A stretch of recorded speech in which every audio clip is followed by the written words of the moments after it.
Red alert, pulse of the planet. Keep it fast, standing.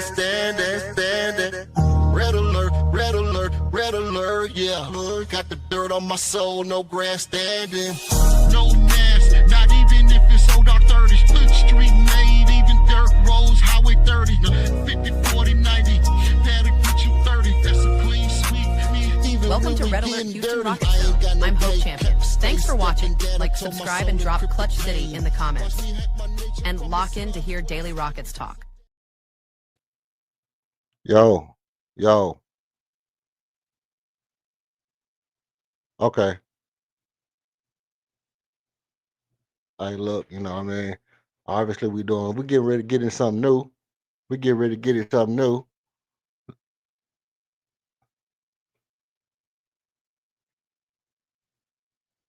All right, so I'm doing some mic checks and stuff like this, trying out this new, new setup, interface, user interface, whatever you want to call it. But so if you come in the building, man, as you come in the building, put a 1 in the chat. If I'm sounding good and if I'm echoing, drop a 2. Let your boy know something, man. Look out for it. You know what I'm saying? Each one teach one. Look out for your boy. If I'm sounding bad, drop a 2. Other than that, this is Houston Rockets Red Alert, unchained, uncut, unfiltered, and it's time to sound the alarm. What we got tonight? If my sources tell me right, our Houston Rockets face off against the Portland Trailblazers. The Trailblazers are what we like to call Portland, Oregon Trail. And your Houston Rockets have been on a tear, dominating the teams that we're supposed to dominate, with the exception being the San Antonio Spurs, and having trouble with the teams that, get a little physical with us. So as of right now, I think we're about, we kind of even. We did pull off a big game against the Milwaukee Bucks, who got a bona fide all-time great on their team.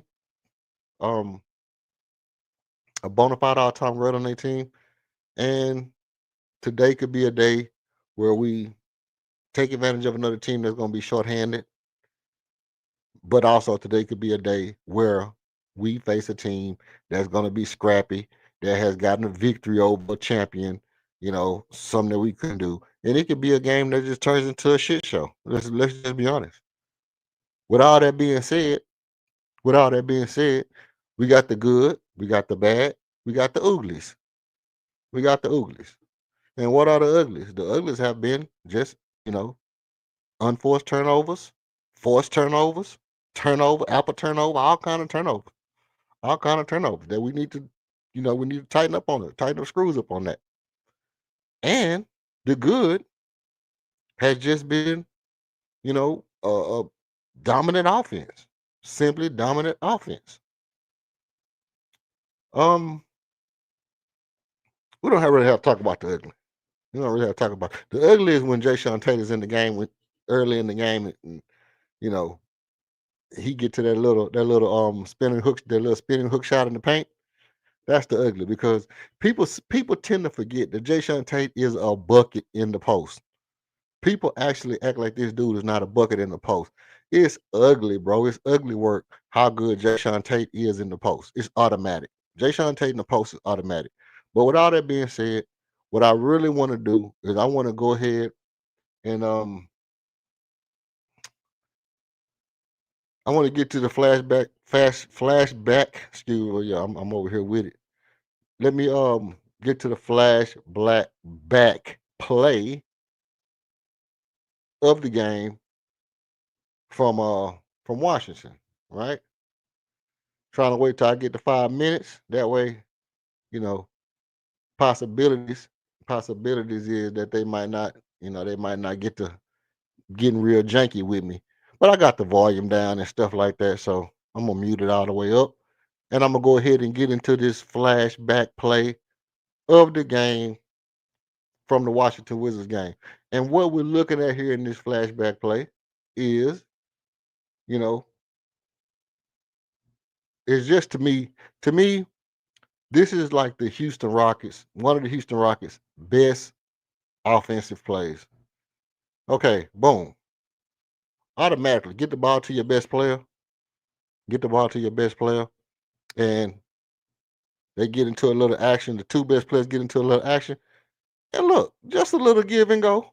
Just a little give and go. And the whole defense collapsed. And why this play is so dangerous is because it's almost like the out of bounds play. The man who started the play at the top, who brings the ball, this is crazy work for this, by the way. The point guard that brought the ball up, that was at the top of the key, setting up the offense, now is automatically in the dunker spot. How did he get there? And he goes to reverse jam. Let me tell you something. Let's put this to bed. Let's put this to bed. Let's put to bed the fact that E-Man is not getting creative with this offense. I'm going to tell you why we're going to put this to bed. Because nobody in the history of basketball, people who talk basketball, has ever said, hey, let's put two damn guys. Listen at this. So your point guard kicks off the ball right here, gets the ball to your power forward or your center at this point. Okay, boom. Now look, 1, 2, 3 on the strong side. Obviously, they swing your weak side right here, and cut to the basket. Little give and go right here. He drops it back off. Now look, you got two guys over here on this side of the ball for no apparent reason. This is what people would say we don't have no space. This is what Rockets fans have been crying about, no space. No space, no space. We got space over here with Josh Okogie, but ultimately, look at these people right here. Jabari and Ahmed are so close together, they could just hold hands. They could dap each other up if they wanted to. They could turn around and give each other a high five. If they wanted to give each other a LeBron handshake, they wanted to give each other, come here, show me some love, show me some love. If they wanted to do that, they can do that right here.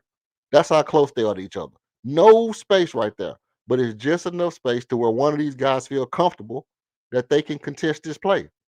And what does that do? It opens up the most athletic player by some people's standards that we've ever seen in the NBA. And look where he jumps from, behind the backboard.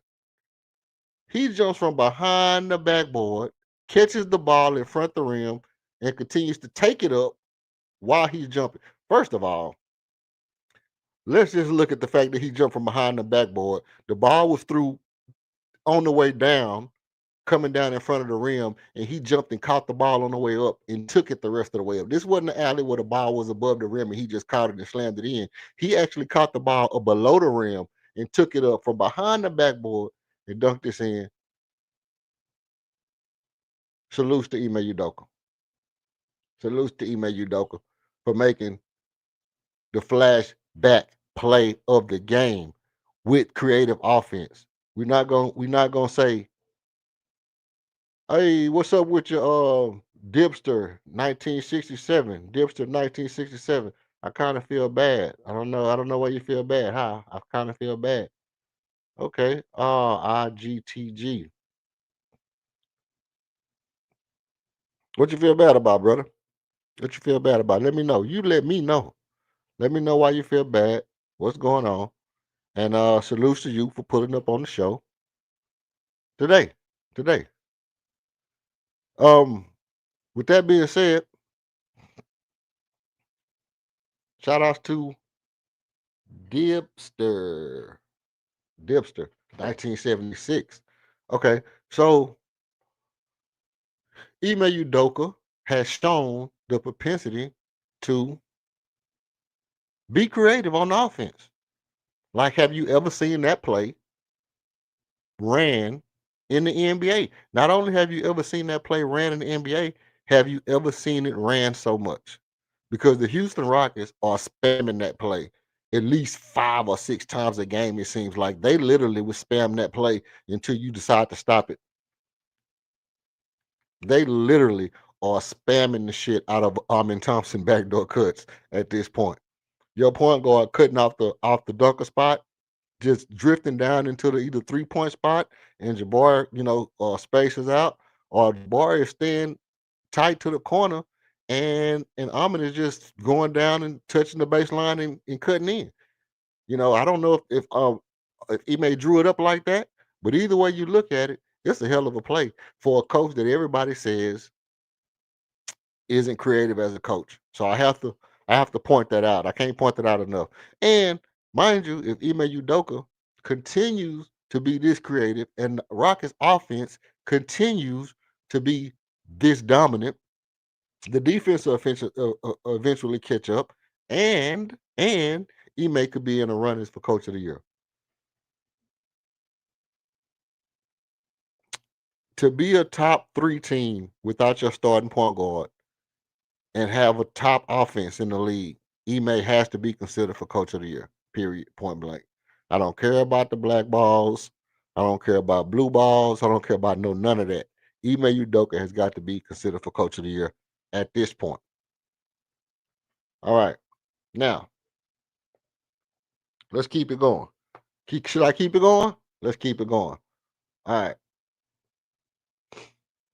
So in tonight's game, we basically got about a good hour and 15 minutes to kind of get into some shenanigans, and I'm waiting on my people to get into the building, some moderators to get into the building so we can really kick it off. But as you come on in, I appreciate all your likes. I appreciate the likes. I appreciate the subscriptions. Thank you all for liking and subscribing.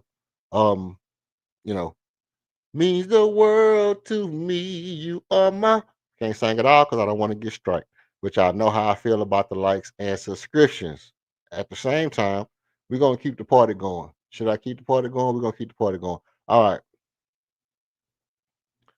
Look, the Rockets 7-3 on the season. The Blazers 6-5 on the season. The Blazers have shown flashes. Let's just say flashes of being dangerous, especially in transition, especially forcing turnovers. So tonight's game is going to be about contrasting styles.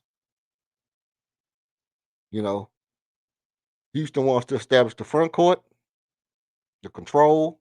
They want to control the glass. They want to dominate via execution. And Houston has veterans that are savvy and polished and professionals. On the other hand side, on my right hand side, and much more louder than my other hand side, Portland want to try to push the tempo, create chaos, force mistakes, get out in transition. Okay? And for the Rockets, they have to be disciplined, right? So discipline is going to be important in tonight's game. So before we really get to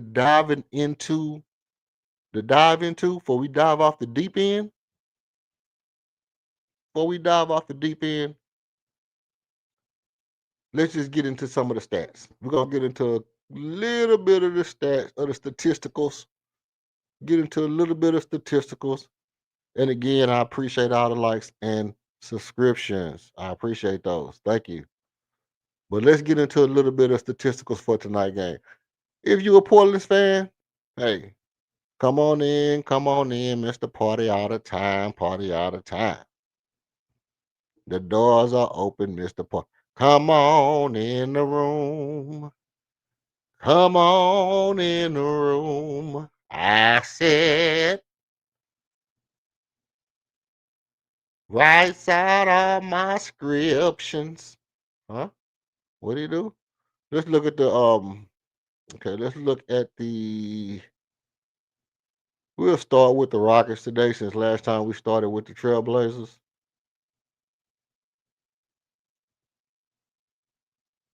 We'll start with the Rockets since last time we started with the Trailblazers. Kevin Durant is averaging 24.6 points after, he didn't play a lot of minutes again in the Washington game. He had 31 against the Bucks. So around 25 points. He's going down a little bit here and there. Okay. But he's still shown the ability to give you 30 when you need it, getting you 4.6 rebounds, 3.2 assists, and a steal and a block, something like that, on 3 fouls, 3 turnovers. Good work. That's good work for KD. Alperen Sengun, getting you 22 points a game, up 3 points from last year. Getting you 10 rebounds. After last game, he just dominated the boys. Getting you 7 assists. Alperen Sengun is looking like he's really poised to average a triple-double this year. Alperen Sengun looks like he's poised to average a triple-double this year. He's going to have some games where he gets 13, 14 assists. And when those numbers start to really go up, when people really start to make shots, his points might go up a point or two, and his assists might go up 3 points, and Alperen Sengun going to look like he's poised to average a triple-double. 1 steal, 1 block, 4 turnovers, and like 3 fouls. Okay, cool. Here's where it gets tricky. Amin Thompson is averaging 17.6 points a game, right at 18 points a game, getting you 6.1 rebounds, 5.6 assists, a steal, and no blocks this year. 1.4 steals and no blocks when we thought he was going to average 2 steals and 2 blocks. But like I said last time, if he ends up moving back into the 3 or the 2, where he's more commonly in the dunker spot, he could eventually, start to get more action at some of those shot blocks that we know he's capable of. And then Jabari Smith Jr. averaging 14.1 points, 6.1 rebounds, 1 assist, 1.6 assists, and a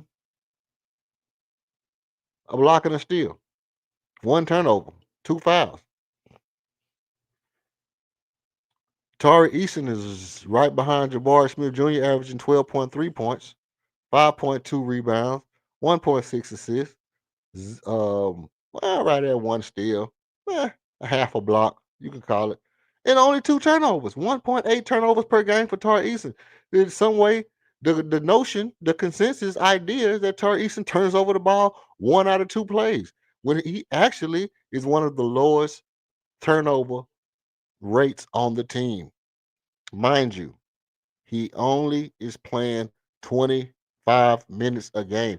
He is, officially the 6th man off the bench, but you kind of can say Kevin Durant, LP, Jabari, Amin, and then Tari play the most minutes. So with that in mind, for Tari only to be averaging 1.8 turnovers, I think it's pretty good.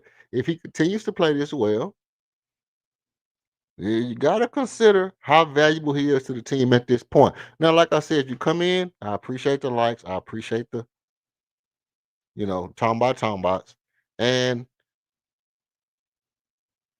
for my mods get in, let me know ones and twos according to how I sound. Ones and twos according to my mic check. You know what I mean. Let's see. Let's keep the party going right here.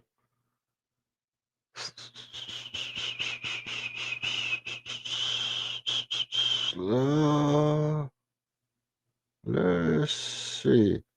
Okay. Now, that being said, guess who's back in the mint? He has Isaiah Reed Shepard, IRS, the tax collector. A tax collector with 12 points a game. Get you a badass 2 rebounds. Also looking at 3.2 assists, 1.4 blocks, second on the team. 1.4 steals, second on the team in steals behind Amin Thompson, and 0.4 blocks, which is, decent.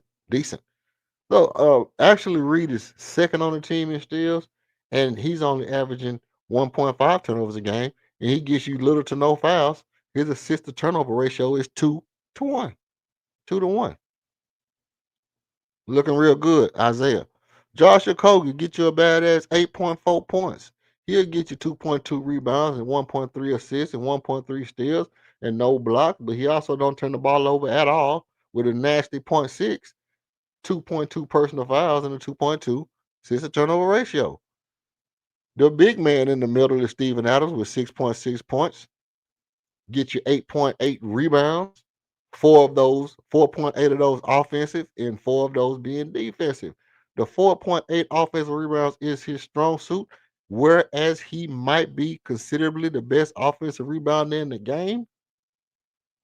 1.8 assists, 0.8 steals, 0.7 blocks, which is way, to me, it's a little underrated stat because people not really trying him like that when he in there.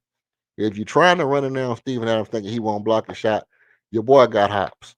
Your boy Steven Adams still got some more yards. He still can get up off the ground with his mass, you know. And as big as he is, he still don't get you but 2 fouls a game, 1 turnover a game. Big body Steve Adams, man. Clint Capella right back door Steven Adams with 3.8 points, 4.5 rebounds, zero point 0.4 assists, 0.3 steals, 0.6 blocks, no turnovers a game, and 1 foul a game. So that's good work. And then everybody else, Jeff Green, JD Davidson, Aaron Holiday, Jay Sean Tate, all equal up to about, let's see, that's 6, 8, 10, 11 points. And we have a total of 124 points a game is what we're averaging a game on great shooting splits. Let's see. In the last game, Tar Eason returned back to his normal shooting self, shooting 66.7% from 3. He only had one game where he went like 0 for 5. But other than that, Tar Eason has been shooting lights out since the second game of the season. He's been shooting a remarkable clip of 53.1% from behind the arc. And to have a defensive player with Tar's stature shooting 53.1% from behind the arc is absolutely insane. Insane, bonkers, diabolical, crazy. It's just ludicrous, not to be confused with Super Sugar Golden Crisp, that somebody like Tari Eason can shoot 53% from behind the arc. All right, now let's see. Let's pull over here and let's take a gander. We're going to take a little gander over here and see what your Portland Trailblazers numbers actually look like. Let's take a little gander and see what the Portland Trailblazers numbers actually look like. Okay.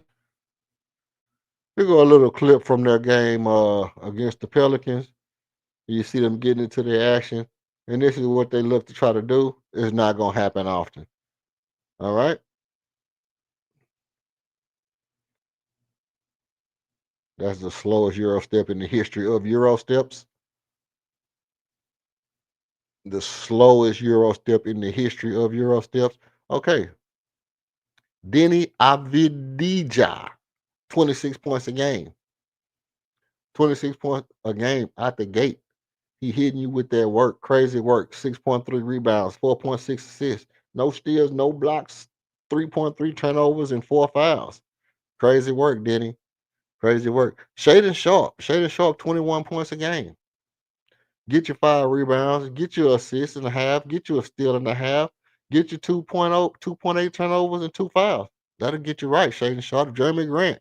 Jeremy Grant is one of those underrated, not underrated players, but just kind of been consistently, a mismatch his whole career, but just not consistent enough to be a superstar, right? At 26 minutes, 18 points a game, and 2.9 rebounds, 2.3 assists, 1.1 steals, 0 blocks, 1.7 turnovers. Jeremy Grant is one of those players that he can come in and be a missing link to your team, but something about it's kind of one of them things like, Drew Holiday, the guy that people love to hate, Drew Holiday, 8.5. Look at you, Drew. You're doing real good. 17 points a game. 4 5.4 rebounds, 8.5 assists, 1.5 steals, no blocks, 3 turnovers, 2.8 assist turnover ratio. Okay, cool. Tamani Kamara, get you 12 points. He'll get you 5 rebounds. He'll also get you 3.2 assists, 1.2 steals, 0.5 blocks, and 1.8 turnovers a game.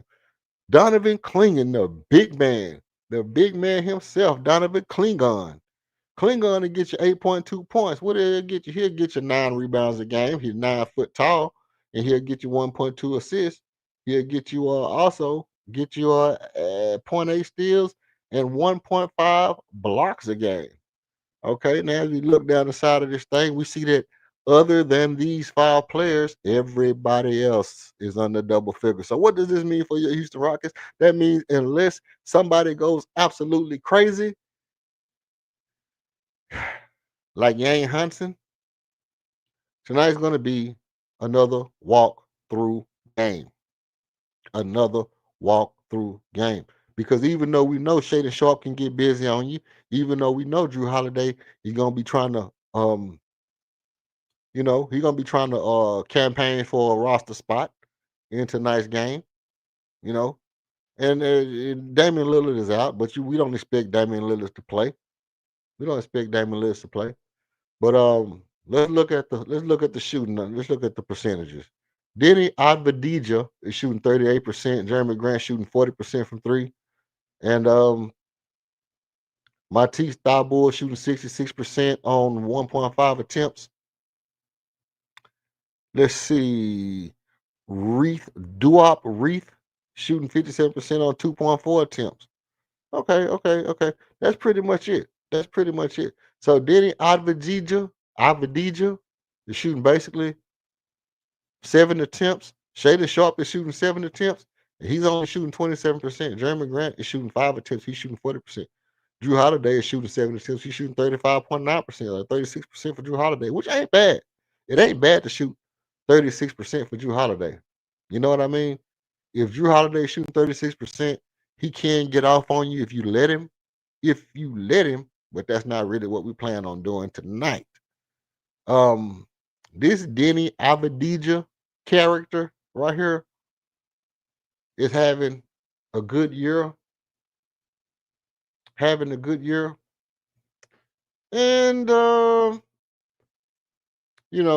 could it be a problem? Yeah, because these are the kind of players that you really don't, they so crafty and they got so much different stuff to their game that you can't really just say, hey, look, hold them like this, hold them like that. They usually got a little bag. They usually got some kind of, they got a lot of tricks up their sleeve.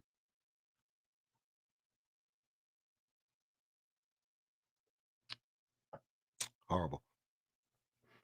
So the thing with Denny is shoots the ball well, 6'8", been in the league 5 years, coming into his own, his prime, rounding off into his better years, get you rebounds, plays defense, shoots the 3 well from the forward position, handles the ball, does a little bit of everything. And right now he's looking like the team leader. And with a point guard like Drew able to get him into his positions and know where he's at and trusting him, could be a problem. The only thing is he's going to probably be held by Josh Okogie starting the game. We're probably going to have Josh Okogie on this Denny dude to start the game if Josh Okogie starts, which I think most likely he is. And, Okogie's going to give him the treatment. He's going to give him the treatment. And there is no elixir. There is no potion. There's nothing you can do when Josh Okogie comes with that kind of pesky defense. What is it that I'm talking about? I'm talking about handsy. He's going to chase you through picks. He's not going to try to go, he's not going to go under the pick. He's going to fight through picks. He's going to jump through picks before you get to the other side. He's going to chase behind you. He's going to grab you. He's going to touch you up a little bit, Paul. He's going to be in your chest. He's basically going to be, wherever your jersey number is, you can just replace your jersey number with Josh Okogie name, because all we're gonna see is Josh Okogie's name where we're supposed to see your jersey all night long until he goes to the bench. So even if you have a good game, you're gonna have to work for it. And that's one of the things that I like about Josh Okogie that I've seen from his defense so far. That's been very understated, underrated. Really can't be highlighted enough. Is that he brings something that you really have to accept that teams can really make good use of, and that's just a guy that I can expend all my energy. I can expend every ounce of energy just playing stupid foolishness on defense. I can just be an ass on defense. Now, I have nothing better to do in my life rather than to pester you on defense. Right?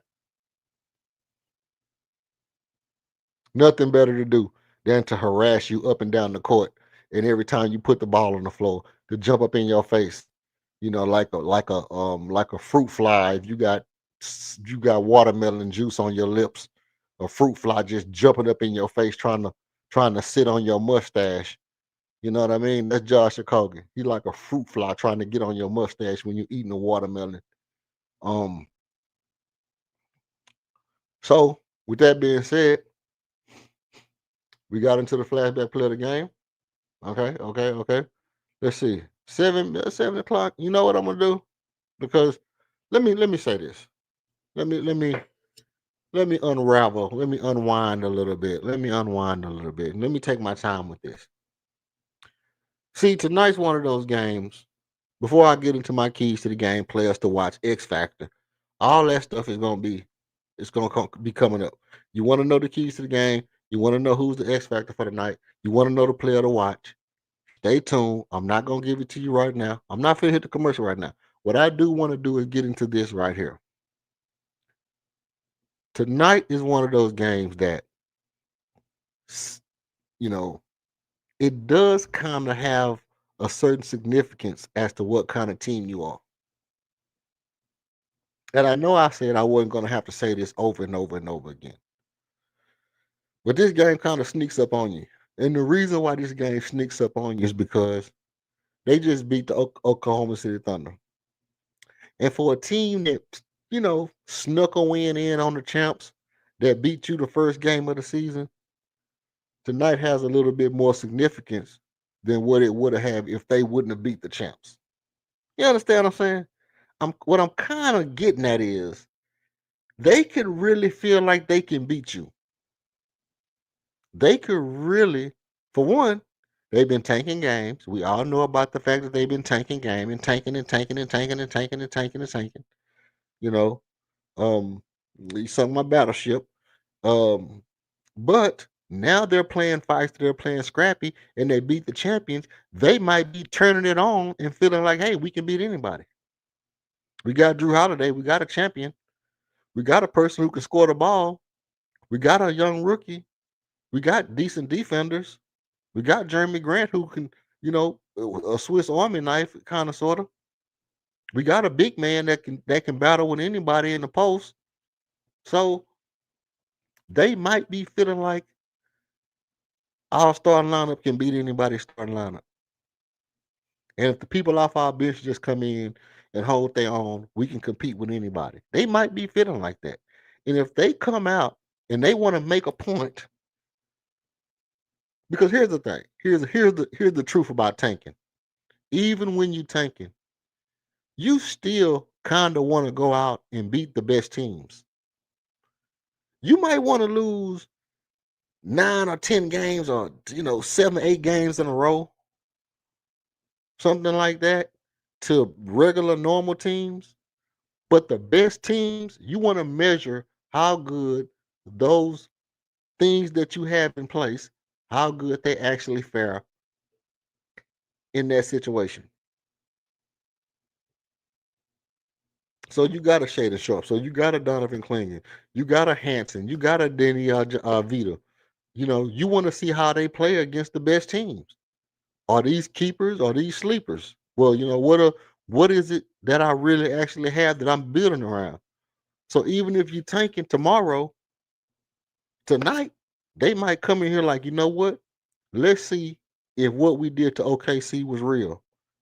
Can we come out and execute the same kind of game plan that we played against OKC and get another big win against a contender, a team that's supposed to be one of the upper echelon teams on the West? Can we do that? And if they can do that, they can sit back the rest of the year and lose, because now they know that, hey, we won these games last year on our own merit. If we add some more pieces, get a couple of free agents in here, we right back in contention. We right back in the playoff hunt. You see? So they might come in, they come in rah-rah. They could come in rah-rah, and they could come in excited with a little bit of energy and punch you in your mouth early, and you never recuperate. Why am I saying that? The reason I'm saying it is because you have to come in and do the mouth punching. You have to do the mouth busting early, bro. If you the Houston Rockets, you have to do the mouth busting. It's like this. You ever see people on, in high school or whatever, and they get ready to get in the fight, and they walking around shoulder to shoulder. Yeah, you ain't gonna hit me. You ain't gonna hit me. Bet you don't touch me. Bet you don't touch me. And one of them haul off and Yaka. He won the fight. It don't matter how many times he get hit after that. It don't matter how many times he get hit after that. If you got that first Yaka hard straight to the mouth of the person, you pretty much won that fight. Because you got a clean shot. All the rest of that shit was just trading punches. But you got one clean, hard shot. Straight to the grill. And that's what the Houston Rockets have to come up. If they let this Portland Trailblazers team knock the chip off your shoulder and steal off on you first, it's gonna be a long night, buddy. And here's what I gotta say about it. Not that if they lose to this team, I'm gonna say, hey, they don't got what it takes to be a champion, because we passed that. We passed that. But I'm going to say this. If they let this team come out, put their foot in their ass early, come out and outplay them with energy, I'm going to say that this Houston Rockets team has to go reevaluate what's upstairs. You have to go reevaluate what's upstairs, because ultimately this is going to be a game not about energy, not about skill. This is going to be a game that basically boils down to what you did in the film room. What you did in the film room, because you know that this team is going to come out with extra fire, extra sauce. They coming to prove that what they did to Oklahoma City was real. Not to prove it to the league, they just need to prove it to the GM. The coach needs to show the GM, this is what we really have, this is what we have to build on. And so they want to come out and make that statement early. And if they come out and make that statement early, that means that you watched the film, and then you decided, okay, we're just going to let them do some shit, and we're not going to do some shit back.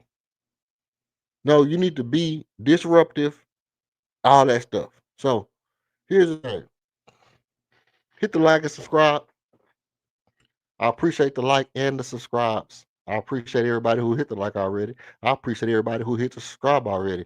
What I'm finna do,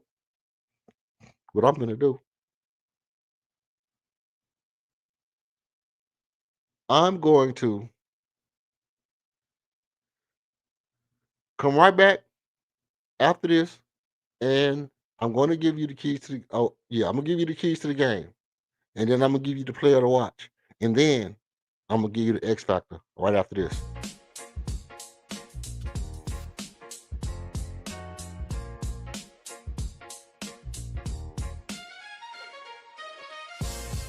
Every show needs a spark. Ours, you. Step into the spotlight for a one-on-one fire debate. Call out a take, defend your own, or a beat and teach masterclass. Winners earn bragging rights and rewards. Email redalert.rocketzone@gmail.com to lock your spot or choose a topic from our board. Thanks for supporting the movement. Tap subscribe, drop a like, and if you want to buy us a coffee, Cash App, $26KG1.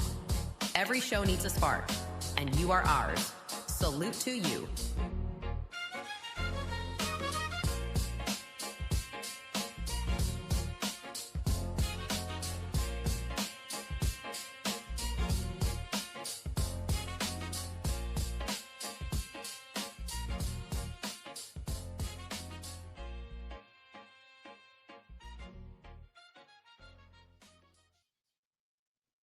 Hey, lo-fi.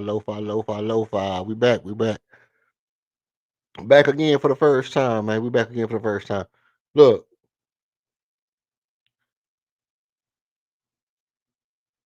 tonight's keys to the game. Brought to you by Harold Nurks. Check out the Harold Nurks merch. Get you some Harold Nurks merch. Link in the description. Um, tonight's keys to the game. Well, I think last time I started off with the offense. I say that every time, don't I? I think last time I started off with the defense. So we're gonna start off with the offense tonight. Crash the offensive glass. For the Houston Rockets, we need to crash the offensive glass. Portland Trailblazers rank 22nd in defensive rebounding. All right. We have to be aggressive on the glass and take advantage of their poor rebounding. Is what we do well. Hey, don't let them break you from being you. You break them from breaking you from being you. Be strong on the glass. Take advantage, bro. Take advantage. The next thing we have to do is attack the foul line. We get to the foul line a lot. We've been getting to the foul line a lot. And Portland fouls a lot. So, attack them, get in the lane, get downhill, get to the rim, see if you can get their players in foul trouble, especially their bigs. If you get their bigs in foul trouble, Alperen Sengun is gonna have a field day. And when Alperen has a field day, hey, we all eat. When he blow up, everybody blow up. Right? So look, we need to get down here. We need to get to the rim. We need to get into our action. Foul line, boom. Portland Trailblazers, they'll foul you. They'll send you to the line. Bang, bang. Boom, bing, bing, bop, bow. All right, that's how we want to do it. The other thing is their veterans don't score the ball efficiently. Right? So what we have to do is we have to rely on our key guys to, kind of force them into trying to do too much. Right? You don't really want Leonardo da Vinci, whatever his name is, to beat you because he's young. But if you could try to make Drew Holiday and Jeremy Grant, if you could try to make them guys beat you, you stand a good chance of. I mean, obviously we know Drew can get hot and get on a streak, but one guy can't beat you by himself. If you kind of take the lead scorer out of the game by making Drew and Jeremy Grant, making those guys into trying, the guys that's going to try to beat you, then you can take the lead scorer out of the game, gives you a better chance to win. So those are my offensive keys to the game. Defensively, you want to slow down the pace. You want to slow down the pace a little bit. We don't want to just try to outrun them. We like to control the tempo. We are like number 27 in pace. Portland is an up-tempo team. They they're in the higher above, top 5 in pace. If we make it a half-court war, we pretty much can dominate the game. So let's control the pace, slow them down, control the pace, make it a half-court slug out, and the shit goes into what I was saying about the offensive shit. Limit turnovers. Limit the turnover. We gotta continue to get our turnovers down. We've been doing better. The ball handler's been doing better. Alperen Sengun is still our leading turnover person. Tari's down. Armin is down. Reed is down. KD's going down. Mary J. I'm going.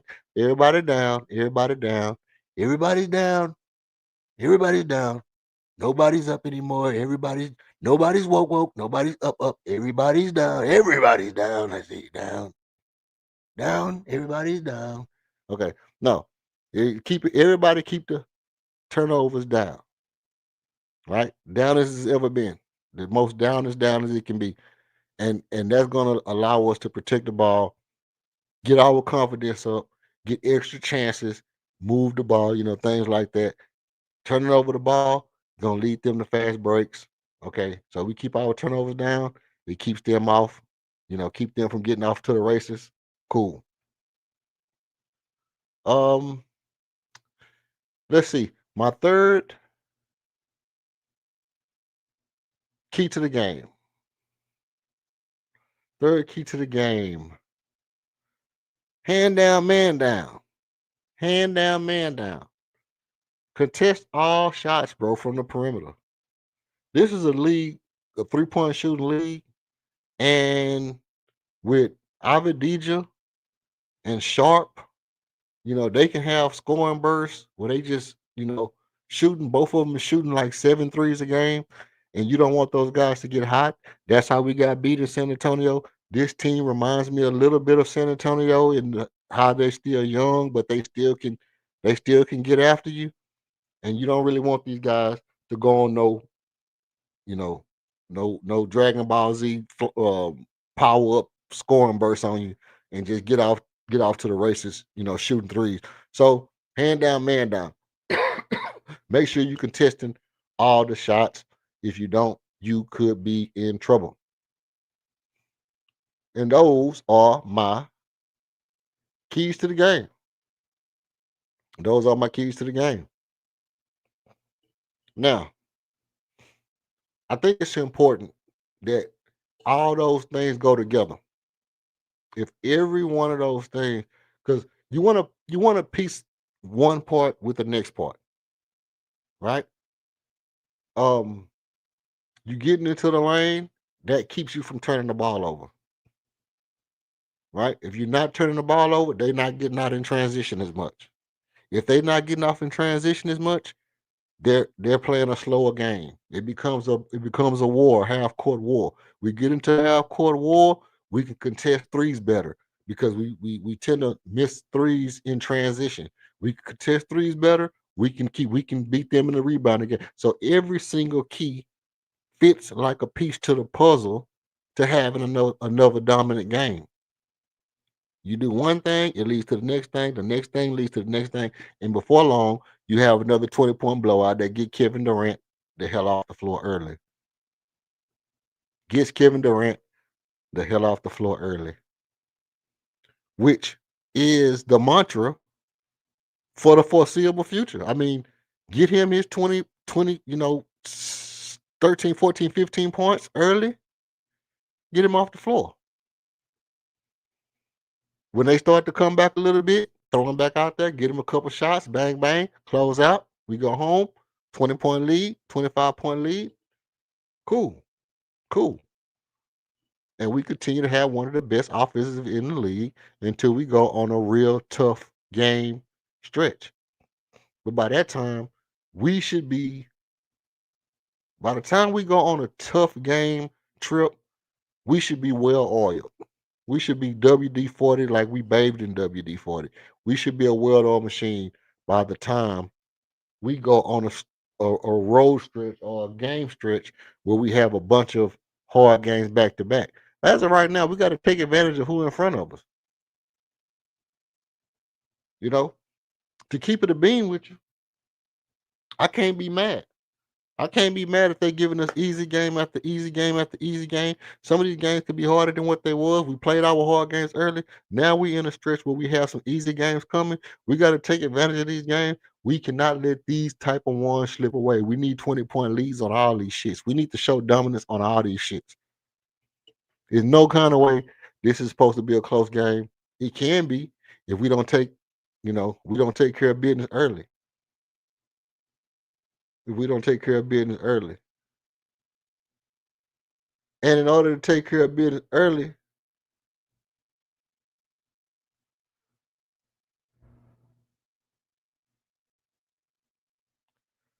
I think um, the player to watch tonight is going to be Shaden Sharp. Shaden Sharp is one of those players who could be a possible star on the team. He's a guy who has the name, who has all the skills, who has he has an aura about the way he plays and a proficiency about the way he plays, where it looks like, if he was on the right team, it could be a problem. But he just happens to be on one of the worst teams in the league.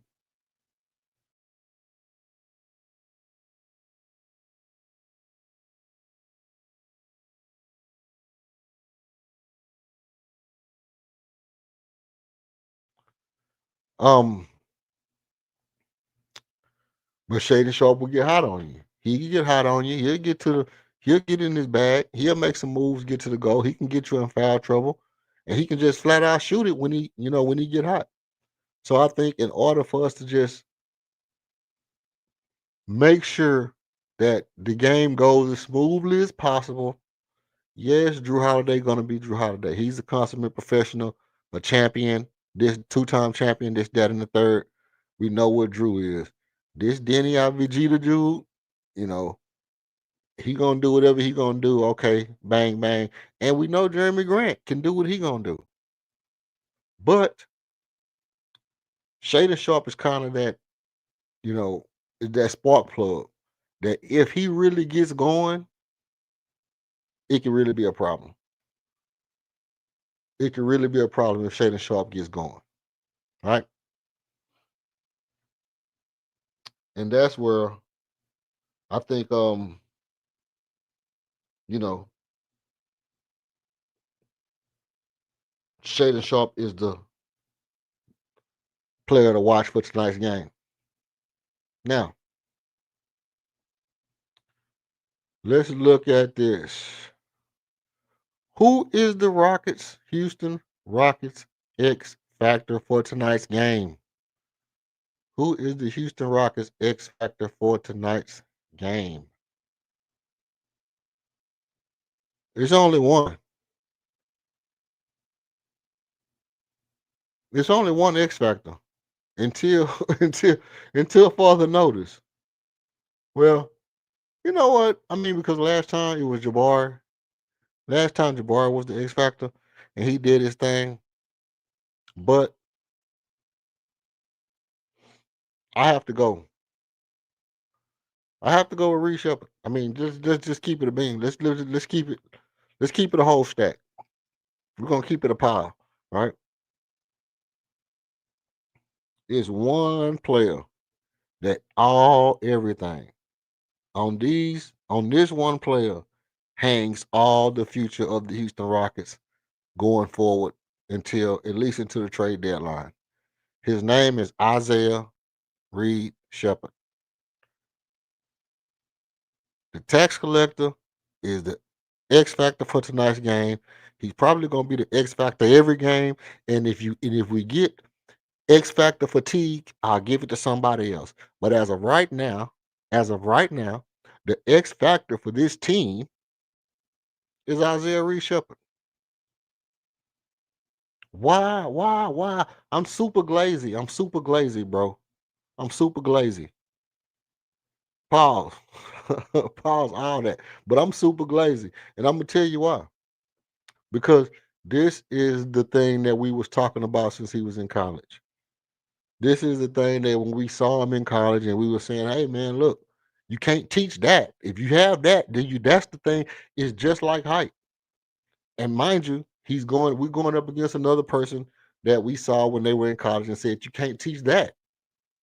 I myself thought that, Edie was a better pickup than Klingon, but same.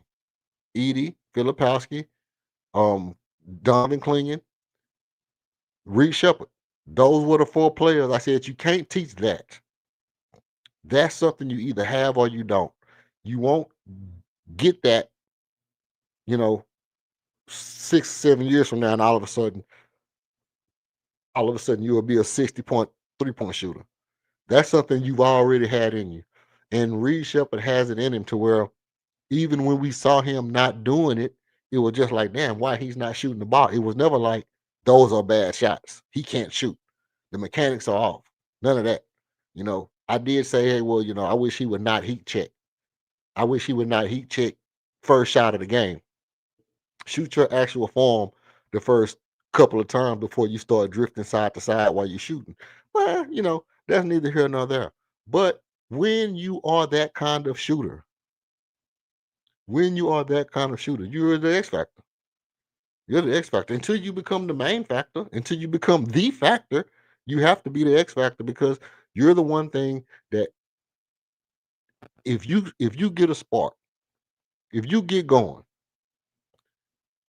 and your last name start with an S and end with a Heppert, then the bottom line is there's nothing that anybody can do that can make them beat us.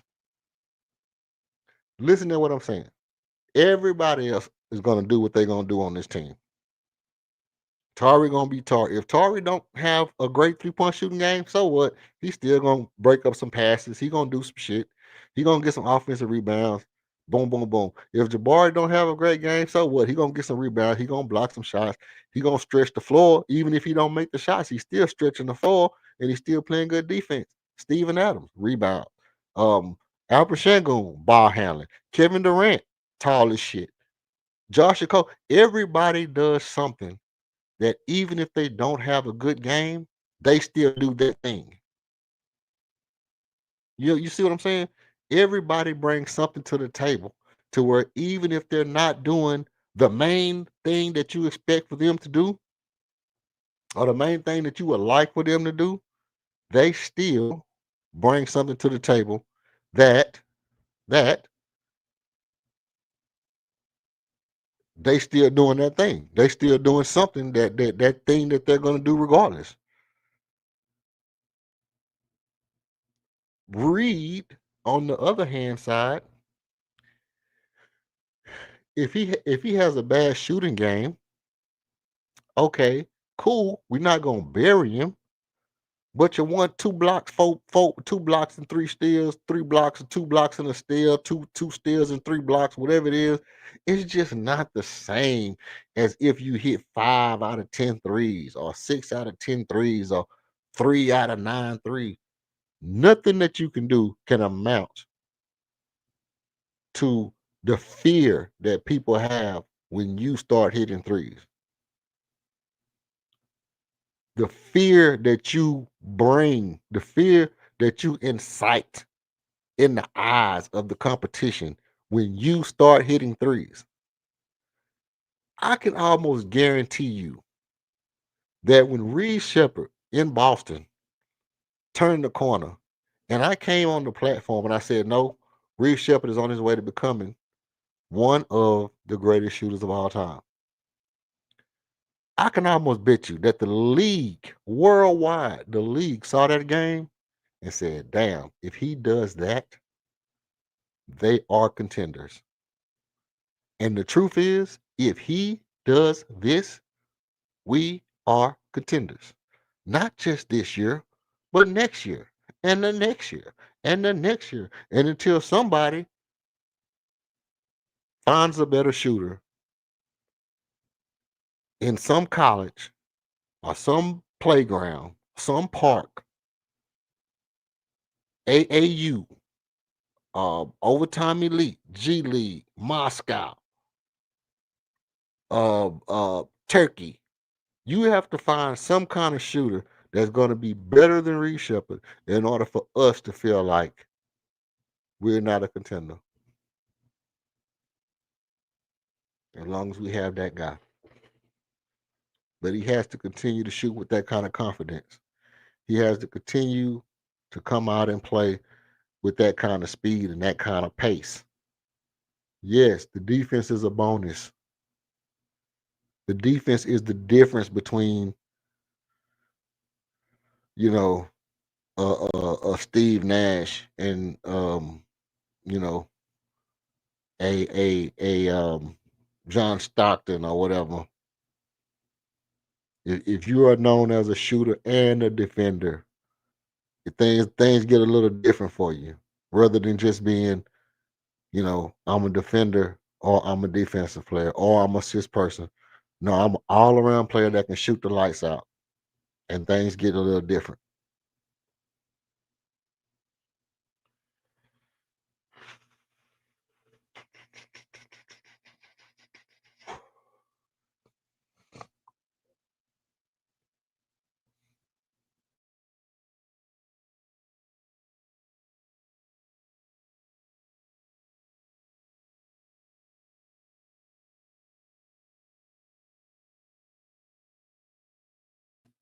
All right.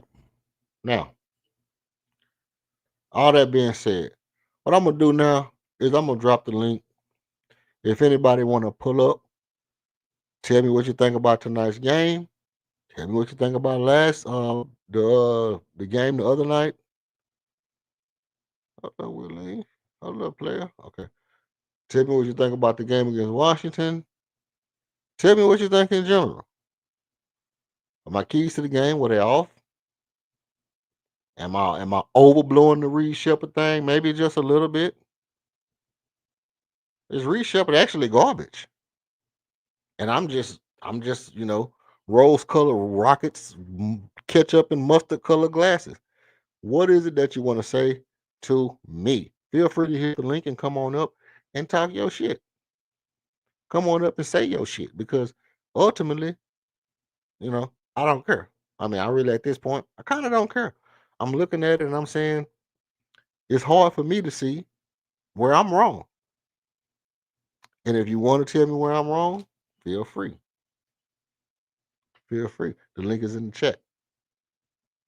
We got 30 minutes to tip off time where we'll be watching our Houston Rockets take on the Portland Trailblazers.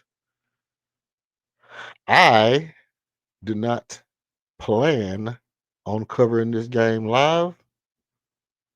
As of right now, I don't really think I got enough people in here to cover the game.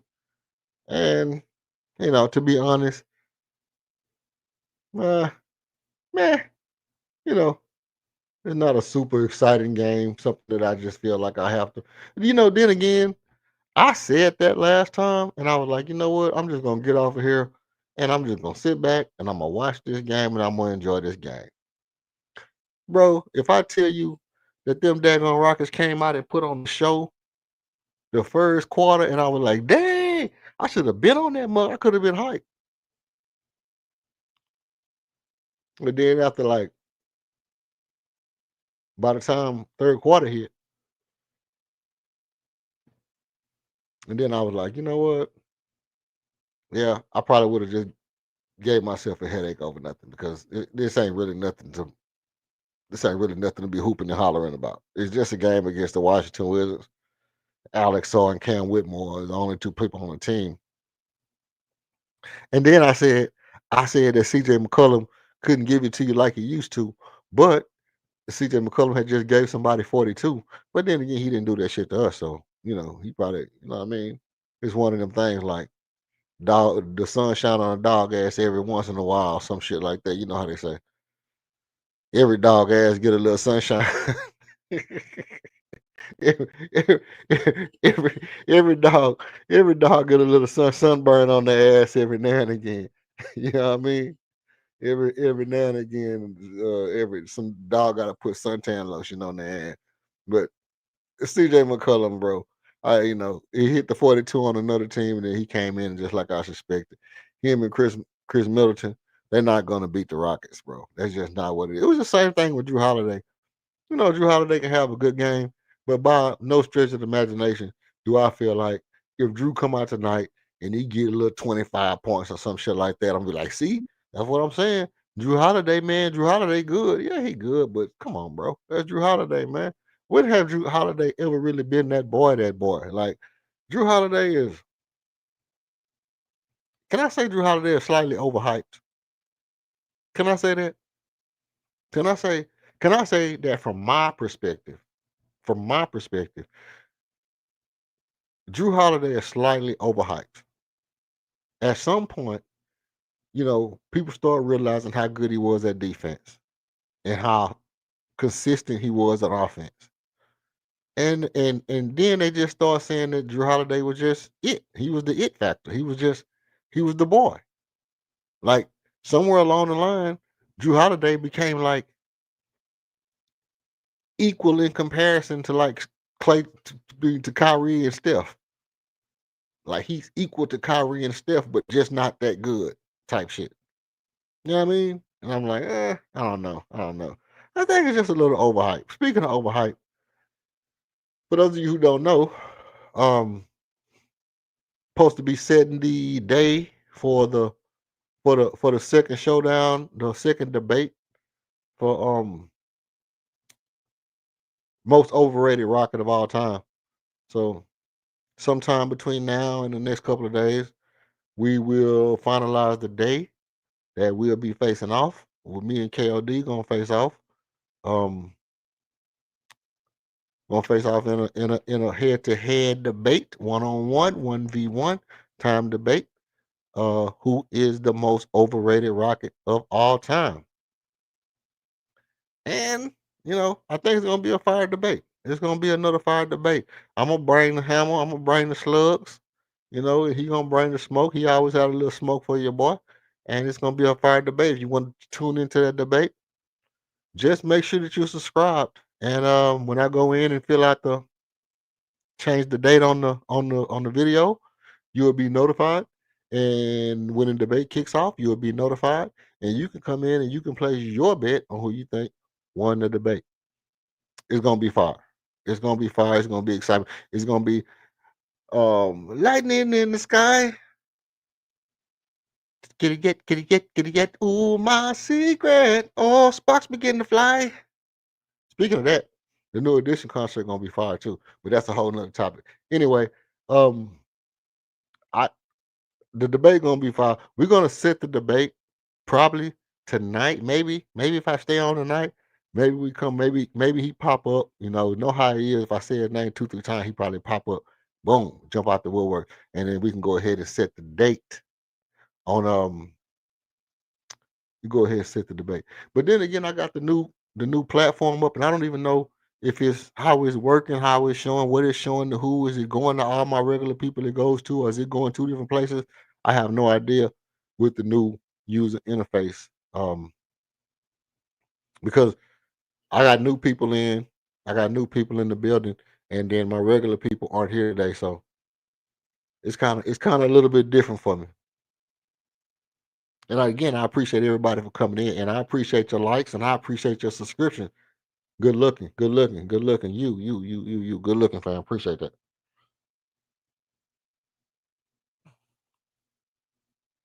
Now, like I said, once we set that debate, you want to be in the building for a one-on-one, 1v1 basketball debate.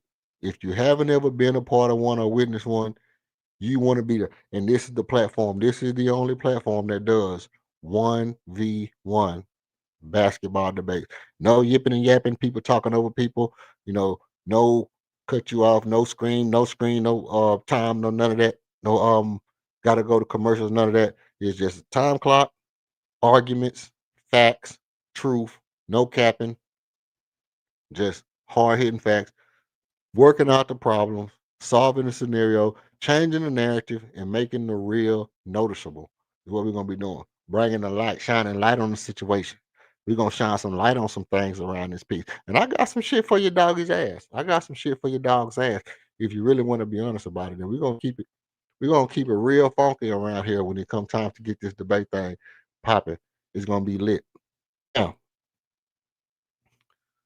let's see if I share my screens. If I share my screens, and we look at a little bit more of this right here. Okay. Boom. Josh Okogie. Bang. Steven Adams. Okay. Let's see. Okay.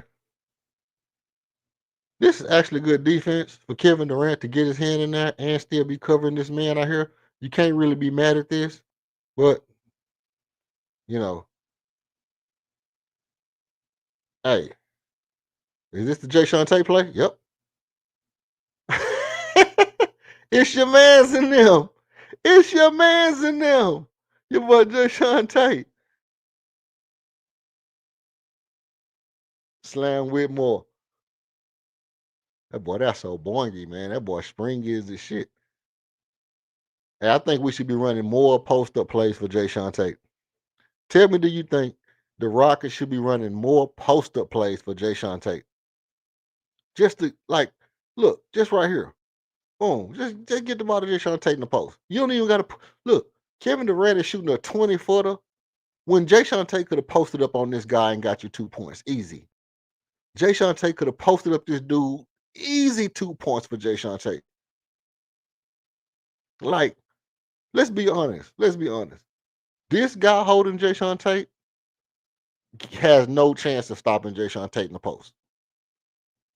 None. Like zero. Kevin Durant getting to his bag. Okay, that's another little fadeaway. You know, like can we be honest? Can we be honest that a lot of times we've been making shit harder than what it got to be? Jay Tate can post up this man and get you buckets. Like, oh, Isaiah. Oh, look at the in and out, the hezzy dribble. He get nasty. That's nasty work. Oh, look at that. He didn't turn his back. He kicked the ball out before he picked it up.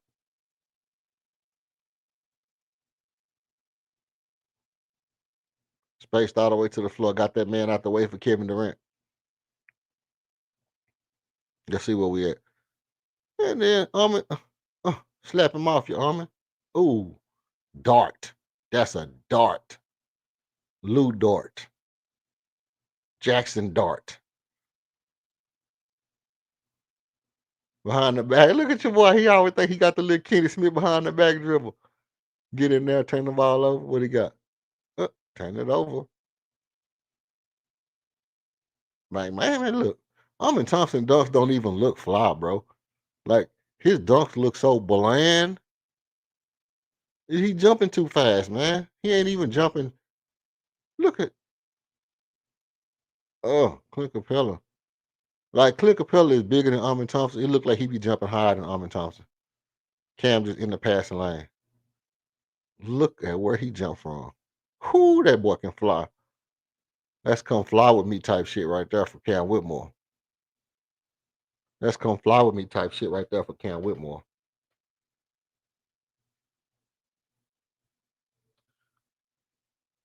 No, I honestly think that we should run more plays for Jay Tate in the post. He in the game. Not that he should be in the game all the time. I'm not saying that. I'm just saying that when he's in the game, just drop the ball down to him and let him get the bucket. Like, we don't even have to go through all the shit. You got him in the game, post him up, let him get to his bag, drop it down, bang, bang, easy money. Because at some point, you got to just take what's there. You got to just take what's there. You don't have to do all that extra. And we be doing a lot of extra stuff that's unnecessary, I think, in my mind's eye. In my mind's eye, I think we be doing a lot of extra shit sometimes.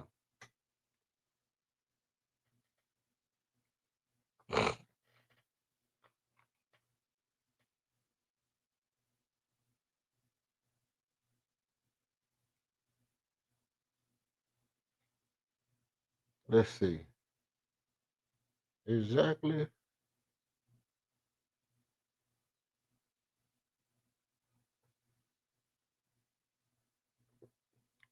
What's this? What's this? What I got? Oh, yeah. Appreciate your subscription. Appreciate your subscription. Let me see what I got to go to right here.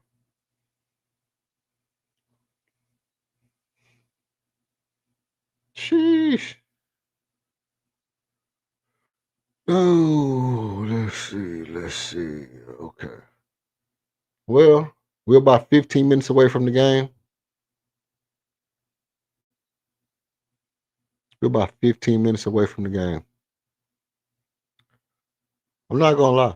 This new user interface is a little crazy. It's a little crazy to even look at how it's functioning. But I'm kind of digging it. I'm digging it, but it's kind of hard to keep up with. Oh, I see. I see. So I got two different joints. I actually got two different going at the same time. I can't tell what's what.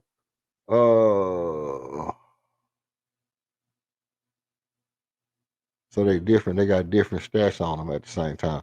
So they got different stats. I wish they was all just going into one pile on the stats. They're actually going into two different statisticals. They're going into two different stats.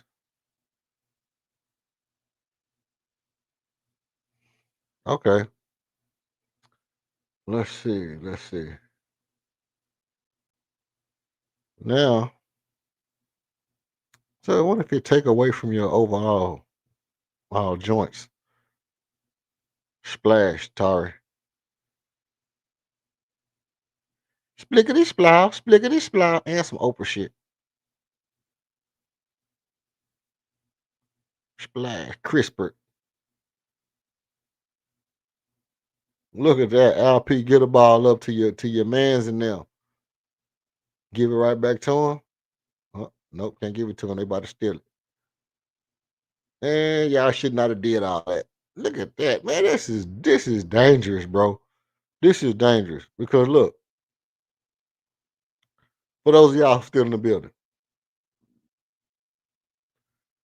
something like the same play we saw earlier for the play of the game, but it's different because now, boom, boom, Reed Shepard got the ball. Now, if he get a ball right here to Almond, then Almond can dump it right down to Clint. Look, Clint calling for the alley, but Marvin Bagley kind of looking.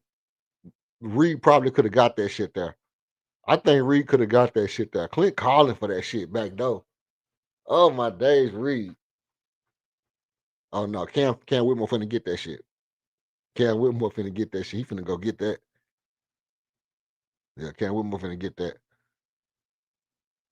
So then look, whereas he could have threw this ball to Shangoon, and they could have ran the little Almond go back door type shit. Instead, he throw the ball to Almond. They collapse on Shangoon, and before you can get back, 27, 27 feet, 6'7".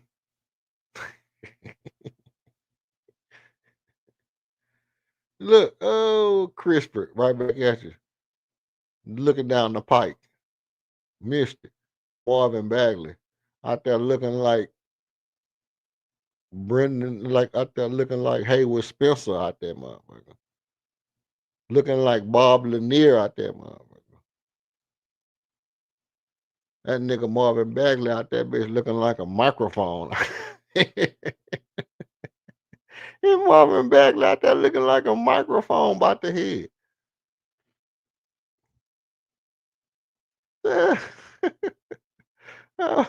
Marvin Bagley out there looking like they out there looking like float on, looking ass out there. Yeah, Marvin Bagley out there bitch looking like he finna disco fever out this motherfucker. Tied in a mug out there bitch. Looking like boom chicka boom chicka boom chicka boom chicka. When you get out the car looking ass. That nigga Marvin Bagley get out the car, hear that boom chicka boom chicka boom. Boom, chicka, boom, I can't fuck with Marvin Bagley with his hair like that, dog. That nigga flat that man, that nigga Afro ain't even real, dog. That nigga Afro ain't even real out there. Throw that shit. Clinton, Bill Clinton Compeller. Oh, that bad. Hey man, we gotta start asking ourselves this question. How good is Alvin Shangoon bag for real, man? Cause I done seen some bigs with some bags like AD. AD got a real serious handle, right? Joel Embiid that had a real serious handle. Elijah Wood had a decent handle, but he wasn't doing no major. He was doing regular crossovers and you know, he'll do regular crossover and then jab step and the spins and all that stuff into a fadeaway. But this nigga LP be pat that rock, man. He be patting that thing, man. Like with speed and rhythm, he be pat.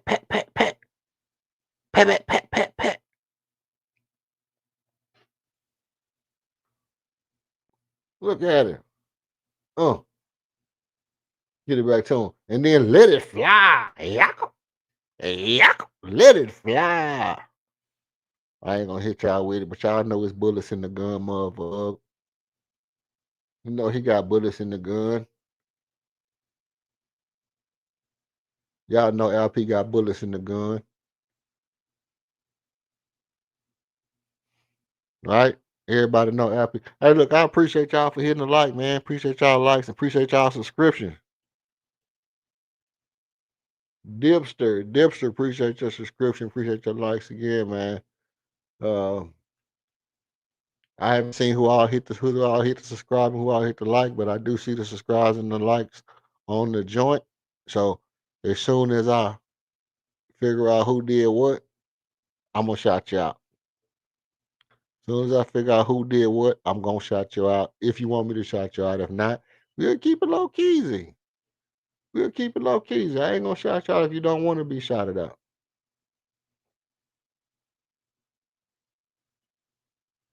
All right, let's see. Look, Jabari not looking stiff. Oh, getting in his bag. That's another thing too. I've been saying that all year since I made the check out the mini doc. Check out the Jabari Smith Jr. Big Shot Bar mini doc, man. Because people slip on Jabari handle all since he been in the league, and that boy handle ain't never really just been trash. Look at Josh Okogie, bang. Josh Okogie, straight out of got that shit straight out of Zimbabwe, boy. Alex Saw, the duck head shot. What got the duck head shot? Look at the come on, man. Look at this boy handle with the Allen Iverson crossover. Alvin Shangon, man. Come on, let's not sleep on this Allen Iverson crossover. Watch this crossover. Oh, that's AI. Look where he got the ball at. Do y'all see where the ball is at on this crossover? This AI cross. Oh, and then cross right to the middle, right past the man, and pick the ball up. Not a step farther. Took like 16 steps right there. It looked like, but all he really took was enough to get to the basket. I'm telling y'all something, man. This boy Alvin Shango handles is different. He ain't nothing but a big guard, bro. Alvin Shango just a big guard. If he was 3 inches taller, 3 inches shorter. If he was literally 3 inches shorter, he'd be a small forward. Small forward or shooting guard. Y'all will be saying Boyan Bogdanovich. Y'all will be thinking that Boyan Bogdanovich out there, man. Y'all know LP don't be sleeping on that shit. LP be making this shit look like light work.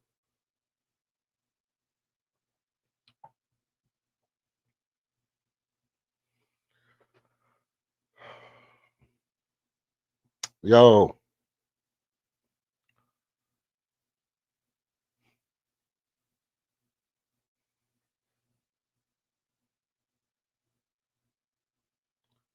let's see. Let's see. Okay, okay. Uh, drop it off. Boom, banged on it. Easy hop. Man, his hop's too easy, man. He got to do something with the ball when he get up there. Just going up with two hands like that every time make it look too easy, man. You need to cock it back, do something with it. Oh, look at LP. Right hand, left hand. Ah, ah.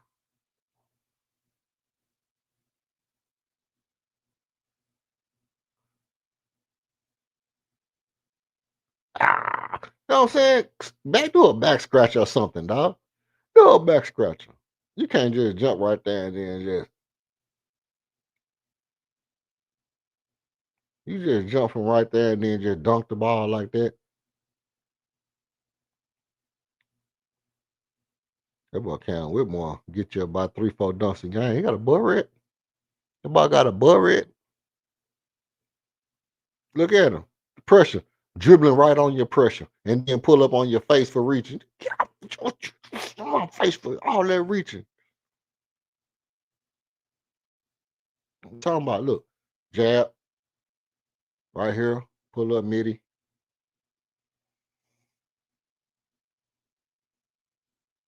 City Hot or the J Show? Thought that was City High out there. Thought that was Pusha T out there. Thought that was Pusha T out there.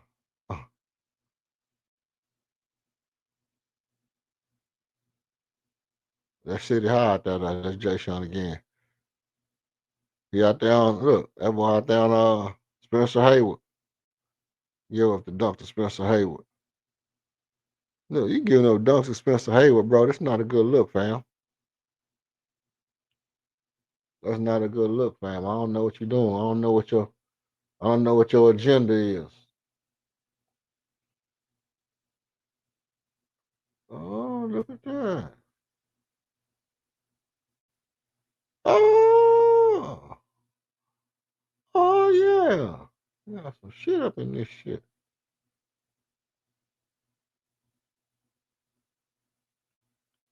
Oh man. Shit just got real. Hey, so where we at? We 4 minutes to the ball game. Um,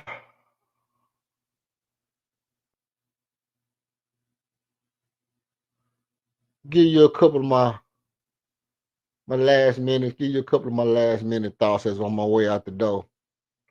For one, I just want to say everybody who pulled up watched the stream tonight.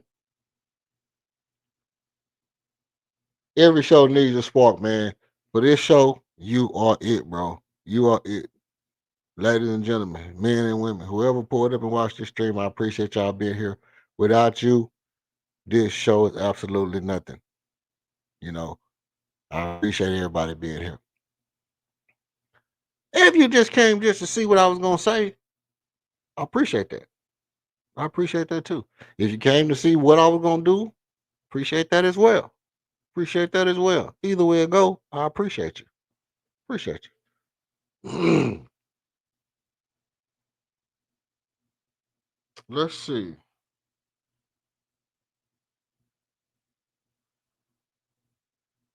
Hmm.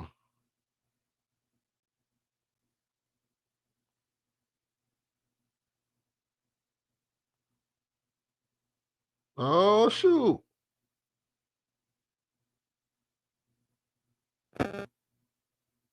Okay.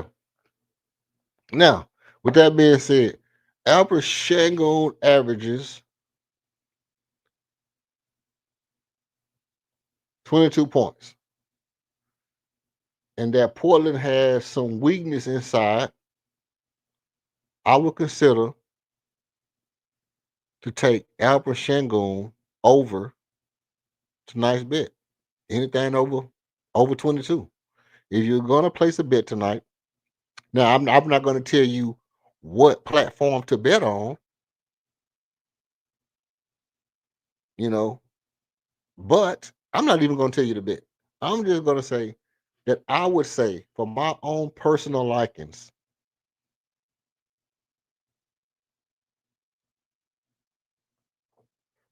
that Albert Shangoon averages 22 points a game. Portland has weaknesses inside. Consider Albert Shangoon over, depending on the line. I think that's a good bet. Over 22, over 22.5. Yeah, 23 points. He should get 23 points tonight. I think that would be a good bet.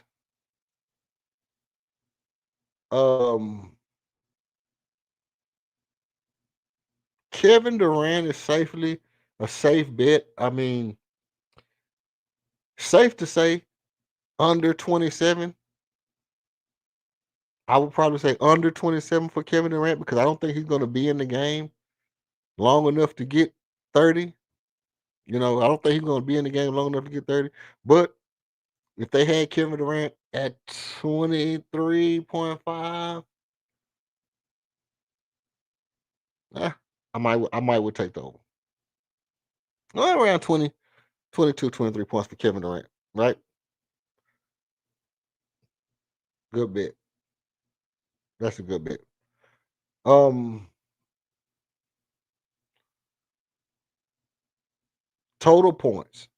Total points combined, maybe 235.5. Take the under. 235.5, take the under.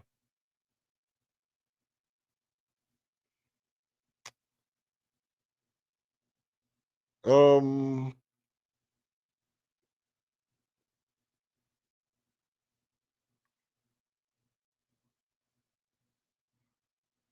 so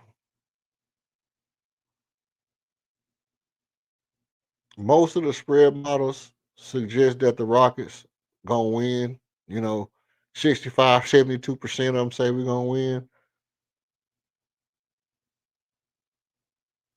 But the Blazers could cover the line depending on the movement. So if you wanted to bet the spread, I don't know. I wouldn't take the spread either. I would bet the under on the spread as well. I would bet the under on the spread as well. So those are my picks for tonight. Again, again, I'm not gonna tell you what what platform to bet with. Pick the one that you like best. Pick the one that you like best. And again, Shangoon over 23, Kevin Durant under 27, under 27 for Kevin Durant. Shangoon over 22. I say Shangoon over 22, over 23. Kevin Durant under 27. Point line under 235. Bet the under on the spread. Something like that. Something like that. Try that. That's probably what I would go with if I was you. All things considered.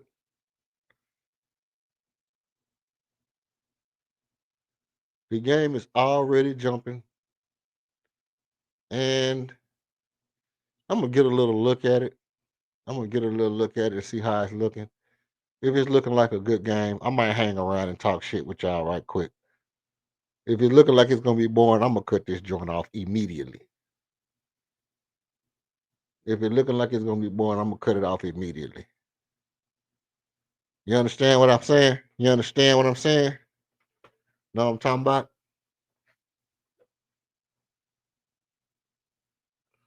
Because I could be cold chilling in the cut. I could be straight chilling in the cut. Let me see.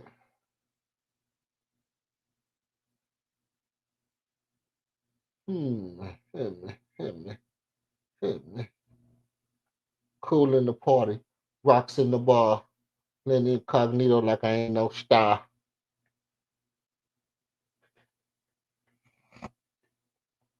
I'm gonna have all kind of strikes. I be singing everybody music on this mug.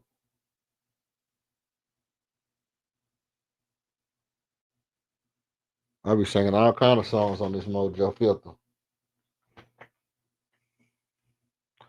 On this Mojo filter, 79.2 for the Rockets to win, 20.8 for the Celtics to win. I don't know about all that.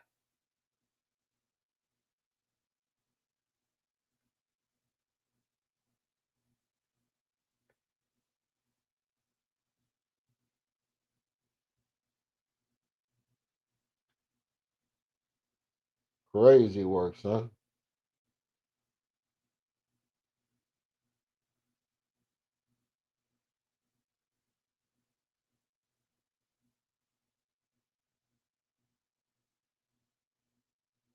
Mm-hmm. Like a nigga start back buying boudin.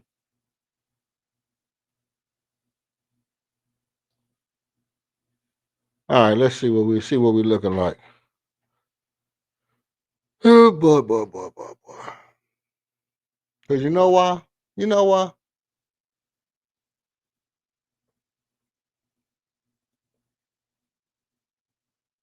This game look like it's gonna be trash. This game look like it's gonna be dumpster juice right now. I'm telling you that right now. But it's Friday night. I ain't got no job tonight, and I ain't got shit to do.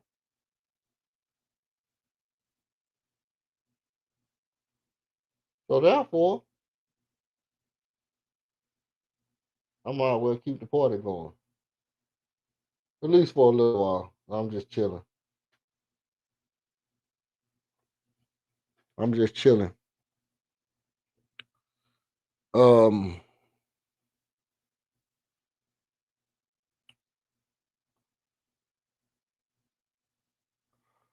now tell me what you think. Tell me what you think.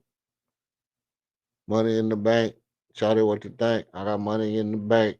Shawty, what you think? Come on. That's another strike. Goddamn.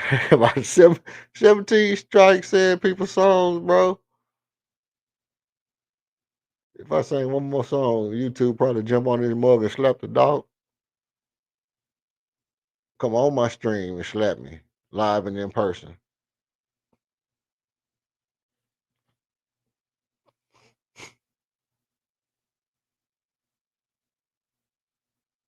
Mars, man. This is Mars. Bruno Mars out here.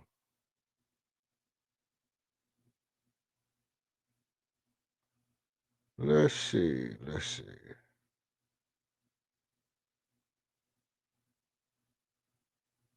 Yeah, we gonna jam tonight, man. We gonna jam tonight. I could go ahead and jam. I got jams for you. Should I pull out my soundboard and play a little music?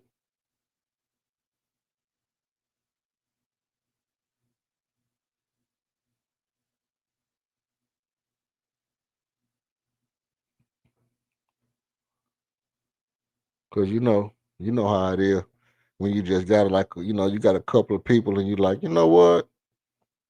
Just for the sake of appreciation, man. Hey, this what I did do. This what I did do. I said to myself, I said, I really got to learn this new interface because I almost wasn't gonna come on tonight because I'm a little under the weather, and I ain't trying to have that Dr. Sabi in my throat. You know what I mean? I ain't trying to have too much of that Dr. Sabi going back in my throat. I don't like that. So I was like, you know what? I'm not even gonna go on tonight because it ain't nothing. Like, what is it? What is it? Something major gonna happen that we don't know about? Nah, ain't nothing major happening that we don't know about, Brody.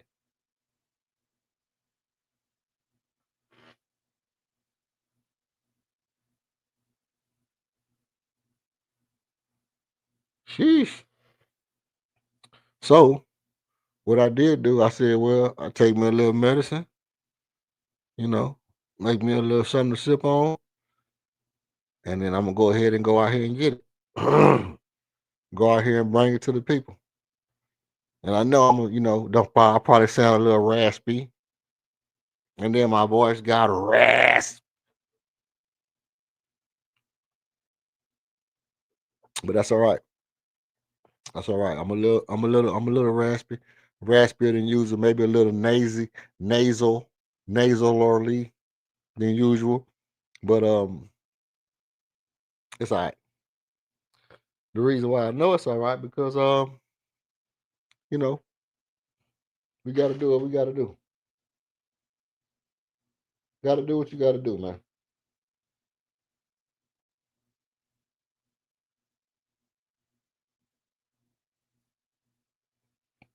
Got to do what you got to do. I don't know what's up with my volume. I don't know what's up with my volume on my joints.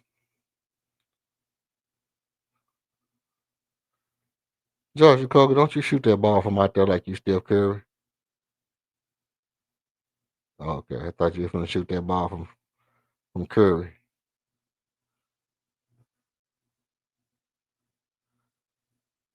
Oh shit. Hey, overall, what's the feeling on Kevin Durant, man? How do y'all feel about having Kevin Durant on the team now? Like scary? Yes, is it nerve wracking? Is it nerve wracking having Kevin Durant on the team? Like overall, is it nerve wracking? Like, do you get the jitters? Do you get the jitters when you see him out there? Because every time he shoots, like almost seven, 7 out of 10 shots, he gets fouled. 7 out of 10 shots, he gets fouled. Is it nerve wracking? Do you feel like, damn, I wish, you know, I wish he was, I wish he was a little more, something like that? I don't know. Let me know.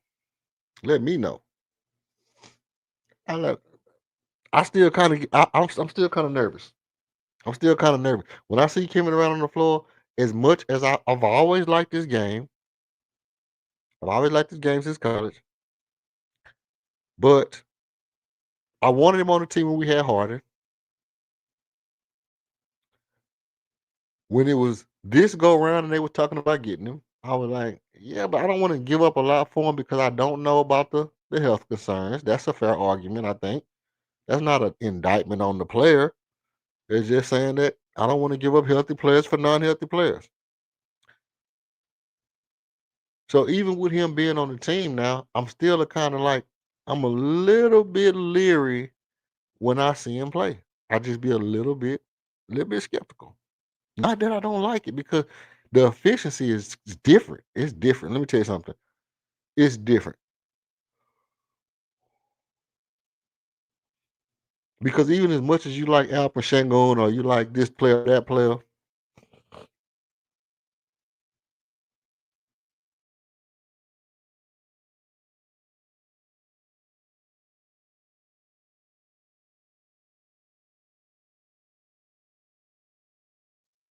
it's not nobody. It's not nobody that you can be like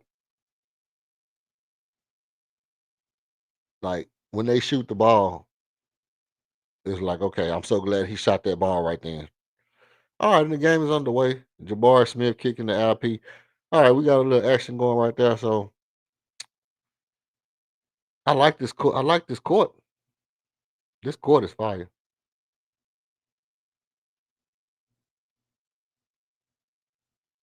Dang. Somebody outside hollering. I'm talking about outside hollering. Hollering?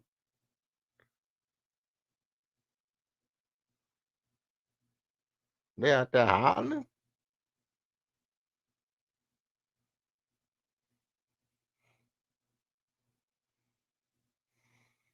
Yeah, they out there hollering. All right. And you know what I'm gonna do? I'm gonna leave this up for a little while, talk a little bit, and then tell me what you think, man. I'm gonna just leave it here. Leave. I come back. I'll let you know where I'm at. Let you know what I think. If I come back, I might shut it up. I might stay down. I don't know. But as of right now, I'm going to leave this up because I'm messing with the trying to learn this new interface right now. They made some changes up in here, and I haven't been on since they made the changes. So I'm just in here kind of playing around with the new joints. And if anybody want to say something to me, say something to me. If you don't have to. It don't really matter to me. It don't matter to me. Don't matter to me.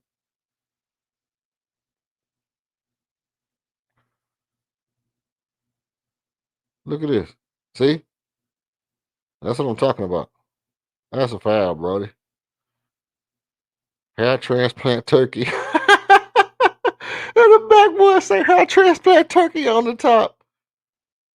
Brought to you by Alfred Shangoon, hair transplant turkey, man.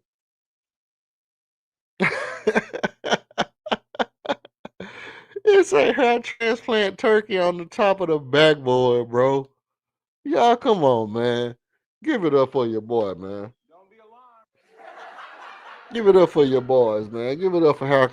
Give it up for hair transplant turkey. Hair transplant turkey on top of the backboard, man.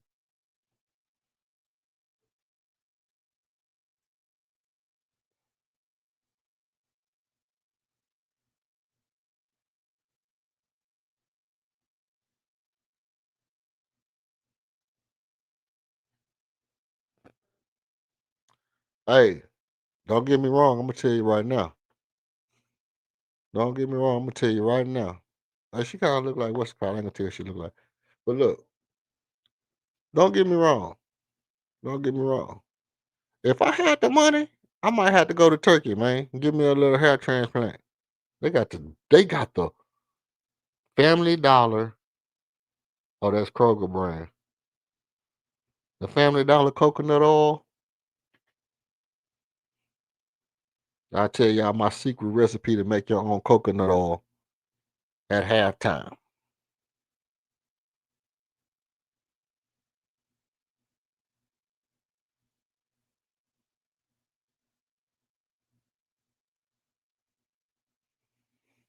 Y'all want my secret recipe to make your own coconut oil at halftime?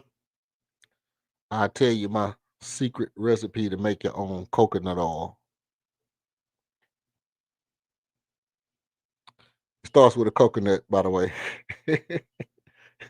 you basically got to have a coconut to make coconut oil.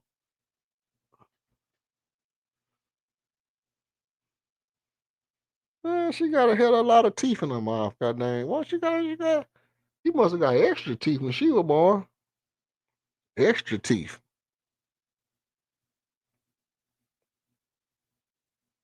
Smiling out there, mother looking like Hassan Whiteside. Look, inside, look.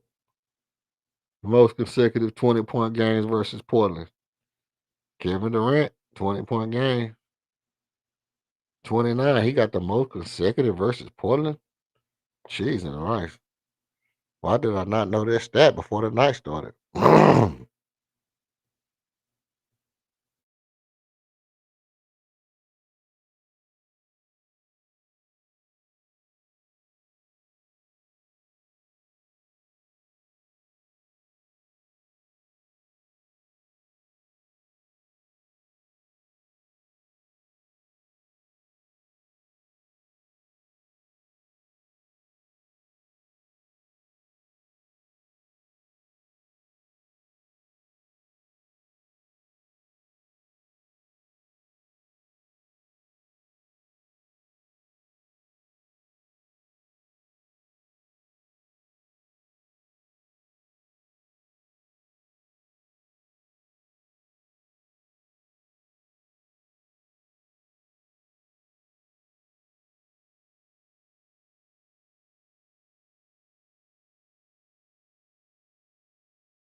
Oh, Almond. Oh, shit.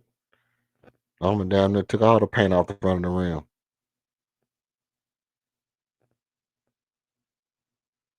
Who is this? Haji DJ? Haji DJ shooting threes?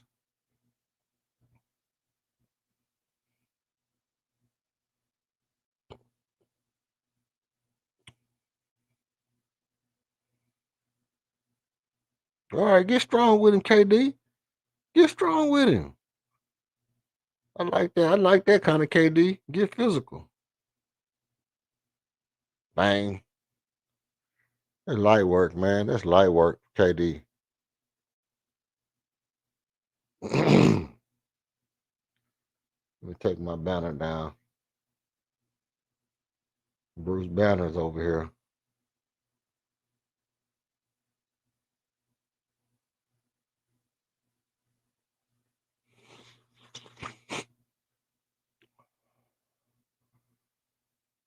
Oh, good pass behind the back. You got to make that basket. Kick it, kick it. Come on, Josh Okogie.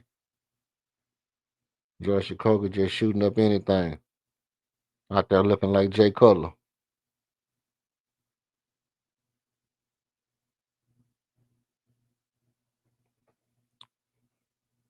I don't think. Look, Drew Holiday on him. That's Drew Holiday.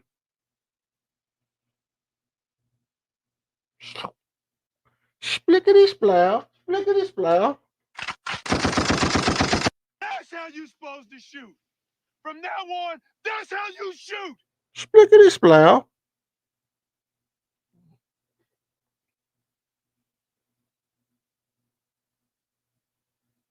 They got to play better defense than that. That's what I'm saying. This game already don't look right. Look, Drew Holiday on Armor. I like how Armor just still attack. Oh, don't you do that. Oh, stop and pop. That stop and pop work will work for Kevin Durant. He get into that stop and pop game, it'll work. the right now, it's just like what I said. This team came out feeling like they can beat anybody, and they showing you that they can't beat anybody. They showing you that they can beat you right now. Now, obviously, you ain't got into your bag, but they got the players that can match up with anybody if you don't play the right game. That's what they showing you. See, you think you just gonna hit threes and they gonna just keep doing this right here? Oh, now he gonna pull up one and dang, big ass clinging down there.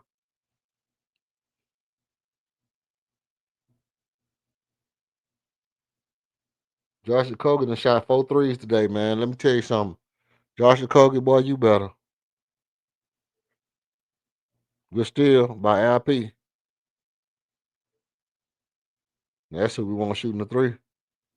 That's who we want shooting the three right there.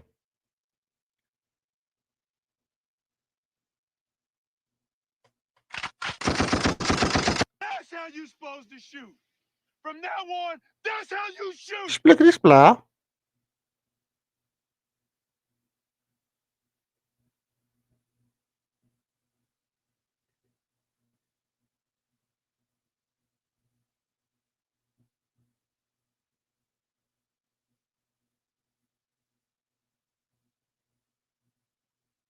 He just shot that mother like it's nothing.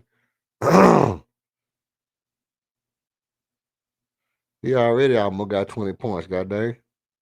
How many points Kevin Durant got already? 10 points, probably all of them KD's. 7 out of the 10 for KD already. And we only down 6 points, and they ran off. They came off running off points that early.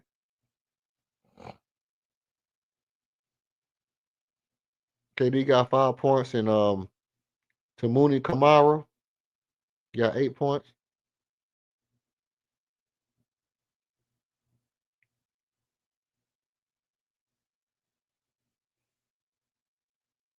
And the Rockets back in the ball game, man. The Rockets back in the ball game. Hey, look. Don't get mad at me if the Rockets lose this game. I didn't jinx them. All I said was they got to come out and not let nobody punch them in the mouth. That's all I was saying. That was my whole entire point, was to not let somebody come out, bust you in your shit, and get off to the races. And that's what they did. So, but at the end of the day, they don't have the bench. They don't have the bench firepower to compete with us. They're gonna have to play their starters 40 minutes to beat us. And unless they're ready to play their starters 40 minutes, because they can do that until we put Steven Adams in there. Because Donovan Clingan is a smart basketball player. He's not doing that shit on Clint Capella and Steven Adams, but Alperen Sengun, he kind of play around different areas of the court. So you can get some of that shit on LP. Look, LP finna give him work. LP finna give him work. Oh shit. Jakob. I gotta give you that LP.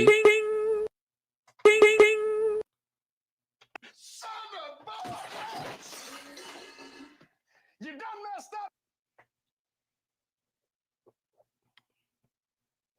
I gotta get that to you, LP.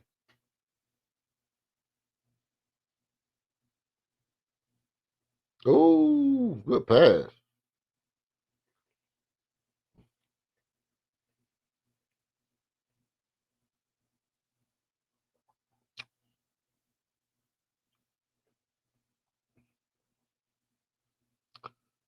And it's actually we're looking like 6-point ball game. It's a 6-point ball game. And the Houston Rockets look to close the deficit.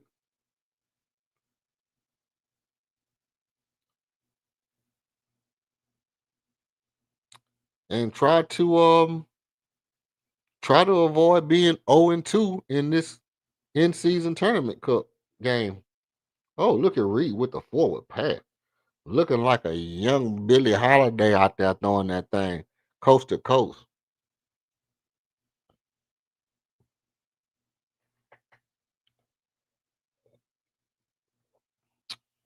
Isaiah come right in the game and get him. I think finna get him a steal. Got him a assist right out the gate. Got him a assist right out the gate. He looking more confident, man. He look like he confident. He know exactly what he want to do, where to pick his spots at, and how to be effective in the game plan. And every player on this court is learning their role. Jabbar know I got to shoot the ball. Hey, I'm a shooter. I'm a shooter. Look at Reed foul. That's what I'm talking about. Good foul. Good foul. Way to get aggressive. Way to get aggressive. Now the referee called that shit. That's some dysfunctional shit. Yeah, that's a dysfunctional shit.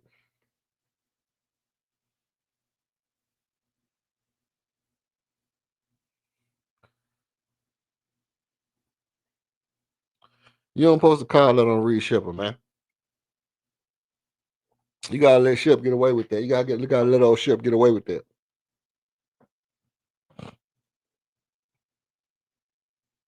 You understand what I mean? No, I'm talking about. No, I'm talking about because I'm real. Stop and pull up. Look, fouled him. There you go. Fouled him. Hey, if I told you to take K under 27, what did I say? Under 27? I think you still might be safe. He is on a shooting spree right now, but I don't think he can be in the game. I think we're gonna blow this game out the water in a little while. Sooner or later, we're gonna make some stops and go on the run. But the way they playing, it looked like they trying to make this a basketball game. But they was up like what 17-6 or some shit, and we just made a comeback all the way from 17-6, and now we 24-24 finna be 25 to whatever it is.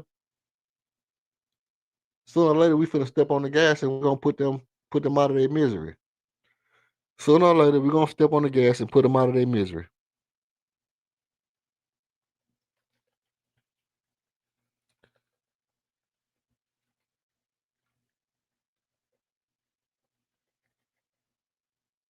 Sheesh.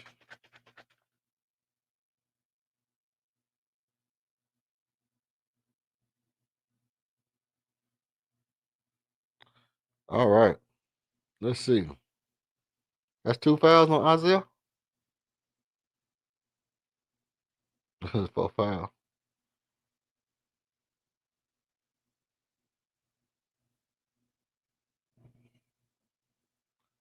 Let's see. Let's see. Isaiah got 2.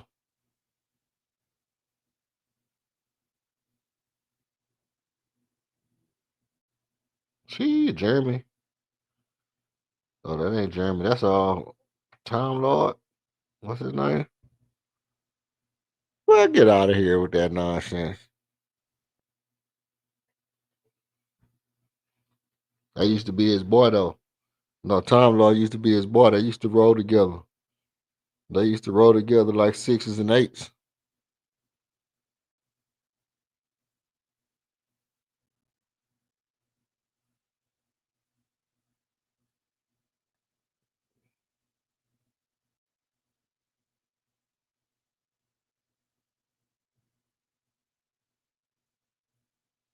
Let's see. Okay, let's see what this is here. Oh, shit. Oh, shit, that boy.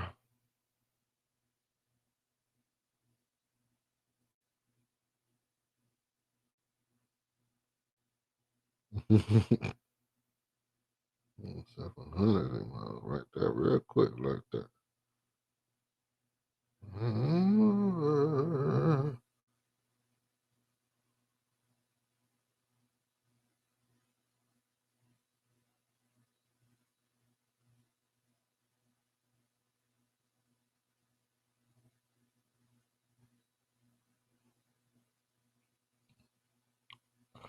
Yo. Okay.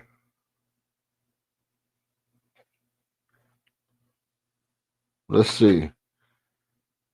At any rate, man, like I said, we're gonna put our foot on the gas right here. We're finna put our foot on the gas. And oh, you gotta get that ball to Reed. He was finna shoot that thing. He was finna fire that regular pistol. KD, you hog balling. He trying to go for a big number tonight. God dog.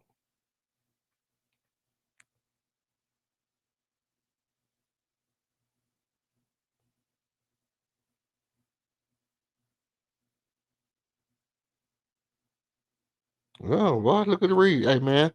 Reed picking the defense apart. Passing the ball up the court, getting the ball up the court quick, and making good reads early. Leonardo da Vinci missed a shot. There you go. Isaiah shooting the ball fading to the side. Shoot your real shot, man. Shoot your real shot, buddy. I know you think you Stephen Larry Miller, but you shoot your regular shot, man. Just shoot your regular shot. You ain't no Draza Petrovic, bro. You ain't no Draza Petrovic.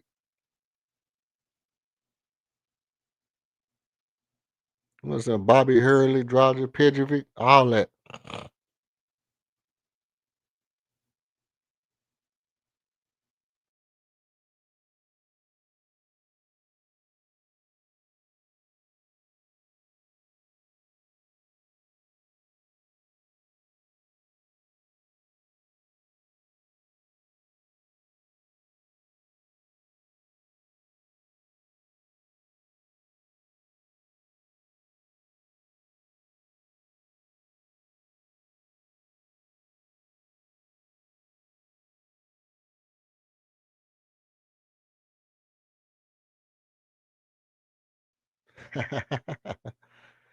Oh man, that's that Mexican OT, right?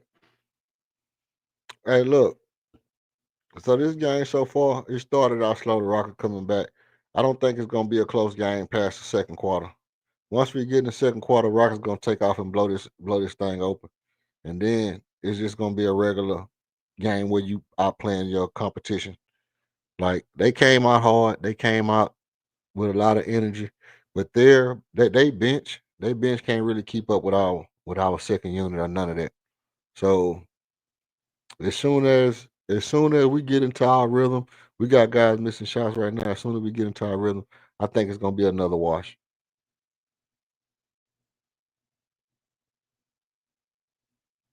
If we can get Kevin Durant off the floor, because he doing a lot of shooting. I don't know if he's trying to cover his point spread or what.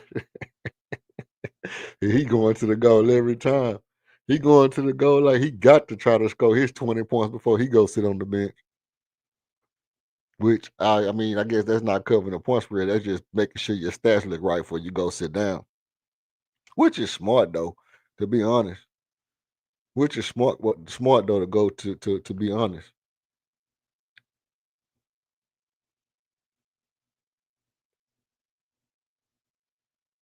Boom. That's the same play I was just talking about right there.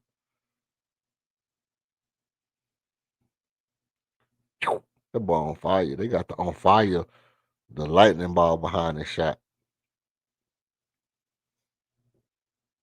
I be telling myself I'm gonna record these games so I can use the highlights that they be showing on here for some of my highlights. I need to be more due diligence um, when I be preparing for game. But I got so much stuff I'm working on to be honest. So if you hit the subscribe button, you won't miss none of the stuff that I'm working on. And I am working on some stuff, man. The show is doing good. The channel's doing good. Thanks to you all. I appreciate that very much. And it's only gonna get better. I know it seems like it's stagnant. It's just the same thing over and over and over again. But it's slowly developing. It's a maturation process. I'm adding little things here. I'm adding little things there. The user interface is changing a little bit here and there, and I got things that I'm working on the back burner. I got things I'm working on the back burner. You know, so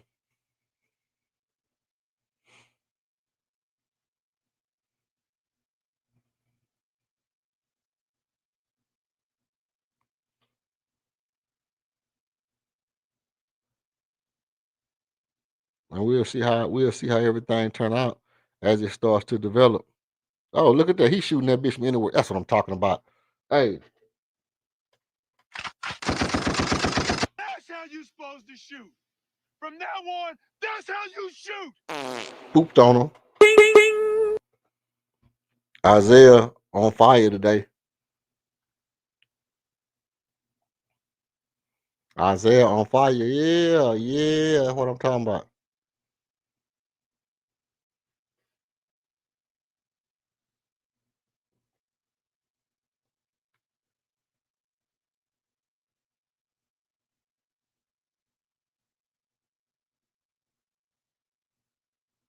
I boy said that shit quick.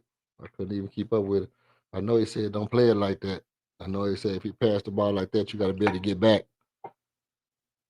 I don't know what he said after that. He said something like don't play it like that when he passed the ball. Something you got to be able to get back.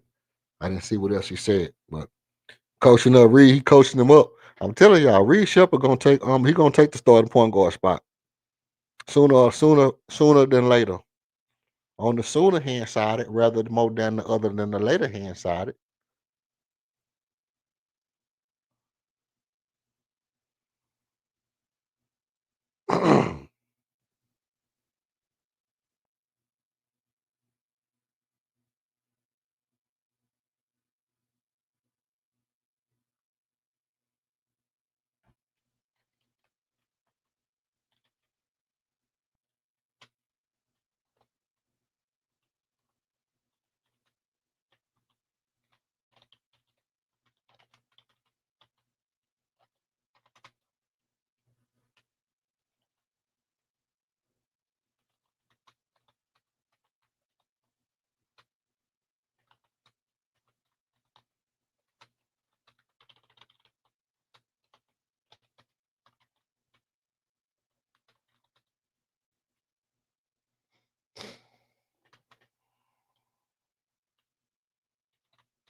Over basketball.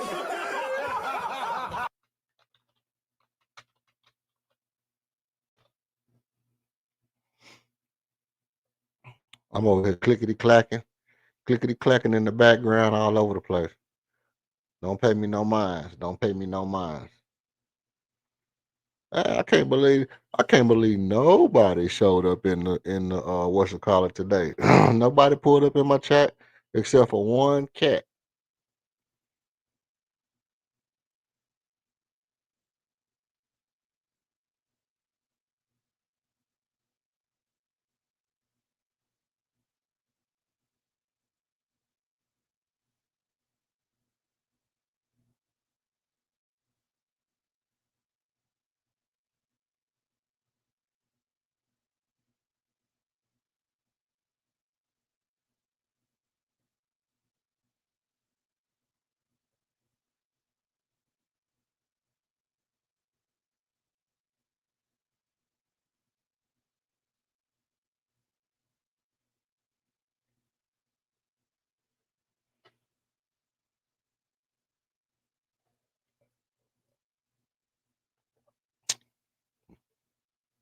Man, that boy launching t-shirts out there.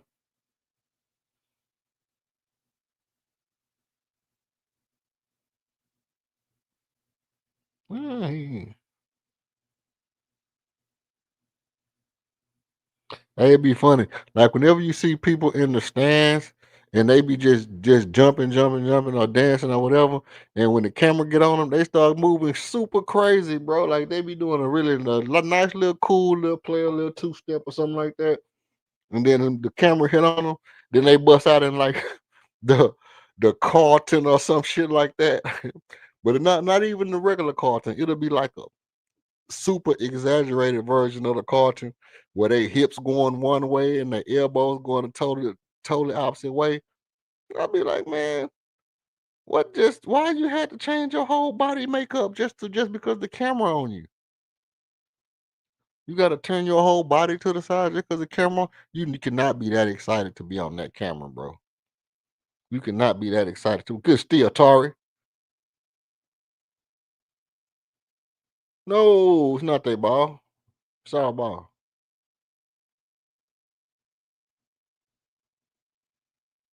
You cannot be that excited to be on the camera, buddy.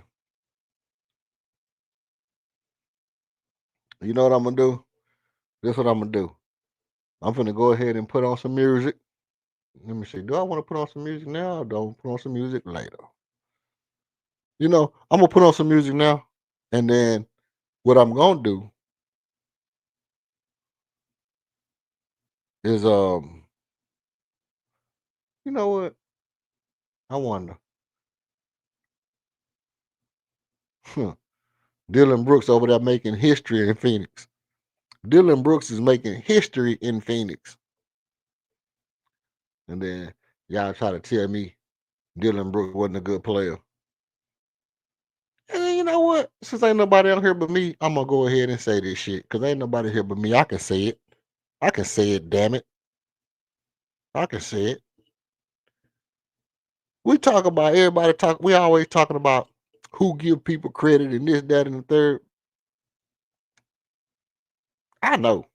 I know how many times I go on platforms and people shoot me down for saying shit. I know for a fact.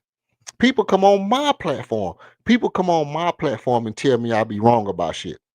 The only difference is that when you come on this platform, if you tell me I'm wrong about something, I know exactly what show you was on, and I can go back and look it up. I can go back and look it up because I know exactly what show it was. I don't have to guess. That's the only difference. But I know I be on platforms saying stuff, and people will shoot that shit down, turn back around. What the hell is that? Turn back around and then act like they never said it.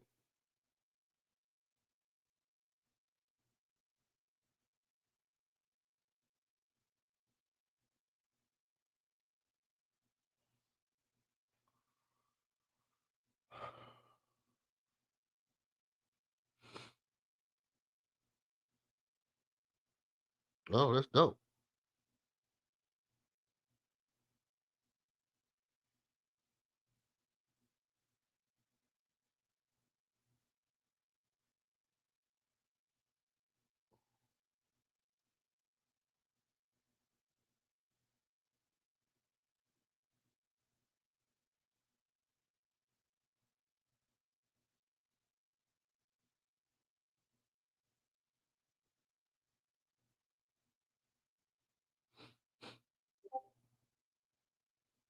I don't know what that beeping is. Hold on. Oh, I know what that is.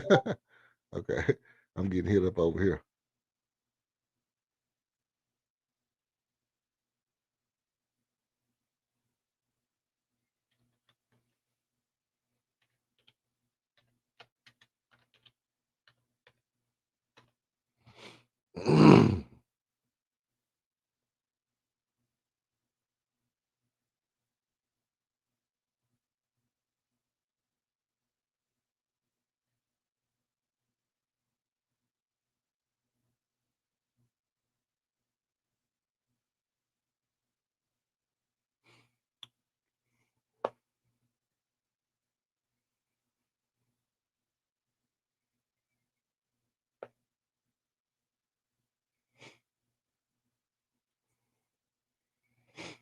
Man.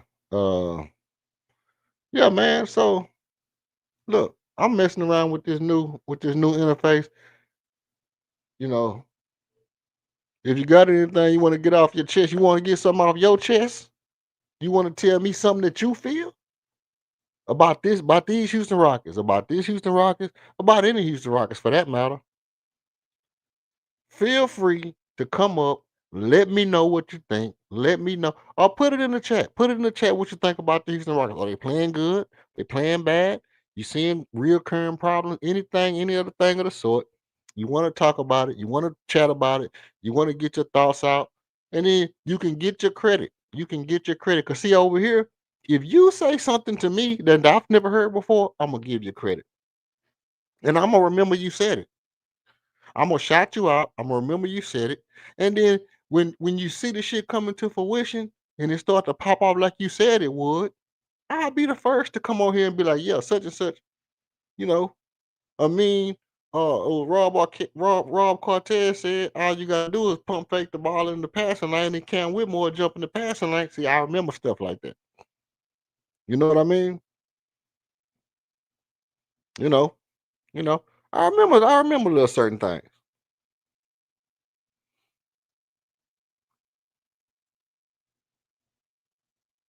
Splash. Oh, he missed that.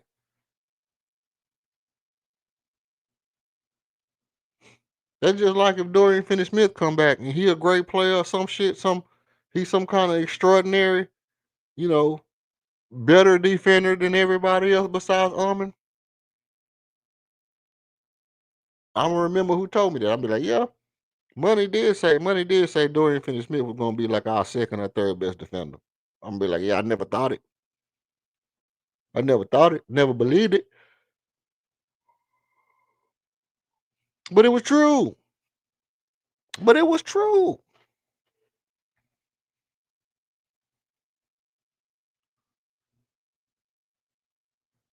Let's see. Let's see.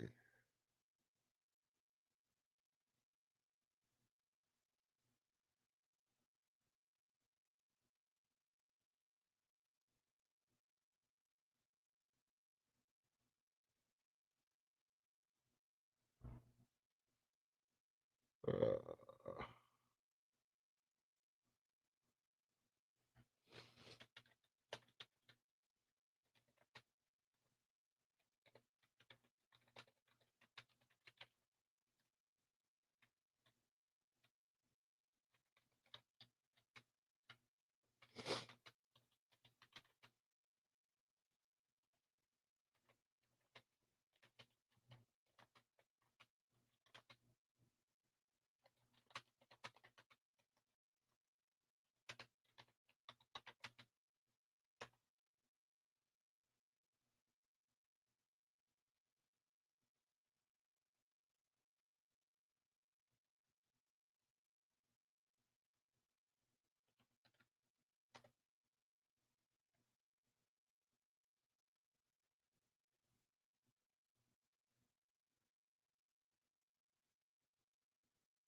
okay, okay.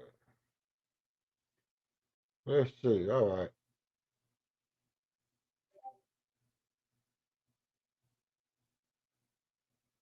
Let's see.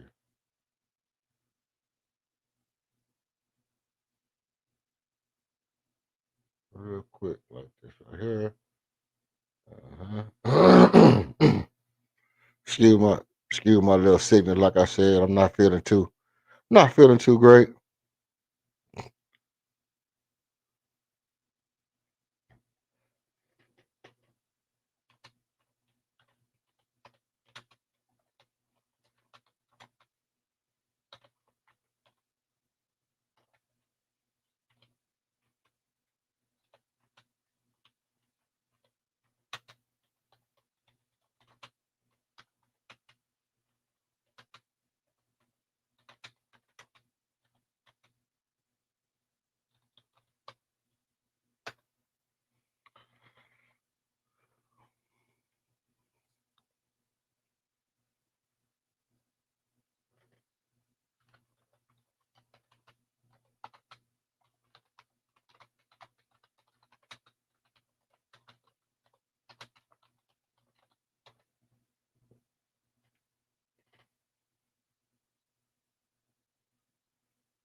All right. Let's see. Let me look over here and see if anybody in the chat, anybody got anything to say. Okay, nobody saying. I do got people in the building, so if you're in the building, I appreciate your likes. I appreciate your subscription. I even appreciate you sitting with me through this boring ass stream and this boring ass game. Even though the game is close, it's actually a boring ass game because we know that the Rockets is not playing good. There's been some missed shots, and probably at the half, it'll probably just go bonkers or whatever. And as for right now, I'm just kind of chilling, trying to learn the platform. And, like I said, if anybody got anything they want to say, you can feel free to pull up and, say it, chime in the chat, chime in on the thing. Um, cool. That's cool in the game. Oh, shit. That's a foul on Drew Holiday. He just straight ran into Tari Eason. Booty bumped the shit out of Tari Eason. He just booty bumped that man in his hip. Oh no. Foul on Drew Holiday, man. You can't booty bump that man in his hip bone like that. Let's see. Let's see.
All right. Well, all righty then. Hey, can y'all tell anything different about the stream? Anything look different? If you've been here before, can you see anything different about the stream? Or are you here on the new vertical layout? If you're here on the new vertical layout, tell me how it look on the vertical layout because obviously this is a new feature and we haven't had this before. And we haven't had this before, and I'm just trying it out. I just now found out how to even find it and look and see what it looked like. So it does look a lot different than the Tomba thing. So I'm gonna be working on how to make the vertical look a lot better. I'm gonna be trying to figure out how to make the vertical stream look a lot better. Cause I like this you know, little vertical jump off joint like that. But I can't like I said, I don't really know too much about it. I'm just still learning.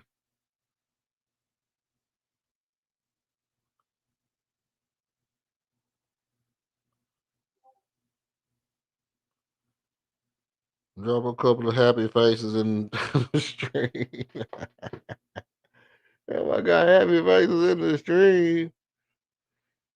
Yeah, I got water in the stream. Yeah, try to put me by a string. Yeah, I got money. What you mean? Yeah, oh, watch me do my thing. Yeah, diamond shine, pinky ring. Yeah, Hugh Rocket is my team. Yeah, smiley faces on the string. Okay, the Rockets have just took a lead and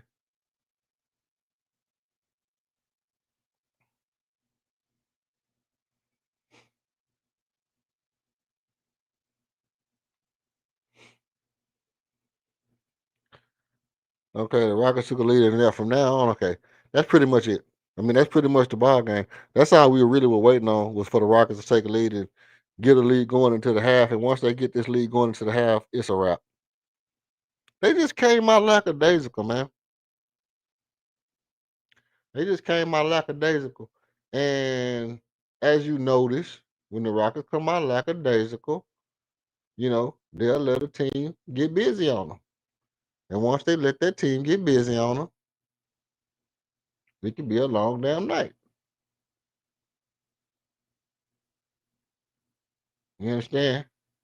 You understand me? Know what I'm talking about? Because I'm real. Know what I'm talking about? Because I'm real. Coming down Peace and Chain, Old Shiny Grill.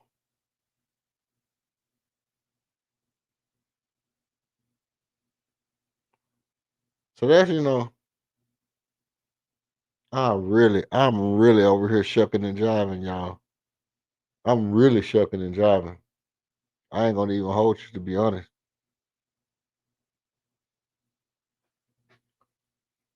I'm doing all kinds of shit. I'm not even barely focused on watching the game. Hair transplant threw me off. I think that's what got me.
Mm-hmm.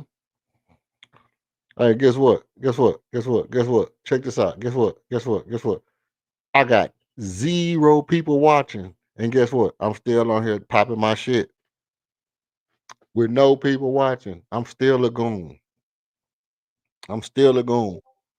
I'm still a goon with nobody watching. Guess why? Oh, my bad. Not that. I ain't mean to push that. I meant to push this right here. You have an inconsistency in your own argument, and that's another example of why I call you Michael Jordan fans, because you're not consistent in your own argument. And then you think about it. Look, in real life, true story, I don't really care. To be honest, I don't really care because I say enough shit. I say enough shit that other people don't say to where that I know basketball to a degree that if you listen to me, you might not agree with me when I'm saying it because I'm not the best person at saying the norm. I don't say that. I've never since I was little, I've never said the normal shit. I've never been the person to just follow the pack, say the norm, rhetorical rhetoric type, say the normal shit that somebody got. That's never been me. I've always thought outside the box, stepped outside the box, drew outside the lines, colored outside the lines. That's what's made me successful over the years. If I follow the pack, if I follow the crowd, 9 times out of 10, I'm fucking up. I'm fucking up.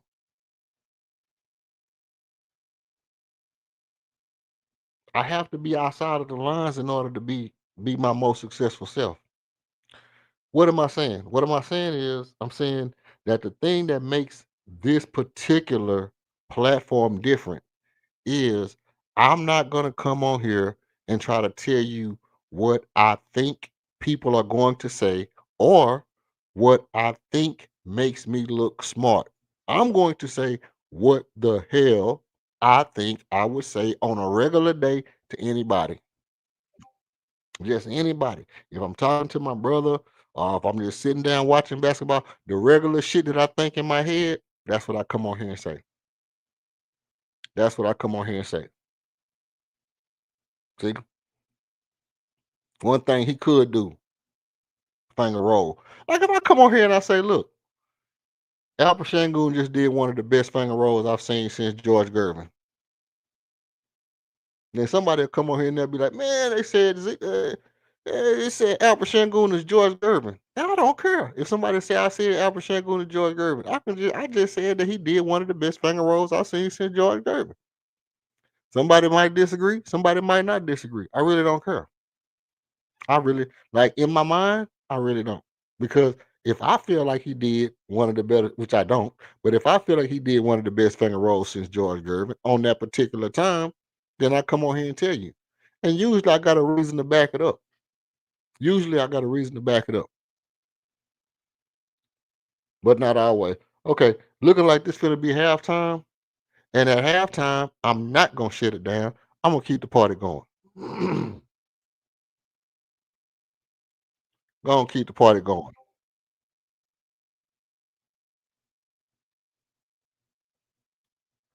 Let me see.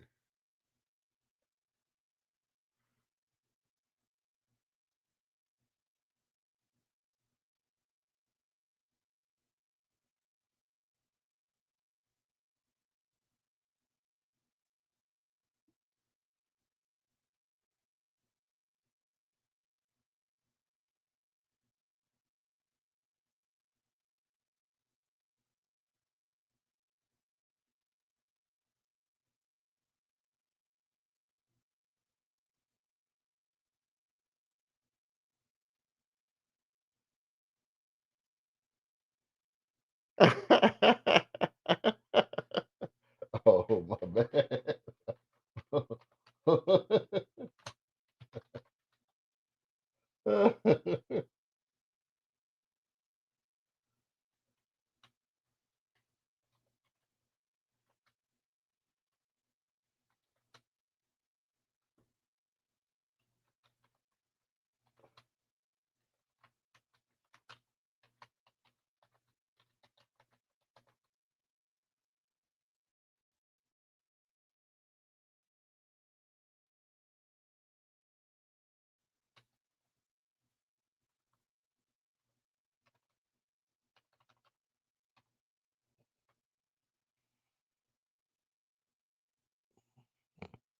All right, all right.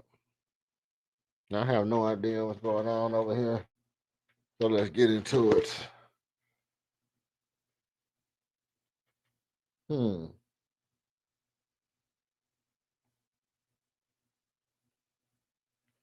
PC. PC. Let's see. You want to go PC or you want to go MP3?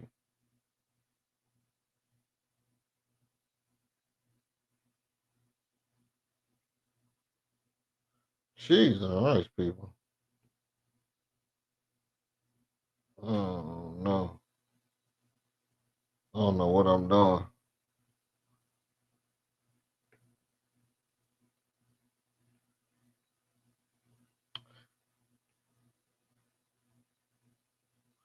Hey, but at the same time, I appreciate everybody. I appreciate the likes. I appreciate the subscribes, man. Appreciate the good looking.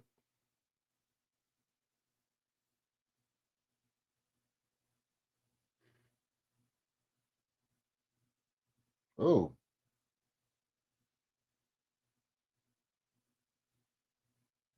that's nasty McNuggets right there. That's nasty McNuggets.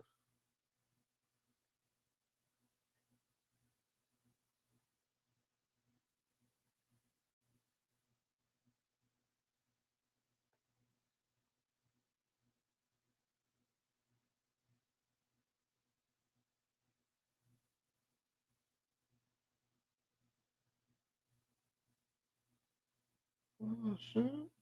Little stuff. Oh. Oh yeah.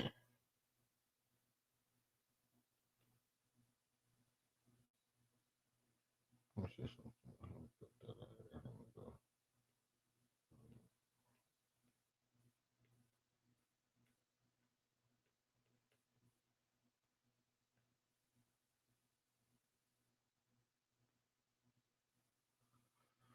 one? Hey, what are we talking about here? What are we talking about here? Is this a good game or no? Is this a good game or no? Because I'm watching the game. I'm really not watching the stream. So if anybody pull up in the stream, you know how it go down.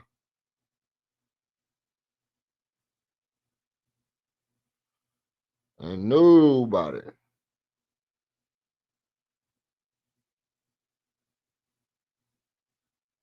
Hey, you know shit, bro.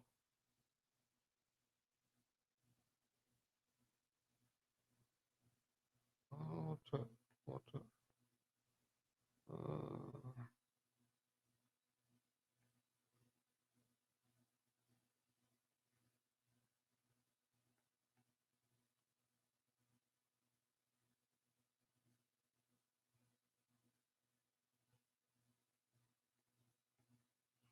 that's what I'm saying.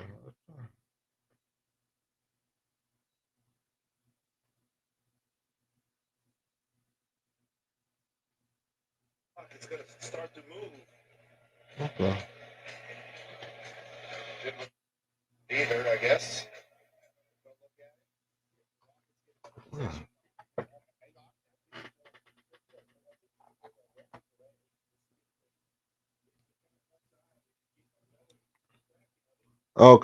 Okay. I'm doing some other stuff over here on the back end. So while I get that ready, let me see what kind of music I'm gonna give y'all because it's been a very quiet stream. Um, at halftime, your Houston Rockets have just started to play basketball. Low scoring second quarter for the Houston Rockets and the Portland Trailblazers. Look, the score is 69-60. Kevin Durant got 20 points. Alvin Shango got 12 points. Jabari Smith Jr. got 15 points, shooting 3 for 6 from the field. Josh Okogie is shooting 0 for 2. Armin Thompson shooting 0 for 2 from 3. And Armin Thompson also has 11 points. For the Portland Trailblazers, Tamara Kamara, 12 points. Drew Holiday, 13 points. Shaden Sharp, 8 points. Jeremy Grant, 5 points. Shango has 7 rebounds. Well on his way to another triple-double. He only has 3 assists.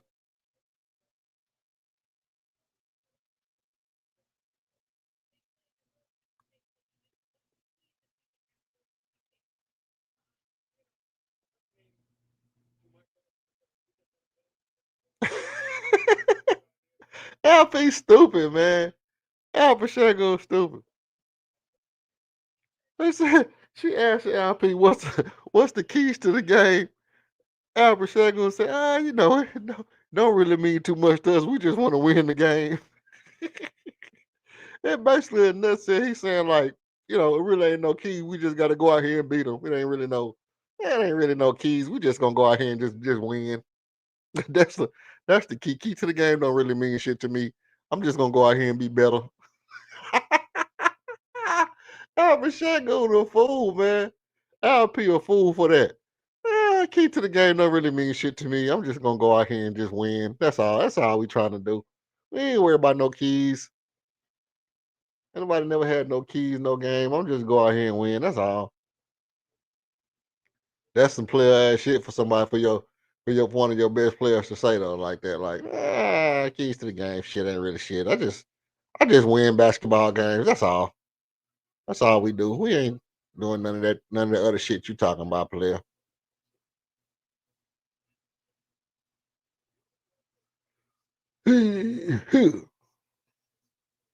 Man, you come straight out of a country. Think about. Let's see. You come straight out of a comic book.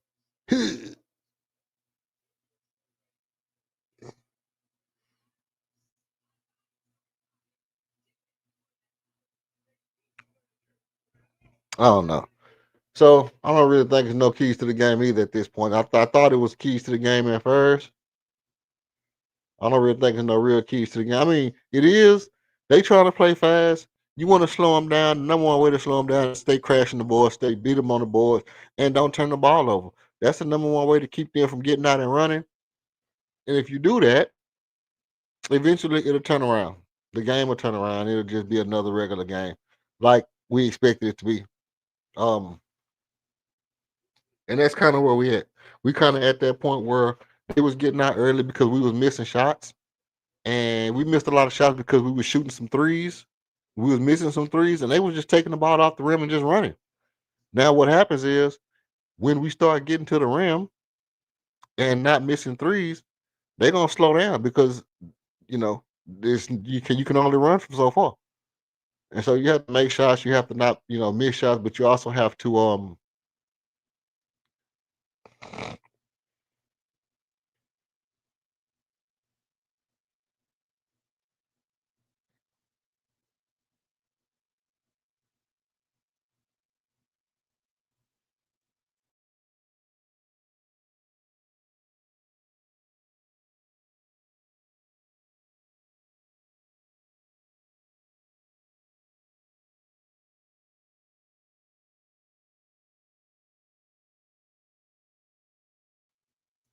not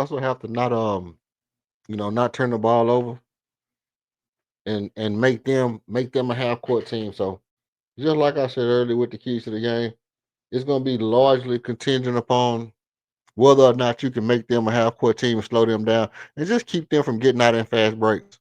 You know, that's kind of where we at. We just don't want them running up and down the court all willy nilly.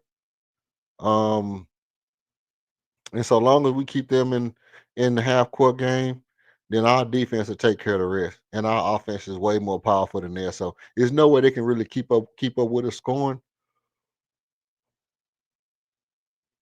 unless they just get super hot. And I'm not a rapper. Get it? Super hot, not a rapper. Those is bars.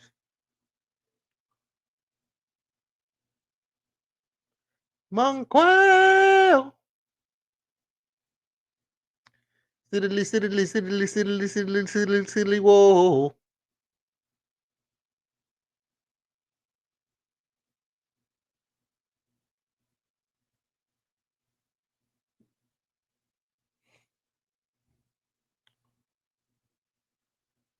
Yeah, you don't get out my face, bro.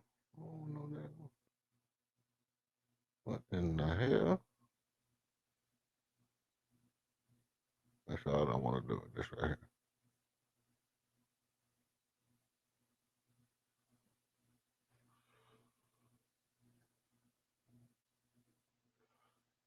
Okay, let's see. Oh no, no, no, no, no, baby. That's Buku, baby.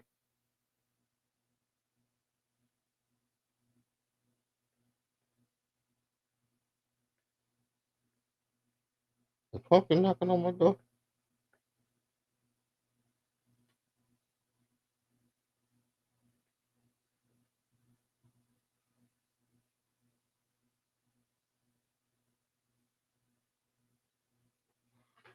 Let me see what's going on out here, boy. That shit straight out of Turkey, boy.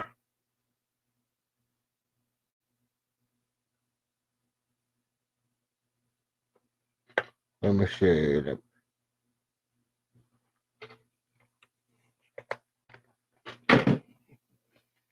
I'll go ahead and put this on right quick.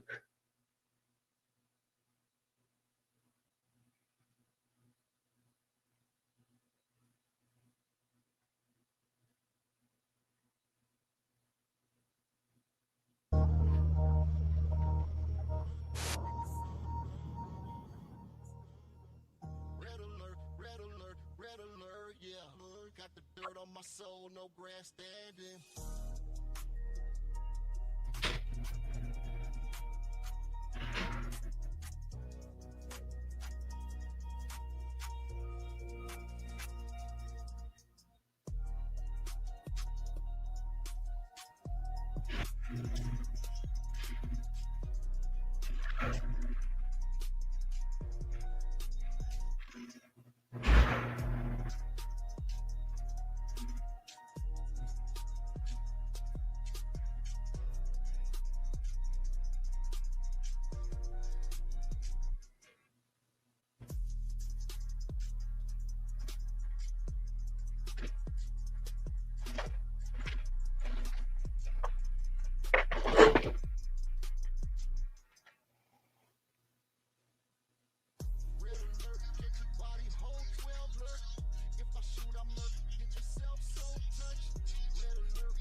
the prayers ain't much. Red alert, get your body whole 12 alert. If I shoot, I'm murk. Get yourself so touched. Red alert, where the angels clutch heat, where the halos rust, and the ops rush, but the prayers ain't much.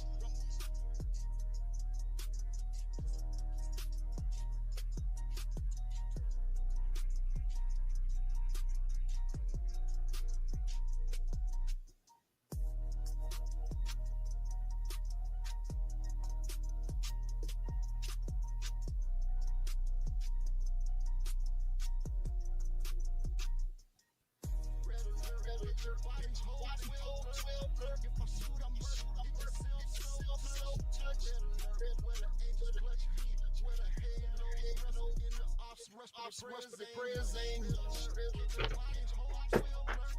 If I shoot, I'm murk. Get yourself so touched. Red alert, where the angels clutch heat, where the halos rust, and the ops rush, but the prayers ain't much. Don't ask.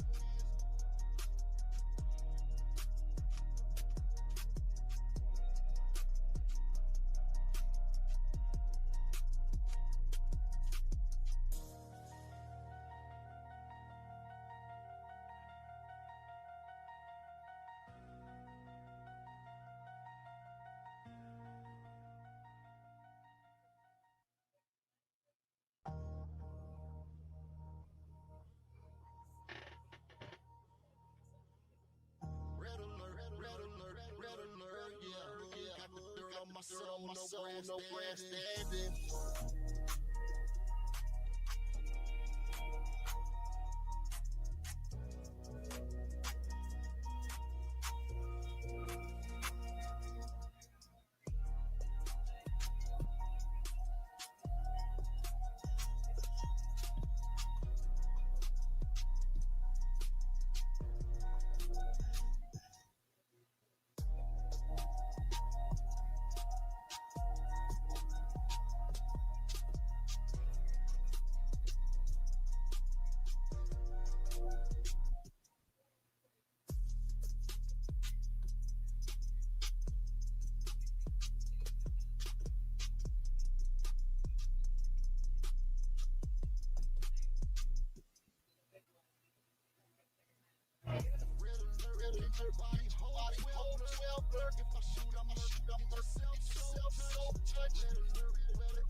Rush, but the prayers ain't much. Red alert, body hold 12 alert. If I shoot, I'm get yourself so touched. Where the halos and the ops rush, but the prayers ain't much.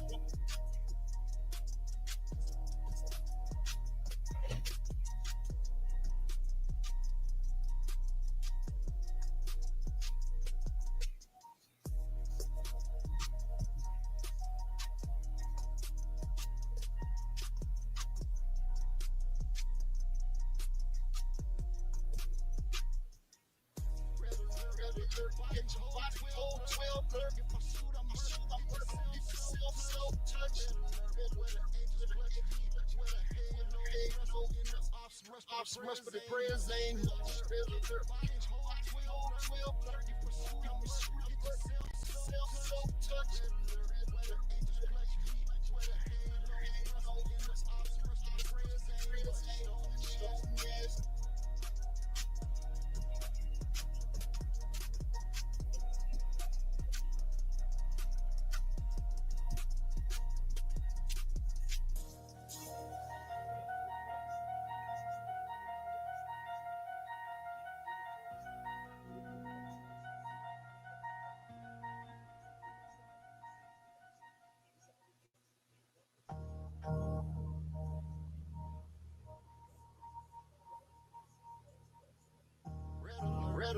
Red alert, yeah.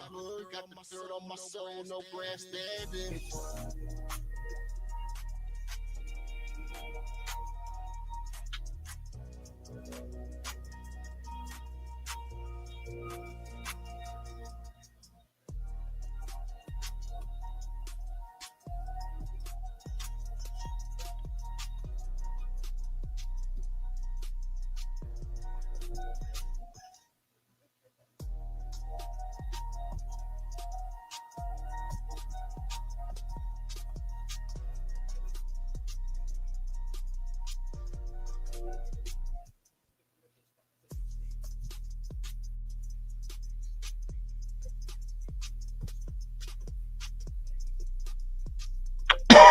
Rush,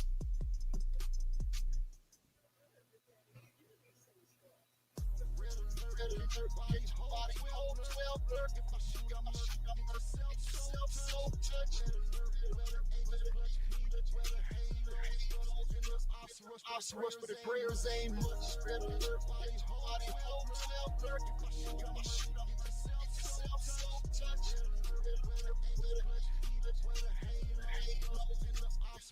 Rush, but the prayers ain't much.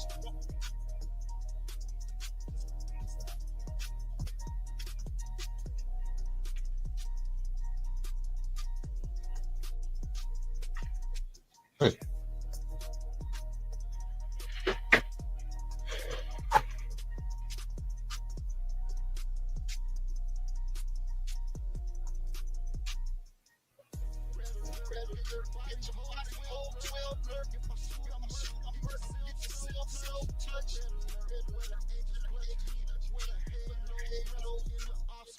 Rush, but the prayers ain't much.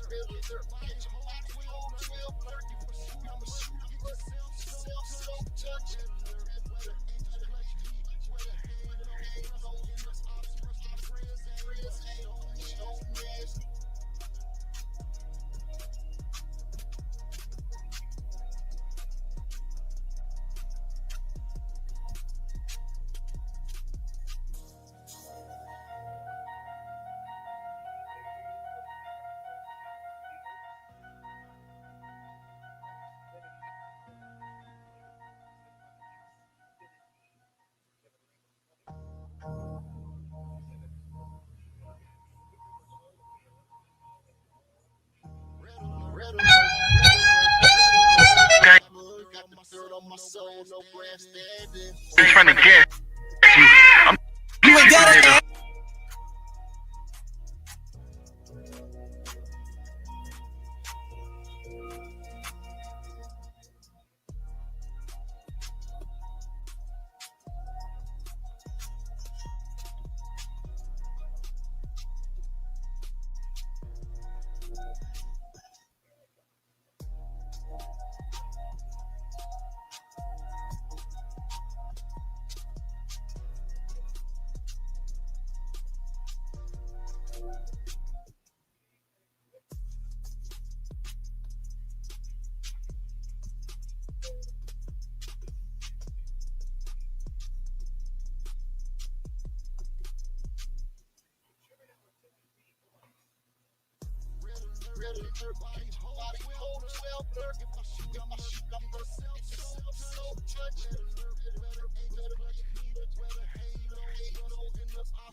Rush, but the prayers ain't much. Red alert, body, body, 12 alert.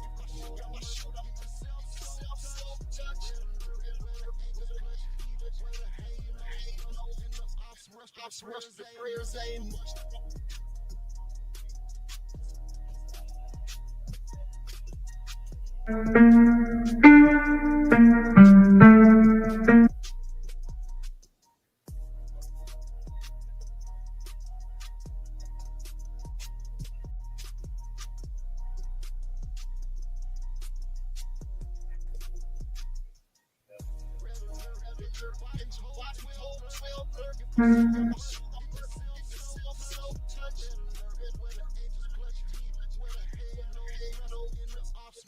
Rush, but the prayers ain't much.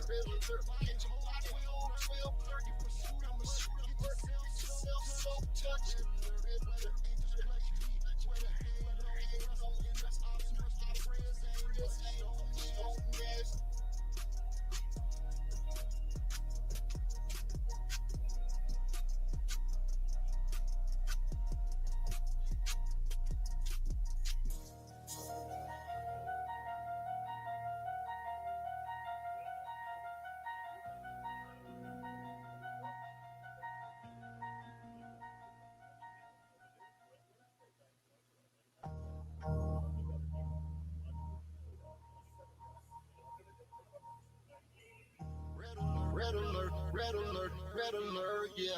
Got the dirt on my soul, no grandstanding.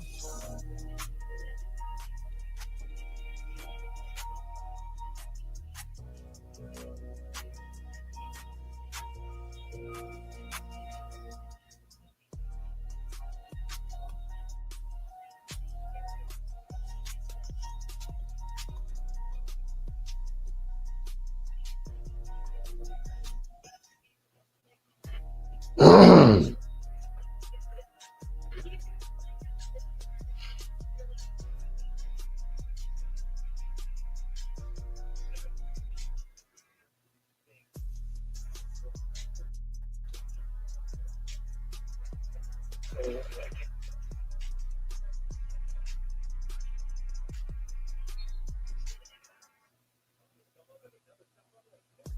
alert, get your body hold 12 lurch. If I shoot, I murk. Get yourself so touched. Red alert, where the angels clutch heat, where the halos rust, in the ops rush, but the prayers ain't much. Red alert, get your body hold 12 lurch. If I shoot, I murk. Get yourself so touched. Red alert, where the angels clutch heat, where the halos rust, in the ops rush, but the prayers ain't much.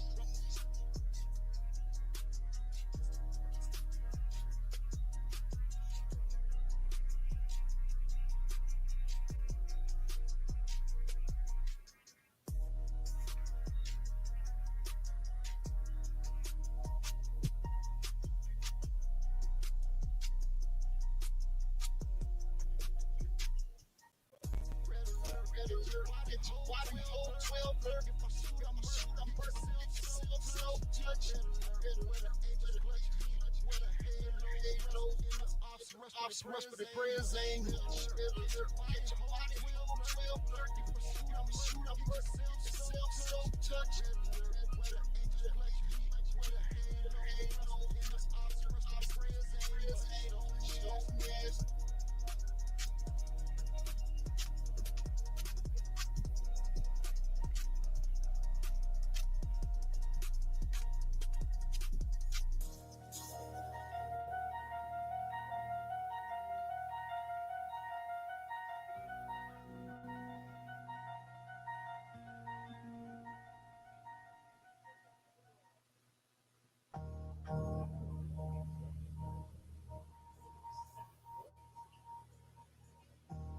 Red alert, red alert, red alert, yeah. The dirt on my soul, no grandstanding.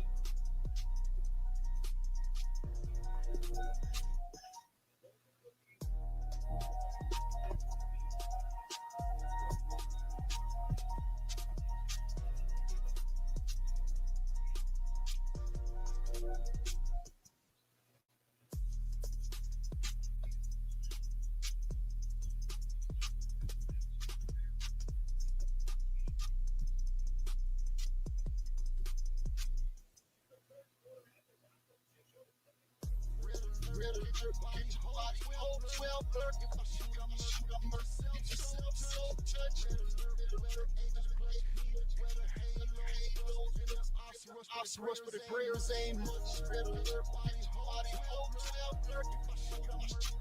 Get yourself so touched. Where the angels clutch heat, where the halos in the ops rush, but the prayers ain't much.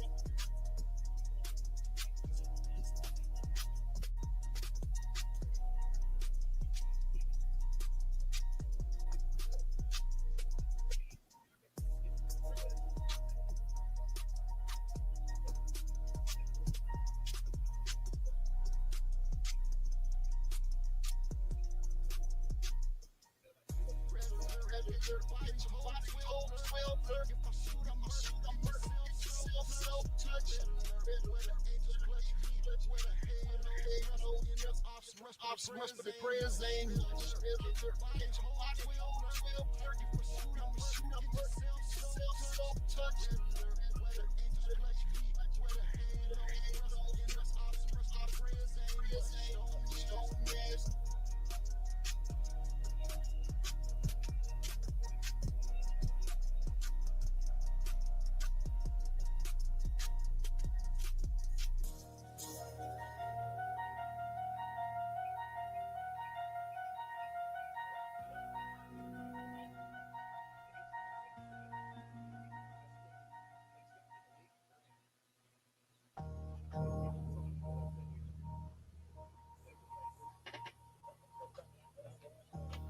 Red alert, red alert, red alert, yeah.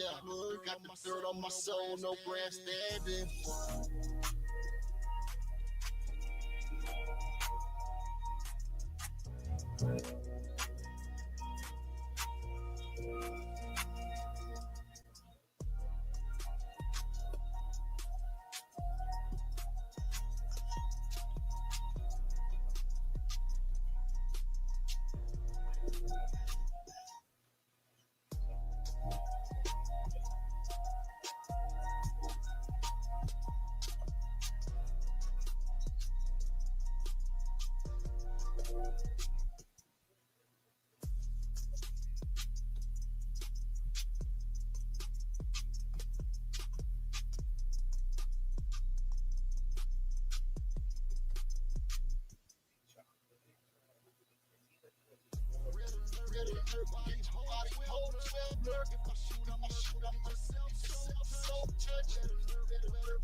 Rush, but the prayers ain't much. Red alert, body hold 12 alert. If I shoot, I'ma shoot, I'm so touch.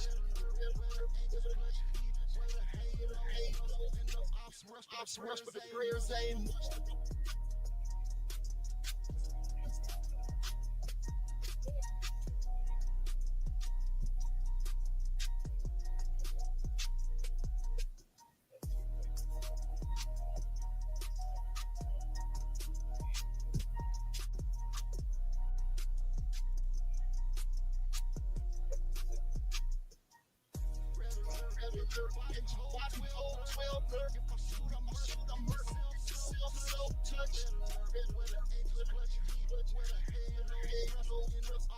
Ops rush, but the prayers ain't much.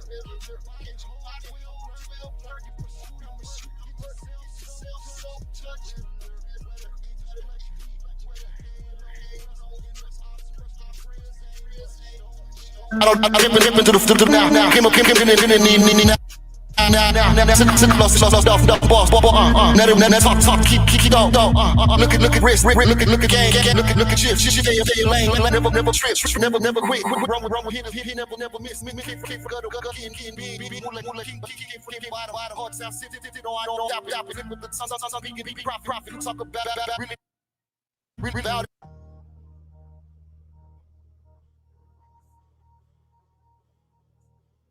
About it.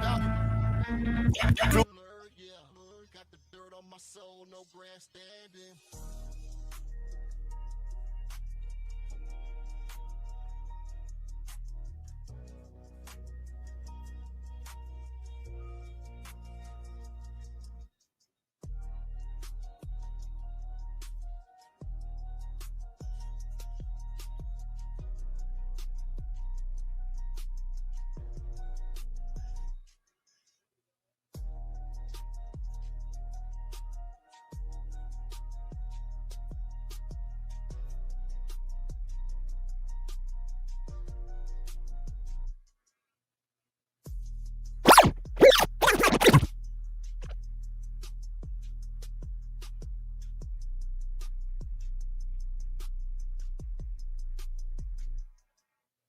Wait, more.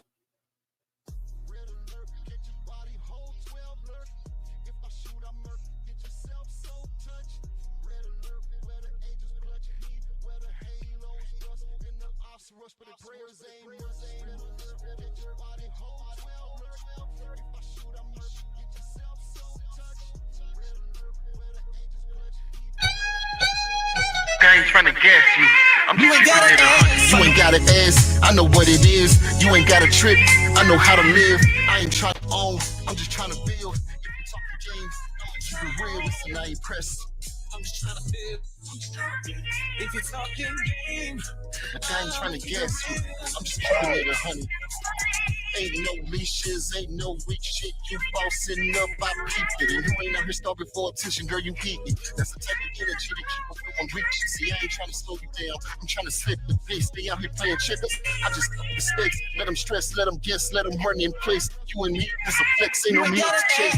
You ain't got an ass, I know what it is. You ain't got a trick, I know how to live. I ain't trying to own, I'm just trying to build. If you talking game, I'ma keep it real. You ain't got an ass, I know what it is. You ain't got a trick, I know how to live. I ain't trying to own, I'm just trying to build.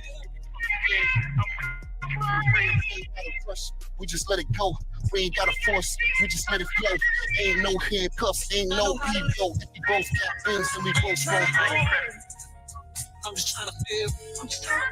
If you're talking game, But I ain't trying to gas you.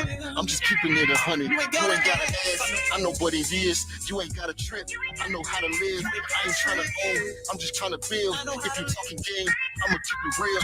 You ain't got an ass, I know what it is. You ain't got a trip, I know how to live. I ain't trying to own, I'm just trying to build. If you talking game, ain't no drama, ain't no stressing, ain't no questions, ain't no guessing, ain't no drama, ain't no stressing, ain't no questions, ain't no guessing.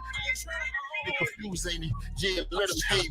We ain't worried about them now, we just if getting you're paid. talking game, Yeah, let them hate. We ain't worried about them now. We just getting paid. You ain't got a trick. I know how to live.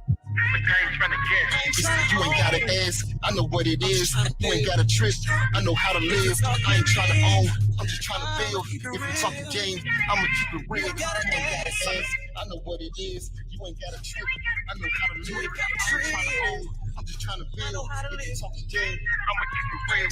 Get it, watching how we slide. You got your own bag, I just double what you drive. Ain't no petty flex, I ain't worried by the side. If they ask me what we doing, I'ma tell them we alive. I know what it is, yeah. You got a trick. I know how to live. I'm just trying to live. Yeah. I'ma keep it real.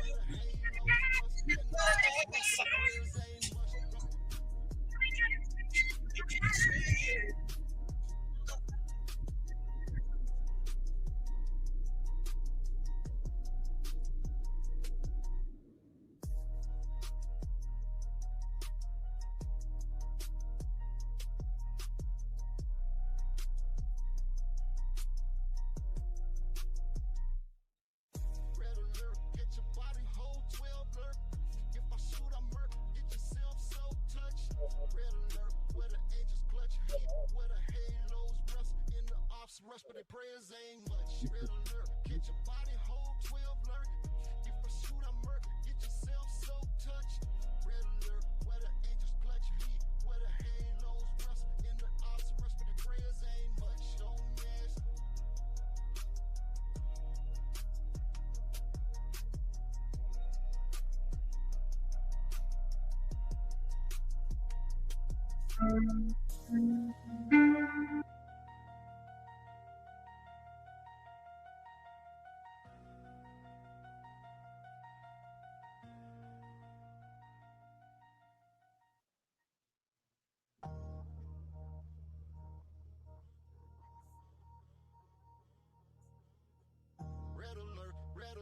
Red alert, yeah. Got the dirt on my soul, no grandstanding.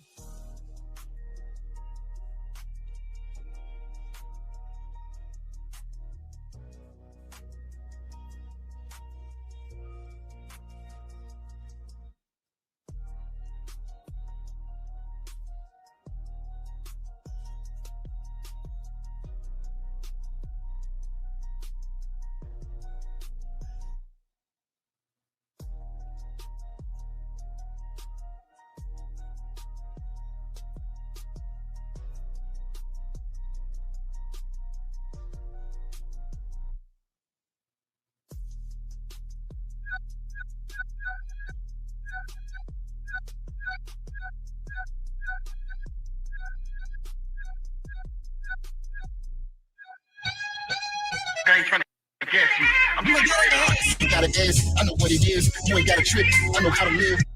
I ain't trying to own, I'm just trying to build. If you talk the game, I'm trying to real tonight. Press. I'm just trying to feel. If you're talking game, I ain't trying to guess you. I'm just keeping it 100. Ain't no leashes, ain't no weak shit. You bossing up, I peep it. And you ain't never start before attention, girl, you beat me. That's the type of energy that you put on pictures. See, I ain't trying to slow you down. I'm trying to slip the pace. Stay out here playing checkers. I just make mistakes. Let them stress, let them guess, let them run in place. You and me, there's a flex, ain't no need to chase. You ain't gotta ask, I know what it is. You ain't got a trick, I know how to live. I ain't trying to own, I'm just trying to build. If you talk the game, I'm just keep it real. You ain't gotta ask, I know what it is. You ain't got a trick, I know how to live. I ain't trying to own, I'm just trying to build. We just let it go. We ain't gotta force. We just let it flow. Ain't no handcuffs, ain't no ego. We both got things when we both wrong. I'm just trying to feel. If you're talking game, I ain't trying to gas you. I'm just keeping it 100. You ain't gotta ask. I know what it is. You ain't got a trip. I know how to live. I ain't trying to own. I'm just trying to build. If you can game, I'ma keep it real. You ain't gotta ask. I know what it is. You ain't got a trip. I know how to live. I ain't trying to own. I'm just trying to build. If you talk game. Ain't no drama, ain't no stressing, ain't no questions, ain't no guessing, ain't no drama, ain't no stressing, ain't no questions, ain't no guessing. Confusing, yeah, let them hate. We ain't worried about them now, we just get paid. Yeah, let them hate. We ain't worried about them now, we just get paid. I'm keeping it 100. you ain't got a trick.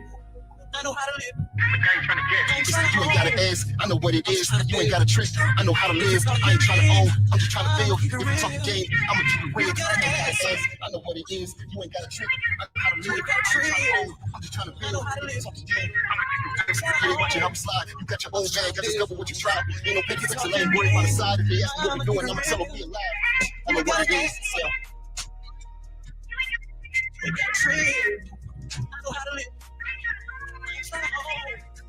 I'm just trying to feel. If you take your game, keep it real.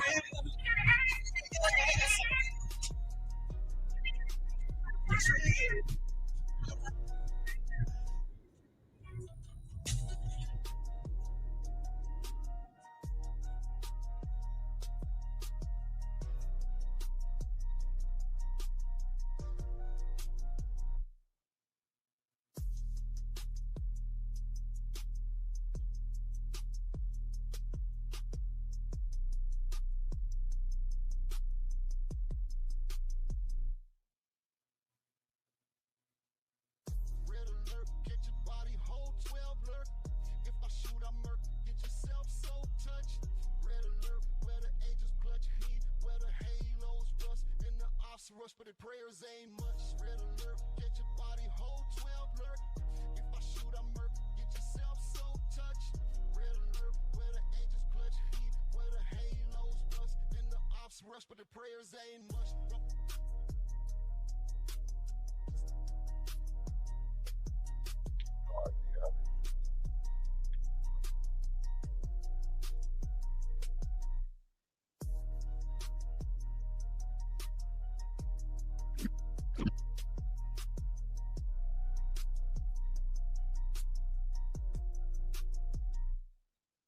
Red alert, get your body, hold 12 lurk.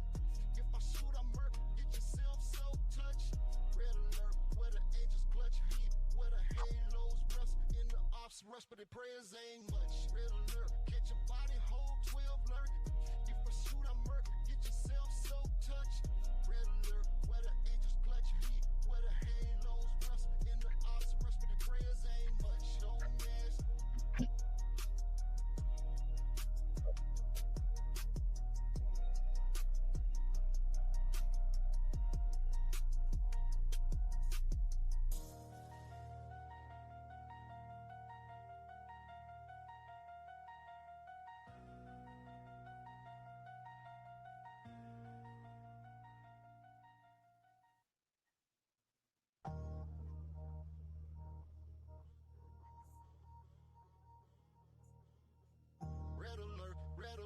Red alert, yeah. Got the dirt on my soul, no grandstanding.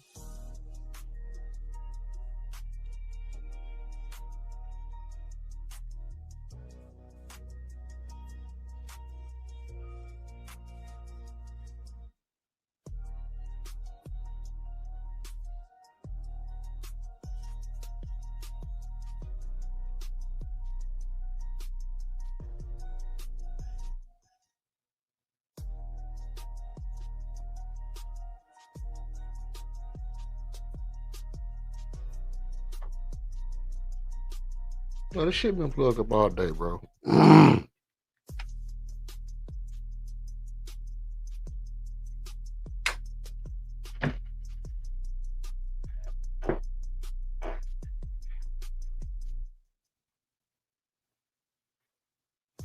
alert, get your body, hold 12 lurk. If I shoot, I murk, get yourself so touched. Red alert, where the angels clutch heat, where the halos rust, and the ops rush, but the prayers ain't much. Red alert, get your body, hold 12 lurk. If I shoot, I murk, get yourself so touched. Red alert, where the angels clutch heat, where the halos rust, and the ops rush, but the prayers ain't much.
on my soul, no grandstanding.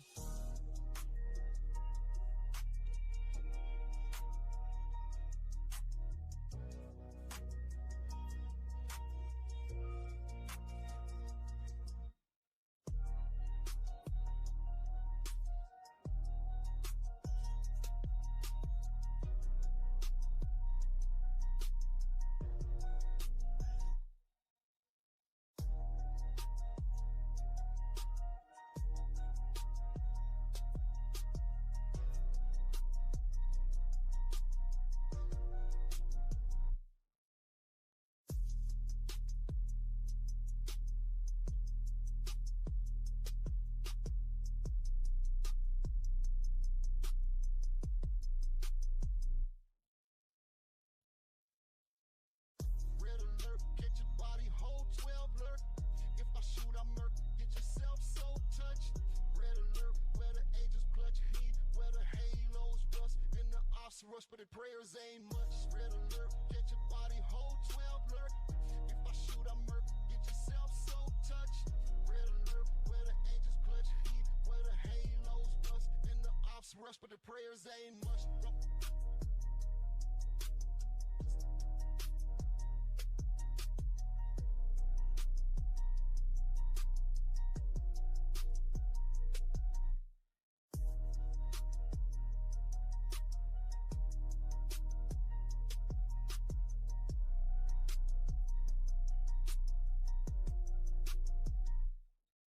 Red alert, get your body whole 12 alert. If I shoot, I murk, get yourself so touched. Red alert, where the angels clutch heat, where the halos rust, and the ops rush, but the prayers ain't much. Red alert, get your body whole 12 alert. If I shoot, I murk, get yourself so touched. Red alert, where the angels clutch heat, where the halos rust, and the ops rush, but the prayers ain't much. Don't mess.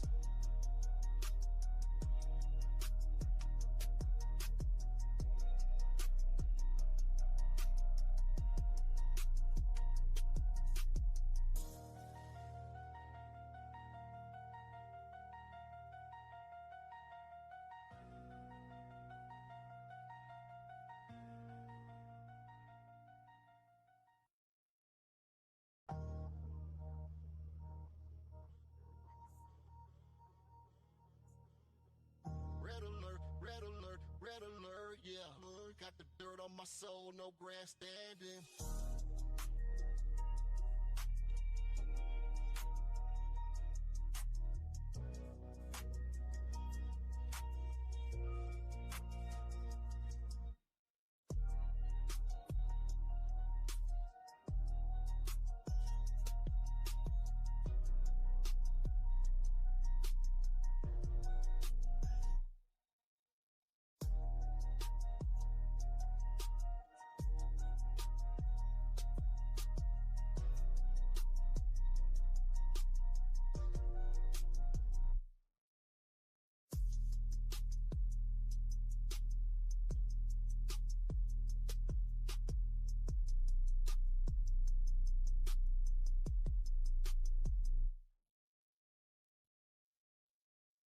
Red alert, get your body whole 12 alert.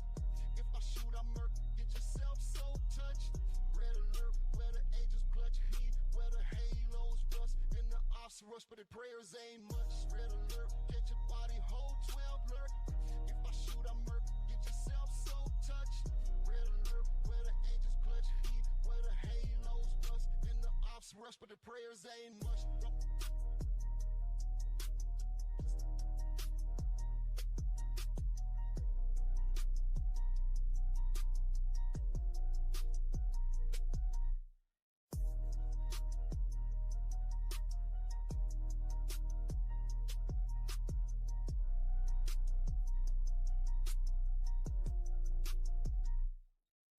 Red alert, get your body whole 12 alert.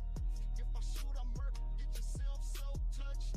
Red alert, where the angels clutch heat, where the halos rust, and the ops rush, but the prayers ain't much. Red alert, get your body whole 12 alert. If I shoot, I murk, get yourself so touched.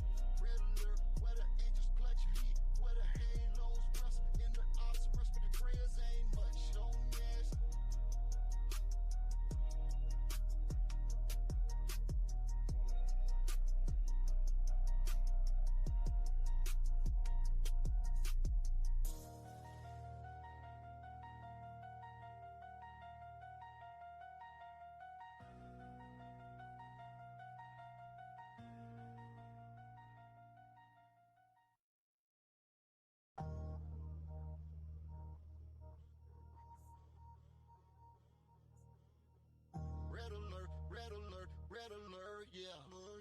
dirt on my soul, no grandstanding.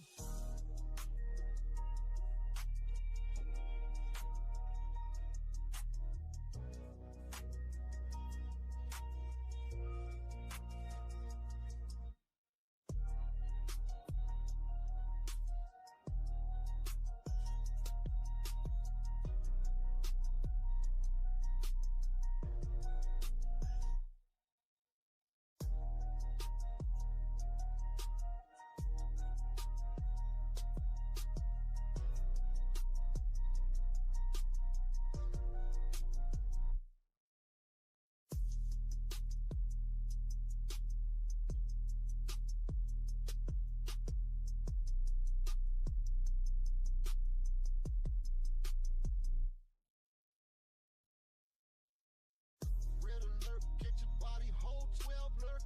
If I shoot, I murk, get yourself so touched. Red alert, where the angels clutch heat, where the halos rust, and the ops rush, but the prayers ain't much. Red alert, get your body whole 12 lurk.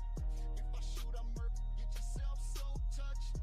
Red alert, where the angels clutch heat, where the halos rust, and the ops rush, but the prayers ain't much.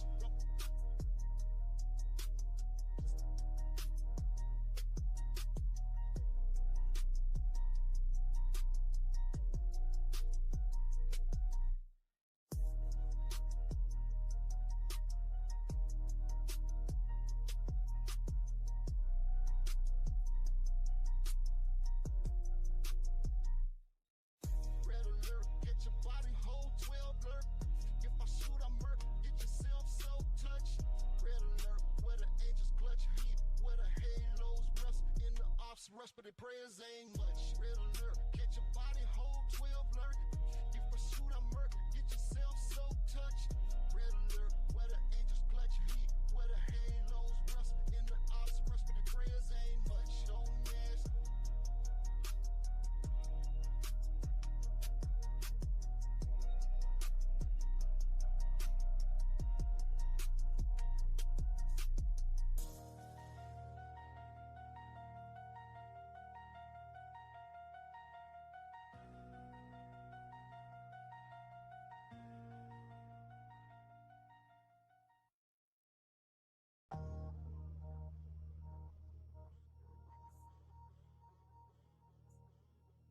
Red alert, red alert, red alert, yeah. Got the dirt on my soul, no grandstanding.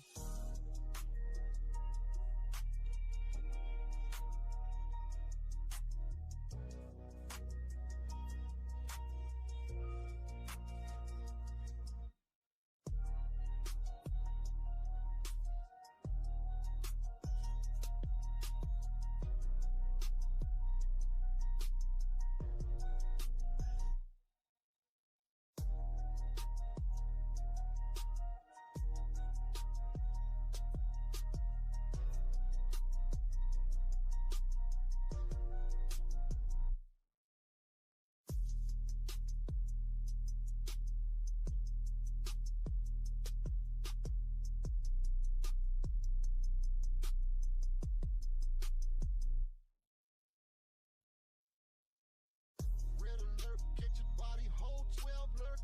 If I shoot, I murk, get yourself so touched. Red alert, where the angels clutch heat, where the halos rust, and the ops rush, but the prayers ain't much. Red alert, get your body whole 12 lurk. If I shoot, I murk, get yourself so touched. Red alert, where the angels clutch heat, where the halos rust, and the ops rush, but the prayers ain't much.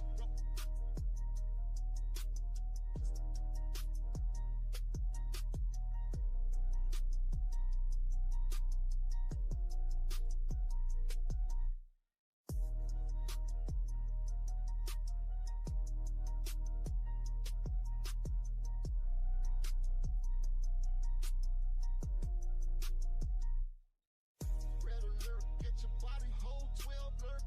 If I shoot, I murk, get yourself so touched. Red alert, where the angels clutch heat, where the halos rust, and the ops rush, but the prayers ain't much. Red alert, get your body whole 12 lurk. If I shoot, I murk, get yourself so touched. Red alert, where the angels clutch heat, where the halos rust, and the ops rush, but the prayers ain't much. Don't ask.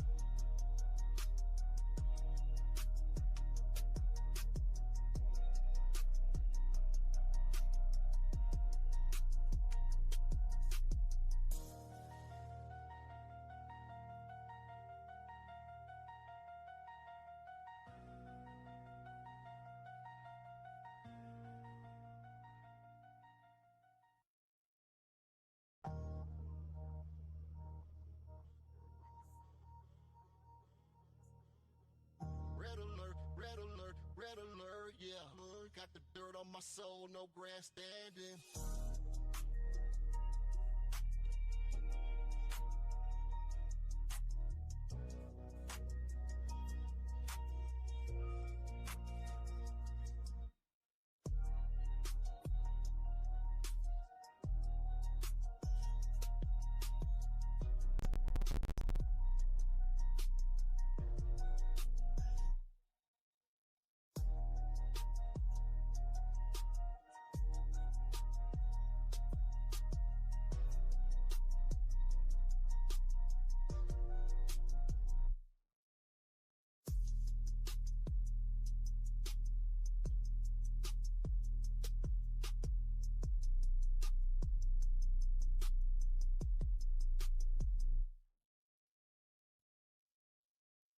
Red alert, catch your body, hold 12 lurk.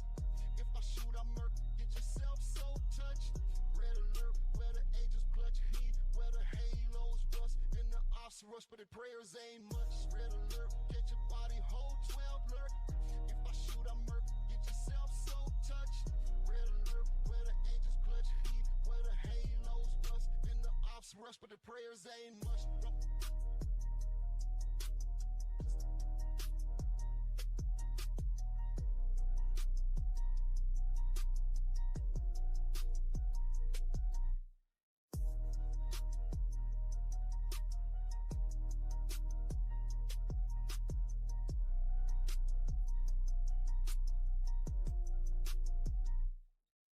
Red alert, get your body, hold 12 lurk. If I shoot, I murk, get yourself so touched. Red alert, where the angels clutch heat, where the halos rust, and the ops rush, but the prayers ain't much. Red alert, get your body, hold 12 lurk. If I shoot, I murk, get yourself so touched. Red alert, where the angels clutch heat, where the halos rust, and the ops rush, but the prayers ain't much. Don't mess.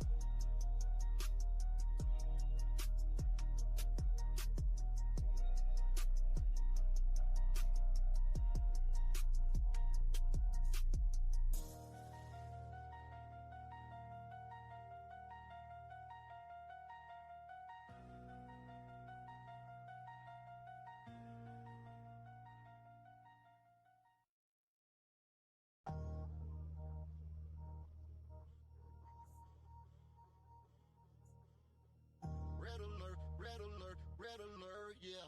Got the dirt on my soul, no grandstanding.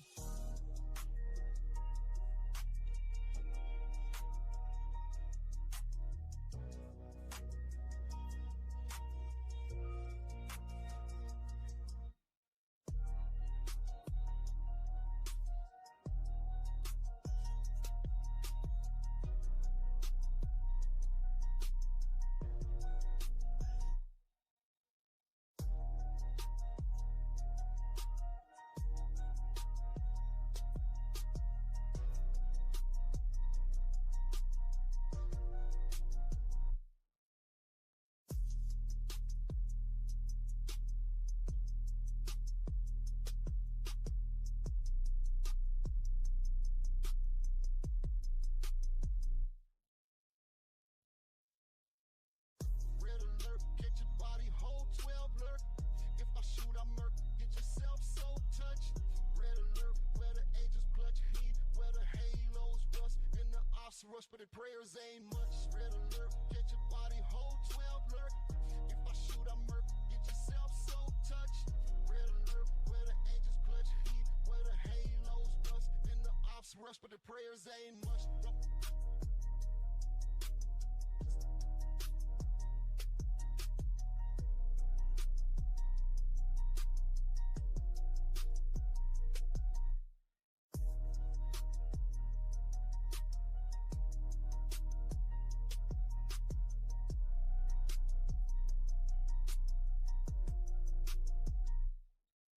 Red alert, get your body, hold 12 lurk.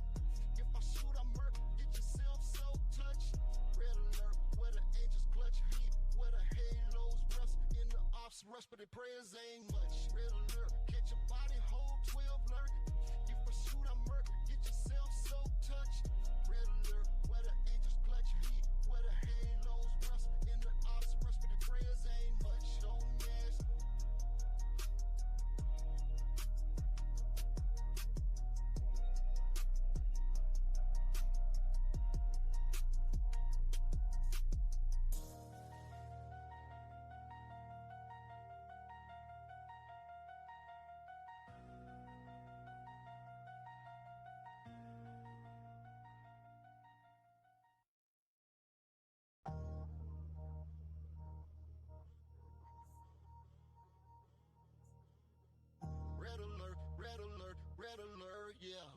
Got the dirt on my soul, no grandstanding.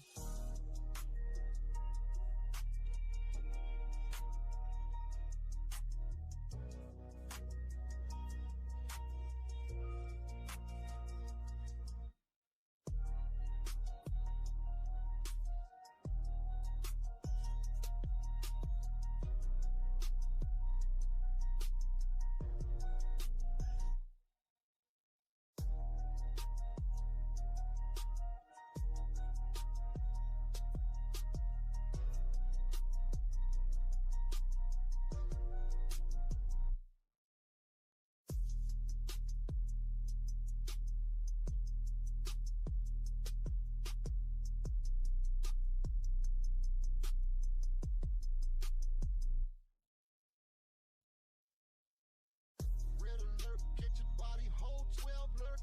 If I shoot, I murk, get yourself so touched. Red alert, where the angels clutch heat, where the halos rust, and the ops rush, but the prayers ain't much. Red alert, catch your body, hold 12 lurk. If I shoot, I murk, get yourself so touched. Red alert, where the angels clutch heat, where the halos rust, and the ops rush, but the prayers ain't much.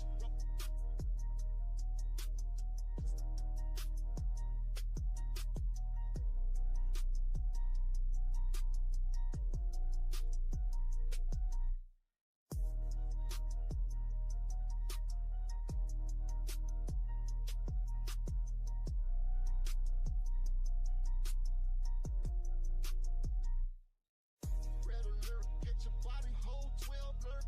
If I shoot, I murk, get yourself so touched. Red alert, where the angels clutch heat, where the halos rust, and the ops rush, but the prayers ain't much. Red alert, get your body, hold 12 lurk. If I shoot, I murk, get yourself so touched. Red alert, where the angels clutch heat, where the halos rust, and the ops rush, but the prayers ain't much. Don't mess.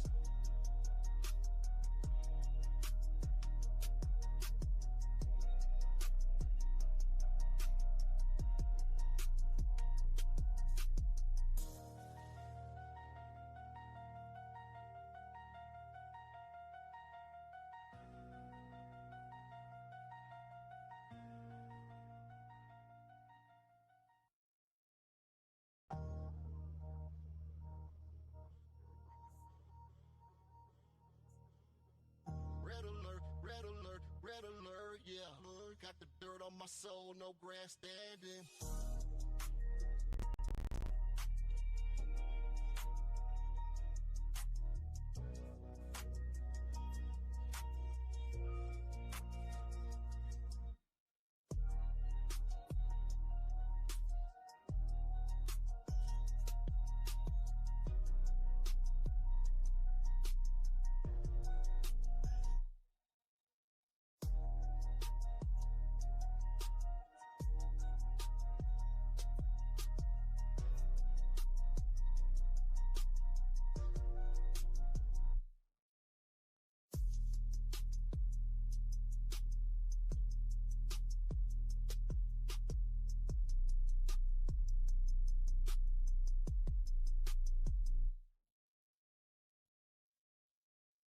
Red alert, get your body, hold 12 lurk. If I shoot, I murk, get yourself so touched. Red alert, where the angels clutch heat, where the halos rust, and the ops rush, but the prayers ain't much. Red alert, get your body, hold 12 lurk. If I shoot, I murk, get yourself so touched. Red alert, where the angels clutch heat, where the halos rust, and the ops rush, but the prayers ain't much.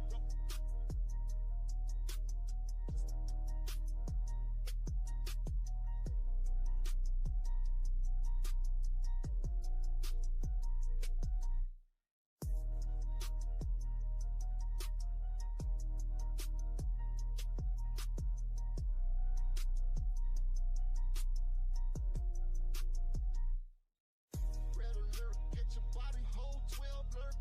If I shoot, I murk, get yourself so touched.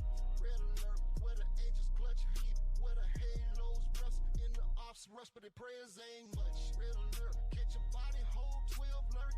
If I shoot, I murk, get yourself so touched. Red alert, where the angels clutch heat, where the halos rust, and the ops rush, but the prayers ain't much. Don't mess.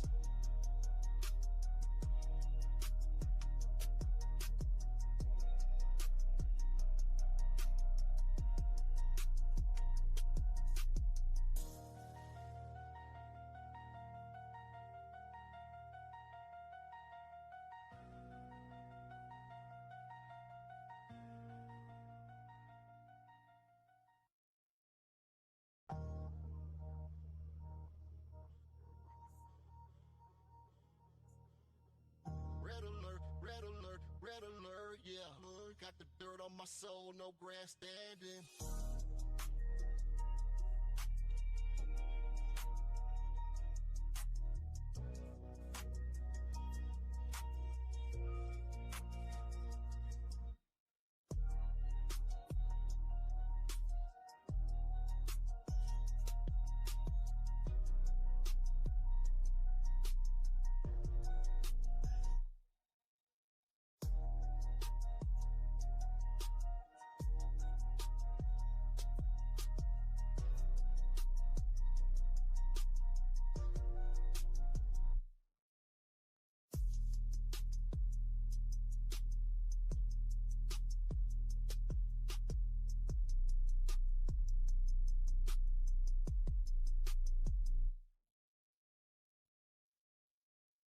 Red alert, get your body hold 12 alert.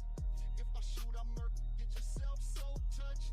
Red alert, where the angels clutch heat, where the halos rust, and the ops rush, but the prayers ain't much. Red alert, get your body hold 12 alert. If I shoot, I murk, get yourself so touched. Red alert, where the angels clutch heat, where the halos rust, and the ops rush, but the prayers ain't much.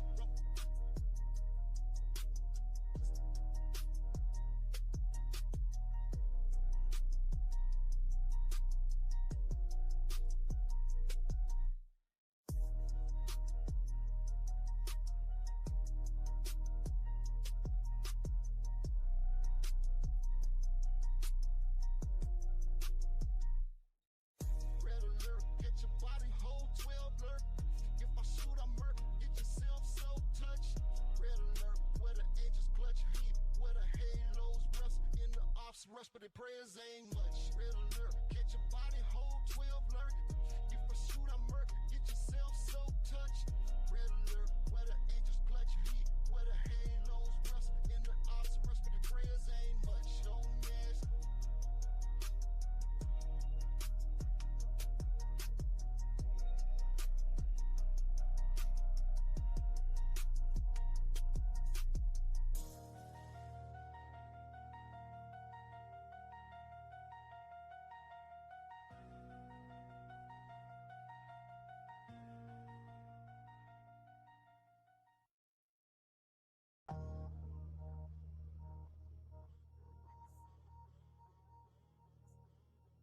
Red alert, red alert, yeah.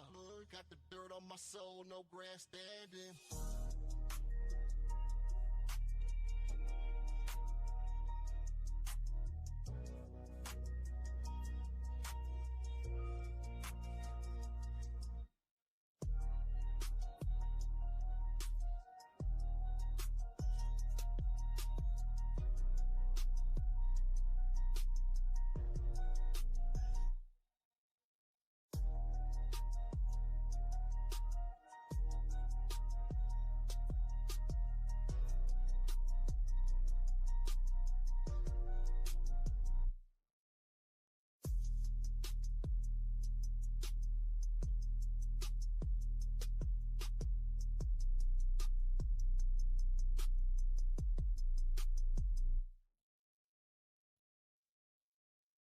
Red alert, get your body hold 12 alert. If I shoot, I murk, get yourself so touched. Red alert, where the angels clutch heat, where the halos rust, and the ops rush, but the prayers ain't much. Red alert, get your body hold 12 alert. If I shoot, I murk, get yourself so touched. Red alert, where the angels clutch heat, where the halos rust, and the ops rush, but the prayers ain't much.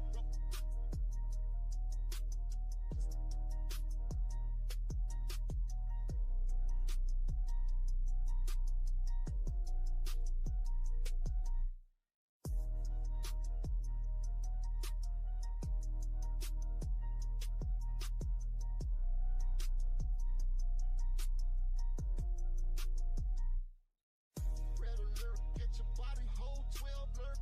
If I shoot, I murk, get yourself so touched.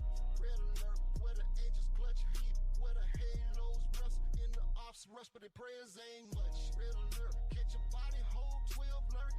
If I shoot, I murk, get yourself so touched. Red alert, where the angels clutch heat, where the halos rust, and the ops rush, but the prayers ain't much. Don't ask.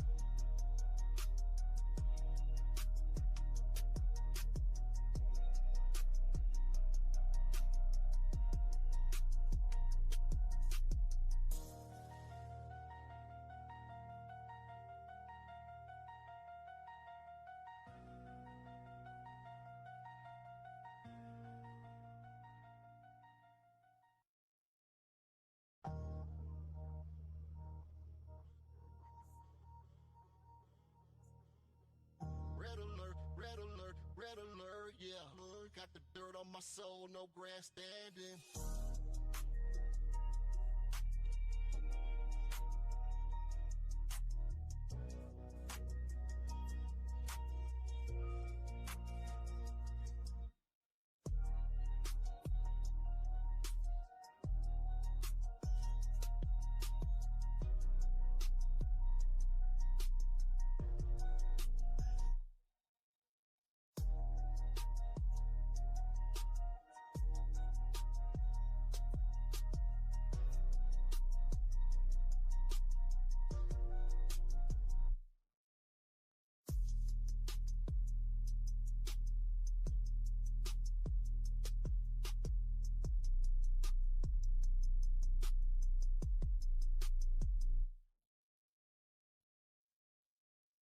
Red alert, catch your body, hold 12 lurk. If I shoot, I murk, get yourself so touched. Red alert, where the angels clutch heat, where the halos rust, and the ops rush, but the prayers ain't much. Red alert, catch your body, hold 12 lurk. If I shoot, I murk, get yourself so touched. Red alert, where the angels clutch heat, where the halos rust, and the ops rush, but the prayers ain't much.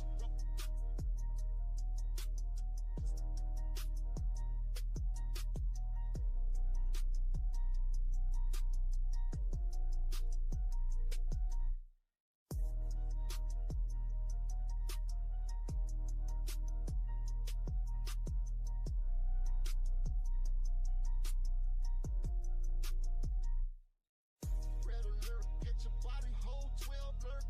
If I shoot, I murk, get yourself so touched.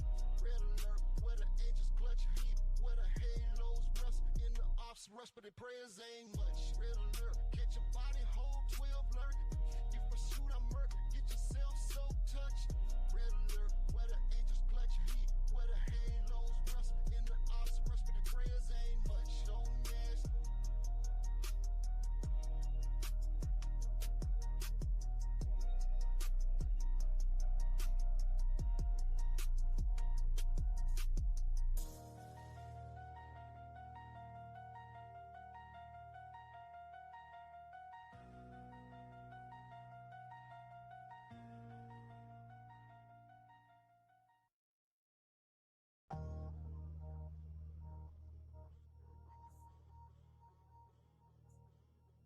Red alert, red alert, red alert, yeah. Got the dirt on my soul, no grandstanding.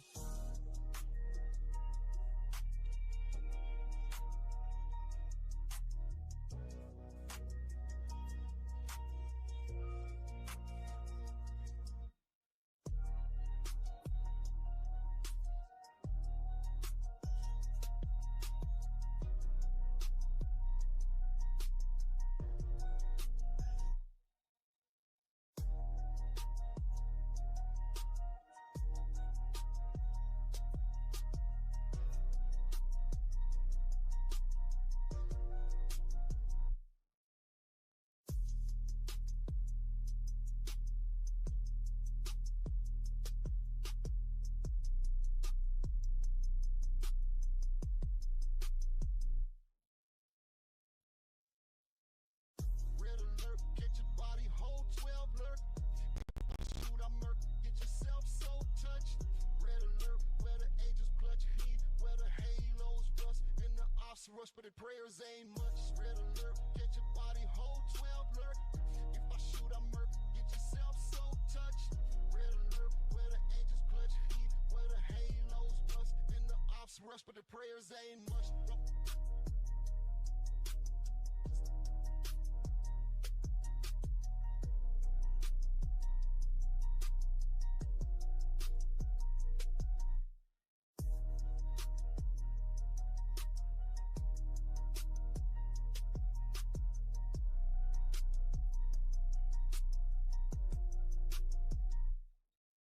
Red alert, get your body, hold 12 lurk. If I shoot, I murk, get yourself so touched. Red alert, where the angels clutch heat, where the halos rust, and the ops rush, but the prayers ain't much. Red alert, get your body, hold 12 lurk. If I shoot, I murk, get yourself so touched. Red alert, where the angels clutch heat, where the halos rust, and the ops rush, but the prayers ain't much. Don't mess.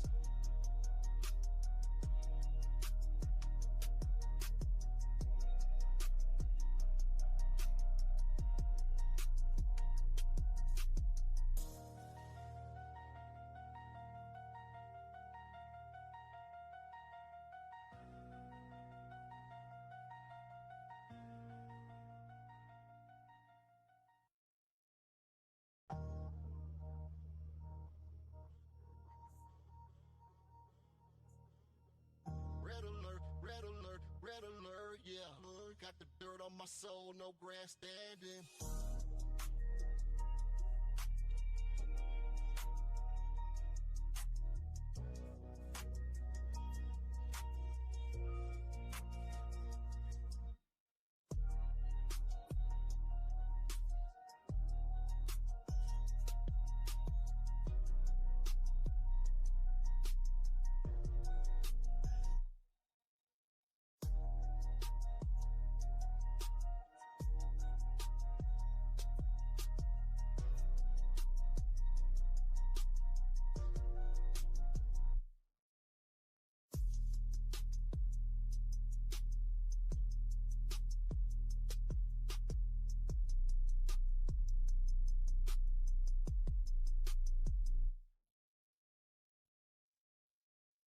Red alert, get your body whole 12 lurk.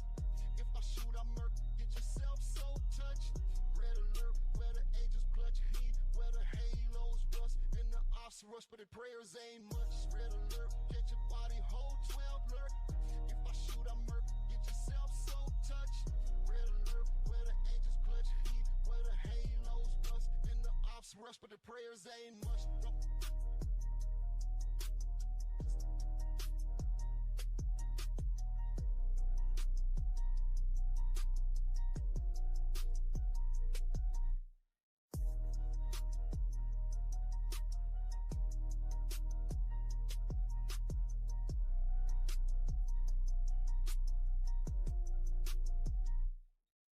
Red alert, get your body whole 12 lurk. If I shoot, I murk, get yourself so touched. Red alert, where the angels clutch heat, where the halos rust, and the ops rush, but the prayers ain't much. Red alert, get your body whole 12 lurk. If I shoot, I murk, get yourself so touched. Red alert, where the angels clutch heat, where the halos rust, and the ops rush, but the prayers ain't much. Don't ask.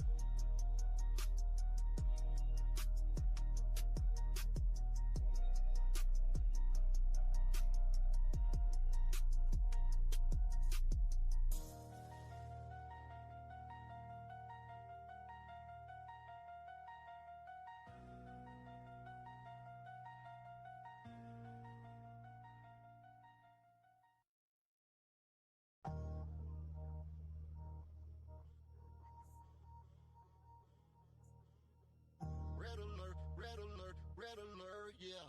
Got the dirt on my soul, no grandstanding.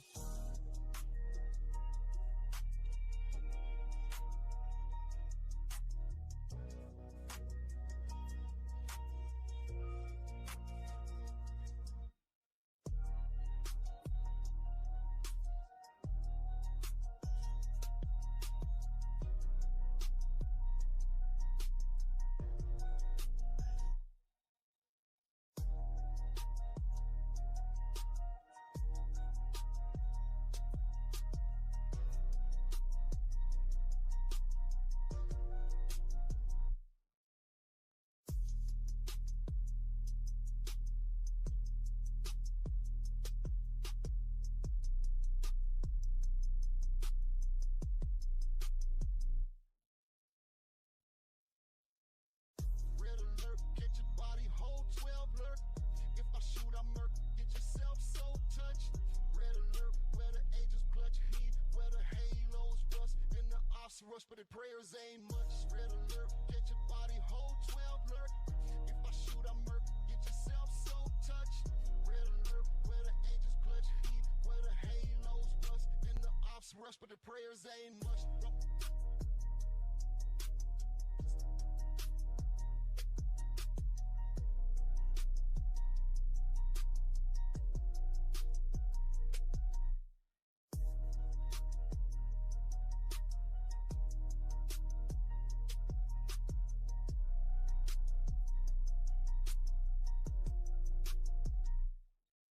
Red alert, get your body whole 12 lurk.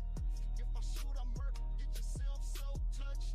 Red alert, where the angels clutch heat, where the halos rust, and the ops rush, but the prayers ain't much. Red alert, get your body whole 12 lurk. If I shoot, I murk, get yourself so touched. Red alert, where the angels clutch heat, where the halos rust, and the ops rush, but the prayers ain't much. Don't ask.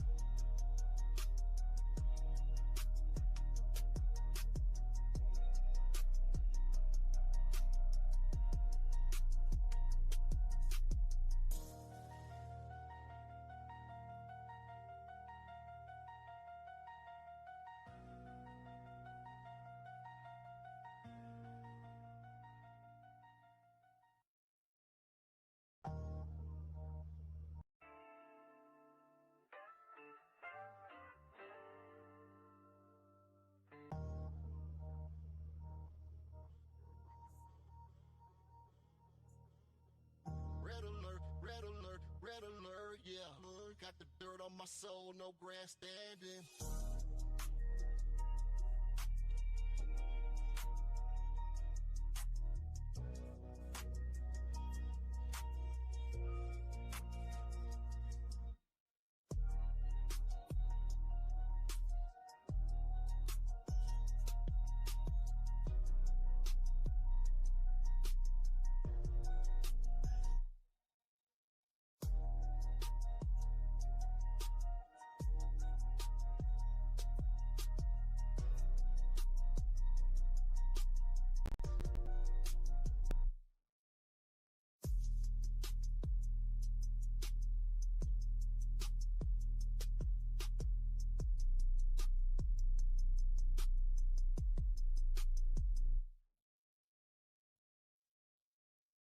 Red alert, get your body whole 12 alert. If I shoot, I murk, get yourself so touched. Red alert, where the angels clutch heat, where the halos rust, and the ops rush, but the prayers ain't much. Red alert, get your body whole 12 alert. If I shoot, I murk, get yourself so touched. Red alert, where the angels clutch heat, where the halos rust, and the ops rush, but the prayers ain't much.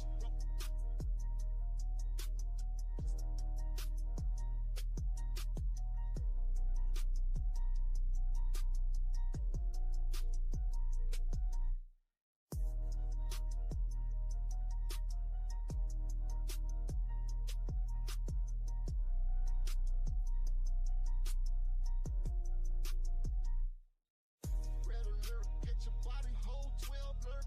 If I shoot, I murk, get yourself so touched. Red alert, where the angels clutch heat, where the halos rust, and the ops rush, but the prayers ain't much. Red alert, get your body whole 12 alert. If I shoot, I murk, get yourself so touched. Red alert, where the angels clutch heat, where the halos rust, and the ops rush, but the prayers ain't much. Don't ask.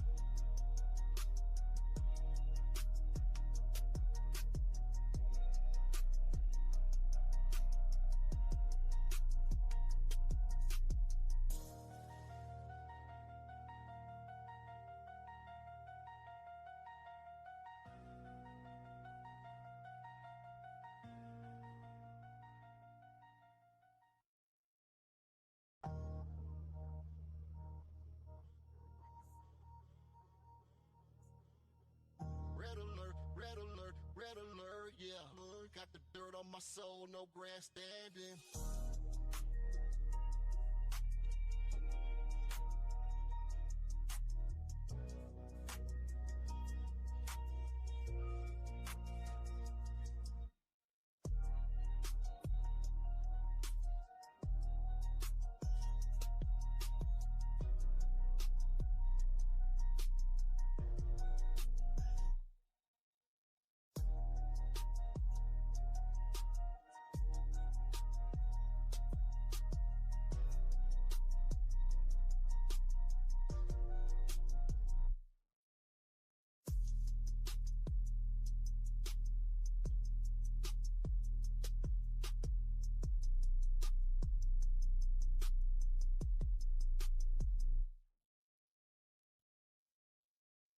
Red alert, get your body whole 12 alert.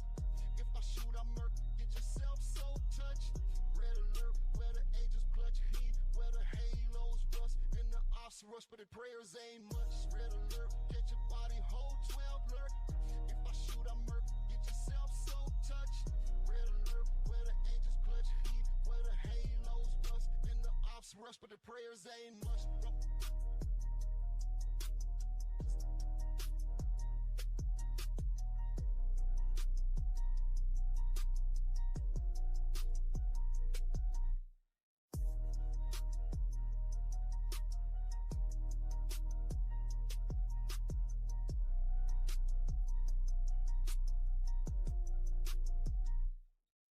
Red alert, get your body whole 12 alert.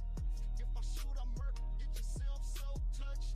Red alert, where the angels clutch heat, where the halos rust, and the ops rush, but the prayers ain't much. Red alert, get your body whole 12 alert.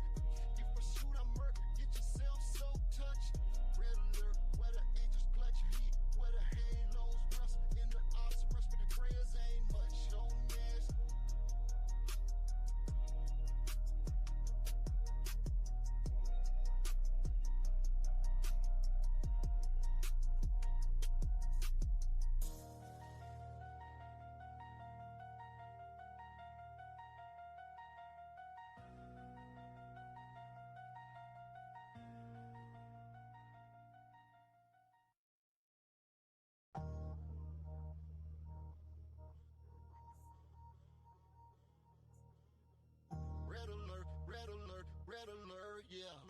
the dirt on my soul, no grandstanding.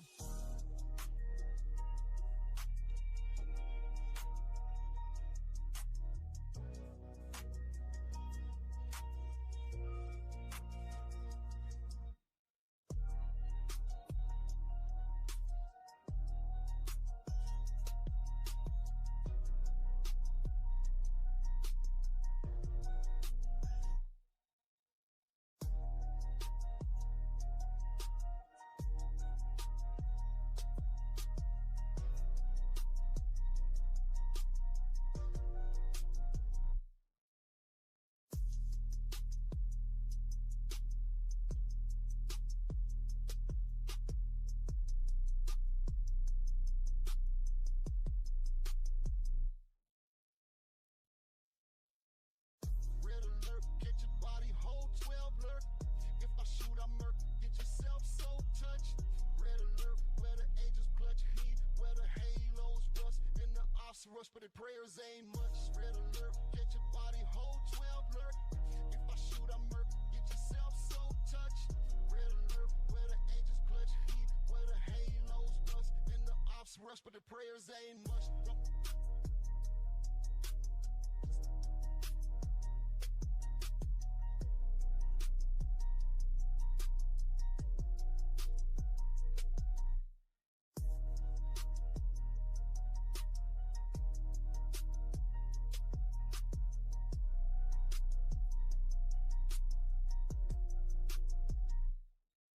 Red alert, get your body hold 12 lurk.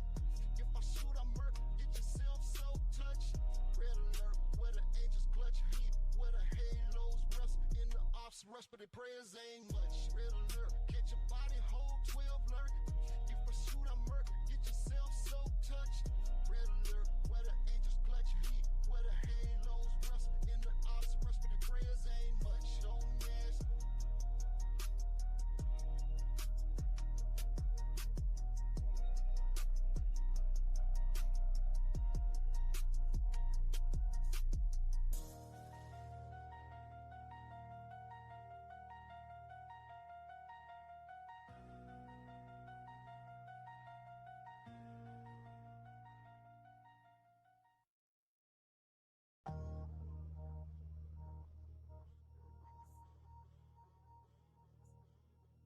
Red alert, red alert, yeah.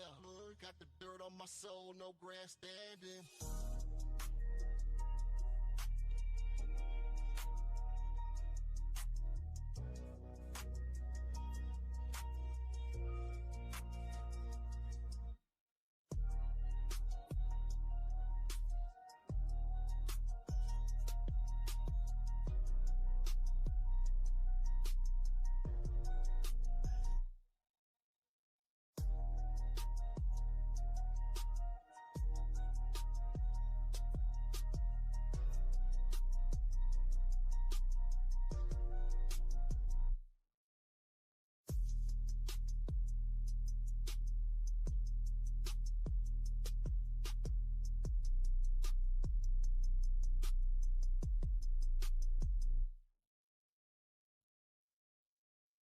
Red alert, get your body hold 12 lurk.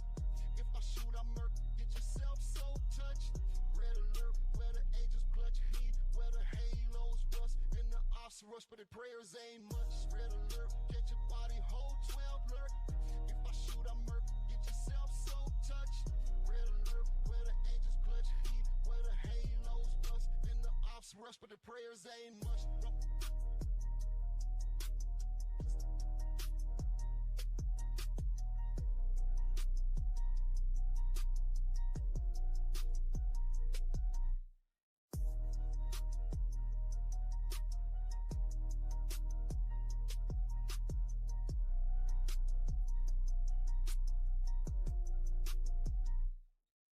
Red alert, get your body hold 12 lurk.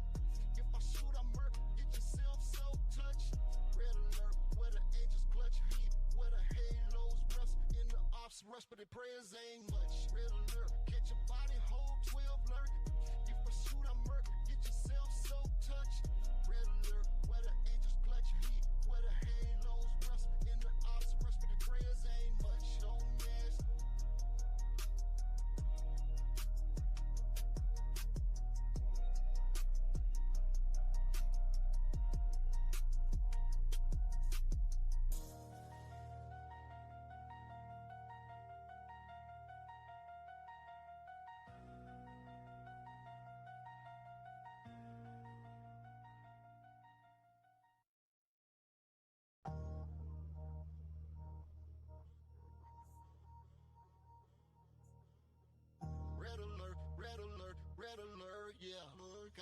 dirt on my soul, no grandstanding.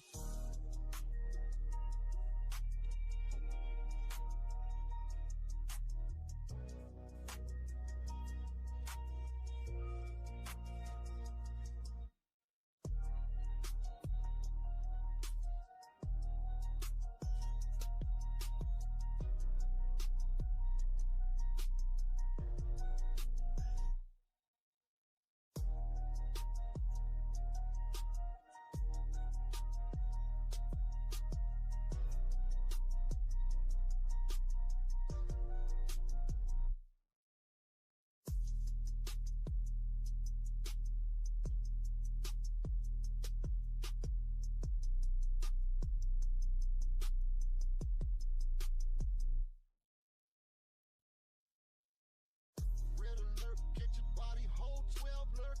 If I shoot, I murk, get yourself so touched. Red alert, where the angels clutch heat, where the halos rust, and the ops rush, but the prayers ain't much. Red alert, get your body hold 12 alert.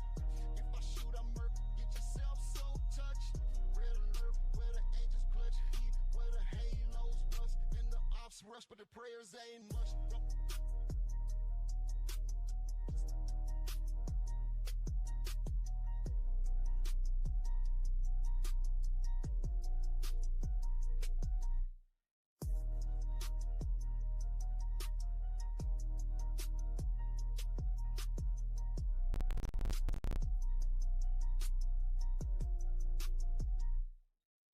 Red alert, get your body hold 12 alert. If I shoot, I murk, get yourself so touched. Red alert, where the angels clutch heat, where the halos rust, and the ops rush, but the prayers ain't much. Red alert, get your body hold 12 alert. If I shoot, I murk, get yourself so touched. Red alert, where the angels clutch heat, where the halos rust, and the ops rush, but the prayers ain't much. Don't mess.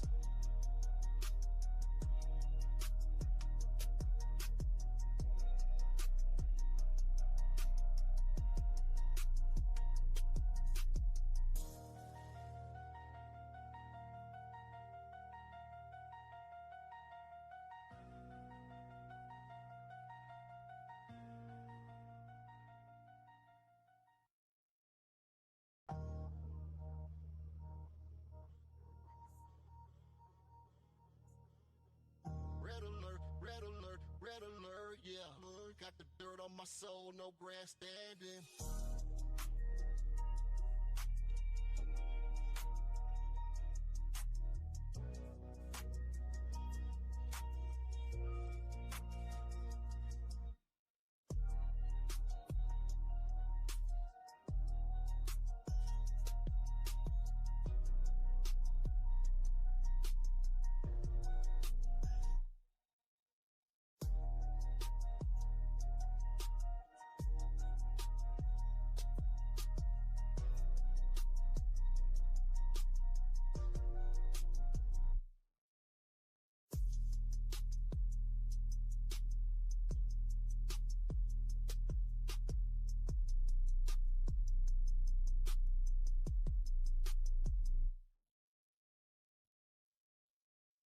Red alert, get your body hold 12 alert.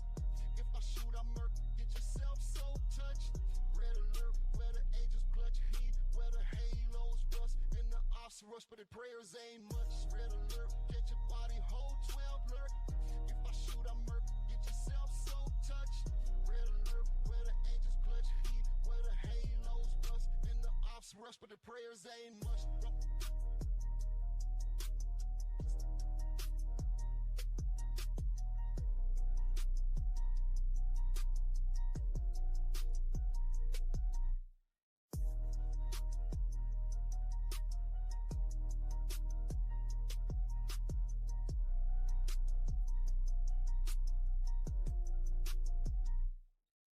Red alert, get your body hold 12 alert.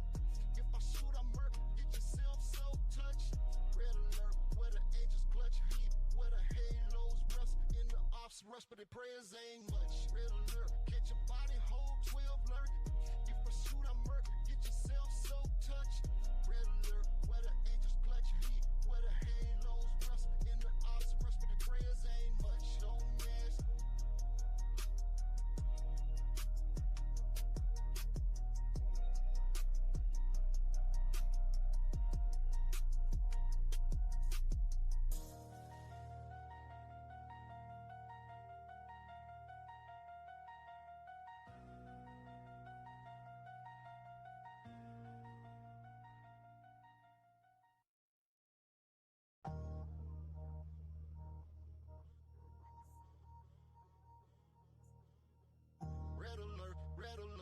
red alert, yeah. Got the dirt on my soul, no grandstanding.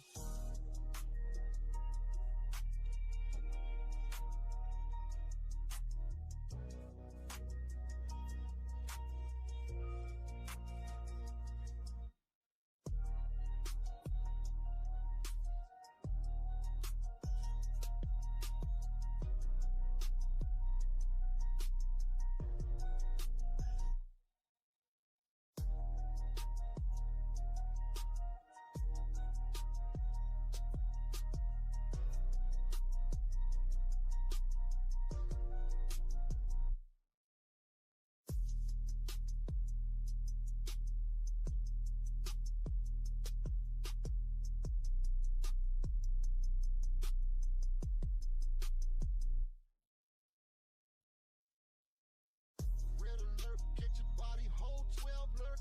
If I shoot, I murk, get yourself so touched. Red alert, where the angels clutch heat, where the halos rust, and the ops rush, but the prayers ain't much. Red alert, get your body whole 12 lurk. If I shoot, I murk, get yourself so touched. Red alert, where the angels clutch heat, where the halos rust, and the ops rush, but the prayers ain't much.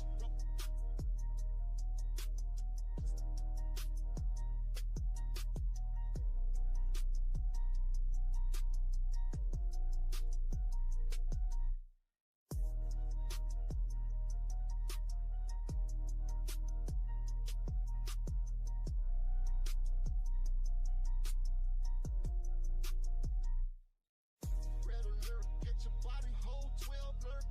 If I shoot, I murk, get yourself so touched. Red alert, where the angels clutch heat, where the halos rust, and the ops rush, but the prayers ain't much. Red alert, get your body whole 12 lurk.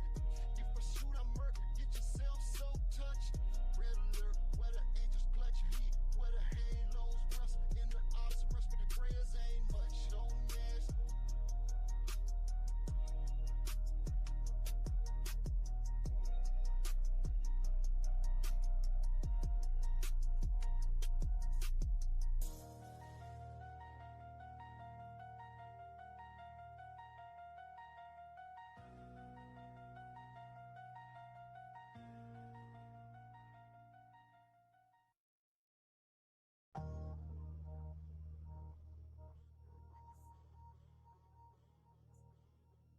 Red alert, red alert, red alert, yeah. Got the dirt on my soul, no grandstanding.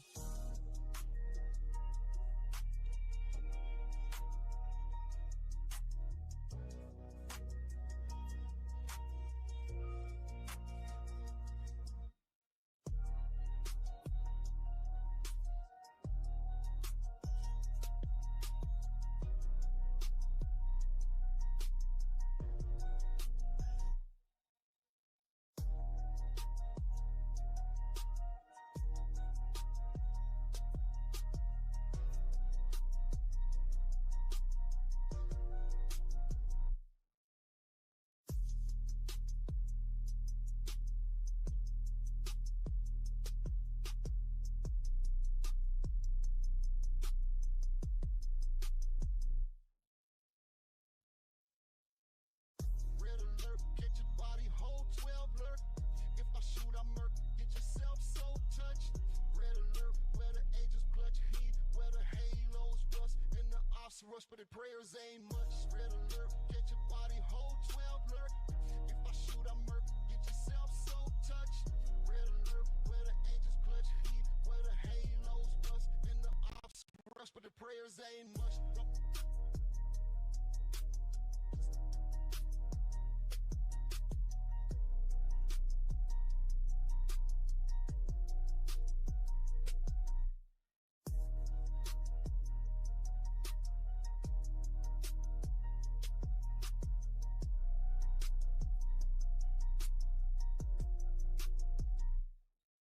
Red alert, get your body whole 12 lurk. If I shoot, I murk, get yourself so touched. Red alert, where the angels clutch heat, where the halos rust, and the ops rush, but the prayers ain't much. Red alert, get your body whole 12 lurk. If I shoot, I murk, get yourself so touched. Red alert, where the angels clutch heat, where the halos rust, and the ops rush, but the prayers ain't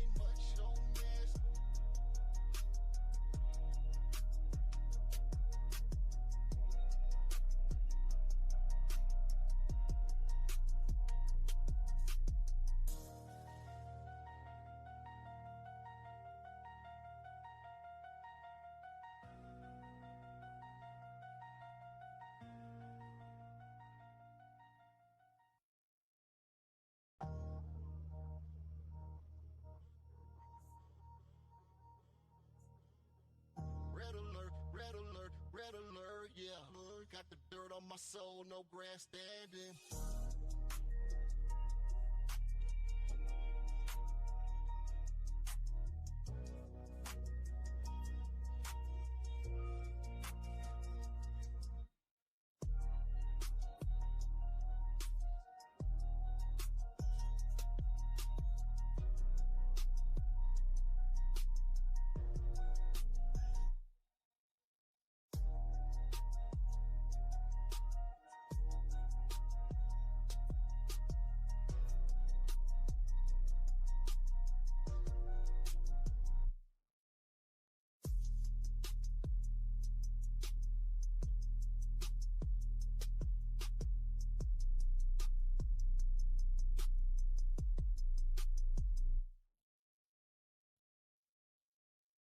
Red alert, get your body hold 12 alert. If I shoot, I murk, get yourself so touched. Red alert, where the angels clutch heat, where the halos rust, and the ops rush, but the prayers ain't much. Red alert, get your body hold 12 alert. If I shoot, I murk, get yourself so touched. Red alert, where the angels clutch heat, where the halos rust, and the ops rush, but the prayers ain't much.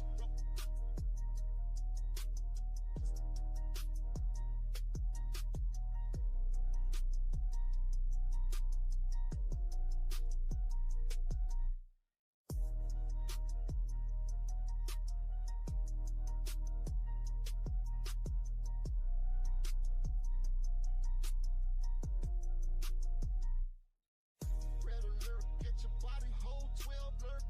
If I shoot, I murk, get yourself so touched. Red alert, where the angels clutch heat, where the halos rust, and the ops rush, but the prayers ain't much. Red alert, get your body hold 12 alert. If I shoot, I murk, get yourself so touched. Red alert, where the angels clutch heat, where the halos rust, and the ops rush, but the prayers ain't much. Don't mess.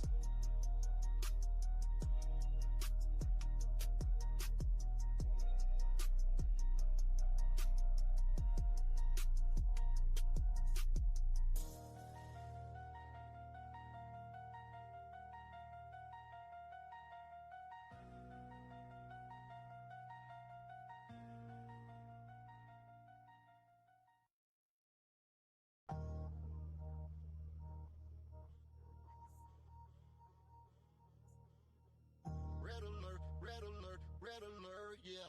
Got the dirt on my soul, no grandstanding.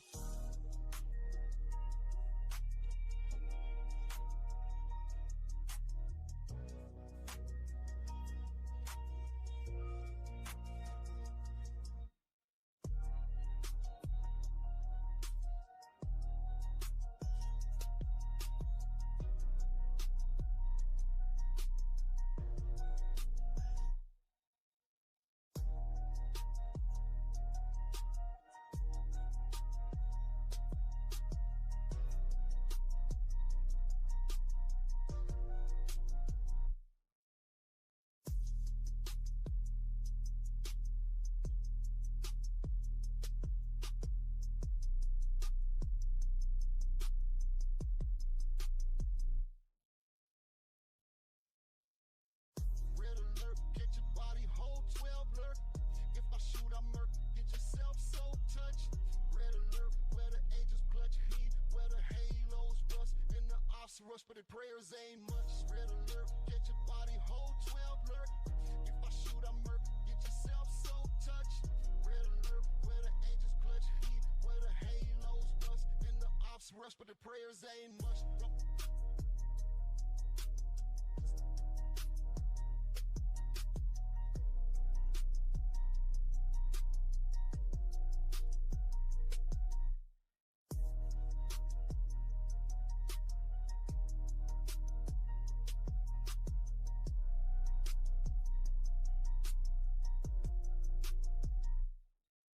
Red alert, get your body hold 12 alert. If I shoot, I murk, get yourself so touched. Red alert, where the angels clutch heat, where the halos rust, and the ops rush, but the prayers ain't much. Red alert, get your body hold 12 alert. If I shoot, I murk, get yourself so touched. Red alert, where the angels clutch heat, where the halos rust, and the ops rush, but the prayers ain't much. Don't mess.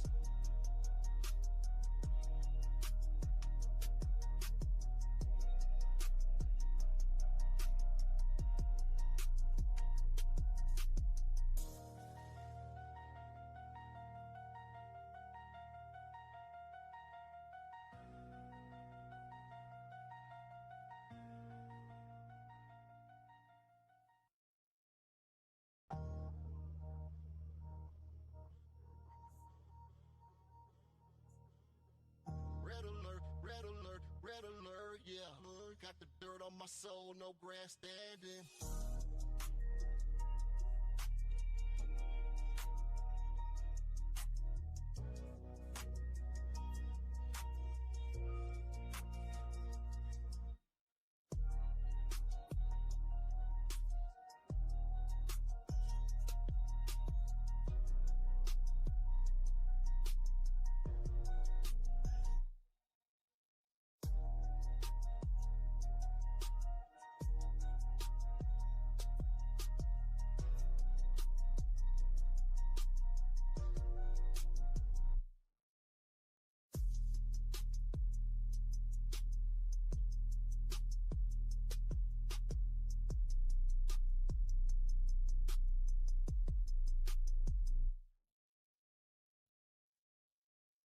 Red alert, get your body whole 12 lurk. If I shoot, I murk, get yourself so touched. Red alert, where the angels clutch heat, where the halos rust, and the ops rush, but the prayers ain't much. Red alert, get your body whole 12 lurk. If I shoot, I murk, get yourself so touched.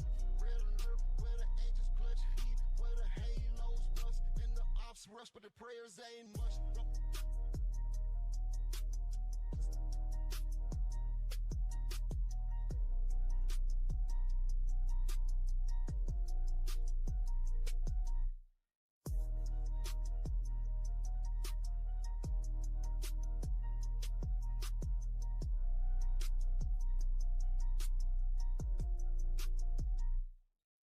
Red alert, get your body whole 12 lurk. If I shoot, I murk, get yourself so touched. Red alert, where the angels clutch heat, where the halos rust, and the ops rush, but the prayers ain't much. Red alert, get your body whole 12 lurk. If I shoot, I murk, get yourself so touched. Red alert, where the angels clutch heat, where the halos rust, and the ops rush, but the prayers ain't much. Don't mess.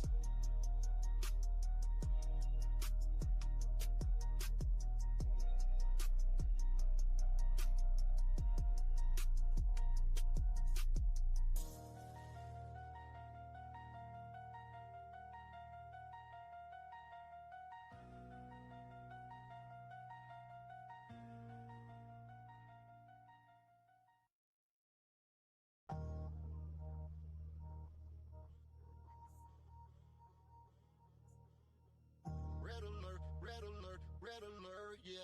Got the dirt on my soul, no grandstanding.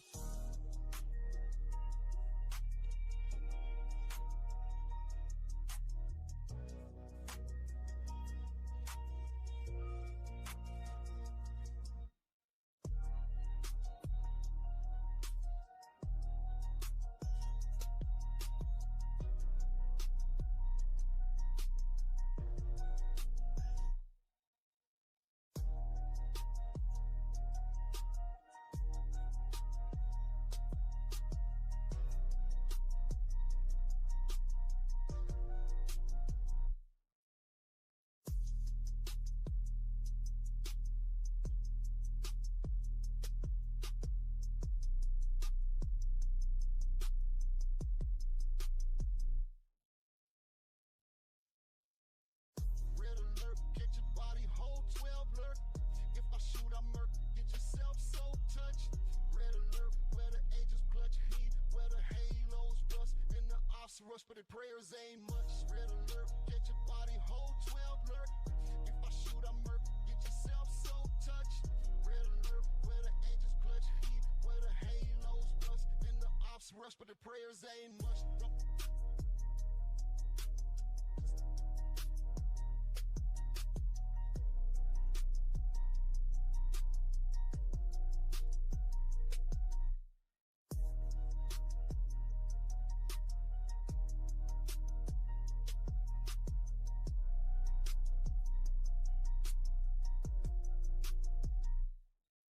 Red alert, get your body whole 12 lurk. If I shoot, I murk, get yourself so touched. Red alert, where the angels clutch heat, where the halos rust, and the ops rush, but the prayers ain't much. Red alert, get your body whole 12 lurk. If I shoot, I murk, get yourself so touched. Red alert, where the angels clutch heat, where the halos rust, and the ops rush, but the prayers ain't much. Don't mess.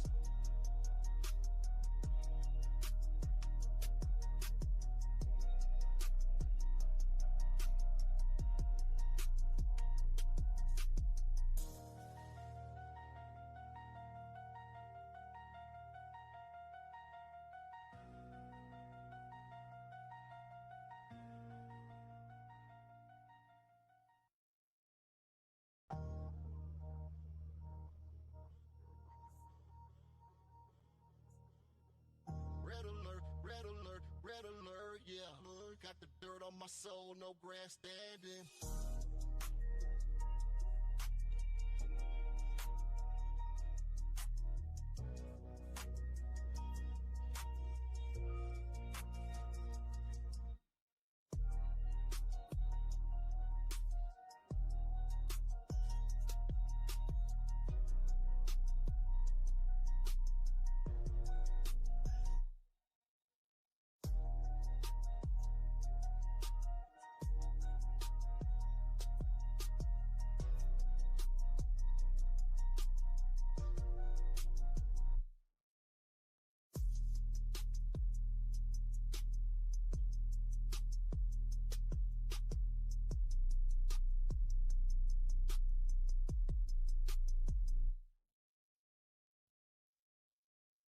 Red alert, get your body hold 12 alert. If I shoot, I murk, get yourself so touched. Red alert, where the angels clutch heat, where the halos rust, and the ops rush, but the prayers ain't much. Red alert, get your body hold 12 alert. If I shoot, I murk, get yourself so touched. Red alert, where the angels clutch heat, where the halos rust, and the ops rush, but the prayers ain't much.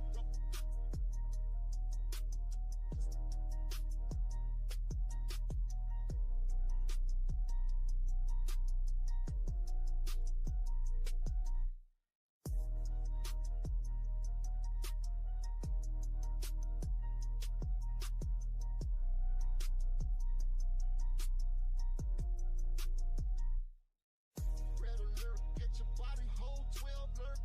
If I shoot, I murk, get yourself so touched. Red alert, where the angels clutch heat, where the halos rust, and the ops rush, but the prayers ain't much. Red alert, get your body hold 12 alert. If I shoot, I murk, get yourself so touched. Red alert, where the angels clutch heat, where the halos rust, and the ops rush, but the prayers ain't much. Don't ask.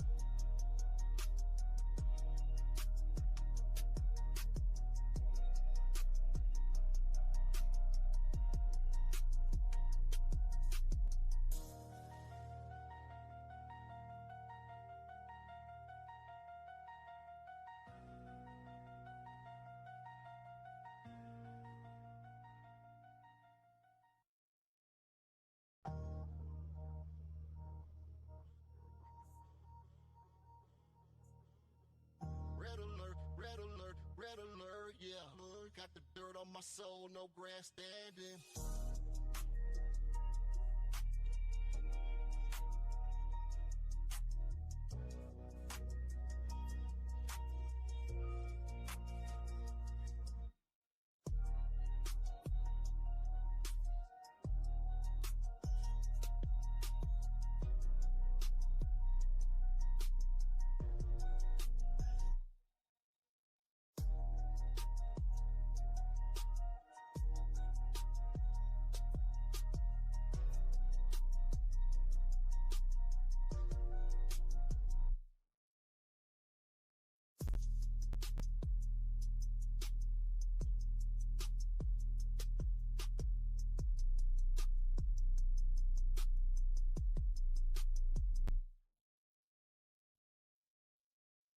Red alert, get your body hold 12 alert.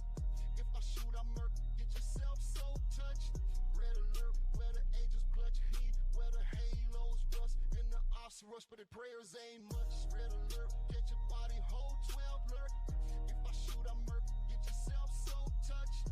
Red alert, where the angels clutch heat, where the halos rust, and the ops rush, but the prayers ain't much.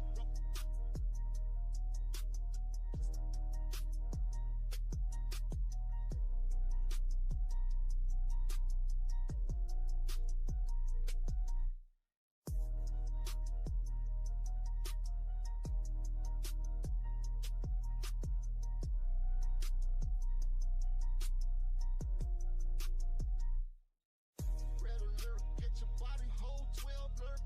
If I shoot, I murk, get yourself so touched. Red alert, where the angels clutch heat, where the halos rust, and the ops rush, but the prayers ain't much. Red alert, get your body hold 12 alert. If I shoot, I murk, get yourself so touched.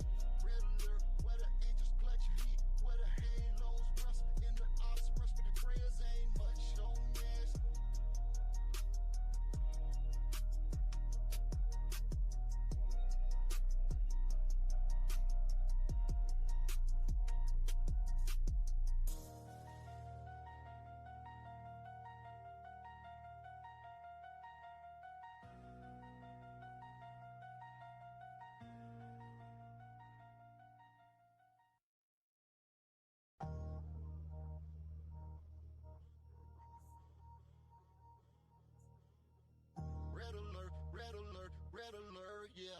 got the dirt on my soul, no grandstanding.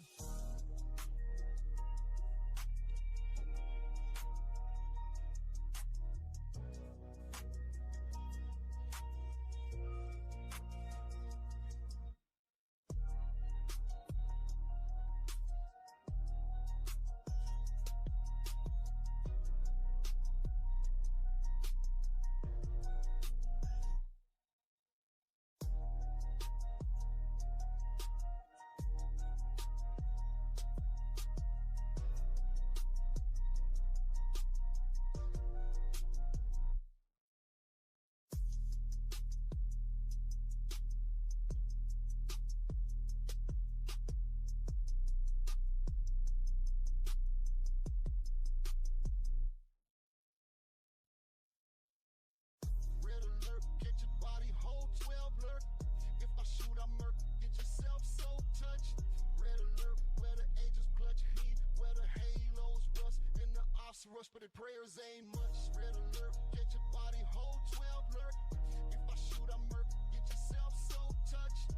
Red alert, where the angels clutch heat, where the halos rust, and the ops rush, but the prayers ain't much.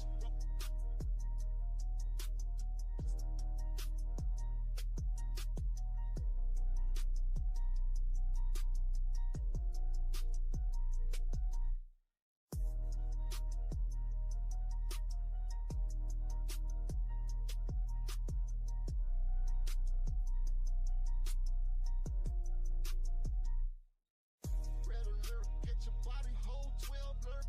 If I shoot, I murk, get yourself so touched. Red alert, where the angels clutch heat, where the halos rust, and the ops rush, but the prayers ain't much. Red alert, get your body whole 12 alert. If I shoot, I murk, get yourself so touched. Red alert, where the angels clutch heat, where the halos rust, and the ops rush, but the prayers ain't much. Don't mess.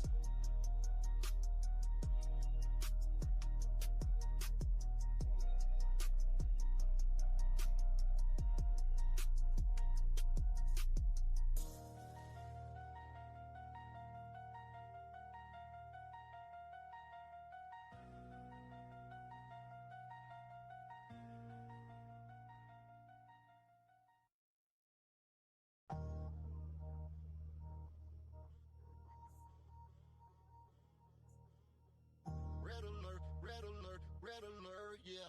Got the dirt on my soul, no grandstanding.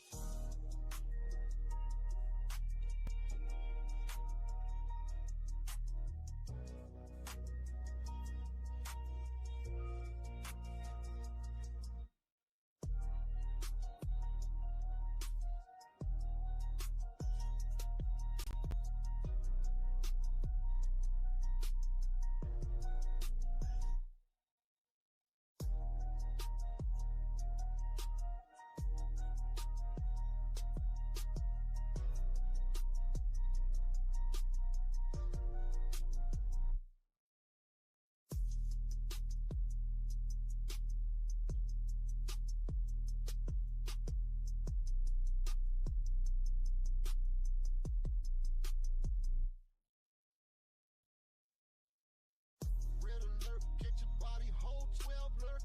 If I shoot, I murk, get yourself so touched. Red alert, where the angels clutch heat, where the halos rust, and the ops rush, but the prayers ain't much. Red alert, get your body whole 12 alert. If I shoot, I murk, get yourself so touched. Red alert, where the angels clutch heat, where the halos rust, and the ops rush, but the prayers ain't much.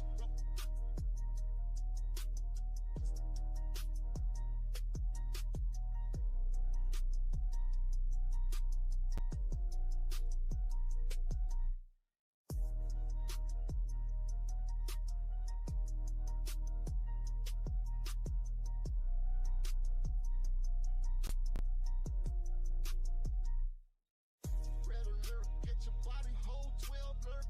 If I shoot, I murk, get yourself so touched.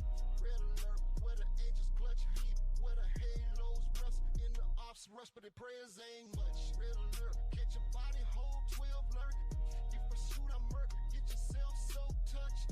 Red alert, where the angels clutch heat, where the halos rust, and the ops rush, but the prayers ain't much. Don't mess.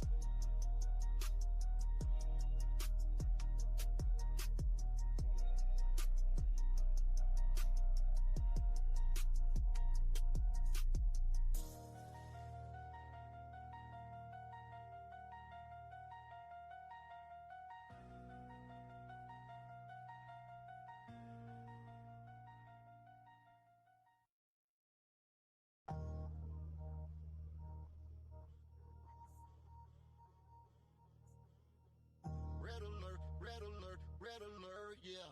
Got the dirt on my soul, no grandstanding.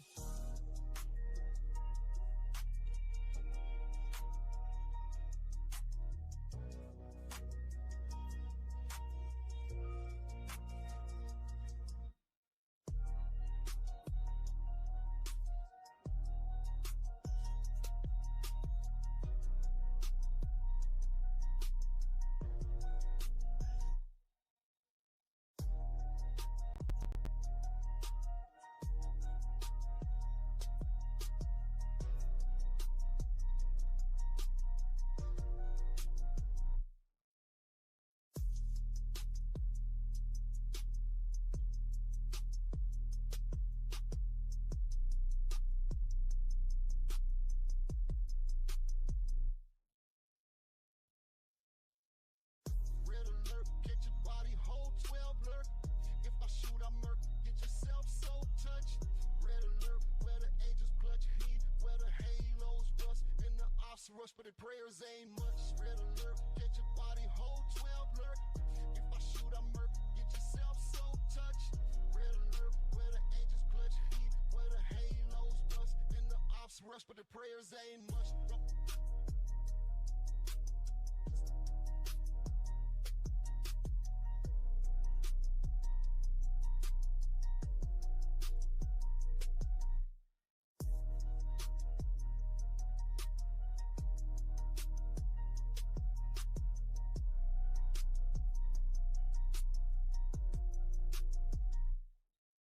Red alert, get your body, hold 12 lurk.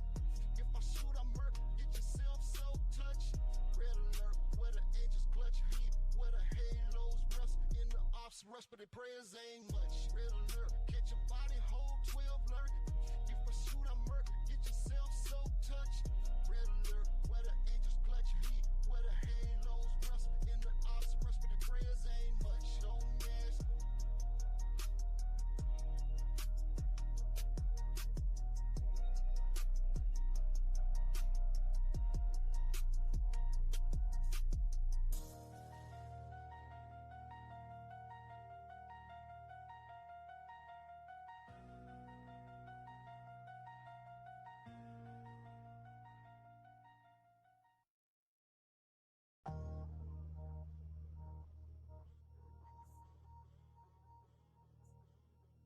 Red alert, red alert, yeah.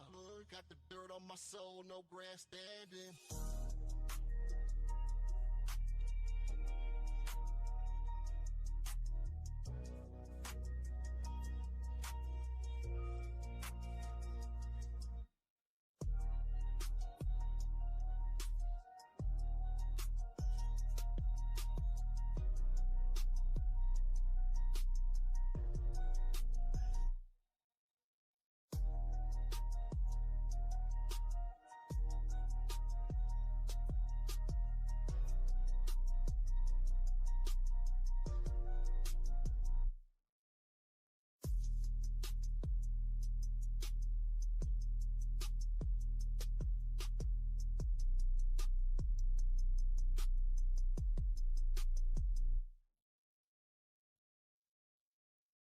Red alert, get your body, hold 12 lurk. If I shoot, I murk, get yourself so touched. Red alert, where the angels clutch heat, where the halos rust, and the ops rush, but the prayers ain't much. Red alert, get your body, hold 12 lurk. If I shoot, I murk, get yourself so touched. Red alert, where the angels clutch heat, where the halos rust, and the ops rush, but the prayers ain't much.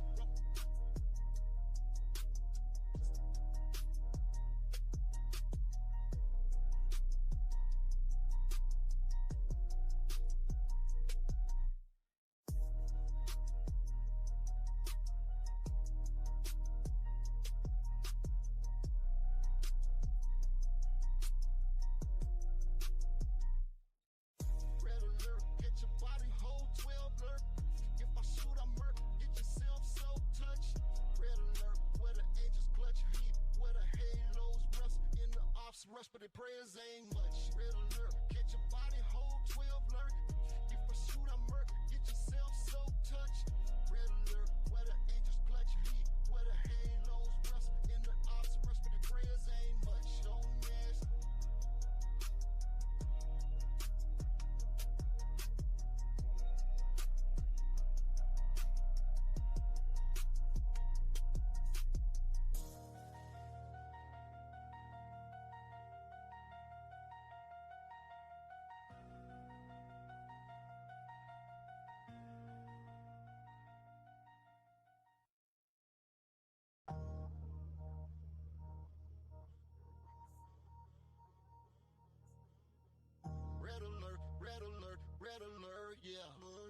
dirt on my soul, no grandstanding.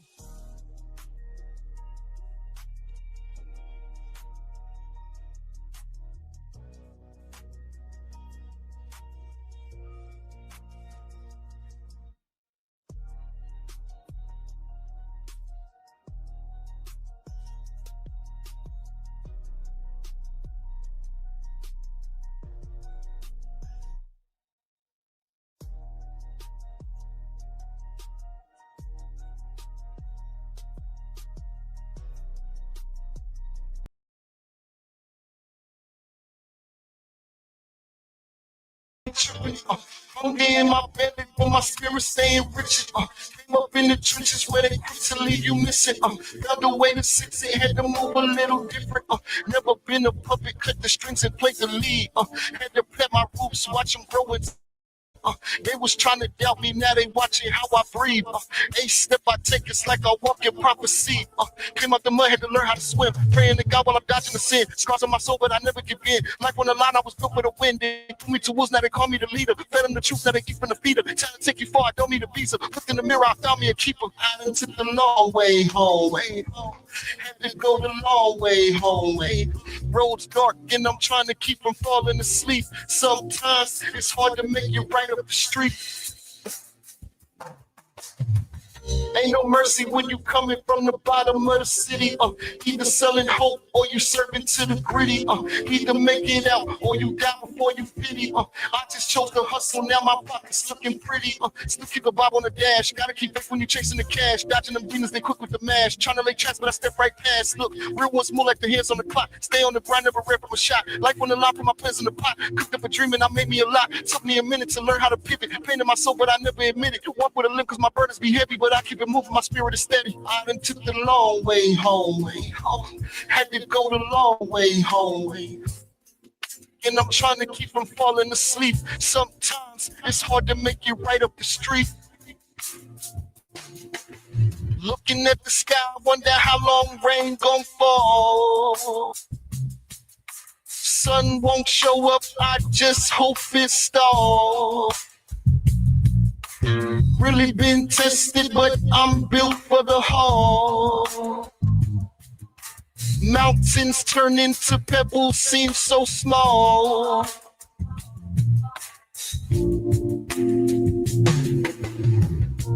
You'll keep a block with a Bible seat. Praying to God while I'm riding with it. I ain't no preacher, but I talk my script. Faith in the hustle won't make me rich. Pain in my past, but I just don't get it. Lost some homies, paid that price, I'm not forgetting. Jesus Christ, I done seen darkest nights. Now I see clear through the brightest lights. Grew from the gutter, stutter, step on the path. Try to move too fast, can't drive, you crash. Trying to touch heaven, but I'm still in the trap. Can he walk with the saints while he watching his? Baby girl, just in case. Cause I don't wanna ever do nothing that will make you feel out of place. And if we just get right down to the point of it all, and the point of it all is just, I don't wanna lose you now. I don't wanna lose you now. I don't wanna lose you now. I don't wanna lose you now. I don't wanna lose you. I think I wanna say you're special. Think I wanna treat you cool. Think I wanna give you everything, invest everything in you. Honey, I'ma take precaution, baby girl, just in case. Cause I don't wanna ever do nothing that will make you feel out of place. And if we just get right down to the heart of it all, then the heart of it all is just, baby, I'ma treat you extra special, baby, I'll treat you cool. And if we just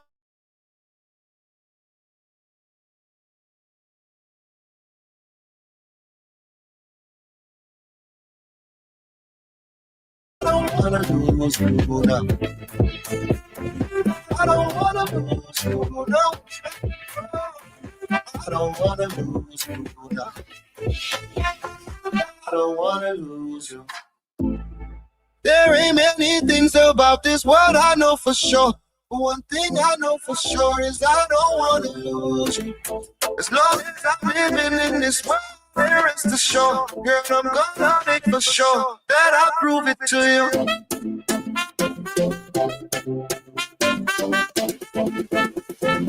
I don't wanna lose. I don't wanna lose you now. I don't wanna lose you now. I don't wanna lose you now. You can share love with me. Takes for the love with me. You can fall in love with me, girl. You can fall in love with me. You can share love with me. Takes for the love with me. You can fall in love with me, girl. Love with me. Hey, I'm talking love with me. Oh, I am. Don't try that. You're perfect just the way that you are. Just shine. I wanna let you know that you're a star. And I get the feeling the same way about me. If you feel like I'm feeling, you don't have to hesitate. Come with me, honestly. I ain't never felt like this before. Possibly, if you feel the same, this is something we should expect. L-O-V-E, keep it simple, girl. Let's be the L-O-V-E. In the end, it's all we really need. I'm feeling the same way about me. If you feel like I'm feeling, you don't have to hesitate. Come with me, you can fall in love with me. Share your love with me. Taste for the love with me. Fall in love with me. Supernatural. I think it's paranormal. I think it's spiritual. I think it's supernatural. I think it's paranormal. I think it's spiritual. Pick a card, pick any card. Don't forget it, put it back anywhere. Was your card an ace of hearts? Levitate or level playing field, meditate for forever, coming down, feel like landing, who really ever flows. For my final act, I'm gonna fix what's broken, break from the dream of big break. For my final act, I'm gonna stick two parts back together when the curtain's closed before I leave the stage. I think it's supernatural. I think it's paranormal. I think it's spiritual. I think it's supernatural. I think it's paranormal. I think it's spiritual. I think it's supernatural. I think it's paranormal. I think it's spiritual. I think it's supernatural. I think it's paranormal. I think it's spiritual.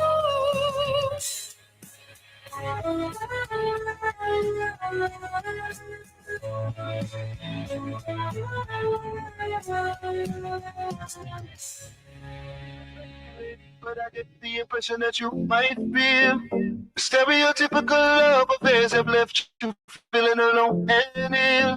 I can see it in the way you are. You don't mean to promote your heart, but I can be of assistance, baby. See, it's not too late. Let me start the minute. Make up your baby, make up your top, baby, make up your baby. Don't be afraid, let me change it, baby. Girl, let me amplify this situation. Start up, dignify conversation, and let me magnify your anticipation. And all this with the fire stimulation. I can see it in the way you are. Your demeanor promotes your heart. But I can be of assistance, baby. Not too late, let me start, let me make up your baby, make up your top, baby, make up your baby. Don't be afraid, let me change it, baby. Let me change your attitude, baby. Let me show you a lot that you ain't never seen. Oh, give you a point of view, baby, from a place that you ain't never dreamed. Make up your baby, make up your top, baby, make up your baby. Don't be afraid, let me change it, baby. All I would say, that you got my heart, and I would follow you to wherever you are. Can't escape all that you meant to be. So I just recreate ways to stay alive so that you won't forget. I know you know, but this is just a reminder. I'm sure you know, but I had to remind. Maybe I should tell you this is how you make it. Yeah, I don't kiss your touch. I'm so in love. Promise I'm gonna stay right. I can't pretend you are not my everything. So I just remix it and find many ways to say. Let go, you're baby. Let go, you're top baby. Let go, you're baby. Don't be afraid to change it, baby. If I only told you a million times about my love, then I need to take this time to tell you 1,000,001 I love you. I love you. Let go, your baby. Let go, your top baby. Let go, your baby. Don't be afraid to change it, baby.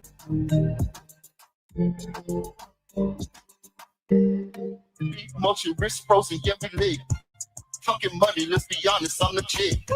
They was capping, now they acting like friends. You was up when I was broke, that's a myth. You was me, big motion, big bag, big flex. Too much sauce, got them dripping off the set. They don't like me, but they watch me like a check. Tell them level up, rookie, I'm a vet. I just hopped up off the jet, check the altitude. Shawty bad, but I need her with an attitude. She ain't talking money, that's a pass, I ain't mad at you. You be chasing likes, I be counting what the bag will do.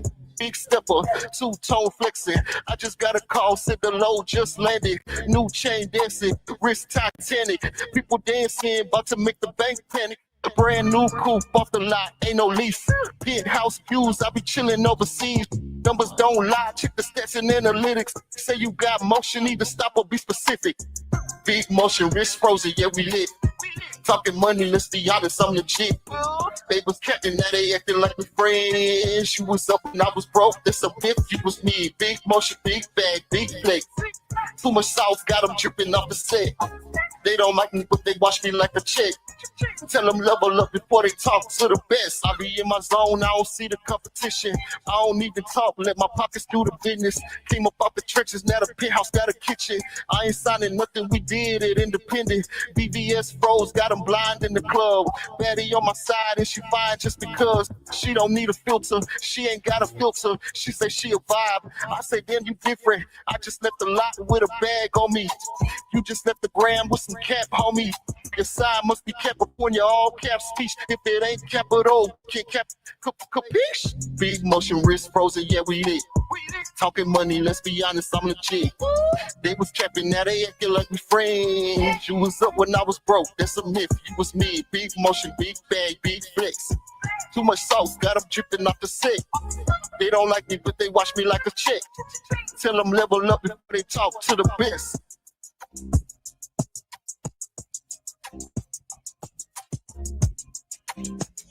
So much distance, but still so close to all the things we always dream that we should be. Symptoms, so much symptoms, so much hope, but it seems it's just sickness. So where will we find your? Where will we find the remedy? Remedy. Oh, Is there anything short, anything that make us not feel empty? empty and pour into you. I pour into you, to you, pour into you, pour. Fill up emptiness. Why, oh why, Do it always be what some systems can't control? These systems so far from the place we always imagine in our midst. Difference, oh, so different. So much change, it's all the same. So where will we see change? Will we will we fly? Will we be a little day? Is there anything that keep us not feel empty? Not feel empty.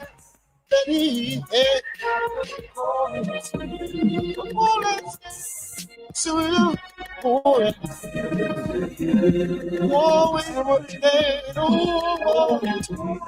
the will, feel like emptiness. Why, oh, why do it always myself?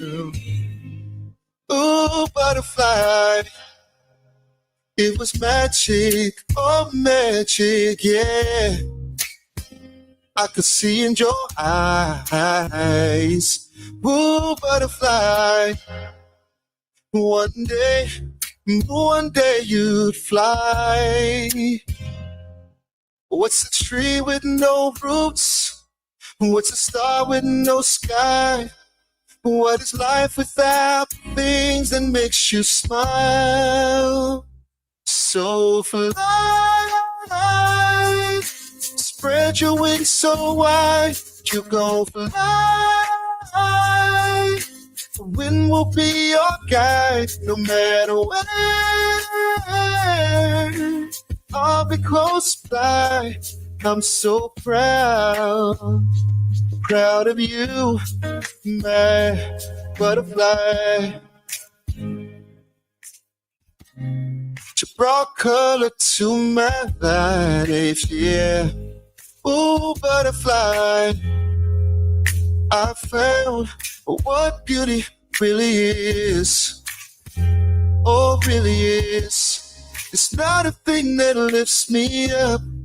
Oh, butterfly, this world shines brighter because of you. And I'm not lost for words at all. I can say so many wonderful things, not enough to make you know why I still smile. So fly, spread your wings so wide, you gon' fly. The wind will be your guide, no matter where. I'll be close by. I'm so proud of you, my butterfly. The world may seem crazy and things don't always add up. You just look inside yourself and internalize. Yeah, when the storms come and skies gray, I know everything is okay. Because I've seen you fly, oh, fly. Spread your wings so wide, you gon' fly. The wind will be your guide, no matter where. I'll be close by. I'm so proud of you, my soul. I love to the skies above. Carry my heart, carry my love. You'll always be my joy, my pride, my daughter, my butterfly. Oh,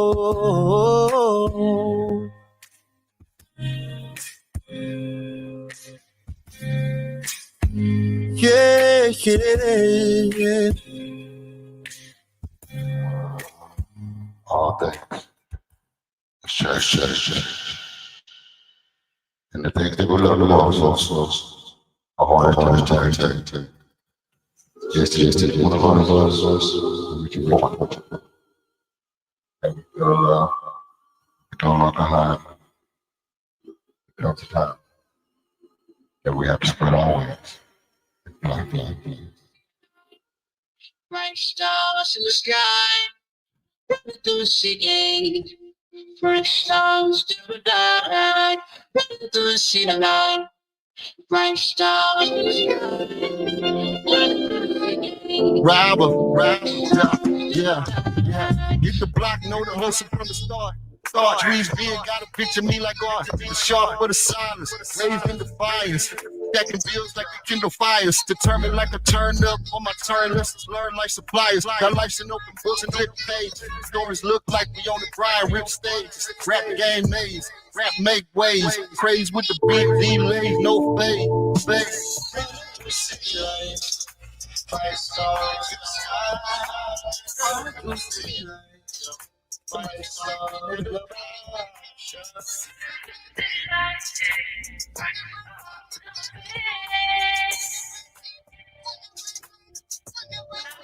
My heels exposed. My soul is full of holes, flows I compose. Soul float over the struggle, weathered every storm. Looking down from the top where I was born, didn't stop. Adversity space, now I'm battle tested.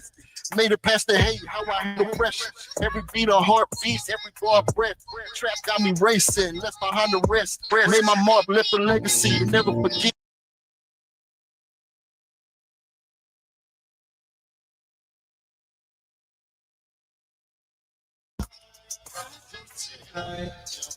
bright stars in the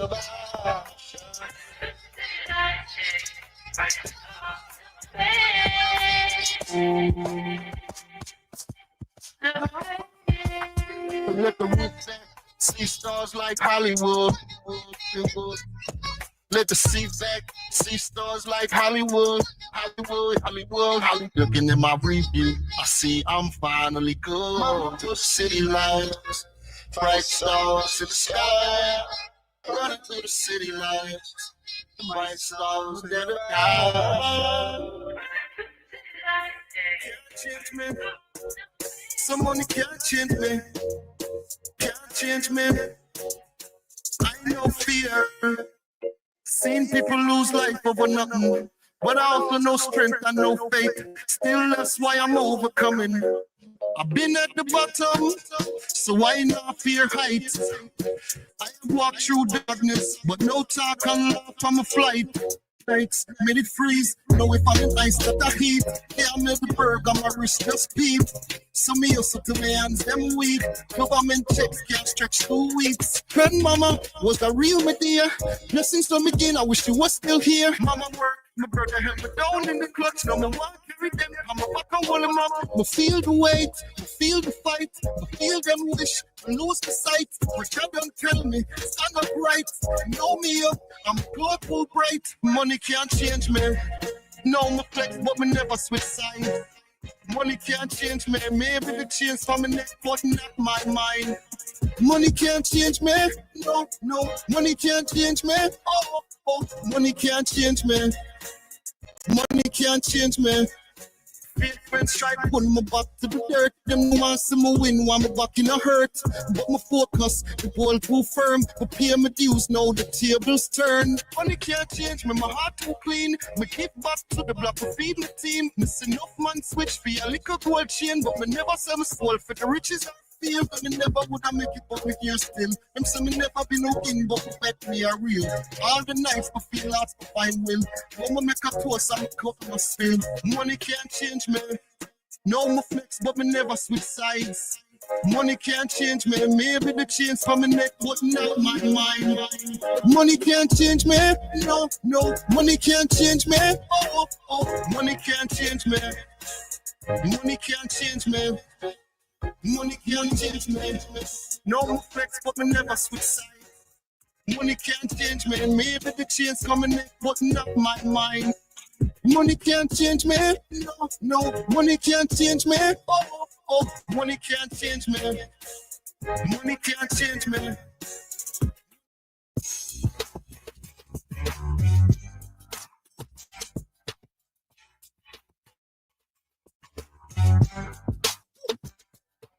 me how the wolves turn sheep when the lights out. Tell me how the real turn weak for the right clout. Tell me how the world bursts slow when we pipe down. Tell me how we stand on truth, then lie down. I spin home split for a blue check down. Die for a street, they ain't even invest. Put the pain in the cup just to slip through the stress. Turn a heart full of gold to a chain on their neck. What's the cost of living if you get too high? What's the point of wings if you're scared to fly? What's the point of love if it's laced with lies? What's the point of pride if it leads to demise? Yeah, I heard the devil talk smooth like an R&B track. Said the money come quick if you don't read that. You said fame ain't a game, but they all read lips. And if the pain don't kill them, then the laws read that. Tell me what the plan is. Young one, if the river come out, will you run, run? If the karma keeps circling like the sun done, we can change or explain where you're from. I see reflections in the water, but the face say mine. I see the weight up on my shoulders, but I call it time. If the reaper got a number, then I know he down mine. But I'm busy counting sins, trying to make them all dimes. Who the realest in the mirror, huh? Who the one that pull the trigger? Who the one that talk about it, but don't move a single finger? Who the one that pray for peace, but still be clutching on the banger? Who the one that hate us, but below he envy all his neighbors? Tell me what's the mission? You trying to make a killing, or you trying to make a difference? You trying to touch a meal, or you trying to touch forgiveness? You trying to be the realest, so just place it for an image, huh? They say it's never well between the top and here. I see the preachers and the dealers trying to shop and sell. I see the ones out here trying to fuck the bull, but won't invest in their fam, man, the plot's cruel. Smoke, rise, mirror, fall, what you see. If the price on your head, whole city on the loop, on repeat, either go to or you weak. For real, can't gas me, I seen the tanks on me, I seen a man give it.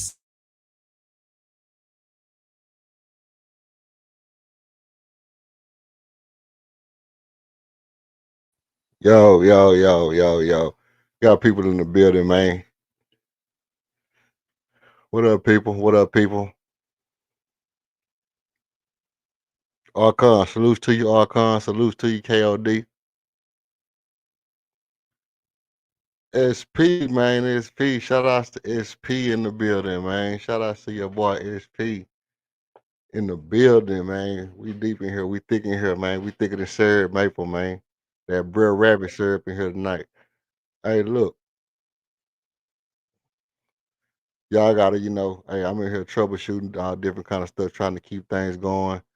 Obviously the new changes they made to the user interface. Got new stuff going on over here, so I was just trying out new stuff, and I appreciate everybody putting up on me, seeing what's going down. Now, obviously, I can open up the call line. I can open up the link. Um, Let me see. I can drop that link right now for y'all if anybody wanna get off anything. Um, I saw King in here a few minutes ago.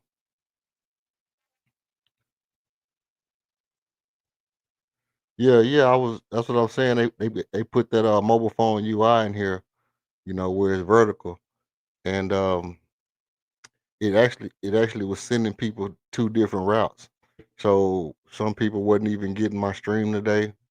Um, Different stuff was going on, so I was just trying out new stuff and trying to feel my way around it. But and then trying to figure out how to incorporate music from the back end, different stuff like that. So that's why y'all hear the music playing. Usually I just have my music directly in the system, and so I was trying to hook up my other system into it, and trying different stuff. You know, but y'all some real ones for even being on the stream this long and seeing if I was gonna come on and say something, because in my mind's eye I was just it's really like a trial and error, because I'm constantly developing in it, and since I'm still a struggle streamer. since I'm since I'm still a struggle streamer, it ain't no biggie smiles to me. You know what I'm saying? By the time everything get going and get functioning, I'll be up and running, and I'll be able to do everything that everything I want to do when I want to do it. With that being said, King, don't duck, bro. We gotta settle this thing, King. We gotta settle this. We gotta settle this dispute.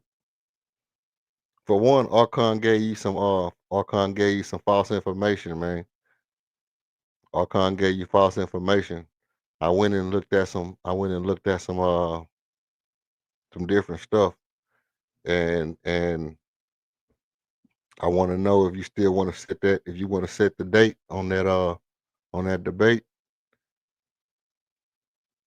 You know, we can sort that out tonight. Get that cleared up, and we can let the people know when we gonna have this knockdown drag out. Um,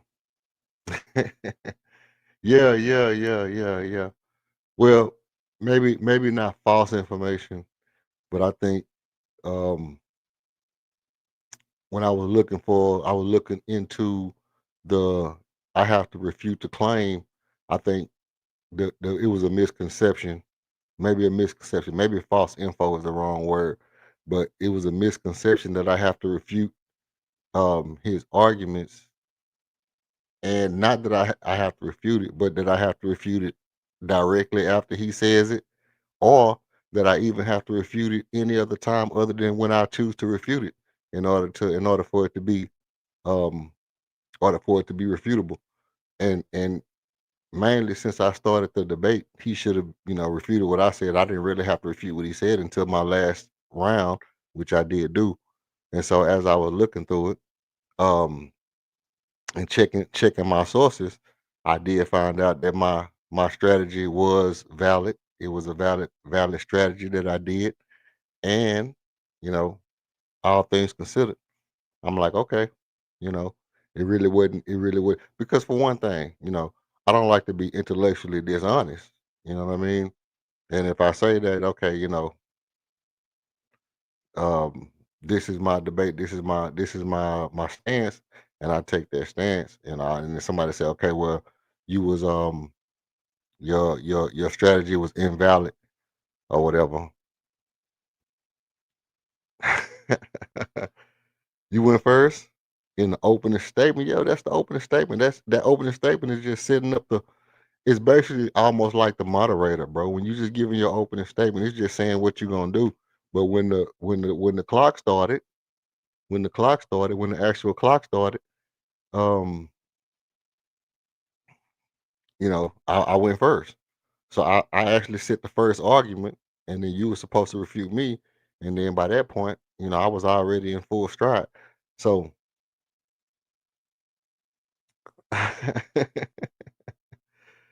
hey, King know what time it is, man. Catch KOD, man. KOD know what time it is. Um, this is this is a hey, shout out to SP, man. This is this a long standing back and forth we got going here since the beginning of the stream down there. And is I know he probably on the job, so he probably can't pop up like he want to, but he'll sneak out of there. He'll he'll sneak out of there and get on here in a little while, and I can go ahead and let him know. And y'all can get ready to hear this. This is gonna be hilarious because I don't even have to do this, but I'm gonna do it in good faith. You know what I mean? I'm gonna do it in good faith. I'm gonna reveal tonight something that's going to set the table. As soon as he tell me what day he can take the debate. No, no, no, no, no, no, no, no, no. First of all, let's say this. Let's put this in context. Let's put this in context. I won the debate easy, bro. I won the debate easy. That was that was one of the easiest debates I ever had in my life. And I took the unpopular opinion. I know you're on the gig. I know you're on the gig. I know you know what I'm saying. But I took the unpopular opinion. Do you know? Can you put in the chat when it comes to judging a debate? Each point must be addressed as if and if possible refuted. Closing is not for rebuttals. That's true. That's true. But but the point is that um I didn't have to refute his argument because my argument was made first, and the overall premise I stated in my opening, and then I just piled on. I just piled on every um I just piled on every single chapter that every round I just piled on top of my opening statement, which and you know, yeah, yeah. Let's see. Let's see. Let's see. Let's see what I have here. Yeah, so if King can let me know what day he might have,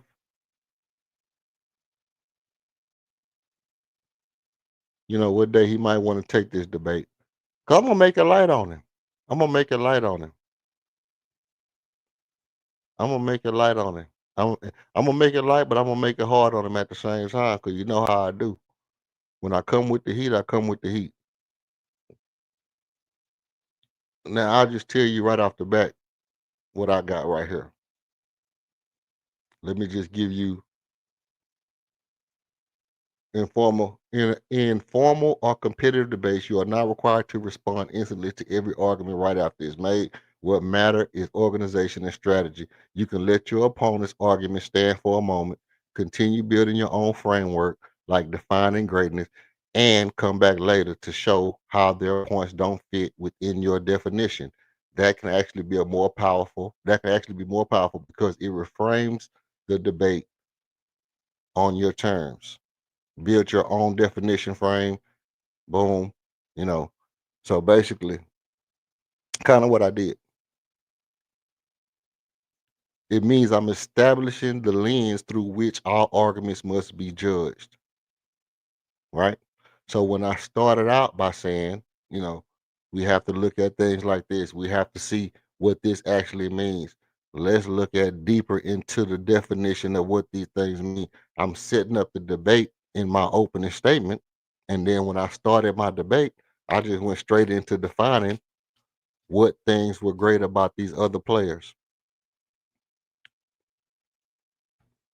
And then when he came out and said, well, James Harden did X, Y, Z, X, Y, Z, X, Y, Z, then I just double back and said, well, he did this, this, and this. See? So by doing that, I'm just, I'm not saying, well, James Harden didn't do that, because he didn't say that James Harden's greatness was based off of this. He just said James Harden did X, Y, Z, X, Y, Z, X, Y, Z. And so all I got to do is come back and say, well, this player did X, Y, Z, X, Y, Z, X, Y, Z. And then you compare them up, and then you can say da da da da da. But then when I go back and I do my closing statement,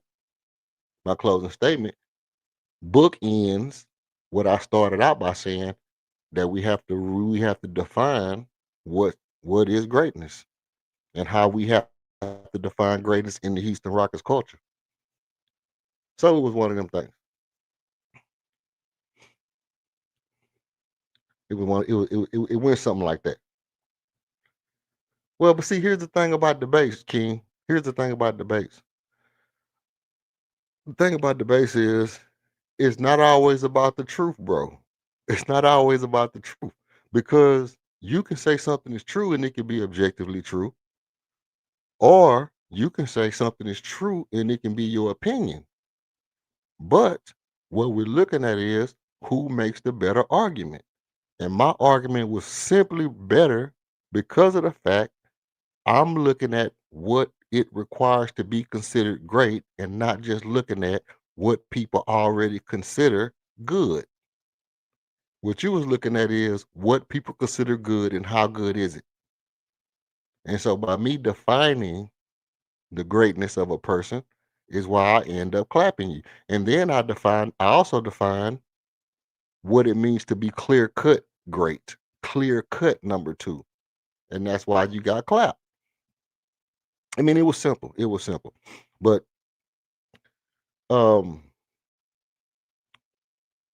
know what? Let me go ahead and kick this off. You put a date in here, and then I'll tell you which we know I don't have to tell you who I'm gonna pick, but I just want to entertain it. I just want to see what your date is first, because I don't want to give you too much time.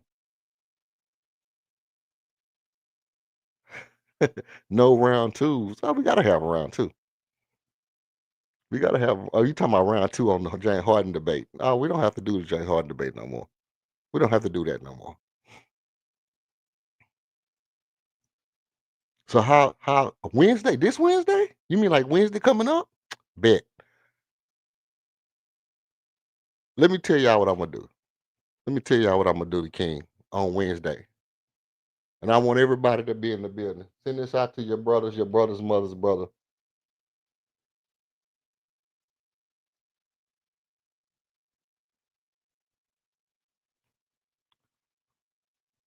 Let me well, I can't let you pin me down on this one, Archon. Maybe on the maybe on another debate I can let you pin me down because I can't let you pin me down on this one.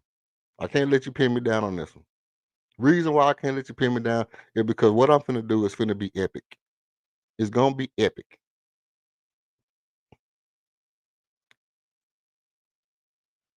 Because no, I'm gonna be fair. I'm finna tell you. I'm gonna tell you who I'm gonna choose as the most overrated player ever. You told me who you gonna choose the most overrated player ever. I'm gonna tell you who I'm gonna choose as the most overrated player ever, and we just gonna match wits. We just gonna match wits from there. I mean, that sounds fair. It sounds fair. The only thing is that well, see, here's my thing. When you're talking about, you know, pick a side, it's not like, yeah, who's the most overrated or who's the most overrated rocket ever? Okay, cool. Who's the most that's what I meant. Because we're saying he gets to pick anybody, he gets to draw anybody out of a hat, I get to draw anybody out of a hat, and it's up in the air. I understand what Archon is saying. Archon is saying, let him tailor it up a little bit to where it's a little bit better. But what that'll do, that'll that could give him a linchpin that he could kind of pull that linchpin. I want him to have to stand on what he said, and I'm gonna gift him a fair shot at winning. Just for the sake of debate, just because it's how good I am. Now, with that being said, nobody else in the building? Well, I'm finna gift everybody the most interesting thing that you will probably ever hear. Y'all ready for this? Okay, here it is. Here it is. King is gonna try to prove to me and prove to y'all that Tracy McGrady is the most overrated Rocket ever. He's gonna lose. I'm going to prove that James Harden is the most overrated Rocket ever. I'm gonna win.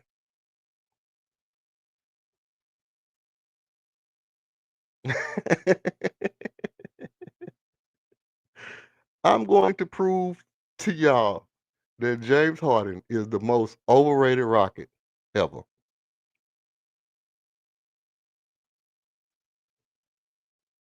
And what I'm really actually gonna do is prove that Tracy McGrady can in no possible way can Tracy McGrady be the most overrated Rocket ever. So I really have two jobs, two tasks in this debate. One, prove that King is totally wrong, and just making an asinine claim that Tracy McGrady is the most overrated Rocket ever. And I'll also at the same time prove that James Harden is that person on Wednesday in his raw pomposity and splendor on Tuesday. On his raw pomposity and splendor on Wednesday. King about to catch the smoke. King don't want listen. Listen, I'm gonna tell you what happened, SP. Let me tell you what happened. Today is Friday. See, they know tomorrow is Beat and Teach Saturdays. And they know I'll start Beat and Teach on Friday. So, you know, it wasn't strange, but I kind of figured nobody was gonna pull up today.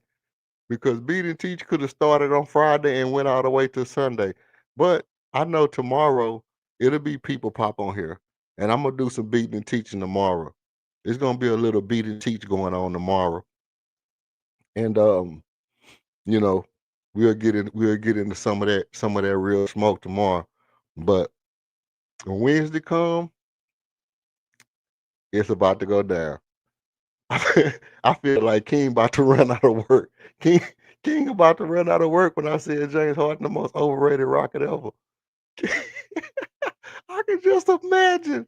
I can just imagine what his face looked like when I said James Harden. And I wonder if he was thinking the whole time, like this whole week, like, man, EF gonna say James Harden. If he knew I was gonna do that, he should know me by now. You should. I mean, in a way, you kind of should know me because I was thinking about other players, and then I was like, meh, you know, let me make it light on him. Let me give him a fair chance to win. So, James Harden, a most overrated player, not Tracy McGrady, and you know, since I'm the challenger, I'll go first. Since I'm the challenger, I'll go first, and unless he want to go first. If he want to go first, he can go first.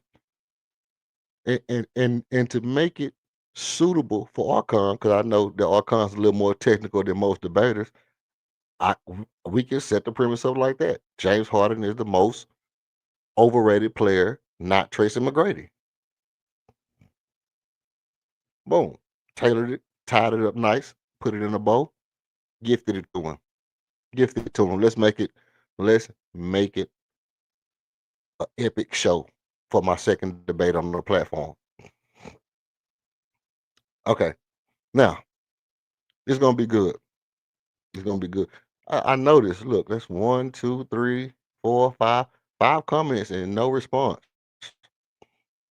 No, no response. I know he at work. I'm just fucking with it.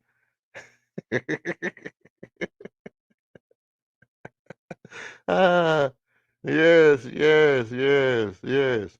But you have to know though, okay? You have to know though, bro. You have to realize by now that I'm not a lightweight at this. You have to realize I'm not a lightweight at this.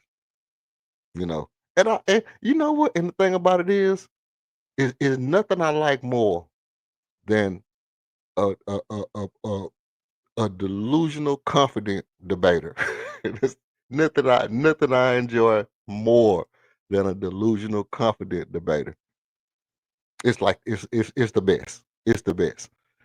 Because at the end of the day, you have absolute see what happens is on most platforms you go on, you can get off one hitter quitter and then 7, 8 people will jump in and pile in and hit you with a bunch of cheers. Yeah, that's what I'm saying. Yeah, that's what I'm saying. I said the same thing last week. Oh, I said that first. You said it first. Man, that's stupid. Blah, blah, blah. And then the other person never have a chance to get off why he thinks what he thinks. Huh? No, absolutely not. Absolutely not. Absolutely not. I'm trying to listen. All I'm gonna do is say this. I'm gonna say this because this is like the weigh in. And I know, it's not fair because I got the mic and, you know, you got strong thumbs. But this this is something like a weigh in, something like a weigh in. So I'm gonna give you this, bro. Be prepared. just just be prepared, bro. You know me better than that.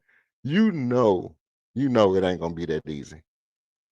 I mean, you look. Everybody knows. Everybody who come by, everybody who's been on this platform knows.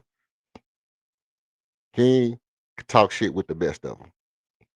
That's why he's one of my favorite people to have on this show. Matter of fact, I even go as far as to say he is as important to this show as I am. That's just facts. That's just facts. Since the beginning of this show, King has been as important to this show as I have been because he can talk shit with the best of them. The problem is the best of them is me. That's the only problem. The only problem is talking shit with the best of them means he can talk shit with me because I'm the best of them. But no, it's not. It's I mean, you know, the the shock value, the extremeness of what I just said should let you know that this is not going to be easy for you, bro. it should it should let you know. Just the fact that I even picked that person, like I went to sleep, I woke up, I said, huh, boom, went through my day, went back to sleep, woke up again, and then all of a sudden it hit me like a bolt from the sky. I thought, hold up, wait. It's only one person. There's only one person that I should pick for this debate. And it's pretty easy from now. Pretty easy from now. So, what's tomorrow, and then we got days in between it. So, man, look, you know, tell everybody, come check out the debate. You gonna cook me, you gonna cook me on the debate on my own platform. Let everybody know. Come check it out. It's gonna be a real one. It's gonna be a real fight. The only thing is the only problem is this, is that it's easy to get caught up in. Is that all the game for the night? Yep, that's all the games for tonight.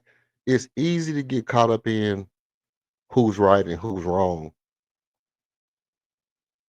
based off of your own, ideas, not based off of um not based off of who makes the best argument.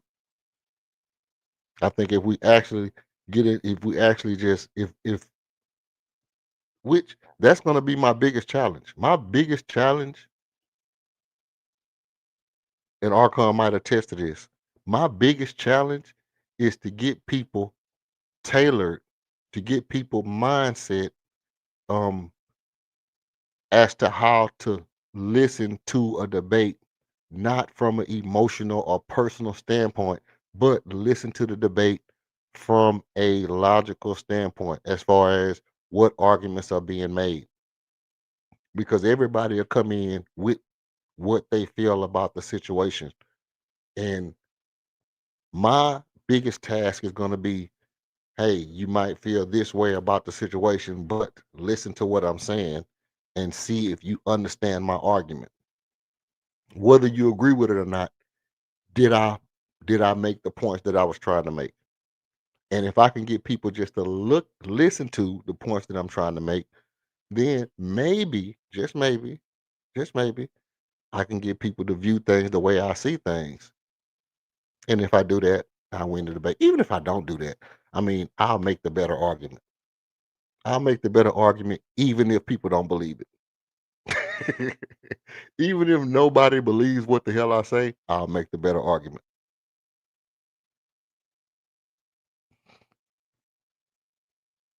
Well, I'll always win this style. I always win this style. And I always win the argument. And I'll always win the evidence. Now, maybe the evidence is 50-50, but I'll always win this style. You know. And ultimately, I think style is how I won the last argument.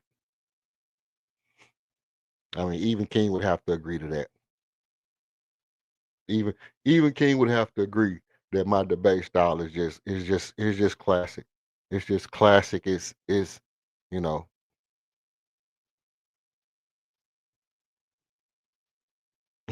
right, right. So it's gonna be a challenge, and it's gonna be fun to me. It's gonna be fun to me regardless. Um, because of the fact that you know it'll be you know no way nobody can cut me off. You have to let me get through all my points. You have to listen to the you have to listen to the fluctuations in my voice. You have to go through the whole emotional roller coaster with me, and I get to take you on that journey. You got to ride that journey with me. And when you're on the journey, you're gonna get there. You'll get there. Even if you don't agree with me, even if at the end of the debate you be like, the most overrated Houston Rockets is fucking John Lucas. even even if at the end of the debate you be like, John Lucas is the most overrated Houston Rocket, you will still have to go on the roller coaster with us and enjoy the trip from both sides, from my side and from King's side, because I know he gonna bring his shit. I know he gonna bring his shit. I know that. I know that. I know this is gonna be a hard fought battle for me. Is why I chose what I chose. It's why I picked what I picked. I wanted to be exciting. I wanted to be cutting edge. I wanted to be, you know, right on the fucking edge, man. I'm right on the fucking edge, right there on the tip. And that's what we're gonna get it to. So it's gonna be interesting. Now, about tonight's game. About tonight's game. Y'all tell me what y'all thought about tonight's game. And then I'll tell y'all what I thought about tonight's game. What you got for me on tonight's game, Walk-On? You did you see something that was exciting? Was it too close? Did it seem like it was gonna be um did it seem like it was gonna be more than what we expected?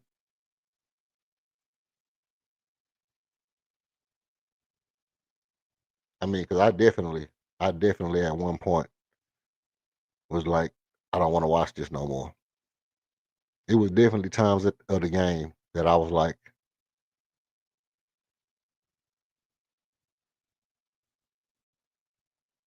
I don't want to watch this no more. Let me start off by saying this. Let me start off by saying this. I did tell people that they probably can take KD under 27 points. I did say that, but early in the game, I realized I was wrong when I saw he was jacking that shit up every time. So if anybody took KD for under 27, my bad. The nigga was a plus 37. It was crazy. It was crazy. Immediately I was like, okay, I was wrong. I was wrong. KD is going crazy early in the game. And I did say that you can take Alpha Shangoon over 23. If you took Alpha Shangoon over 23, you got it. I said take the under on the point overall total, 235. I was wrong. 235. This shit was 256. I was wrong about that. So, um, under the point spread for the Blazers, I was right about that. So out of the four, if you took all four bets, you know, you probably made a little bit of change. You know what I mean? Because they definitely didn't cover the spread. And Alpha Shangoon definitely was over his points total. So you could have got away 2-2, and you could have made a little bit of money if you bet it on whatever platform that you wanted to bet on. um,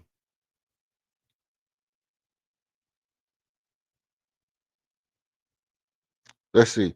Didn't watch the match. I listened to it, but it was what I expected and expected in result wise. Facts, 100% facts. I have no faith in teams like Portland. True. Now this okay. We're gonna get into that. I'm gonna go right here. They are competitive. They are competitive. But let's get into this. You're 100% right, Ocon. Tonight was a game where I said, you know, something like I said, with the Dallas and the San Antonio game. This team reminds me a lot of San Antonio, as they have shooters that could have got off, and if they shooters start hitting open shots, it could have spiraled out of control. They could have just started hitting open shots early and took us out of our game plan. All it took was for them to be physical early, get us out of our game plan, and then start hitting shots, and this shit could have went a totally different way. They did start hitting shots early, and they was a little physical early, but they couldn't sustain when they went to their bench. And ultimately, the minute they had to go to their bench, and we get to go to our bench, it's wraps. It's curtains. It's curtains. Mainly because KD was on a mission from jump ball. KD was on a mission to. It's like he was trying to get himself out the game early, but it was like, okay, I need to get my points up. Tell you something. What I noticed about KD. KD is smart in this way. He's not ball hogging for the sake of ball hogging. He ball hogs on games where it's like, okay, I can get my numbers. I want to get my numbers. I want to keep my numbers up. I'm not going to do it at the expense of the team, though. I want to get my numbers up, but I'm not going to do it at the expense of the team. This is the team where I can come in and get my numbers up. And that way, if I have to score 22 next game, I don't have to worry about my numbers. And I like that. I like that about KD. It's very, very team friendly basketball. This is a team that I can get buckets on. Let me go ahead and get my buckets because if it's a game where they doubling me or they blitzing me or whatever, I just want to get the ball out of my hand and play good basketball. I don't want to have to be forced to worry about am I going to break the records I want to break or any of that shit. So when I started seeing KD getting into his shit early, I wasn't tripping. I was like, damn, he going for the gusto early, but I'm not gonna trip because, this team they're not gonna, really be competitive for us long. They took us all the way to halftime. They took us all the way to halftime. But by that same token, I knew that once we got to halftime, okay, once we get to halftime, it's a wrap. Once we get to halftime, it's a wrap. And I kept saying, like, okay, they came out, they got a 17-6 lead. They was up by 11 points or whatever it was. But once we got that shit down to like 12 to 17 or whatever, it's a wrap. You know, y'all had a chance to beat us, and that was it. That was it. Any team that would get some payout from jacking threes would beat us. Hey, look,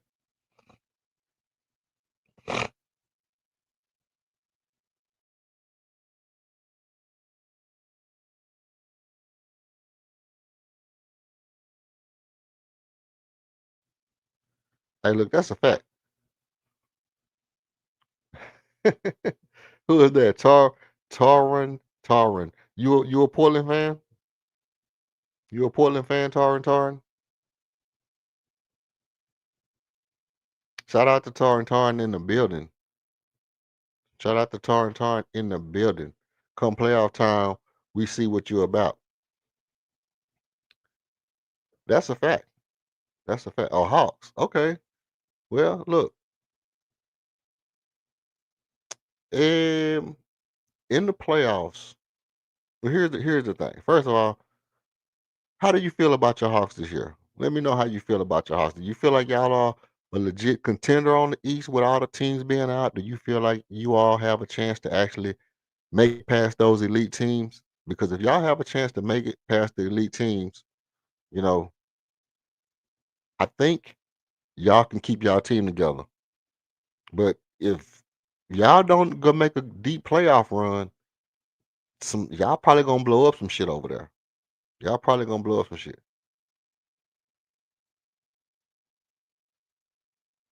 The Hawks win the East, but the Nuggets win the chip. So you think it'll be Denver versus Atlanta in the finals? Is that's what you're going with?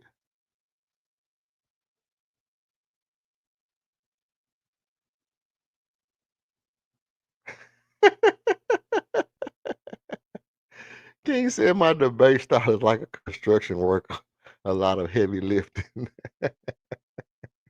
The fuck out of here, bro. Oh my goodness. No, this is in no way an indictment on you, King. But no, that's just plain and simple not true, Brody. Oh my days. Let's see. Okay.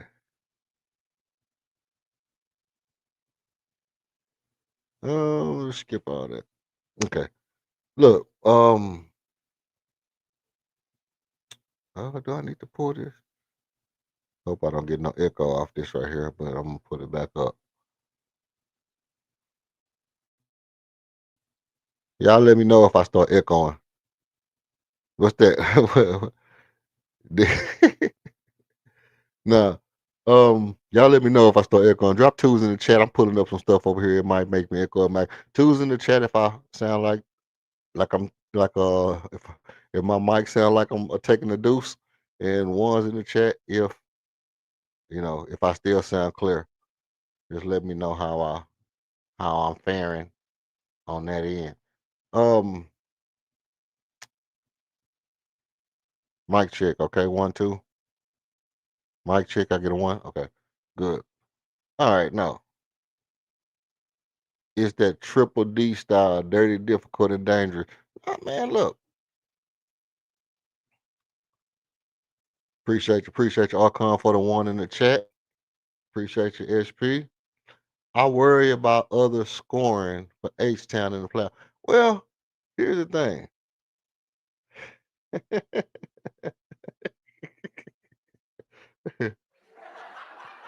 Boy, it's crazy, man.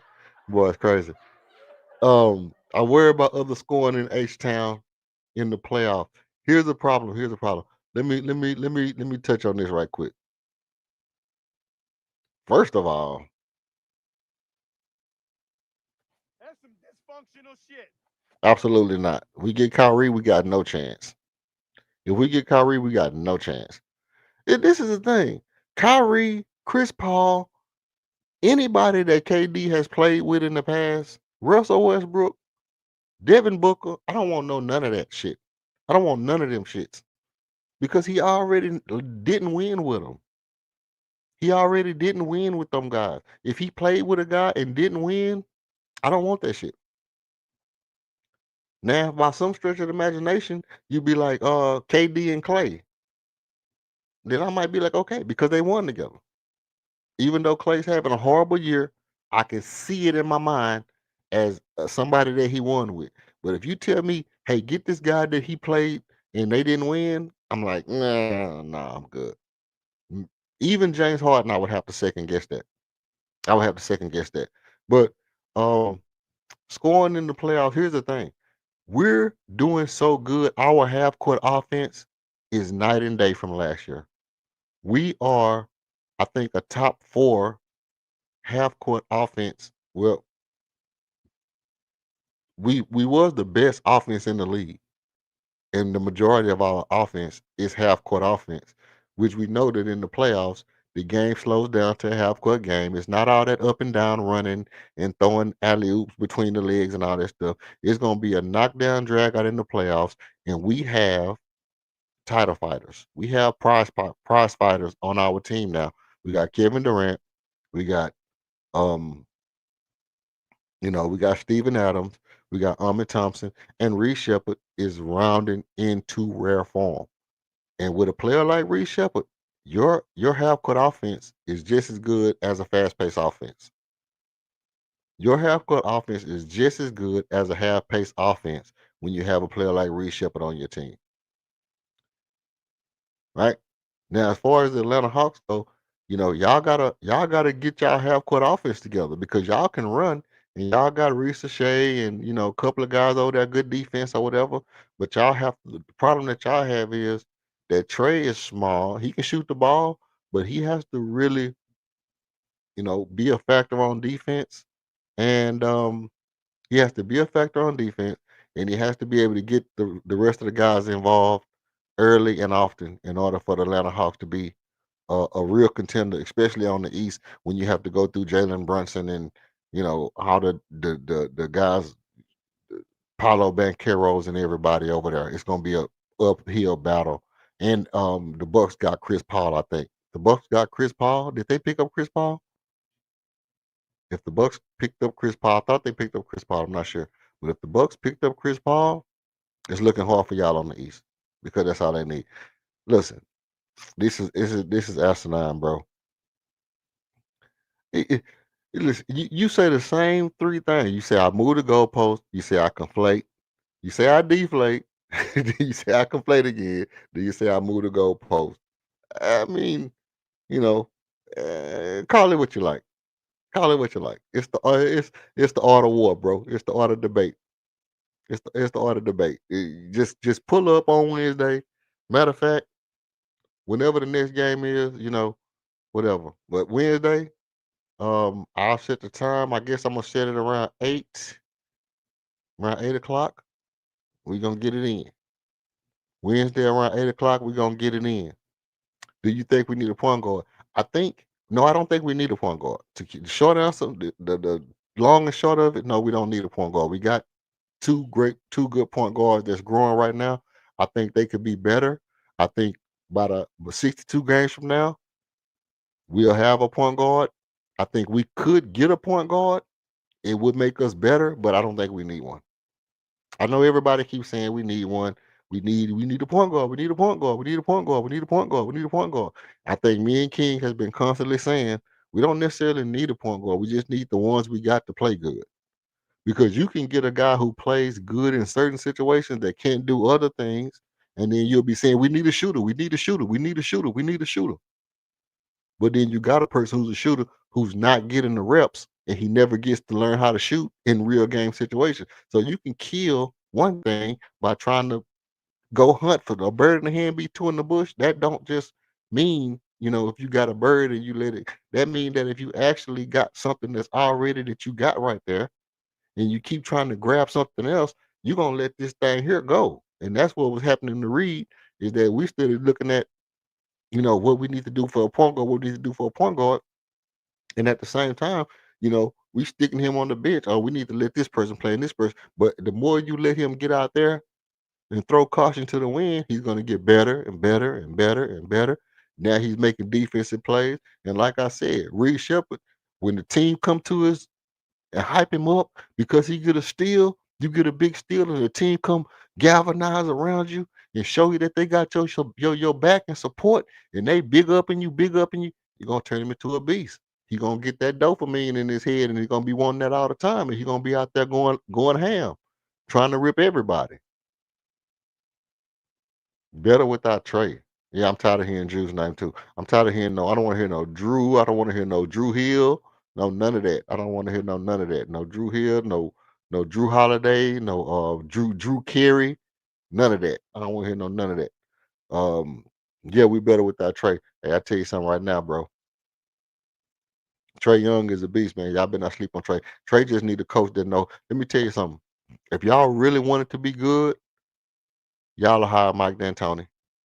Just hire Mike D'Antoni. Mike D'Antoni will make Trey Young into an not just a all-star. Mike D'Antoni will make Trey Young into a Hall of Fame player easy within 2 years. It makes no sense that y'all have Trey Young and y'all haven't hired Mike D'Antoni. Coach that don't need you to play a lot of defense. He's gonna make your offense super, super great. And he knows how to work with small guards who can pass the ball and shoot the ball, got high usage rates. That's what he specializes in. High usage rate, small guards who can pass the ball and shoot the ball, don't need you to play defense. Mike D'Antoni is the perfect coach for Atlanta. I don't know who the hell the GM is, but he on that hookah. Trade for AD, hopefully. That's crazy. If all that running and gunning is a recipe for losing for us, yeah, most definitely. Most definitely. If we running and gunning, it's not in our, you know, OCP at the Clippers. No, we're not a running gun team. We're a half court offense. If we get in the half court offense and we slow down the other team, we good. No CJ McCollum. No CJ McCollum. We don't want no CJ McCollum, no CJ Stroud, none of that. None of that, bro. None of that. The grass is greener nonsense. Right. Exactly. You're exactly right, Archon. They get you caught up on that oh yeah, man, we need this, we need that. And then like King said, um star whores. I give you one better than that, King. Just name whores in general. Just big name whores in general. You know, it don't even have to be a star. It just have to be somebody with a name that you recognize and you associate that name with, something that you like. You know what I mean? Like if I say shooter and then you think of JJ Redick or we need a shooter. What's your boy name that play for Memphis or whatever? See? Like if I say shooter, you think of old boy that played for Memphis for a little while. name start with an M or whatever, and you be like, yeah, man, we can go get him. Yeah, that's because you associate that with him, but there's other guys that can shoot just as well. Probably not that good, but that can do what we need them to do. And so that name association will get your ass overpaying for a player, make you overpay for a player, and will get your team dismantled. It'll get your team dismantled real easy like that. Because they'll look out there just like this, like Derek White. They say, okay, well, Derek White is a good player. Oh, well, they really need a point guard. Let's get Reed Shepard and Tari Eason for Derek White. Now just think about this. If Dallas would have called us a week and a half ago and said, we'll give y'all Derek White for Tari Eason and Reed Shepard, half of Houston would have did. Matter of fact, if Dallas would have called right after the Detroit Pistons game, I mean, not Dallas, Boston. If Boston would have started calling right after the Detroit Pistons game and said, hey, we want Tari Eason and Reed Shepard, we'll give you Derek White. 97% of Houston would have been like, yeah, let's do it. 97% of Houston would have been like, yeah, oh yeah, Reed Shepard and Tari Eason and Fred VanVleet, yeah, sure, let's go. Let's do it. 50% of Houston will probably still do that shit. 50% of Houston will probably still do that shit based off of Derek White and what they have made him out to be. The legend of Derek White and what he is on the lips of the media, but the media big heads and all that Derek White is basically an all-star and all that shit that they've been saying for the past 2-3 years. Right? And think about this. Think about it. Real life speaking. You could have walked around in Houston and said, hey, you want to give up Tari Eason and Reed Shepard for Derek White? Yes, yes, okay. Boom. I'll move him. I'll take him. I'll pack him. Everybody would have did it. Mostly. I mean, some of us on this channel probably would have said no. Some of us on this channel probably would have said no. We know Buckmo would have traded him. Buckmo say he may have been trying to trade Reed Shepard since the first daggone day he got him. Goddamn. You ask Buckmo, Buckmo been saying Reed was gonna get traded for the past goddamn 2 years almost. I ain't even known him that long. But no, I mean, overall, all in all, I don't think we would necessarily need a point guard. I think tonight's game was just another example of, beating the team that you're supposed to beat and showing that you can do it a myriad of ways. Jabari Smith Jr. with 22 points, 4 for 9 from 3. Jabari hitting 4 for 9 from 3. Well, what you gonna do when Jabari hitting 4 for 9 from 3, get you 5 rebounds, 3 assists, 3 offensive rebounds, 2 defensive rebounds. And what you gonna do with that? Jabari's on a warpath like that. He 4 for 9. Shangoon 4 for 6 from 3. What you gonna do when Jabari, Al P, and KD 12, 17, 12 for 17 or some shit? What's this? That's 12 plus 9.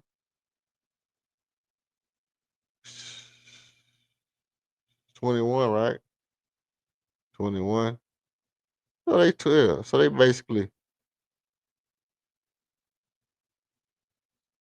11 for 21. That's 50%.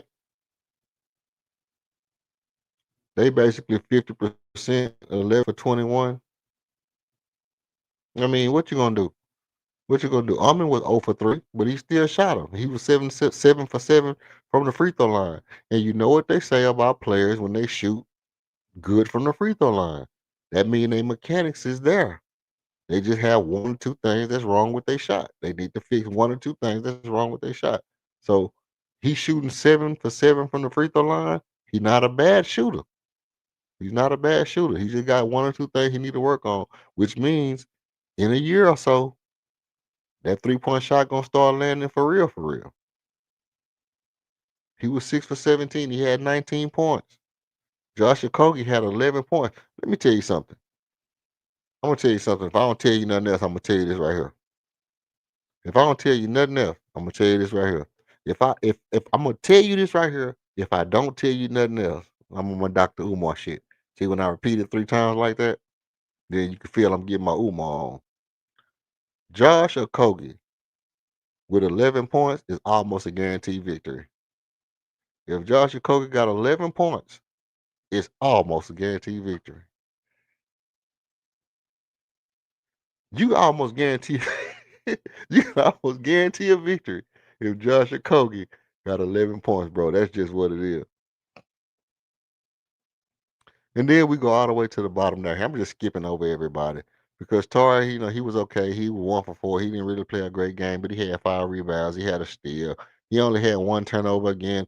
And we got to put to bed the notion that Torrey be turning over the ball all the time because he's averaging 1 turnover a game this year. So again, the Torrey turnover nonsense is kind of meh. It really ain't real. It's really a myth. Torrey don't even turn over the ball like that. But Reed Shepard, 3 for 9. Let me tell you about this 3 for 9. This is one of the best 3 for 9s that you could ever have. This is one of the best 33% shooting from 3 that you could ever have. Because the threes that Reed Shepard hit was timely threes. They was just timely threes. It was just rise up, not thinking about it, bang, knock it down in your eye. That's how you supposed to shoot. From now on, that's how you shoot. In your face. And when Reed is shooting like that, it's really nothing you can do with this team, like I said. What the hell? Oh. And that's one of the Bug Mo.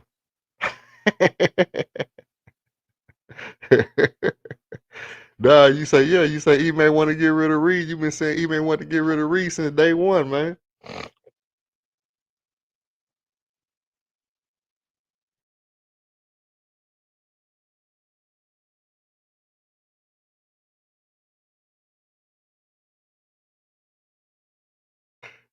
I know you in the back there listening. Let me see. What about Trey? No. That's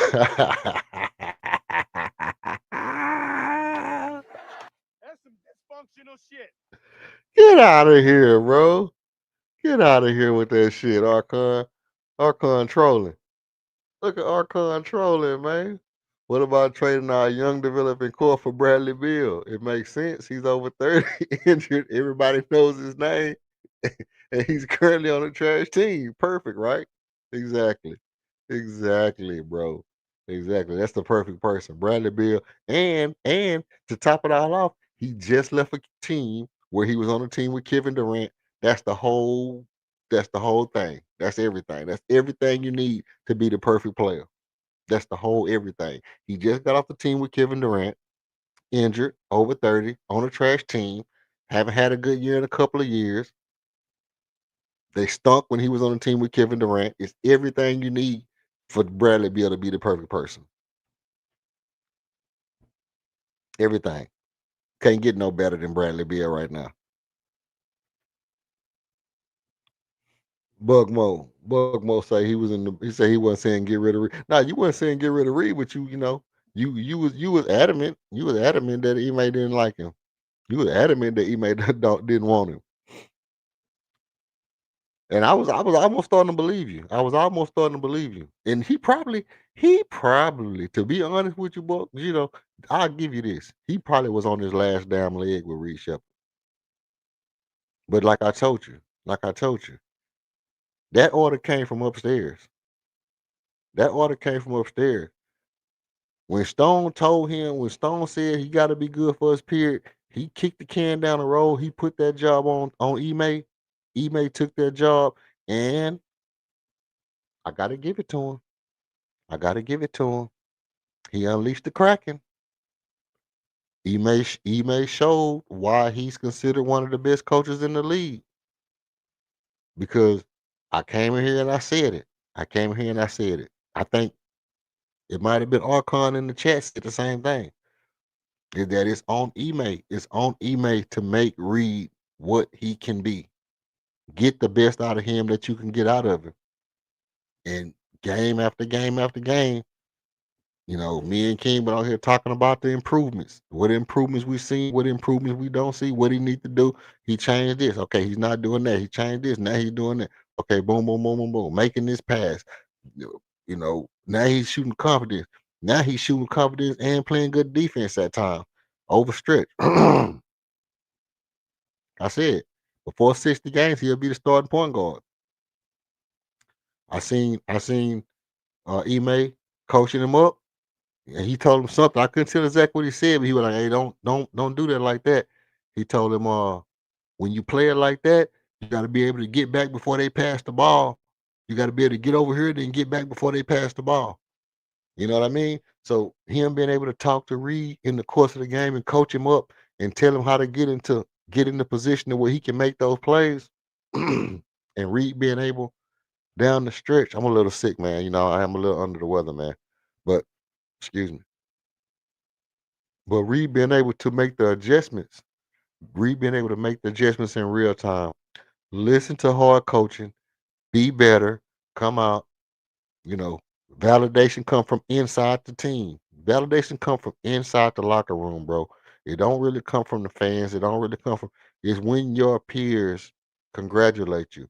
When the people who you share the floor with, when they come and they hype you up off of a steal, when you get on the ground and you rip somebody, you jump out in front of somebody, you sit in the chair, you rip their point guard, you get on the floor, you scrappy.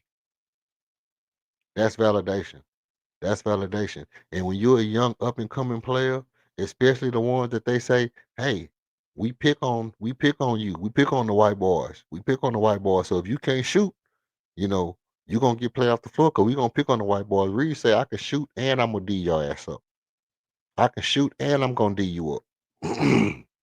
Now what you picking on? Picking your ass up off this floor and finna go take your ass to that locker room and take a shower because I'm gonna run your ass off this court. Reed said he ain't playing no game. Reed, hey, listen at this. Listen at this. Name one white boy that has been an excellent shooter that had excellent defense. They Hall of Famers. They Hall of Famers. Whenever you think of that one, the one you thinking of that can shoot like that and play defense like that, he a Hall of Famer, buddy. He a Hall of Famer. You can shoot like that and play defense like that at the point guard position, you're a Hall of Famer. And let's put it all in context. Reed can be a Hall of Famer. Army can be a Hall of Famer. Al P can be a Hall of Famer. Jabari might not be a Hall of Famer, but he gonna be a hell of a role player. But we can't say that he's not gonna be a Hall of Famer because the way he playing, he's showing that he can be hella efficient.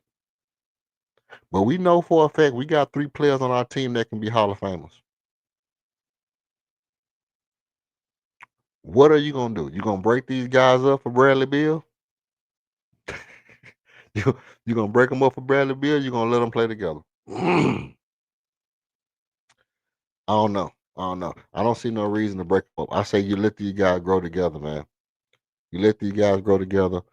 In my mind's eye, like I said, is one thing that I think needs to happen. That's trade Fred VanVleet, what we like to call the fuck off the team. What we like to call the fuck off the team. That's how I mean. At this point, let's be honest. Let's be honest.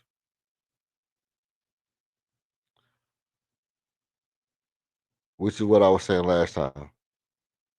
I think me and Buckmo was having this conversation, and Archon was on here with us, and I kept saying, really, what we really need is another shooting guard. A shooting guard that can handle the ball. I don't even really think we need that. But if I had to pick something, that's the route I would take.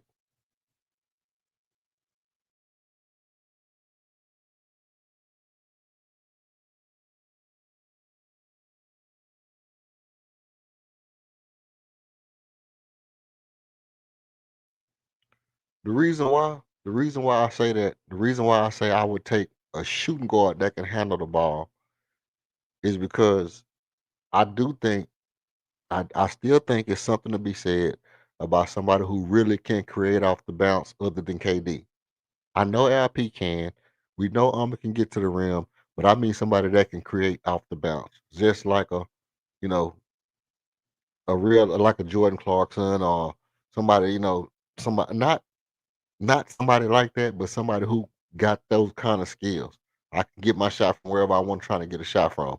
A real live hooper that can shoot the ball from anywhere, get to the goal, shoot the three, shoot from deep, put the ball on the ground. You know, I think it was Buckmore Smooth saying like a combo guard. Yeah, you can call it a combo guard. I call it a shooting guard. You know, mainly because you can shoot, you can dribble, but you know, 6'4" combo shooting guard, whatever you want to call it. I still think we kind of need that. And like I said, I think we had this conversation, and they were like, "Who would be the perfect person to go on this team?" And I said Vernon Maxwell, because that would be like the perfect kind of person. Just a tenacious defender, lightning quick, can dribble the ball good enough to get to his own shit, and can shoot three, 35, 40, 35, 36, 37%, and play tough D, and be super fast. Make a world of difference on this team. Especially when they can get to their mid range, they can shoot from three, they can get to the goal, and they can punch on you. John Starks, you know what I mean? Somebody that got a little, they got some action. Somebody that got some action from anywhere they go. You know. Um. So yeah, if we could, if the one thing that I think we could use if we had to move anything, it would be that. I don't really think, you know, I don't really think a point guard is. I don't think I'm taking the ball out of Reed and Armin's hands. Um. You know, if I could upgrade the position that Josh Okogie is in to a shooting guard, or just bring a shooting guard in and put him on the bench with Tari and Reed. And I really would be trying to, you know, to be honest, I really would be trying to put Reed in the starting lineup. The better he gets, but I mean, right now he's not there. But the better Reed gets, I'm trying to put him in the starting lineup. And if you got a shooting guard that can come off the bench with Okogie and Tari and Clint Capella, you're doing good.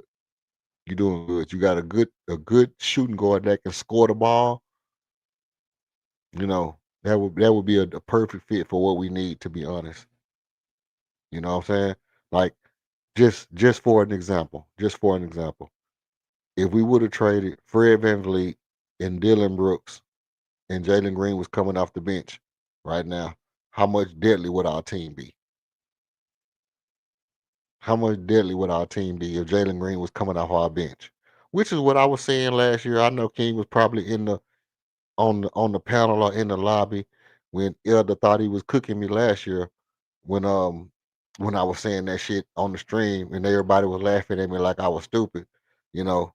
And I was saying, yeah, but I'd rather get rid of Van Fleet and Dylan Brooks rather than Jalen and Dylan Brooks. I'd rather get rid of, I'd rather keep Jalen because Jalen coming off the bench or Jalen being the third or fourth option is better because we'll still have a score rather than a score that can handle the ball. And no,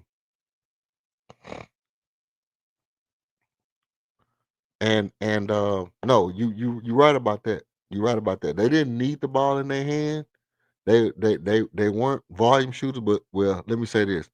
Rudy T did want Vernon to shoot more threes. He actually said he wanted Vernon to shoot between 8 and 11 threes. You know, they just had that big African down there. They just had that big African down there that wasn't gonna let you do too much. Elijah wasn't gonna let you do too much. I'm hitting him with lateral movement. I'm hitting him when he can't do nothing. I'm hitting him with lateral movement.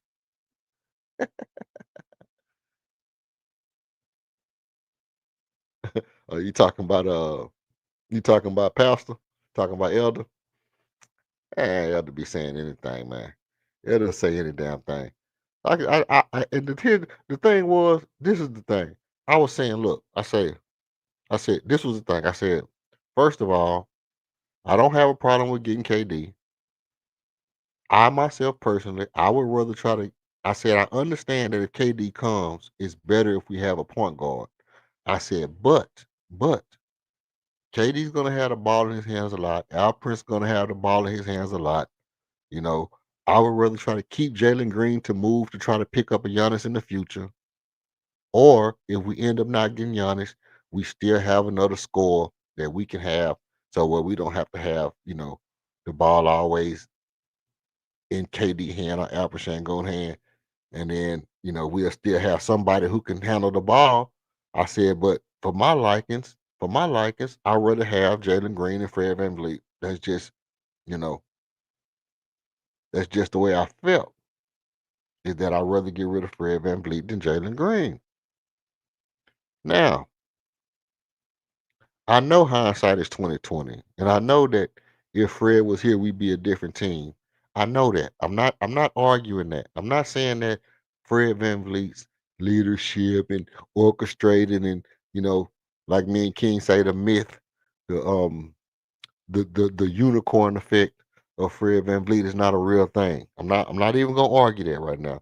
What I'm saying is that if you got Reed and Almond coming into their own, or you're gonna put them on the bench so Fred VanVleet can be old out on the court with Kevin Durant. Or would you rather have Jalen go ahead and let Almond let them, matter of fact, let them play it out and see who plays the best out of Almond and Jalen.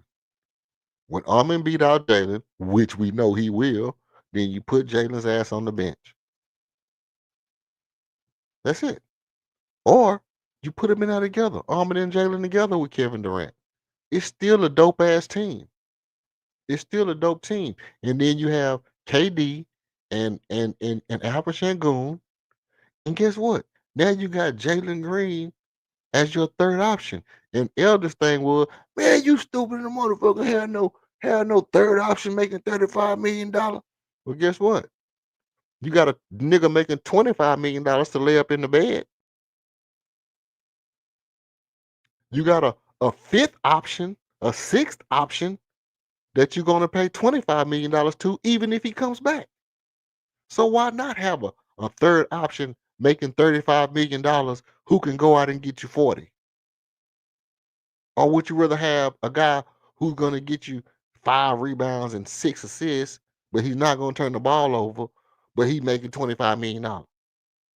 It's so stupid. The logic is so stupid. And I'm saying, but even with that being said, even push the stupidity aside. Push the stupidity aside. And then let's say just the idea of having Jalen, Armin, Reed, KD, Jabari, Tari, Alperen Sengun, Steven Adams, Clint Capella, Dorian Finney-Smith, that team is much better than Fred VanVleet, Armin, Reed. Come on, bro. Don't,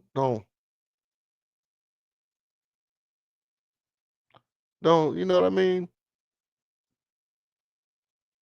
Facts. Facts, Archon. Facts. 100% facts, bro. Facts, Archon.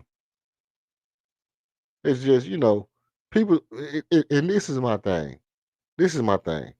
We can disagree all day. We can disagree all day. But when you start trying to belittle somebody and calling them stupid and doing all the flexing and stuff, like, I just don't like your argument. Your takes are the worst takes ever. I just don't like when you come on here and make your takes. You really be acting like, I don't want to say it, but you know what I mean? It's kind of like a jealousy thing to me. It's kind of almost like a pushing the boundaries of jealousy, like, because you want to. I just kind of take it as like, sometimes people get it's like this. I'm gonna use you for an example. Okay, you've been on this stream. You come on here, you talk. King, come on here, you talk. I'm gonna use both of y'all for an example. Let's say 3-4 years from now, somebody start coming on the stream and they just start, they be saying random shit that you don't agree with, you know, and so you feel like you have the cachet or you grandfathered in. It's like you grandfathered into the stream, so therefore they automatically stupid. And that you don't even have to listen to what they're saying or try to understand what they're saying. Yeah, King. You know what I mean? King is more likely to go off on somebody and tell them that they're stupid as hell, but he'll do it in a cool way though. Sometimes King get a little King get a little, abrasive with his shit. But all in all, you know, he still might say that is stupid. What you're saying is stupid. He's not going to really just call them stupid or try to belittle them because he don't like them. If he don't like your argument, he don't like your argument. He's not going to try to belittle you because he don't like you or he don't want you to talk. What I realized that Pastor does, he doesn't want anybody to talk but himself.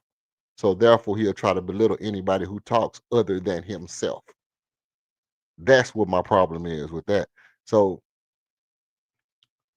that's why when I'm saying, when I go back and I look at certain things that I say all over YouTube, and I'm trying to break myself because I've been around YouTube long enough to where it's starting to rub off on me. But I don't be wanting to be like, man, I said this, I said that, I said this, I said that, I said this, I said that. People heard what I said. People heard what I said. People know me because they know what I said. They done heard my voice. They done heard the ridiculous stuff and then looked around and then seen the shit come to light. They hear me say ridiculous shit and then the shit come to light in real life. So I don't have to go back and repeat it, but this thing is probably not going to come to light, so I'm going to repeat it. Jalen Green would be better on this team right now than Fred VanVleet. That's the facts. That's the facts. That's what I'll be trying to tell people. This is what the fuck I'm talking about. You got a player who's hurt. You got another player who's old who might get hurt. And Jalen Green will be better on this team. Fred Van Dam Bleak.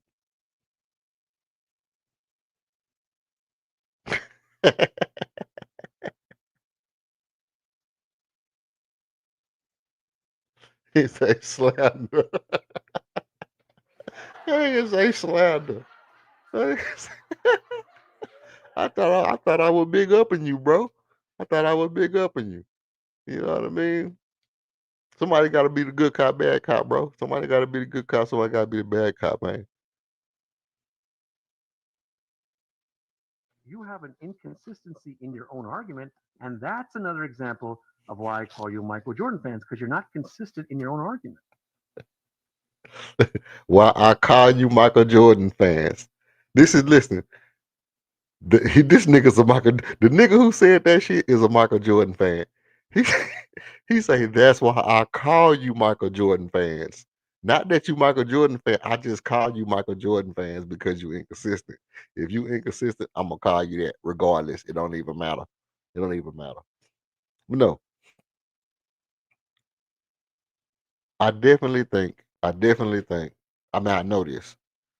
All things considered, this team needs a Jalen Green-esque type player. It would make us a lot better. I mean, not that Jalen's not hurt.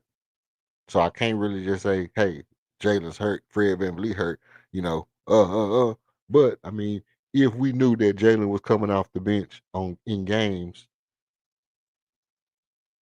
would you feel a little bit better knowing we got Jalen on the bench?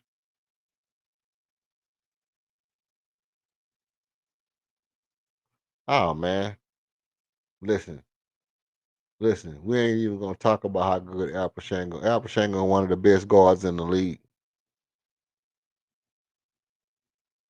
Al Pachenko, one of the best guards in the league, bro. 4 for 6 from 3, 10 rebounds, 9 assists, 3 steals, and 3 blocks, 7 defensive rebounds, 3 offensive rebounds. Dude was a plus 21, bro, on only 3 fouls, bro. Only 3 fouls and 0 turnovers. 0 turnovers, bro. Look at this right here. 0 turnovers. You see that? Can y'all see that? 0 turnovers on Al Pachango's name. It's craziness. It's absolute craziness that dude had 0 turnovers with them numbers. Not only did he cross old buddy over like Allen Iverson in Washington, hit that ball with the Allen Iverson crossover, and then Euroed into the lane. Did the Bob Cousy to Giannis Antetokounmpo all the way down the court. Bob Cousy Antetokounmpo. He came out this game and just went crazy. Went crazy shooting threes and that behind the back pass to Armin. Let me tell you, I'm gonna tell you something right now. His first year, I knew I was gonna like LP. As soon as I seen this dude come in his first year doing behind the head passes, no look passes behind his head, because Jokic don't do that shit. Jokic will do some shit.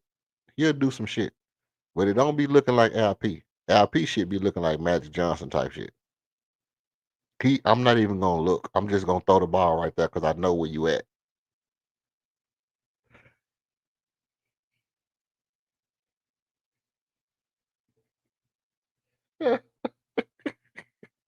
man, man, we ain't gonna do this tonight, bro. We not gonna do this tonight, fam. This can't be life, man. This can't be life, Brody.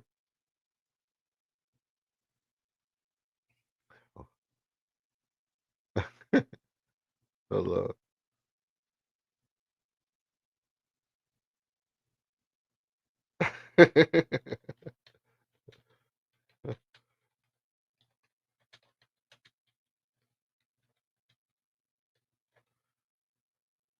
Oh no, look, Albert Shangoon is easily,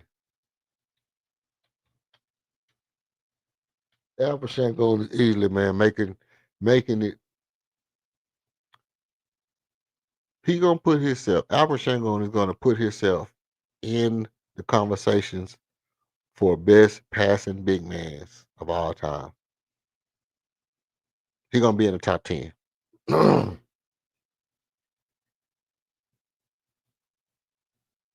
Albert Shangoon gonna be in the top 10 of passing big men of all time.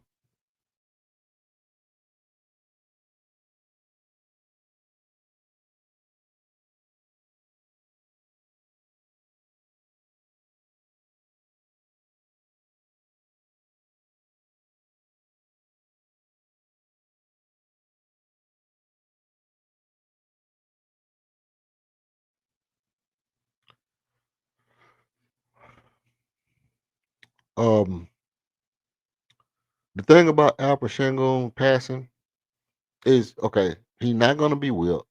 He's not gonna be Jokic. He probably not gonna be um. Who else who else was a great passing big man? Oh, Avita Sabonis. That's 4. Bill Walton. That's 5. You know,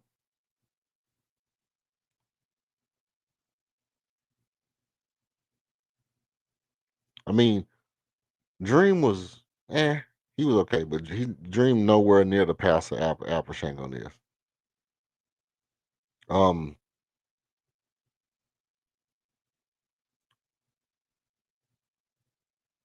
I mean, you know, when you get right there, you got to start looking down the line and saying Albert Shangoon can creep up there and best passing bigs of all time, somewhere around the top 10.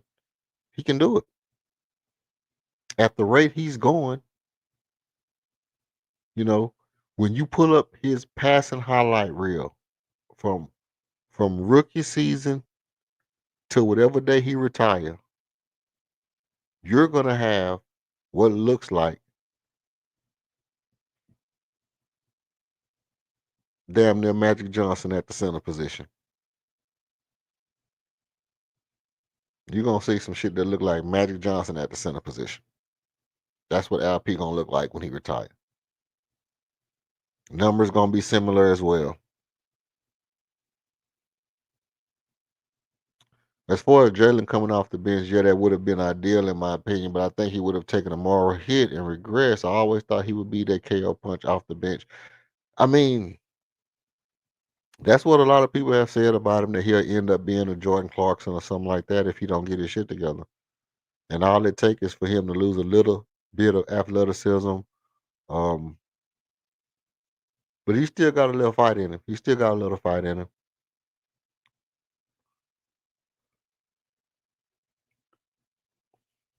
He got a little fight in him. He got to quit. He might have to slow down on the, you know, on the home business a little bit. Maybe taking it a little rough at home. And see, here's the thing. Here's the thing. Jalen got a girl that has his, whatever she is, baby mama, whatever, who has had, I think, allegedly other relationship with other women. So he has a lot of effing leeway to do a lot of shit. So it's not like his legs just gonna be where they need to be for when they need to be there. His legs gonna not be where they need to be when they need to be there. Is what I'm saying. When you got a girl that might like girls, I gotta keep it thou out with you, bro. He probably not gonna be healthy as much as he should be. He gotta kind of tear himself away from some shit and get his health in order. Um, but my point was that we need something like that. We need something like a Jalen Green type player. Obviously, they don't grow on trees. That's why I was making a case that he was a top 5 shooting guard on the West. Um, and obviously people wanted to argue with that, but I don't think it's it's safe to say that Jalen, those type of players don't grow on trees. And if they did, they would all be like number 2s or whatever. But you can find a Malik Monk. You can find guys with hops that can dribble the ball, that can put the ball on the floor, that have that have range and versatility, you know. And that's basically what we need, a Malik Monk coming off the bench or something like that. Any of that kind of shit like that would be look good. I mean, from a mental approach, he was the guy in the right, right, right. Yeah, I get you on that.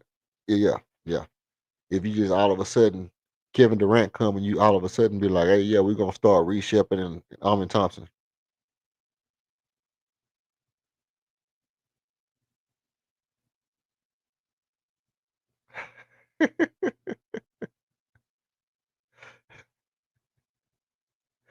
Hey, come on, Brody. If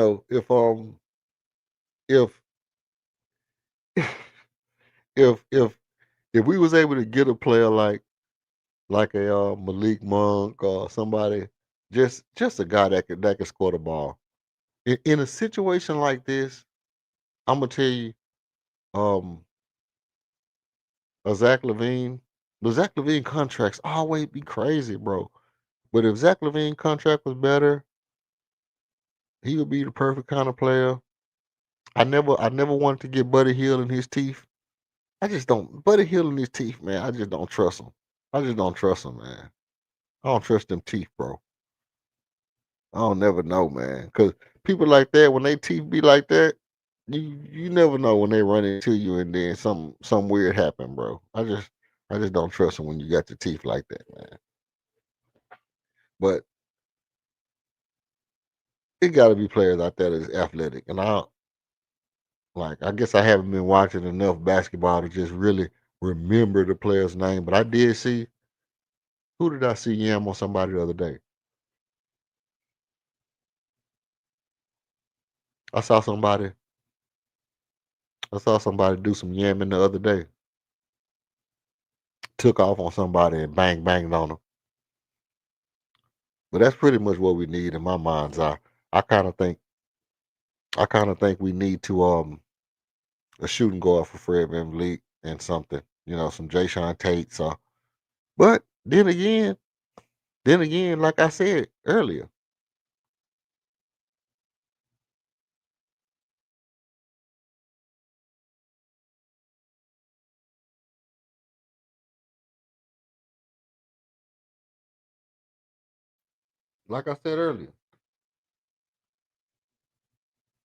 we forget about this. When we go to our bench, Ime could just post up Jay Sean Tate. Ime could just post up Jay Sean Tate and get you some buckets. Like if he really needed to just get buckets, like we just need somebody to get buckets. You could just post up Jay Sean Tate and get buckets. You could post up Jay Sean Tate 4 or 5 times in a row. And out of that 5 times, 2 or 3 of those he gonna make. Like 2 or 3 out of 5, nobody stopping Jay Sean Tate in the post.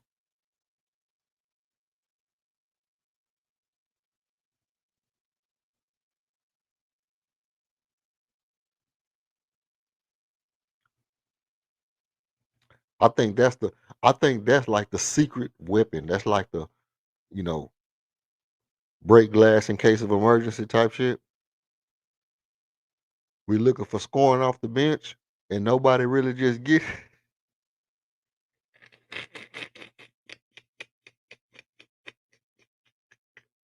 type that shit so fast. He heard that shit, type that shit so fast. No, but for real. that's the break glass in case of emergency, bro. If you need buckets off the bench, bro. If you need buckets off the bench, no, I'm being serious. I'm being serious. Hold up. Let me hit my vape right quick. Okay. Okay. If you need buckets off the bench, you pretty much can go to Jay Sean Tate. If you had Jay Sean Tate in the game, Steven Adams, you got Tate, you got Steven Adams, you got Tari Eason, Josh Okogie,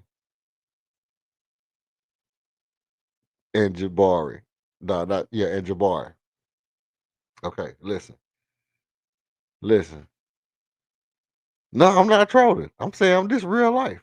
This is real life true story. This is a real life true story. Y'all saw that. Y'all saw when Tate was in the game.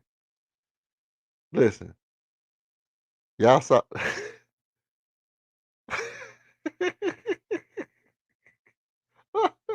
Oh, come on. Listen, y'all saw that. Okay. Okay, y'all tell me this. Tell me real life true story. Did y'all see Tate on the post up the other night in Washington? He got the ball, spin real fast, layup, quick. Get the ball, real fast. Real quick layup. Tell me the truth. Y'all didn't see that and say, damn, that boy Tate look good on the post up. I'm the only one who saw that? I'm the only one who saw it? Come on, bro. That's some dysfunctional shit. Y'all gotta be honest. Y'all gotta be honest with yourself, man. Because y'all done heard me say this before. Y'all done heard me say this before. In the post, Tate is an automatic bucket. They did try to throw him the ball today, and he lost it. He didn't catch it. I saw that. I saw those. Yes, I see those. But when he do catch the ball, if you just post up Tate 6 times, he gonna get you. He gonna get to 10 points, bro. He gonna get you. You post up Tate 6 times, he gonna get you at least 6 points. gonna get you at least 6 points out of 6 post ups. He said I must have been in the washroom. That's crazy. That's crazy, bro. No, no, for real. Y'all, okay. I'm gonna pull it up. I'm gonna find it. I'm gonna find the Tate post up play, man. Cause y'all be acting like Tate don't be balling, man. Y'all just be capping on Tate. Y'all be acting like that man don't be hooping. That man be hooping. And that man, y'all know that dude can post up. Tate is a little Louis Scola, man. Tate ain't nothing but a little version of Louis Scola.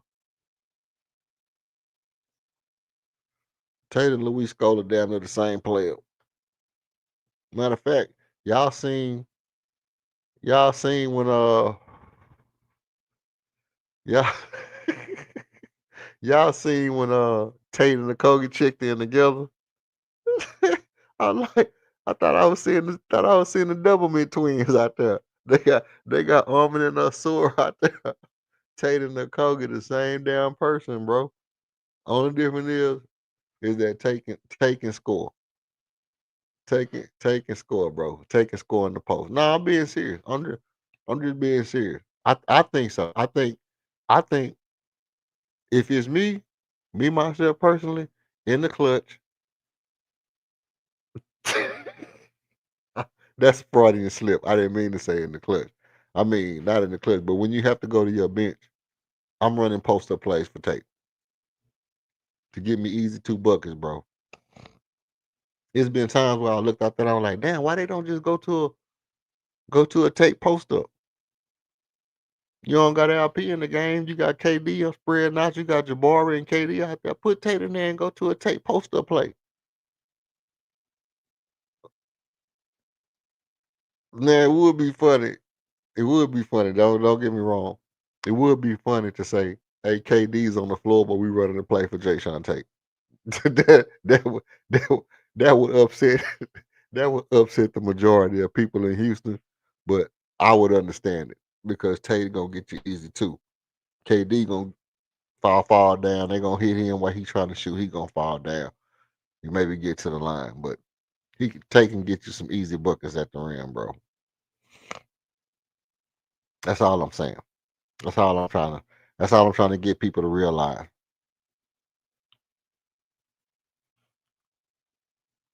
Let's see. Hmm.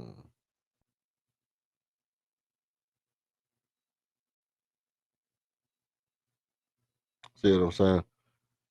So I'm saying. Okay. So let's see. Did I miss anything on the game? Did I miss anything? Was it something? Jeff Green played 4 minutes tonight. Tate played 4 minutes tonight. Nobody scored. Tate did shoot the ball one time and missed it. He got a rebound. Tari Eason was 1 of 6, 1 of 4 from 3. He didn't shoot the ball well tonight. Up and down the last couple of games for Tari Eason. 1-0-5 one game, and then 4 for 6 or 7, whatever it was last game, and then today 1 for 4, but 5 rebounds, 2 assists, 1 turnover and a steal. Cool. 4+4. Steven Adams did work. 11 rebounds. Steven Adams doing Steven Adams thing. I want to see Steven Adams shoot a 3-pointer before the year over with. Clint Capella, 1 for 3. Aaron Holiday, 3 for 6. He was 1 for 4 from 3. I don't know what's going on with his 3-point shot, but 13 minutes, he was a +3. And JD Davidson played 3 minutes. He was a -6. He ain't get a shot before they took his ass out the game.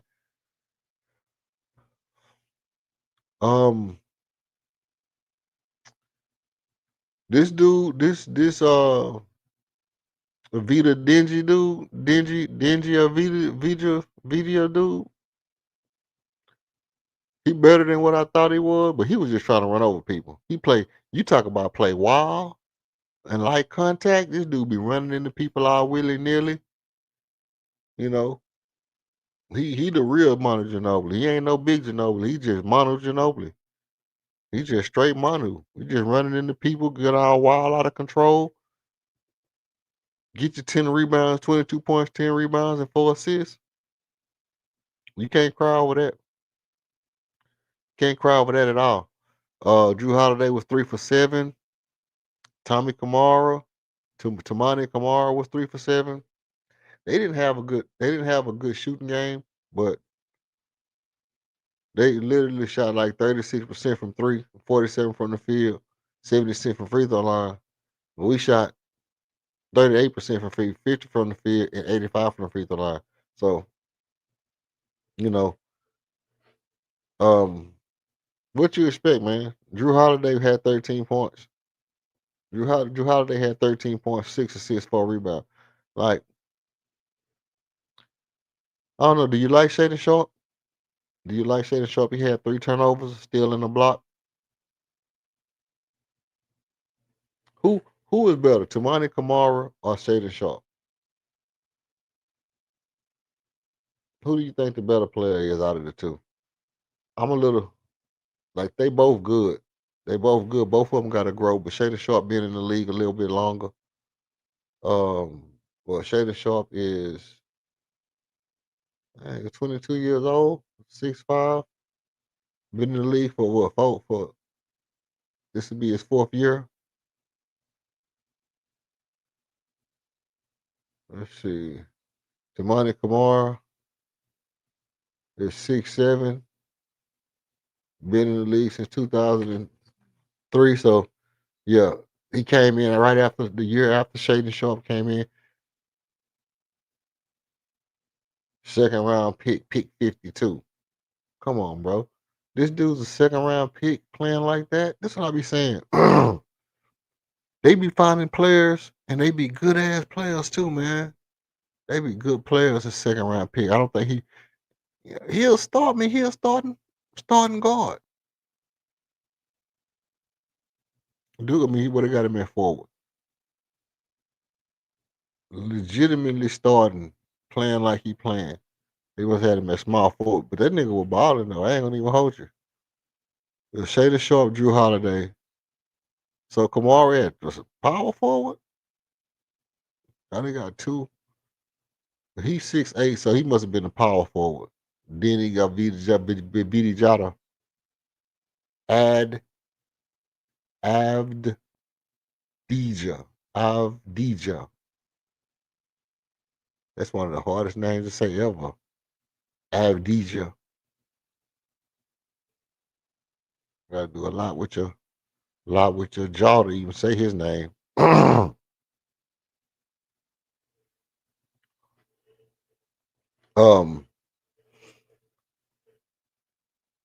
don't know, bro. I don't know. I think they like formers. They basically forming teams over there. I mean, they basically forming players over there because we still ain't seen Scoop Henderson or none of them players. They just over there on the bench just collecting dust. Collecting dust. Let's see. Someone has just smacked him with the alphabet for it. All right. How can you even pronounce that, bro? You can't even pronounce ad I don't even know how you can say that. I don't even know how you can say that in real life. It's one of them things where if you try to get that off, if you try to get that name off it real fast in the floor, you're not gonna be able to get it off right. You're not gonna be able to get it off right. But Jeremy Grant, 13 points. Robert Williams, we seen Tom Lord. We seen the Tom Lord sighting. It's like this. See, it's one of them things.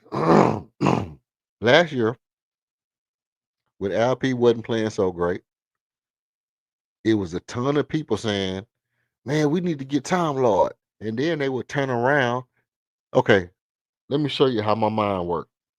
It would be people saying, "Man, we need to get Tom Lord," and on the same, like the next 2 or 3 weeks later, they would be like, "We need to get Malcolm Brogdon," and I would be saying to myself, "Hold on, Malcolm Brogdon and Tom Lord is on the same team, and that team stinks to high hell. Why do we need to get two guys that are on the exact same team doing absolutely nothing? Like, does that make sense to anybody but me? Like, both of these guys are trash right now. Both, and not that they just trash, but not that they bombs like that. But I'm saying both of these guys cheeks, and within a 2 week, 3 week period, you will want one of them because of what he used to be, and then you'll want the other one because of what he used to be, and neither one of them can give you what they used to be. Not even close. Not even close. Time Lord is nothing near what he used to be. Nothing near what he used to be. I mean, this dude ain't had over 2 blocks this season. Reed Shepard got more blocks than Time Lord. I mean, you want Time Lord or you want Reed Shepard? You know what I mean? Like, you're gonna get Time Lord, put him in the post. Why? You got Reed Shepard, put Reed Shepard in the post. He'll get you a block before Time Lord get you one. Hell, I'd rather have Josh Okogie in the post than Time Lord.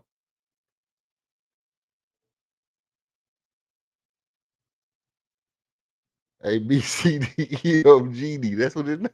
That's exactly what his name sound like too.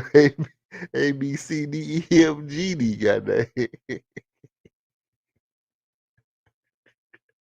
That's why my attitude about the draft is ambivalent.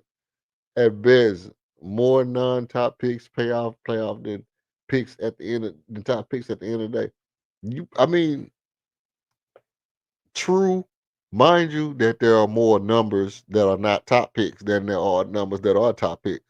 But I get your point. I get your point. I mean, you know, you only got six top picks, and then you got a 60 draft number. So the odds of those other guys panning out over the top 6 is high.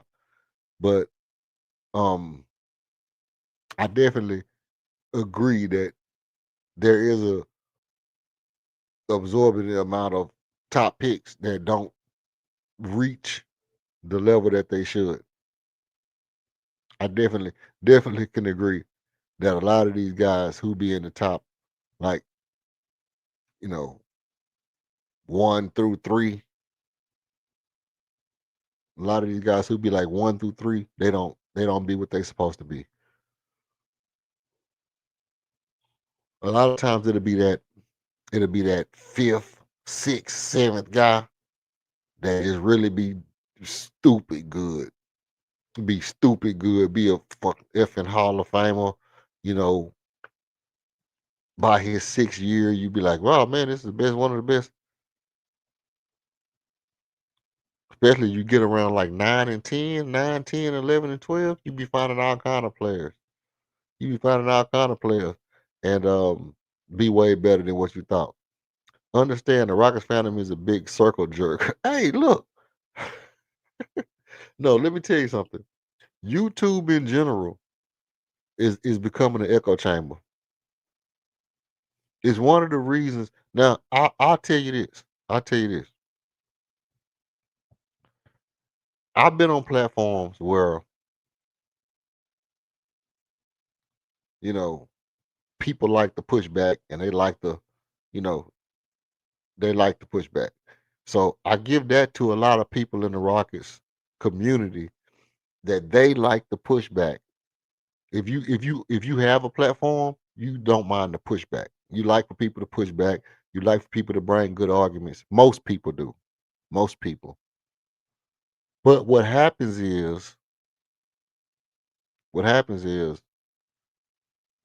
a lot of people don't have legitimate arguments, so they just ride with whoever the person who has the platform or the person who is doing the best talking.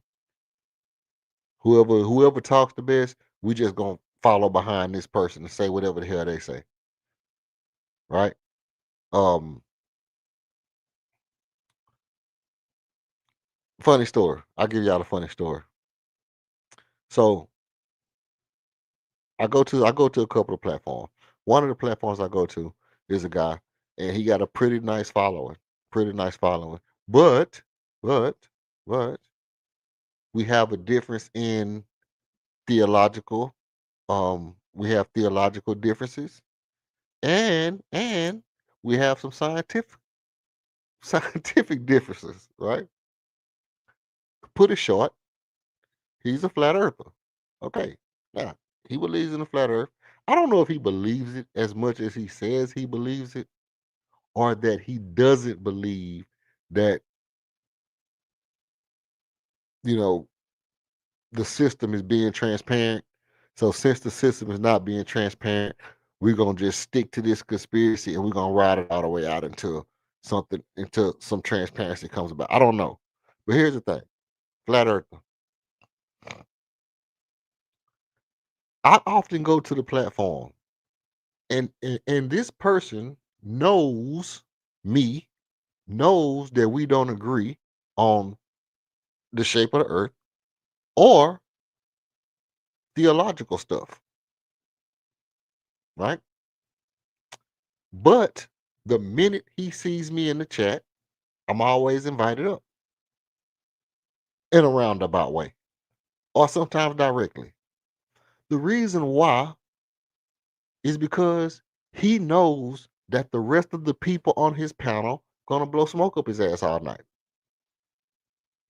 He literally could go on there and be like, yeah, man, I think that it's 7 suns and everybody has their own perception of sun. And the people on this panel would just be like, yeah, sometimes when I look in the sky, I don't see your sun and you don't see my sun. My sun is inside of my mind projecting from my own reality. He can say anything.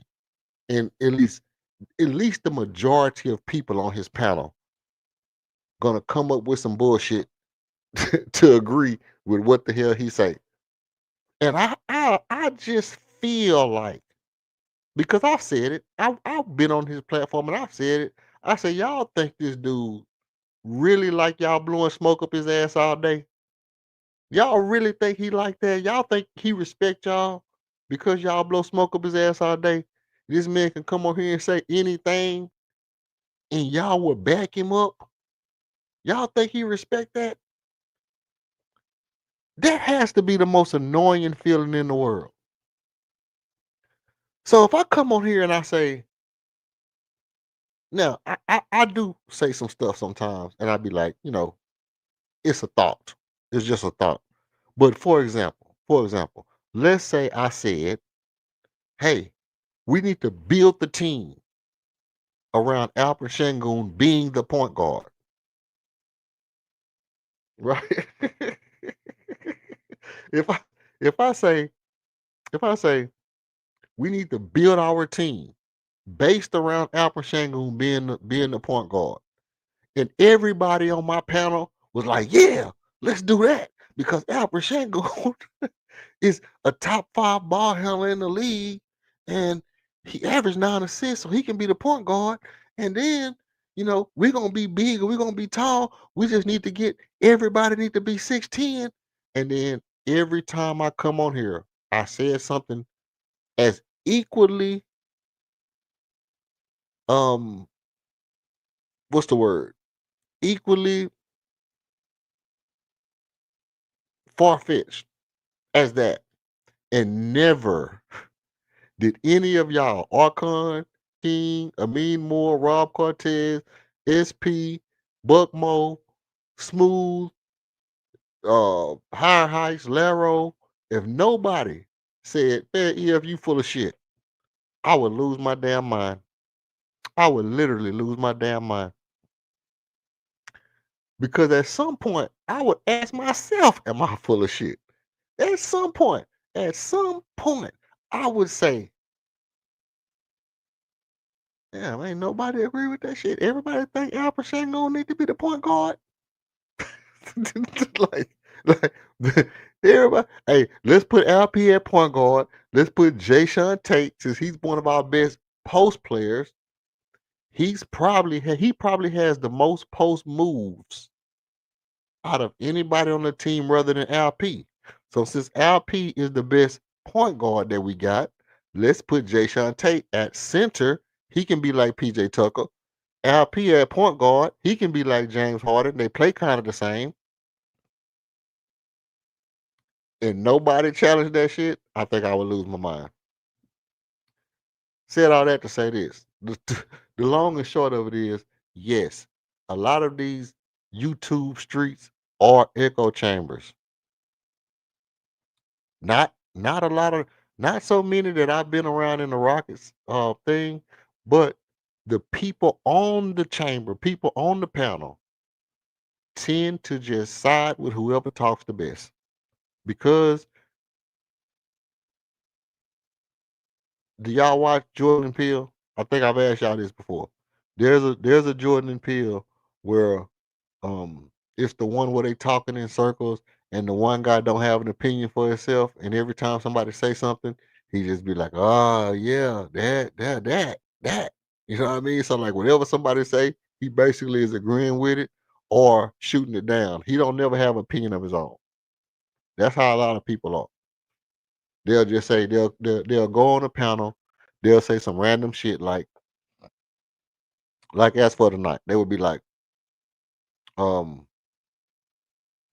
Kevin Durant had a good game tonight.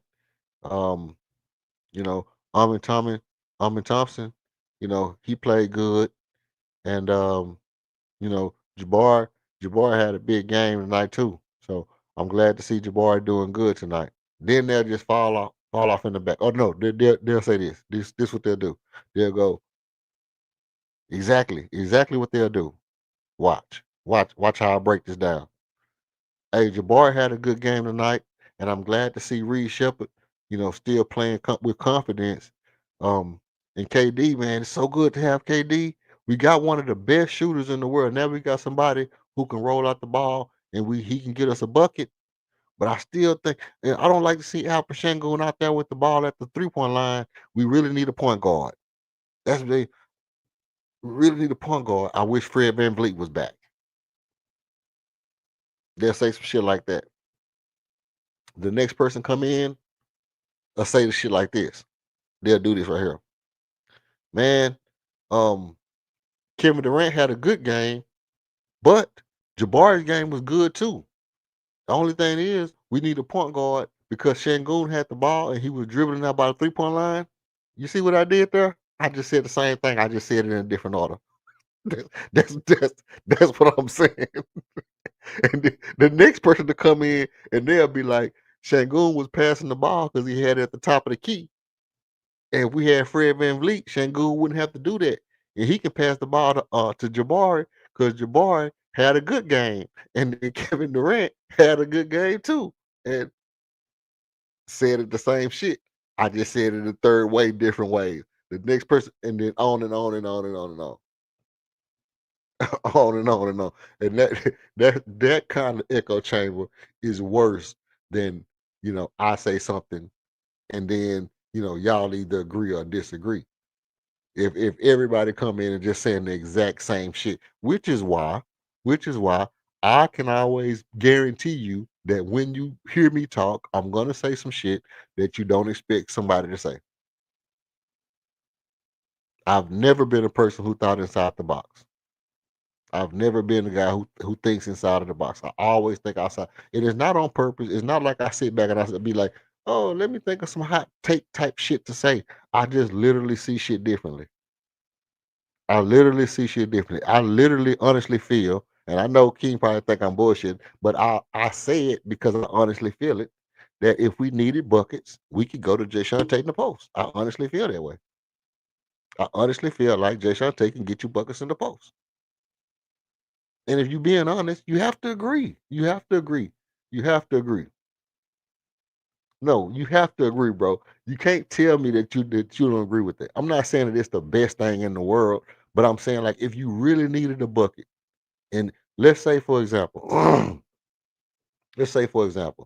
Kevin Durant is on the bench. You going out there with your second unit. You got your second unit on the floor.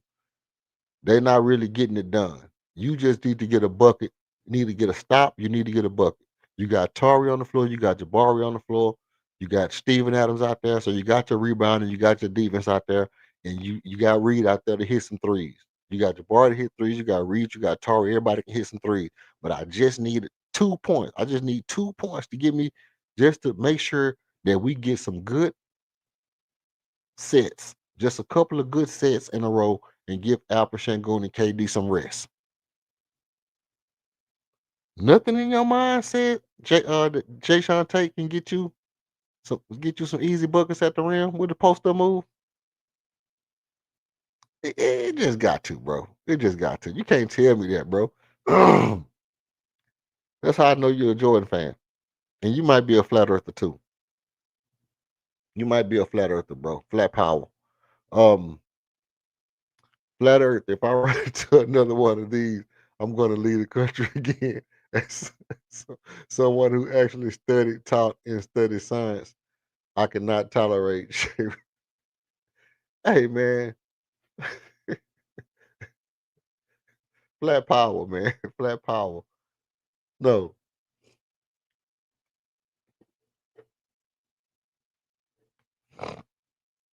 I'm telling you the truth. I'm telling you. I'm gonna tell you the truth about flat Earth. Some of these flat Earth people are so fucking smart, bro. You would not believe how smart they actually are. You can be so smart, and I know this because I probably used to be like this at a time. You could be so damn smart that you study everything and convince yourself of all this shit that you study and forget the simple shit.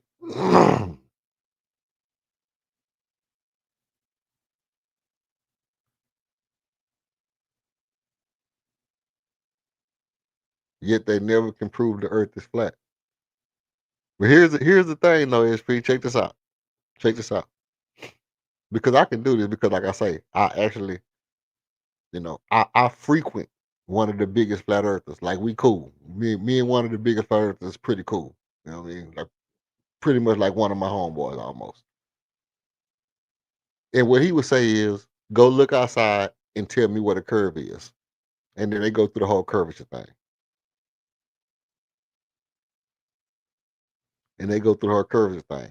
And then you would say, like, show me a model. Like, show me a model, like, show me a model of the flat earth or some shit like that, right?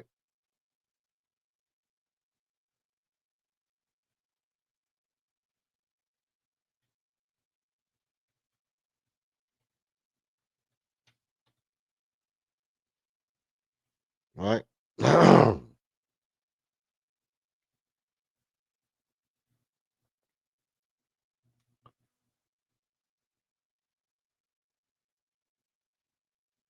Let me see. Uh,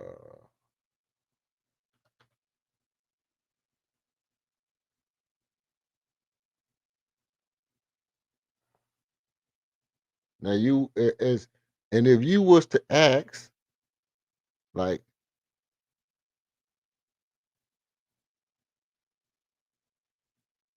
for a proof that the earth was flat, they would show you some shit like this. Let me see. Let me see.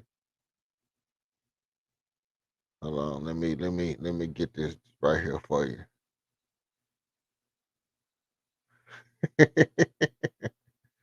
Oh my days. Oh my days. This should be funny as hell to me.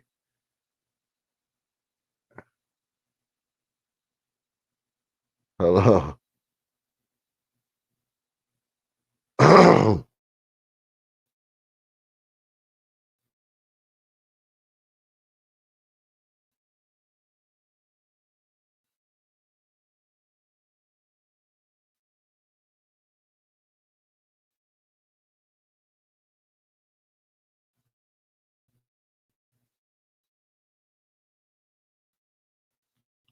Not happen. I just say let me see. Well, here's the thing. Here's the thing about basic physics. Here's the truth about basic physics.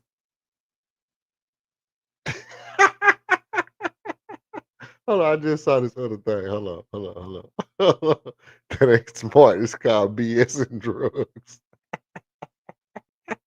He said BS and drugs, no, bro. Basic physics. Here's the thing about basic physics.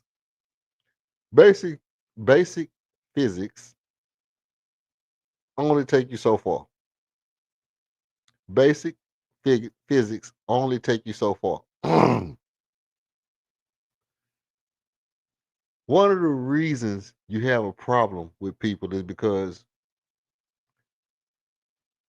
physics take you so far, and then when physics don't understand, they make up stuff, they guess about it, and what they don't know how to guess about, they say, well, if we don't know it, you can't know it either. That's where flat earthers get the gall and the gumption to keep pushing because they know that you don't know shit, and your answer is if we don't know it, you don't know it. So where scientists go, hey, look, we don't know that shit, so you can't know it.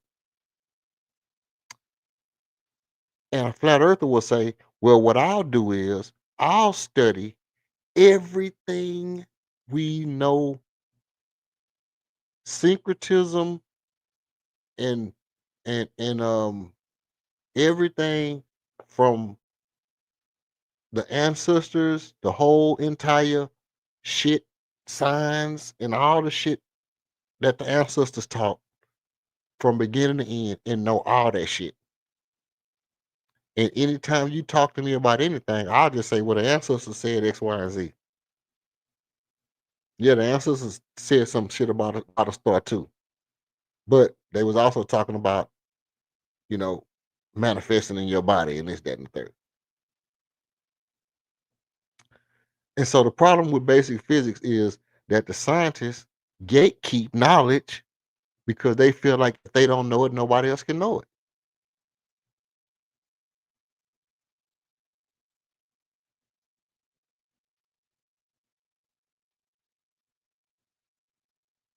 Ever gonna look to take for some damn bucket, man? King, man, you gotta know take and get you a bucket, bro. We listen.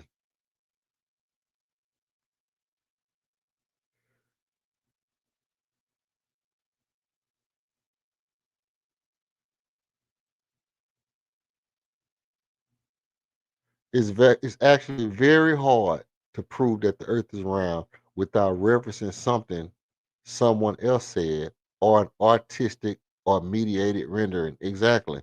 That's one thing. That's one thing. If you can't go out there and look and see it for yourself, then you can't necessarily know.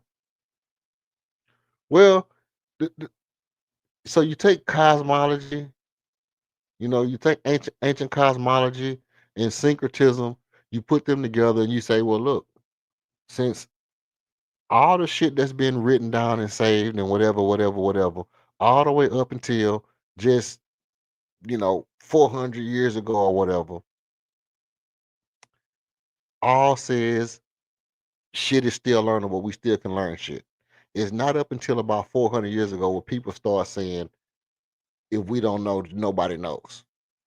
And that's the problem. The problem is that about 400 years ago, people started saying, if we don't know, nobody knows. Up until then, anybody can know whatever the hell they figured out. And a lot of it was ancient cosmology and syncretism and, you know, um, theology mixed in. No, I do see your point. Let me guess. This is about that vibrational shit. Not so much. Not so much. Take and go get your bucket of water.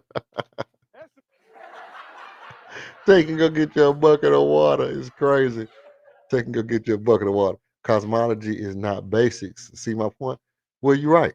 You're right. And this is what I'm saying. This is why the flat earthers have some leg to stand on. Is because ancient cosmology is not basics, but ancient cosmology is way more defined and and has as much history behind it as anything that the new wave science is going to tell you.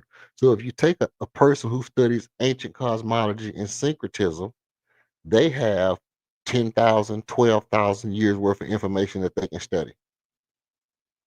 And if you're going to try to tell a person who studies 10,000, 12,000, 20,000 years worth of information that, oh, but this shit that we've been telling y'all for the past 200 years, 300 years is more valuable than what the hell the people been writing for 12,000 years, then you're going to have a hard ass time to argue with some of the people, right?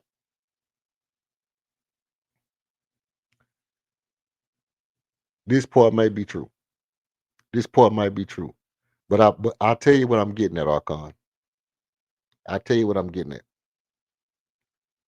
Is that the same way that a scientist can say that the earth ain't flat. And I say, well, look, the problem is that the scientists will say, if we don't know it, you don't know it, to the flat earther. Then they say the same thing to the Muslim. They say the same thing to the Christian. They say the same thing to the Hindu. You see where I'm going? Is that nothing exists outside the mind of the scientist to the scientist.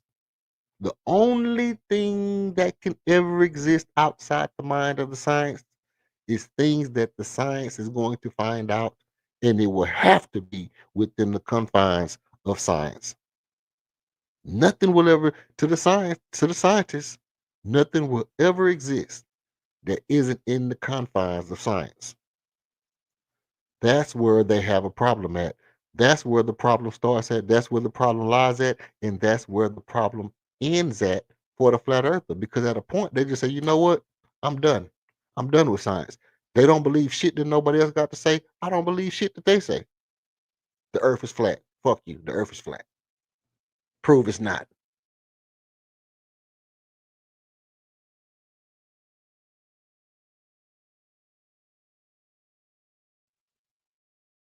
Walk outside, ground is flat.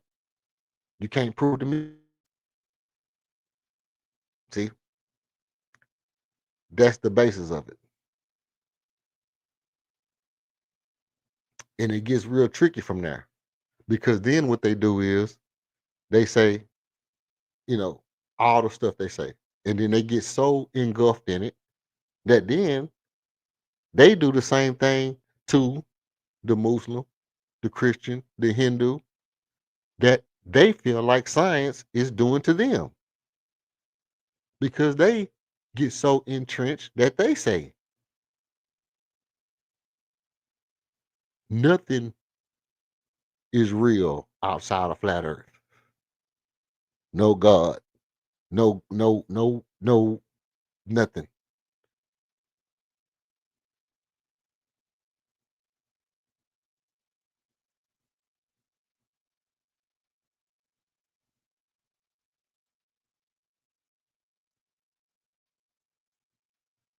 Right? So this is how, you know, these types of conversations get.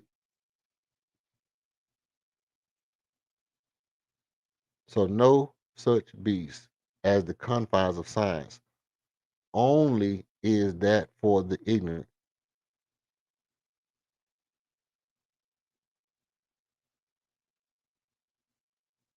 Huh. Hmm. Interesting. That's interesting.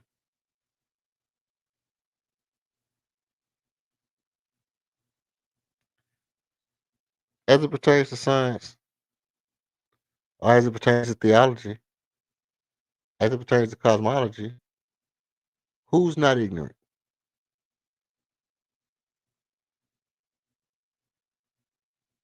Who's the not ignorant in this equation? Or are we all ignorant?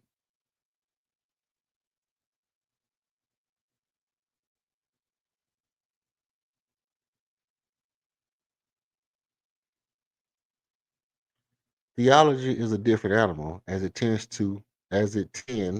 towards the dogmatic and typically is the antithesis of philosophy.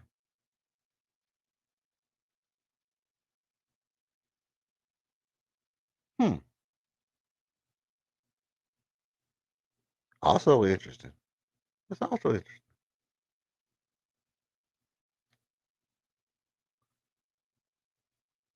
So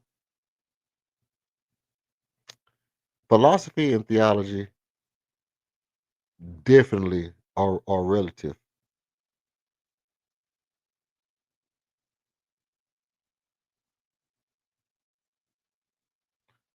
Theology and philosophy definitely are relative. Um,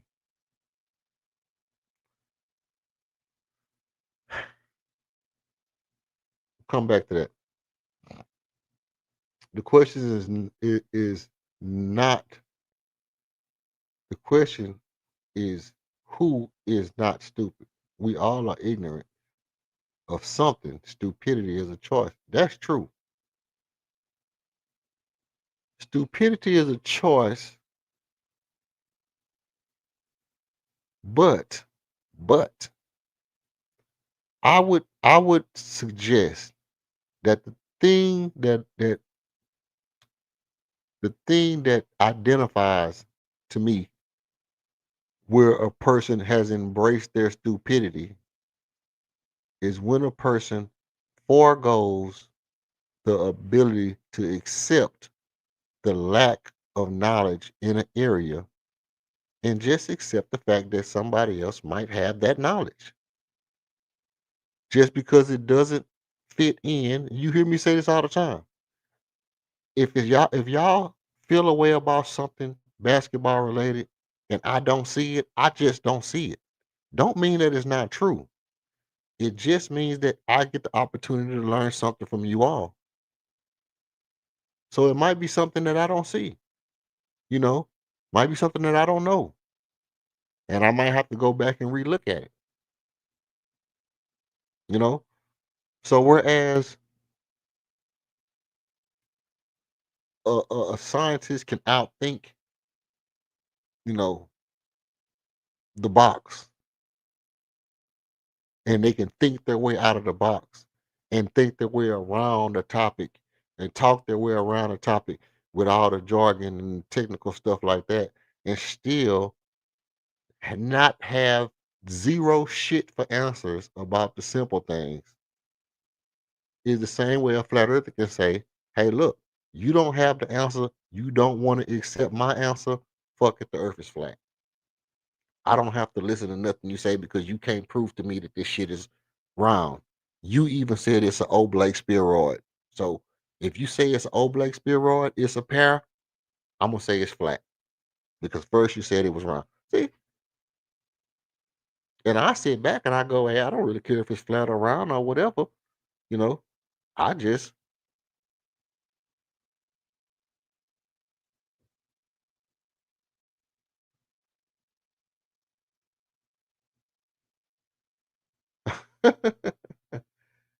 um I don't think so. I I tend to disagree with this. I tend to agree with this. The average, yes, the average flat earther, yes. But I think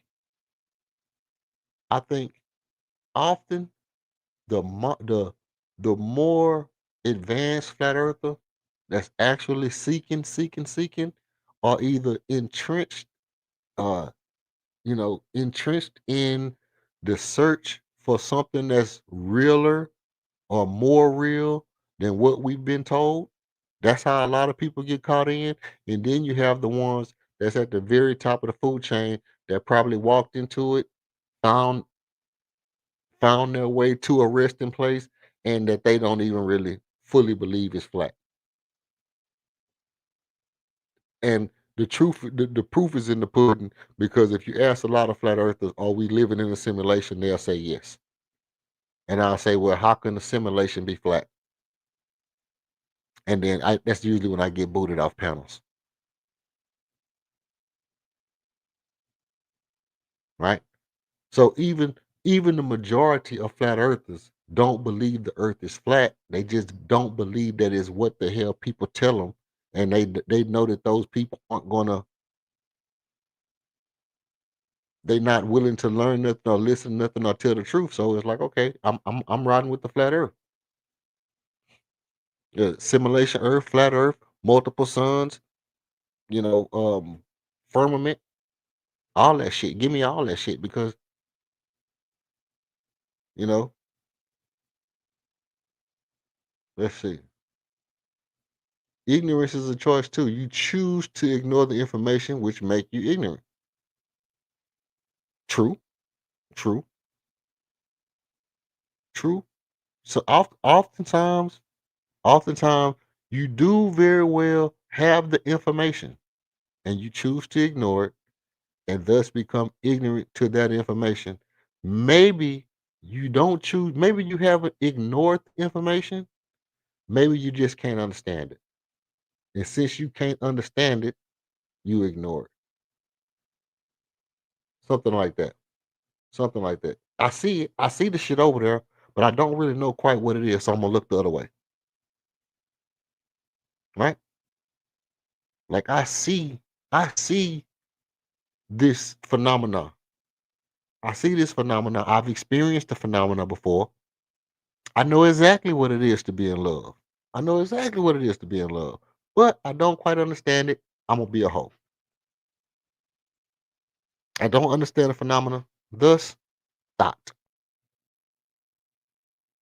Something like that, right? Something like that. But yeah, what actually, what actual scientist says shit like that? None. And don't name DeGrasse or somebody like that. That is called popular science. Something like what?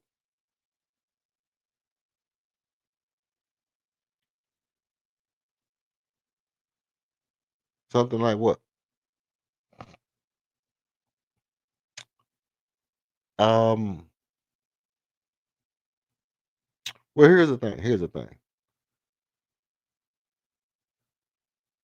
I don't know exactly what it is that you're saying. What you're asking about specifically. Specifically.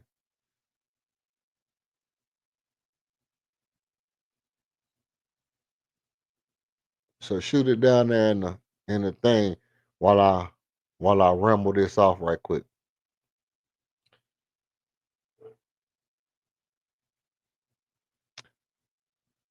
I honestly,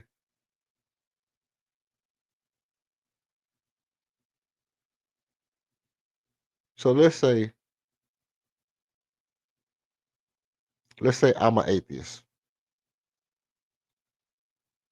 Let's say that I'm an atheist and a scientist. Let's say that Buckmo is a flat earther,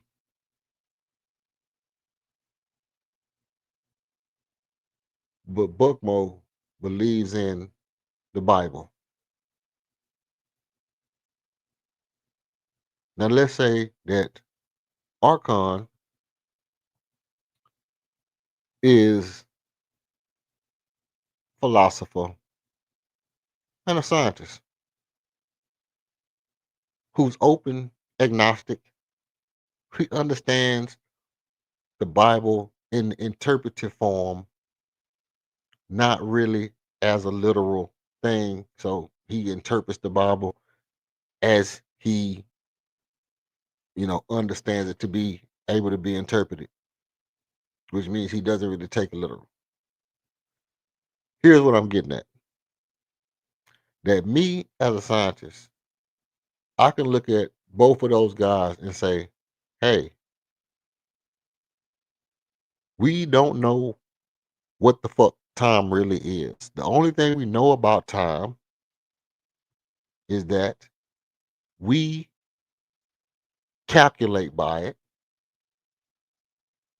to organize our lives.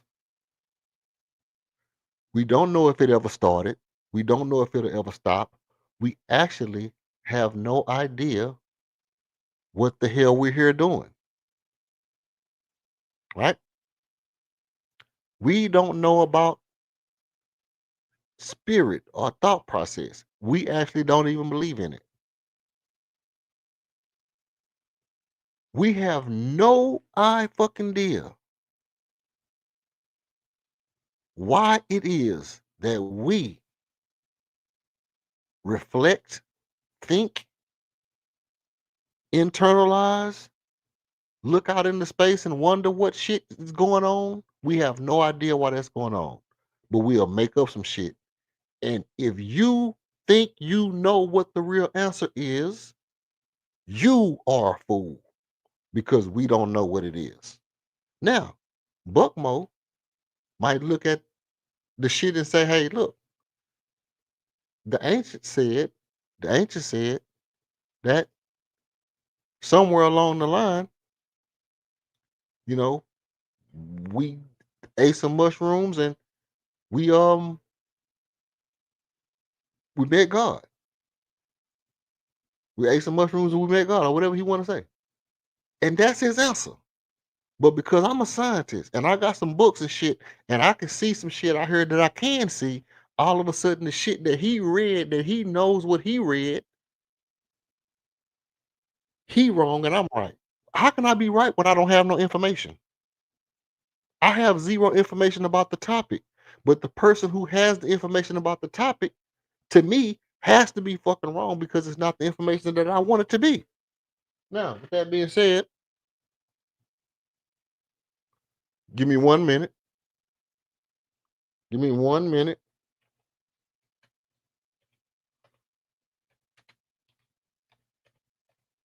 Hold on.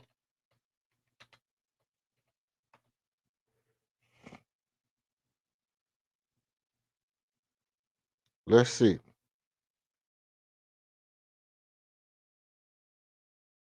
Now, with that being said, I'm gonna bring up Archon.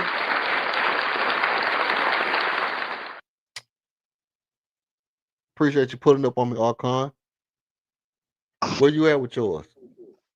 Hey, let me start with this one. Great game by the Rockets. You know, Great uh, game. Great game. everybody performing the way that we expect them to perform. So happy about that, right? Right. I try to, I don't know, maybe get a torrent or something, try to watch the whole game tomorrow or something like that. I don't know, or just deal with the highlights. But highlights, they lack a lot. Uh, Outside of that, appreciate you keeping the stream up earlier today because wanted to hear what you had to say about the game at the end of the game. Right. That was the main thing. Yeah. Next point, as far as the debate on Wednesday, bro, I don't know. I mean, like, you might have to buckle up. King might put belt to ass. I don't know. We'll see what happens there. I don't know what's gonna happen. You're gonna have to use a lot of style. Yeah, we'll see. It's gonna be good. So the let me make this statement before I start talking. I'm not debating. Okay. Right. Yeah. So I'm not debating.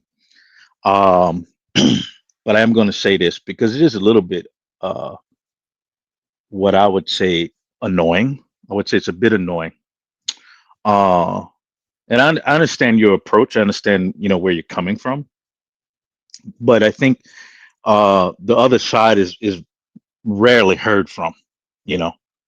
So That's true. you made a lot of assumptions about what like a scientist is thinking or what they actually study or what they would say. When I mentioned Neil deGrasse Tyson or Michio Kaku, those are physicists that are very popular. They work in a realm called that's literally called popular science. You know, they sell books. They break things down Barney style for people that have never studied past, you know, algebra 1, right? And they're talking about, like you said, cosmology. Cosmology is nowhere near basic physics. You know, I happen to have, I mean, I'm not trying to make an illogical, because that would be an illogical argument for me to tell you what I've studied. But I will say that, you know, my level of physics is not high school. I'll put it that way.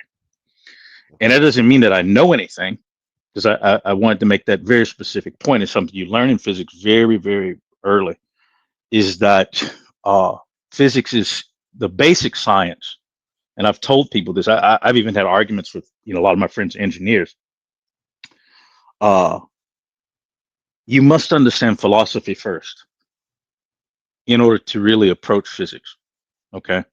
If you don't understand philosophy and you have a certain level of physics, that makes you a level of, you know, an engineer, I would say.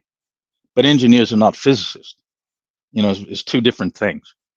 So there's a very philosophical concept. Now, you talk about theology. Theology, you know, most people don't understand that either. You know, you've got, you know, the barbershop or corner store people talking about religious systems, right? Perhaps some type of mythologies at some level. And most of them are coming from a position of bias. A lot of what's being said is not objective. It's not scientific in any form or fashion. It's not philosophical. It barely even qualifies what the ancient Greeks would call rhetoric, to tell the truth. So when you start talking about, you know, theology, someone to approach that seriously, you have to really go on pretty deep into the respective system of study, right? You know, so I'm just gonna, I don't want to sound insulting, but in this country, most of the people that are in the quote unquote clerical space of religion are not qualified theologians. They're not qualified to discuss theology at all. You know, so having said that, if you talk about, you know, because you're kind of going a little bit, you're, what I want to say, you're not focused on the subject at hand, right? If you talk about cosmology, right? Well, what are we talking about in cosmology? Are we talking about what exists, you know, 3 light years from here? Or are we talking about, you know, the solar system? Or are we talking about, you know, the planet itself, right? You cannot equate talking about the shape of the earth with some concept of a deity or any pantheon of deities, cosmology. Okay, so those things are very separate, right? They come from a different space. They have different traditions. So if you're talking about, like you said, about what the ancients, you know, some ancient knowledge, you know, I've run across these type of people every now and again. Like I said, that's kind of very basic. You know, if you understand who Eratosthenes was, that's how you know how to prove that the earth is round, because he's the person that proved the earth was round 2,500 years ago. That's like super basic. It's nothing to even think about. And to be able to demonstrate that methodology can be demonstrated, but it is difficult, especially if you don't know, right? If you're not aware of that, then it's impossible to prove. So if we're talking about, you know, oh, someone studied a bit of, like you said, okay, I got this guy, he studied a bit of, you know, something about some Mayan mathematics. So he learned that the Babylonians theoretically created algebra. Oh, he heard something about this, about the pyramids, and he heard this, and I even heard you bring up something that a guy he's from the 60s, 70s, late 70s, Terence McKenna. like, oh yeah, human beings developed some sentience because they crawled around and they ate some mushrooms, and then that kind of like opened up their minds. He was this big kind of psychonaut, if you will. I don't know if you've ever heard of him, right? Yep. And I've ran into a guy that was a big Terrence McKenna, and surprise, surprise, the guy, he loved drugs, right? So, and he could argue, from here to know not one, as far as human sentience coming from eating psychedelic. Right. Right.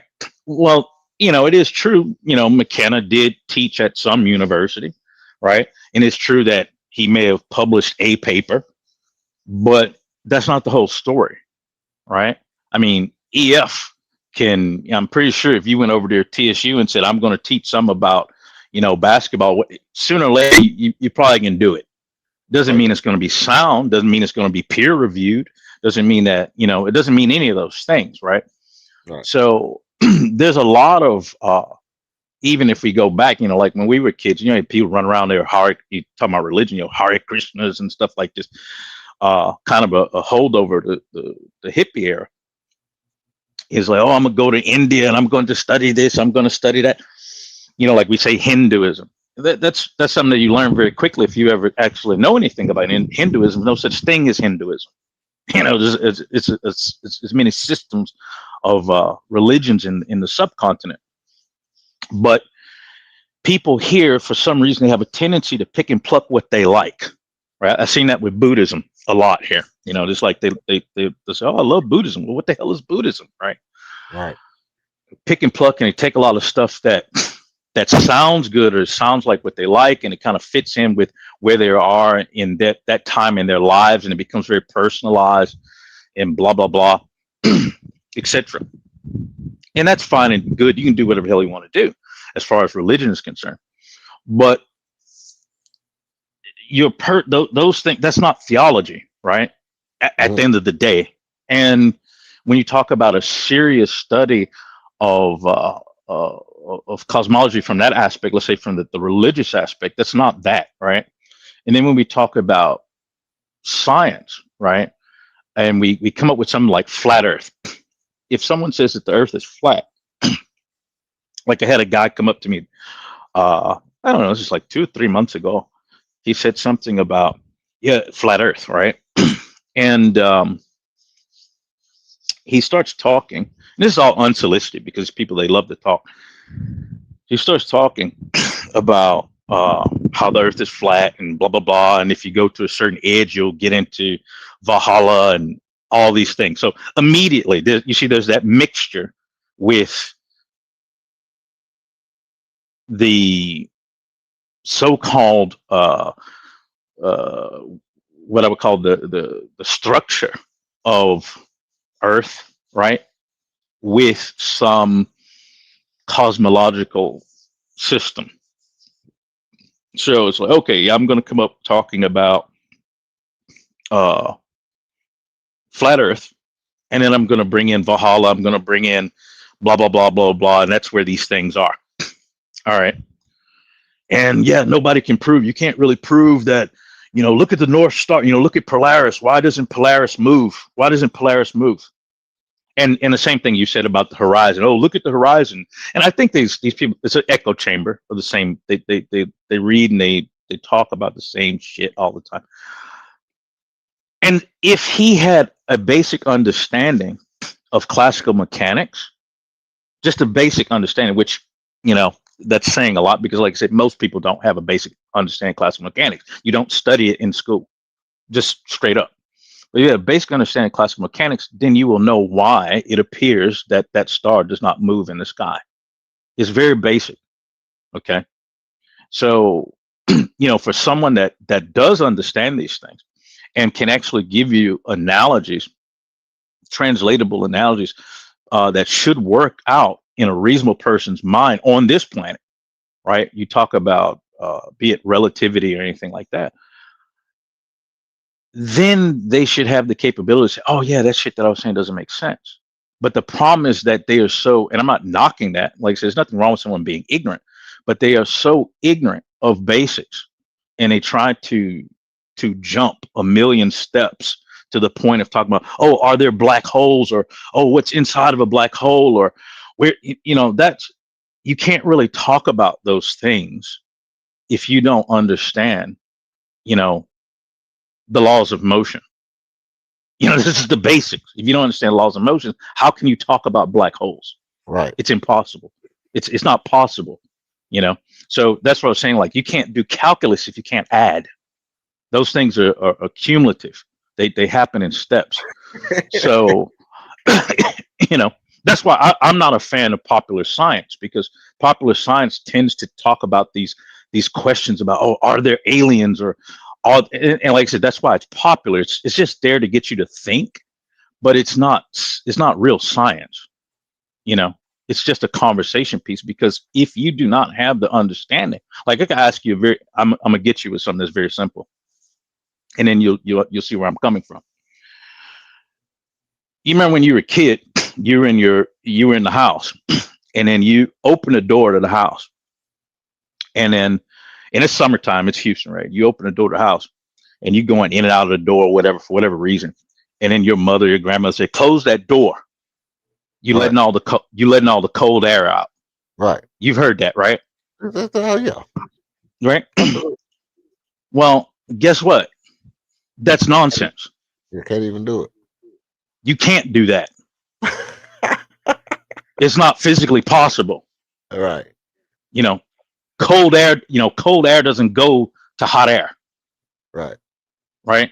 So this is literally, you have to understand, like, which is not basics. It's not basics at this point, but that's literally like zeroth law of thermodynamics.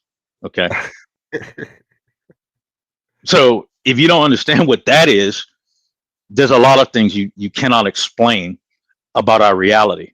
I always try to say that if you have an understanding, which most things I think in reality can be explained with the first law of thermodynamics, but to understand that, you got to go through a whole lot of steps to really understand that. Okay. So, kind of a very basic way of catching it is that if you think about, let's say I got a cup, got a burger, a Coke from Burger King or whatever. Mm-hmm. That thing's of a certain temperature, right? Now, you go out and you get one of them coolers, like a Igloo cooler, one of the red ones with the white top, or Okay. Coleman, I guess it is. You get a Burger King one. That thing's like ice cold. I mean, it's like, it's literally got ice in it, right? You put that in a cooler, and then you're going to take a cup of hot coffee. You put that hot coffee in a cooler, and you close the lid. What do you think's going to happen inside? What's going to happen? Both materials going to come to the same temperature over time. They're going to come to the same temperature. They're going to come to the same chemical equilibrium, same energy level. They will be in equilibrium over Right. time. Okay. So that concept, this is a basic. And like I said, to really understand it, you have to study that. It's not just like, oh, I read it in a book and I understand it. Because a lot of things that are reality are non-intuitive. The same as, like I said, about the close the door, right? A lot of things that are reality are non-intuitive. So the thing that I know that is more intuitive to understand, right? Or easier to grasp, and you don't have to go out on a limb and talk about aliens or, pre-Socratic, philosophies or ancient Aztec philosophy, or anything wild. When you say like, oh, the earth is round versus the earth is flat, right? Okay. So I get it. At a certain time, a very short period of time in the history of human beings, from what we know, some people thought the world was flat. But for the most part, most people knew that the world was not flat. As I said, that was known in the ancient times. So why, if we know someone proved that it was not flat in the ancient times, 2,500 years ago, why would someone try to argue that into being a new thing, right? It doesn't make sense without any type of mathematical proof, without any type of physical proof at all, right? And so if we say that, if we say that I'm gathering a lot of information, like I said, information is not knowledge at all. It's nowhere near knowledge. So I've got all this information that I'm going over. I've got all this information that's like, oh, this guy's saying it's flat. Oh, this guy's saying flat. This guy's saying it's flat. But you don't do the groundwork, or you don't have the tools, or you're refusing to use the tools to determine that there is no curvature to the Earth's surface, or to determine that, you know, I can go to point A to point B without falling off the edge. You've done none of this. There's no evidence of any of this. None of these people has ever mentioned this. There's no evidence. There's no groundwork. There's no footwork. There's no nothing. It's just anecdotal, repeating things, nonsense. 100%. That none of that stands up in any sort of argument, right? It's not academic. It's not even common sense. But because that's where you're wrong at. Because in an argument, now tell me if I'm wrong. In an argument, there's a thing that you can do where you say something super outlandish just to get your opponent to be off of their game with their arguing points, right? That's an actual strategy, right? You're talking about in debate. Well, yeah, I mean, any kind of argument. I mean, women do it all the time. Well, I can't say what women do. Hey, let's just start with that. I can't tell you what they do. You know, I don't think like a woman. You know? Well, I mean, if you ever, you know, have a conversation, you know, with your moms or whatever, and you know, you try to make a point, and then they just say something that has nothing to do with the actual argument. It's something that's all the way off kilter the argument, because it has nothing to do with making a real reasonable point. It's just about making you not argue back your point. I mean, you know, but the reason I'm bringing it up is because, you know, I see what you got on the screen at this point. Go ahead, continue. I wasn't looking at the screen until now. Go ahead. So the reason I'm bringing it up is because wow. This is where I kind of get the idea. What I was saying is, I'm the kind of person that I can take in what somebody's saying without judging whether or not I agree with it or not. That's really how I'm wired. So I'm listening to a flat Earth argument debate, right? I'm listening to a debate. They're actually having a debate, and the flat Earth person says Newton Geb, right? The stars on the outside, the sun is on the inside. Why the hell is the sun in here? And y'all telling me that the sun is supposed to be 93 miles away?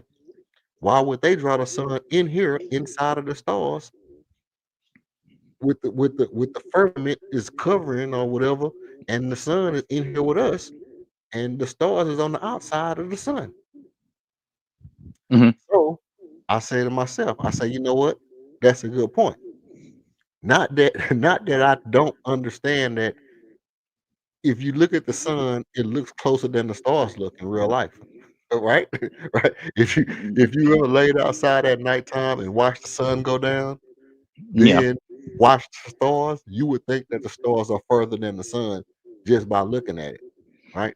So my point is that this is what you would consider syncretism, ancient cosmology, syncretism and ancient cosmology kind of combined together, right?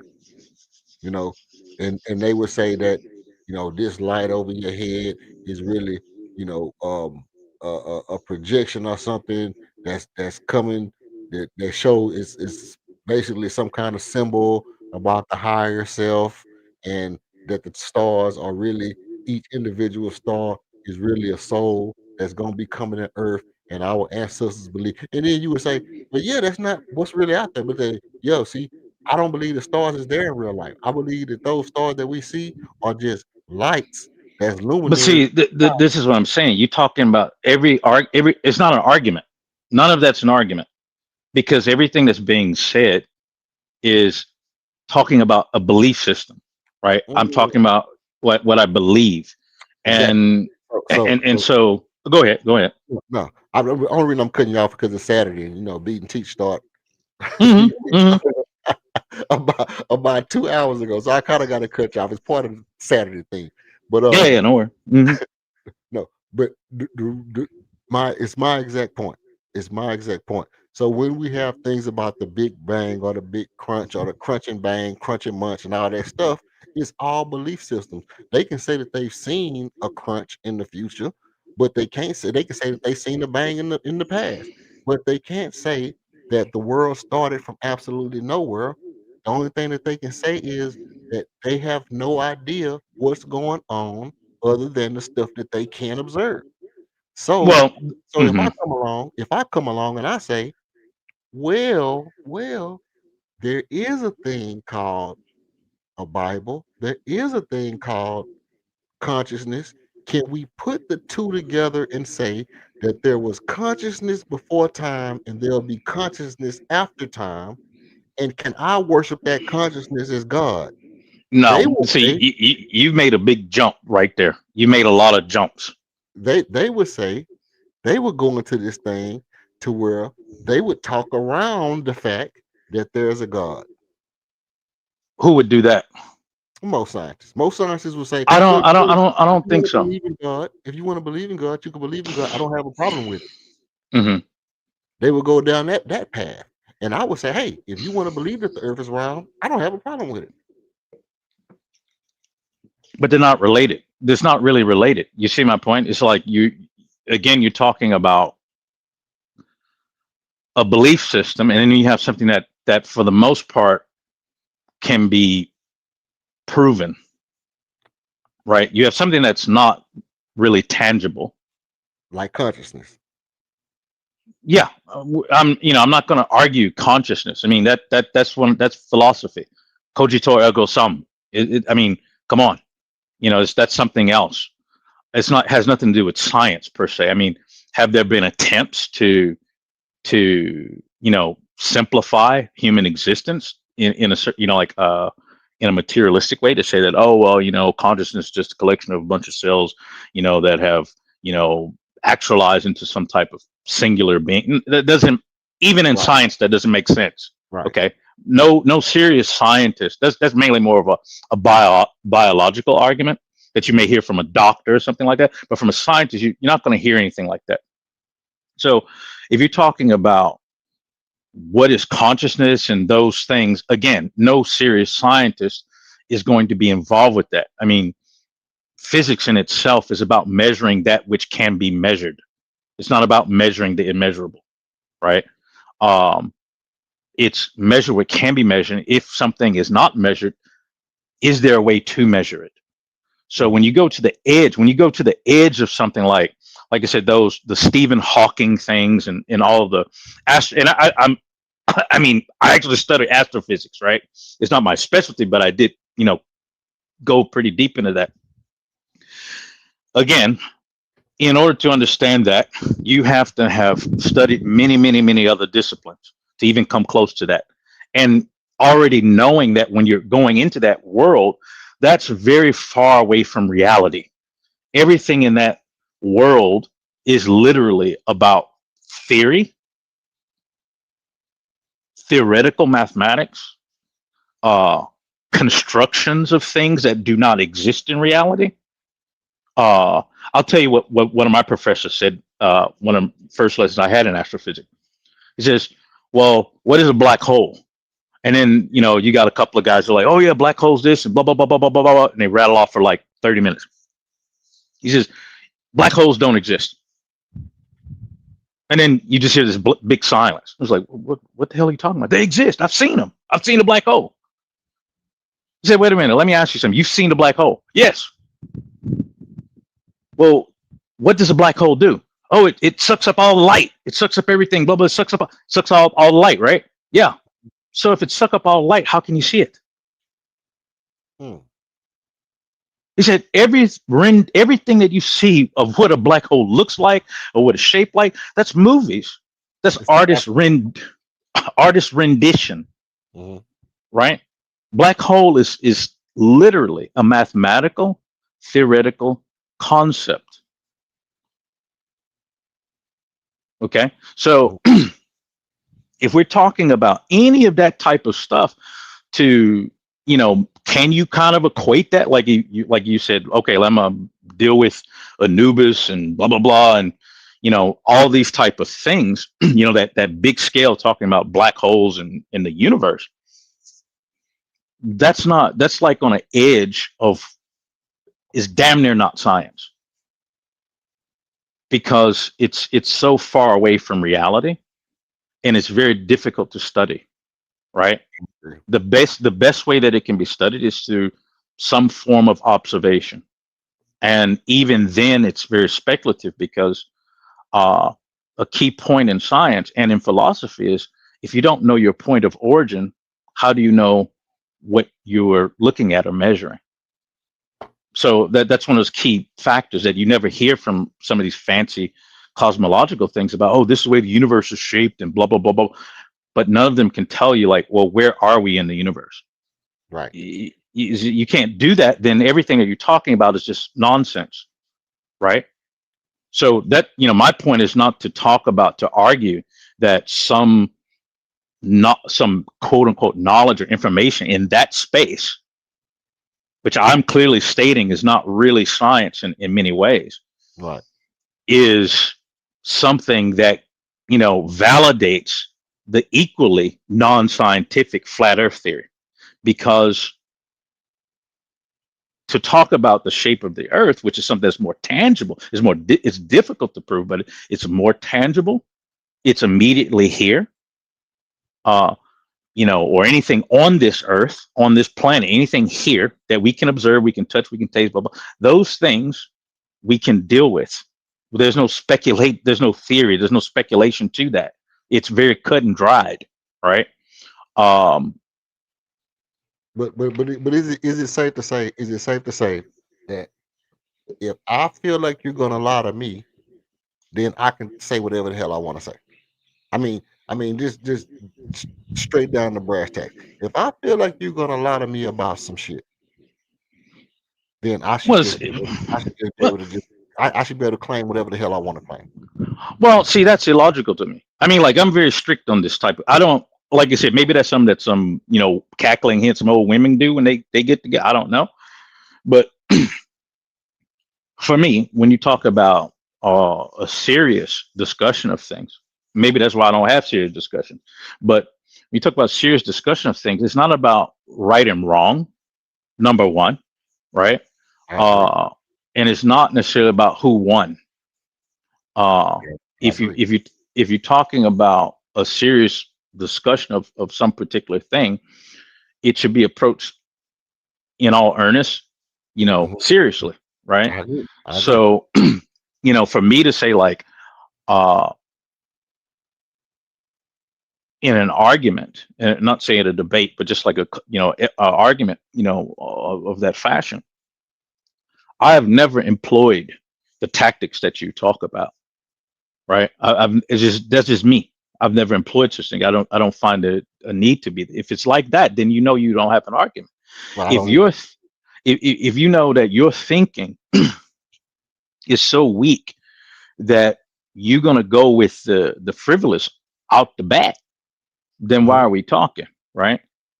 Go ahead. I didn't mean to cut you off. Go ahead. No, so at the end of the day, like I said, I didn't engage, like the guy that was telling me about the flat Earth stuff. I don't engage with anyone like that, because I don't, because it's like, like you mentioned, religion, the Bible. What does the Bible say? Don't throw pearls amongst swine. Oh, yeah. So I don't have time to bring you on the same level, or even bring you on an elementary school level of understanding. I mean, this is like, okay, I see I'm dealing with a product of the American school system at this point, because there ain't no way in hell that somebody had a basic education that's going to believe that at all. Right. Well, here's the thing. The thing is that some people do, and the reason that they do is because ultimately they resolve like there are people who resolve like this. Now, I agree with you. I holistically agree that in a genuine discussion, you want to be genuine to the point that you can. Get the most out of the discussion and be as fair as you can in the discussion. But I think what most flat earthers deal with is this: it is the thing that some revolutionaries deal with likewise, is that I'm not just doing this because of my beliefs or what I think. I'm doing this because I'm fighting back against something that's bigger than all of it.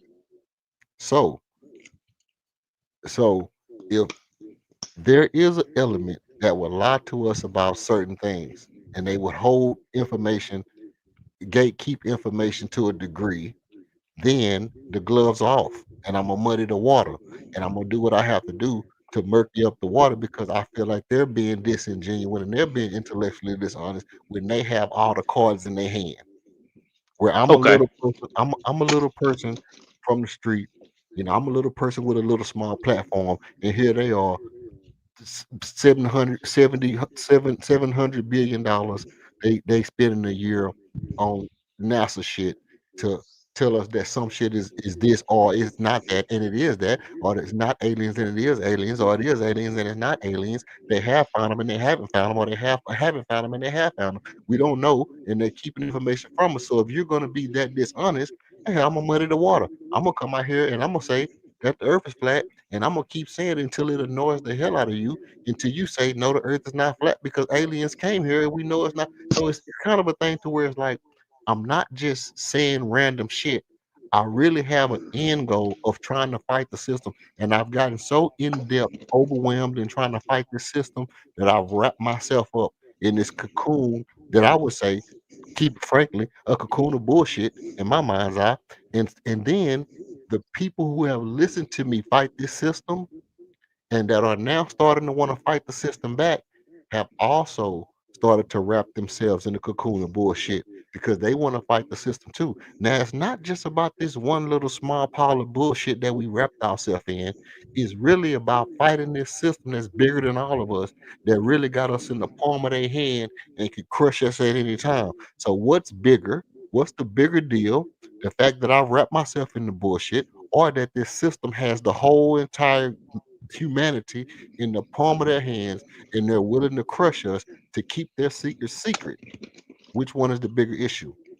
Well, it's interesting you say that, and I think there's a lot of truth in that, unfortunately.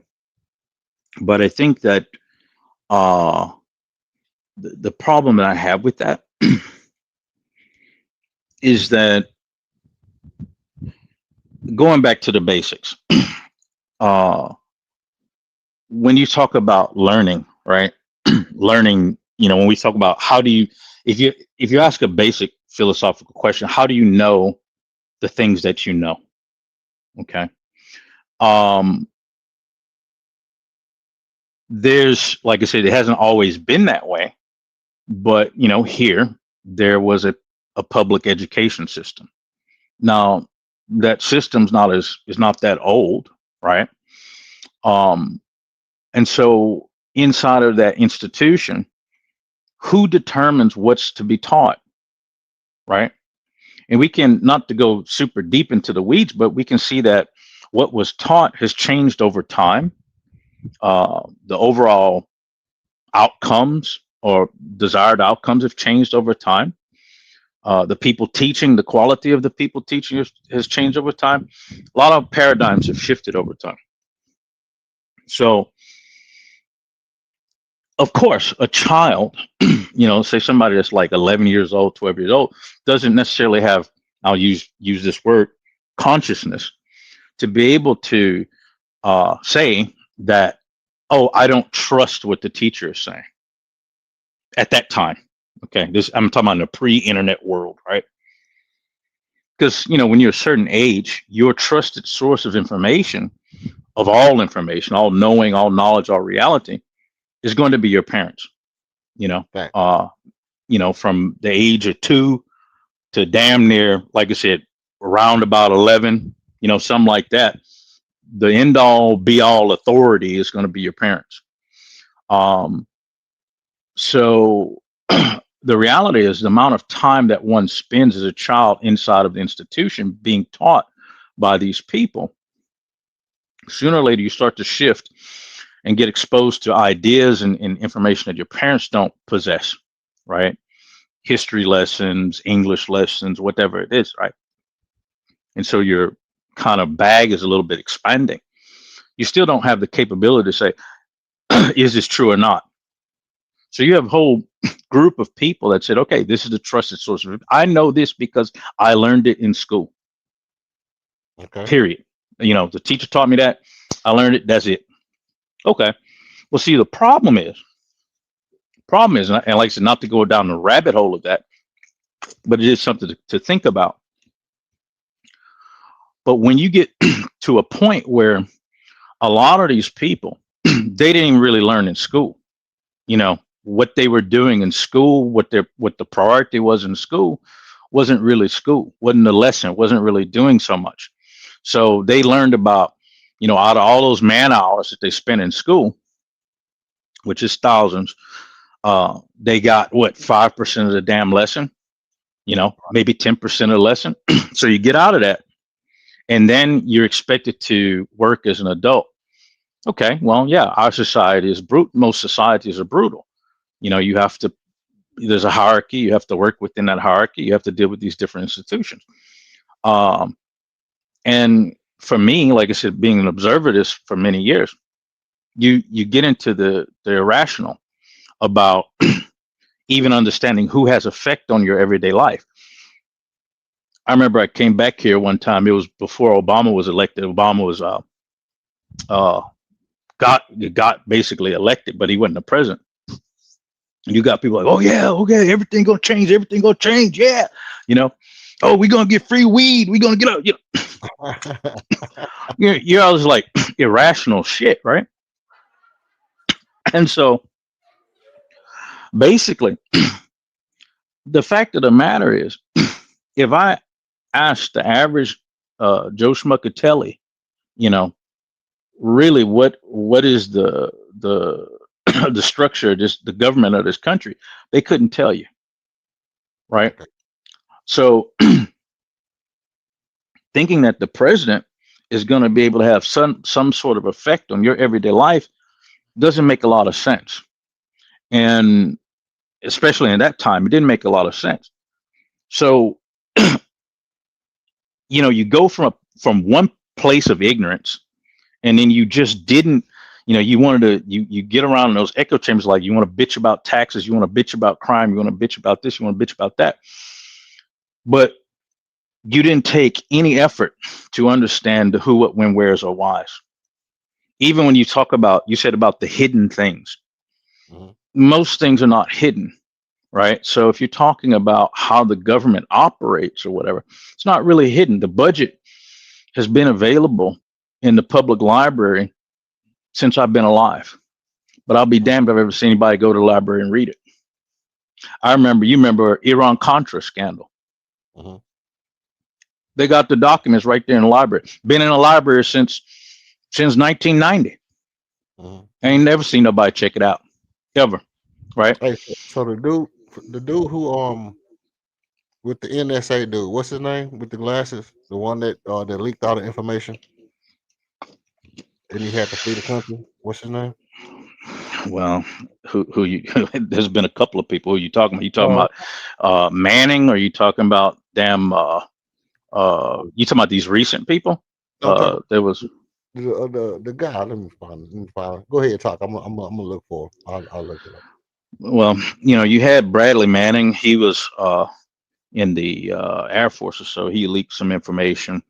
You had Assange didn't work here, but he leaked a lot of information supposedly.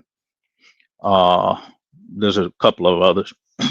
So, what are you going to ask about this person, or what are you going to say about this person? But I was just going to ask, what the fact that is that he leaked the information, and then they said it was like treason because he leaked the information and he had to flee the country. And I'm like, okay, you know, stuff like that. That I mean, it's so much stuff that, you know, I mean, it is things that's hidden. It is things that they try to keep, and I guess, you know, it's to me, it's a difference between government security or, you know, homeland security and just shit we want to keep because we got an agenda and we don't want people to know our agenda. We don't want the people to know our agenda. As I said, most things are not hidden. So the things that have something to do with your everyday life, not hidden. The stuff that I'll be very frank, those documents, supposed information that was leaked by these individuals that you're talking about, have you read them? Has anybody of these people that the so-called conspiracy theorists read them? Have they taken the time to look at? And I'll even go out on a leaf to say if such documents even exist, if one were to read them, would you even understand them? No, right? And then it does it have, and then even if you did understand it, does it have any bearing on your life? No. So it's like looking for. I'm not a conspiracy theorist. I like conspiracies because it keeps people away from the truth. In some ways, you can tell I used to work for the government, right, Ef? uh, I like conspiracy because it keeps people from the truth. Okay. Because conspiracy is very far from the truth. Put it that way. So, something to kind of imagine is that some shit you don't want to know. Let's just be real, right? Okay. And if you did know it, like I say, it has no. What could you do about it? Nothing. Absolutely nothing. But generally, things like I said that happen at the federal level, stuff that have more bearing on your life is right there in Harris County, right there in HISD, right there. That type of stuff has a lot more bearing on the police department, right? Yeah. Washington D.C. doesn't have nothing to do with that at all. At all. Yeah. Now, this current, which I don't want to get on that, but this current person, they want to, get their hooks into certain stuff. But in general, in the past, no, has no bearing on that. So, people, like I said, the people like worry about these aliens and wild ass conspiracies. It's just a waste of time. And nobody that has any power cares about that, is listening to anything like that, and it doesn't influence them. If you've ever read the book 1984, you'll know that that society, or the societies there, or the society in question, is like divided into three different classes or sectors. So you've got like a kind of a inner party and a outer party, and you got these people called the proles.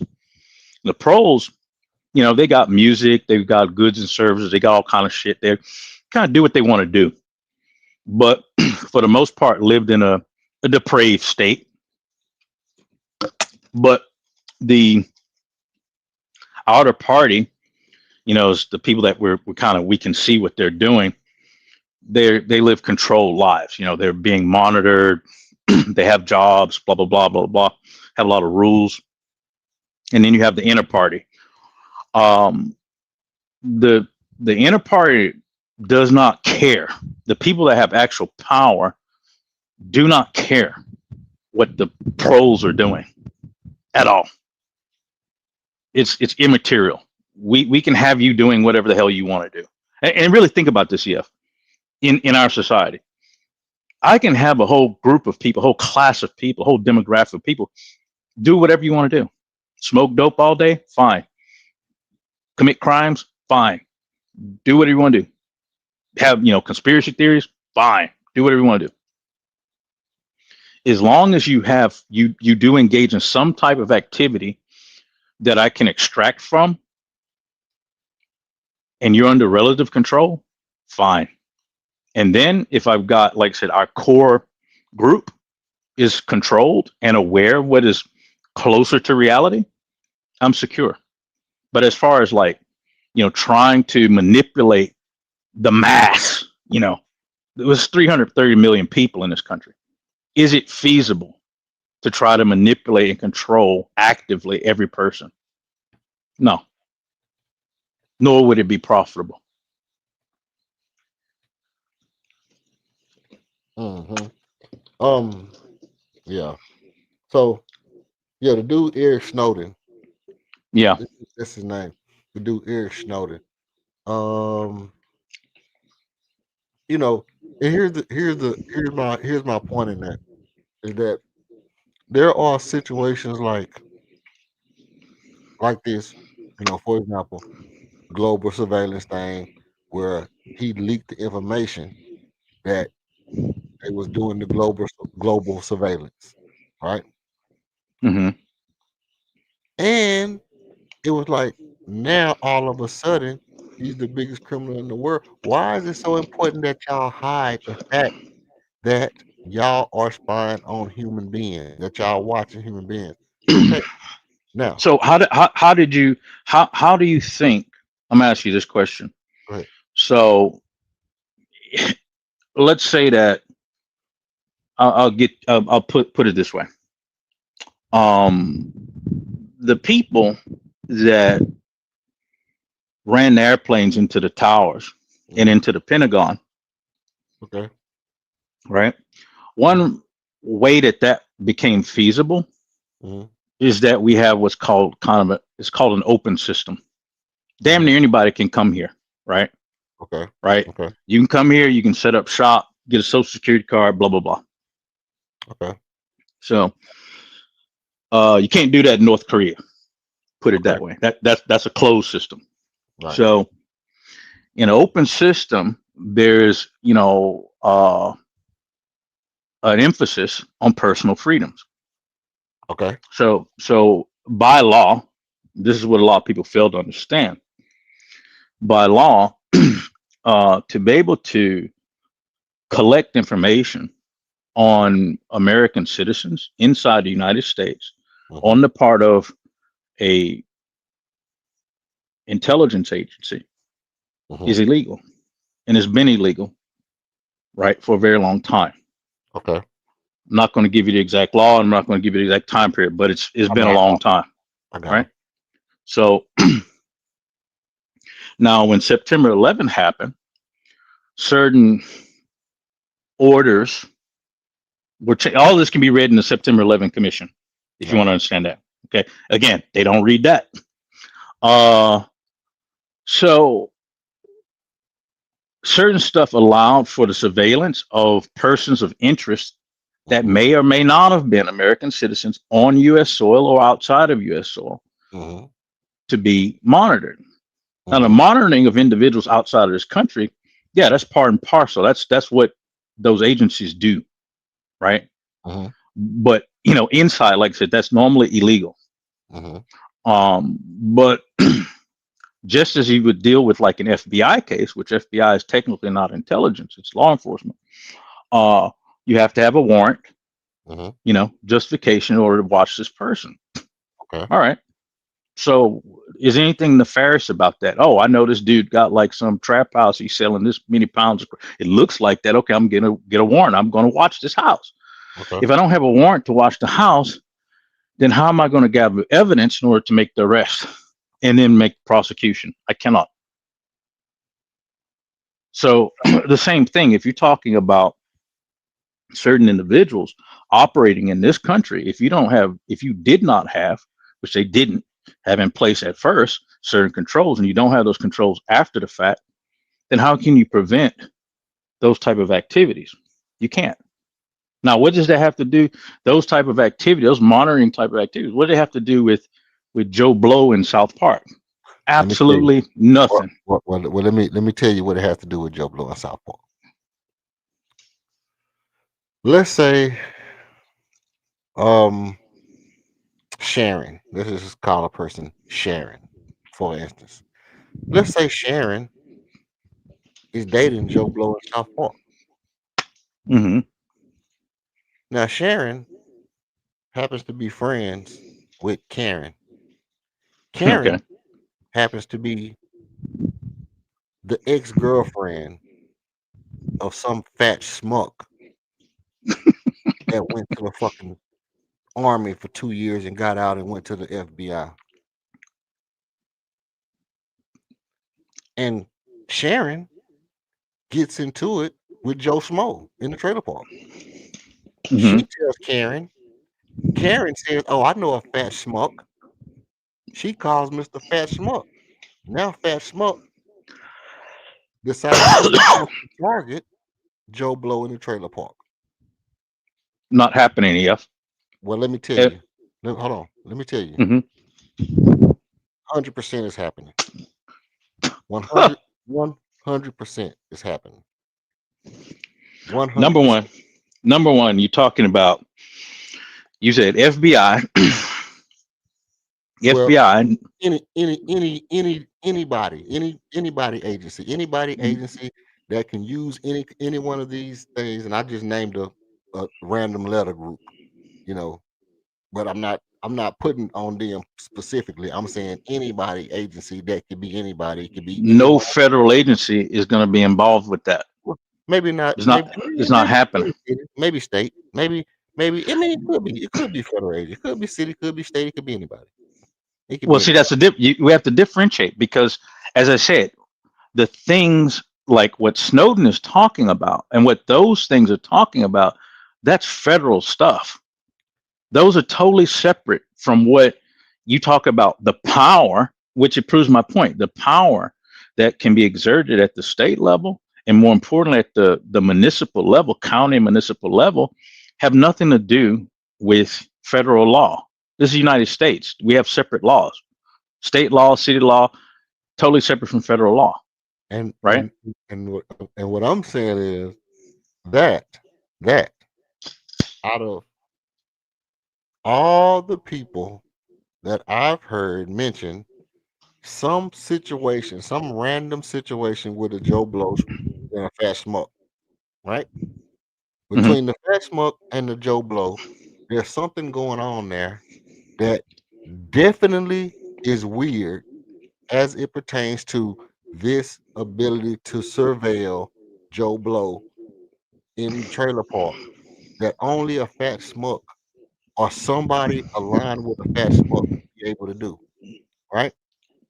And you're able to trace it back almost every time through a Karen, a Sharon, a Fat Smoke, and a Joe. But me, so and it's just what I'm saying is just the thing to where if we didn't have the information, which is what I'm getting at, the point I'm getting at is if we didn't have the information to say, hey, maybe this has to do with the Snowden shit. Maybe this has to do with the shit that Snowden was talking about. Then Joe Blow, he would have no idea to be able to trace this shit back through Karen and Sharon. He would have no idea, what the situation was to even be able to trace it back.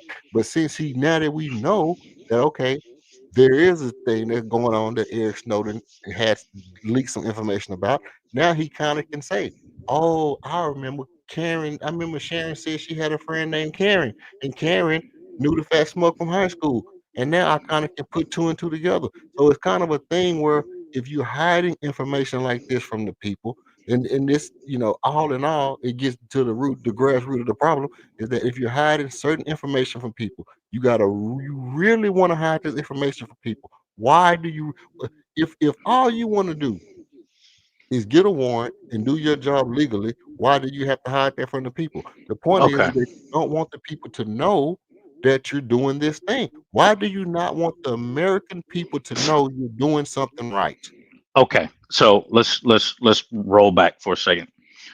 As I said, number one, there's no connection between Eric Snowden or anything federal with the situation that you're talking about.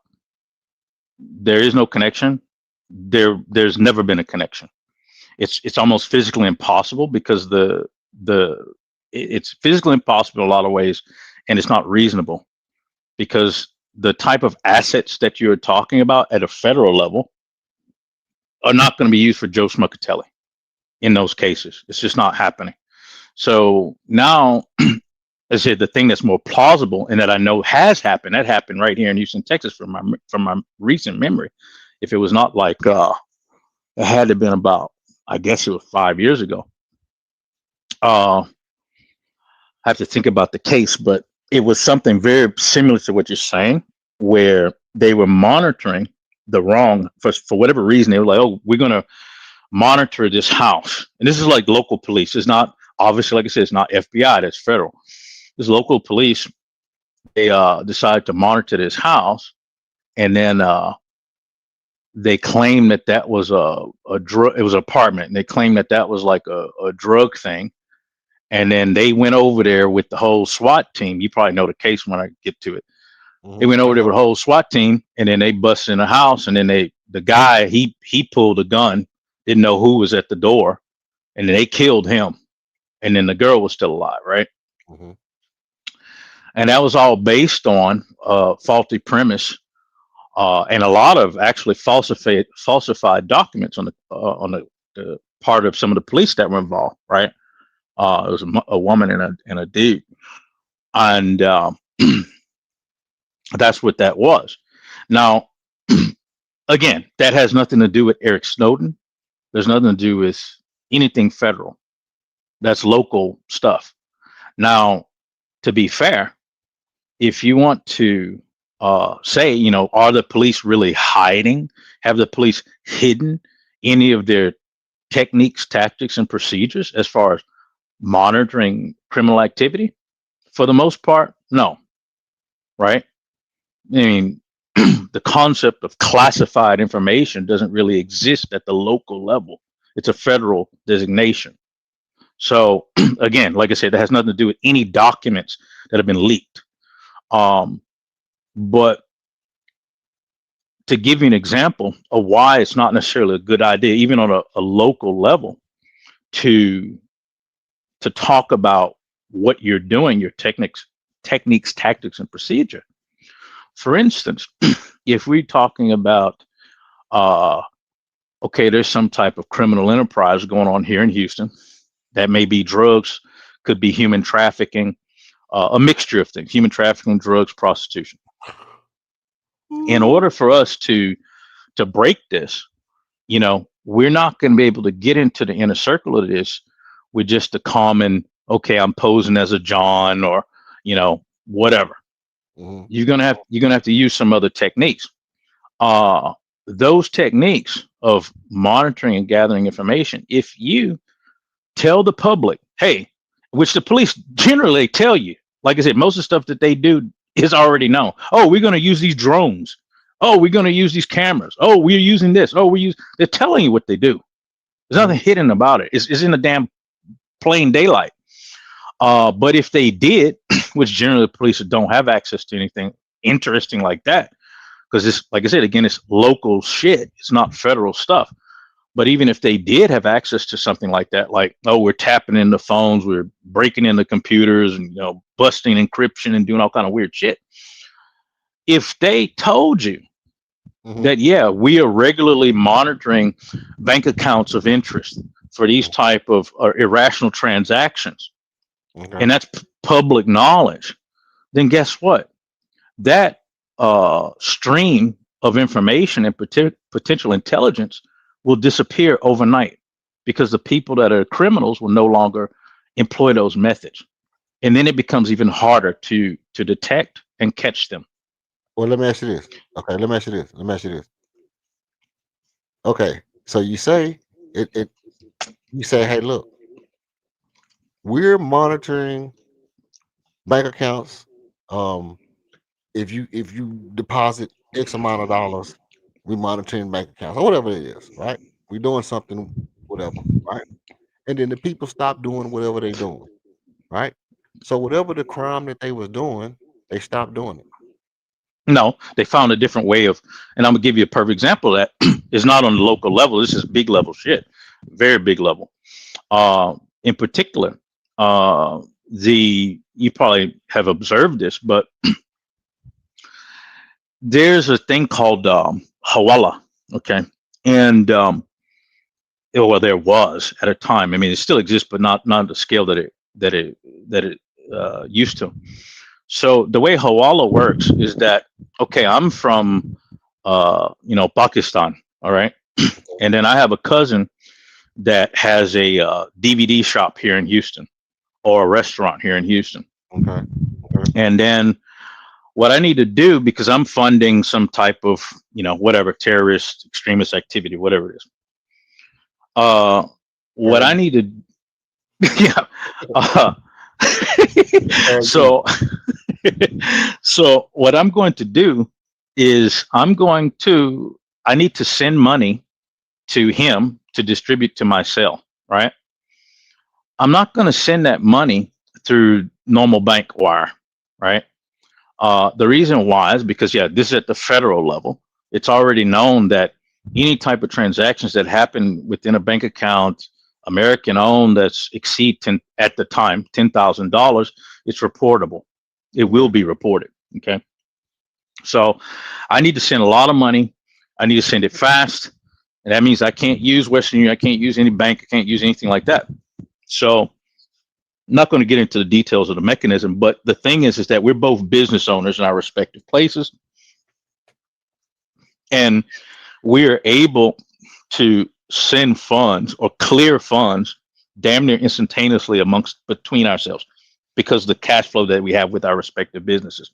And we can use those businesses, like I said, to channel funds to do what we want to do.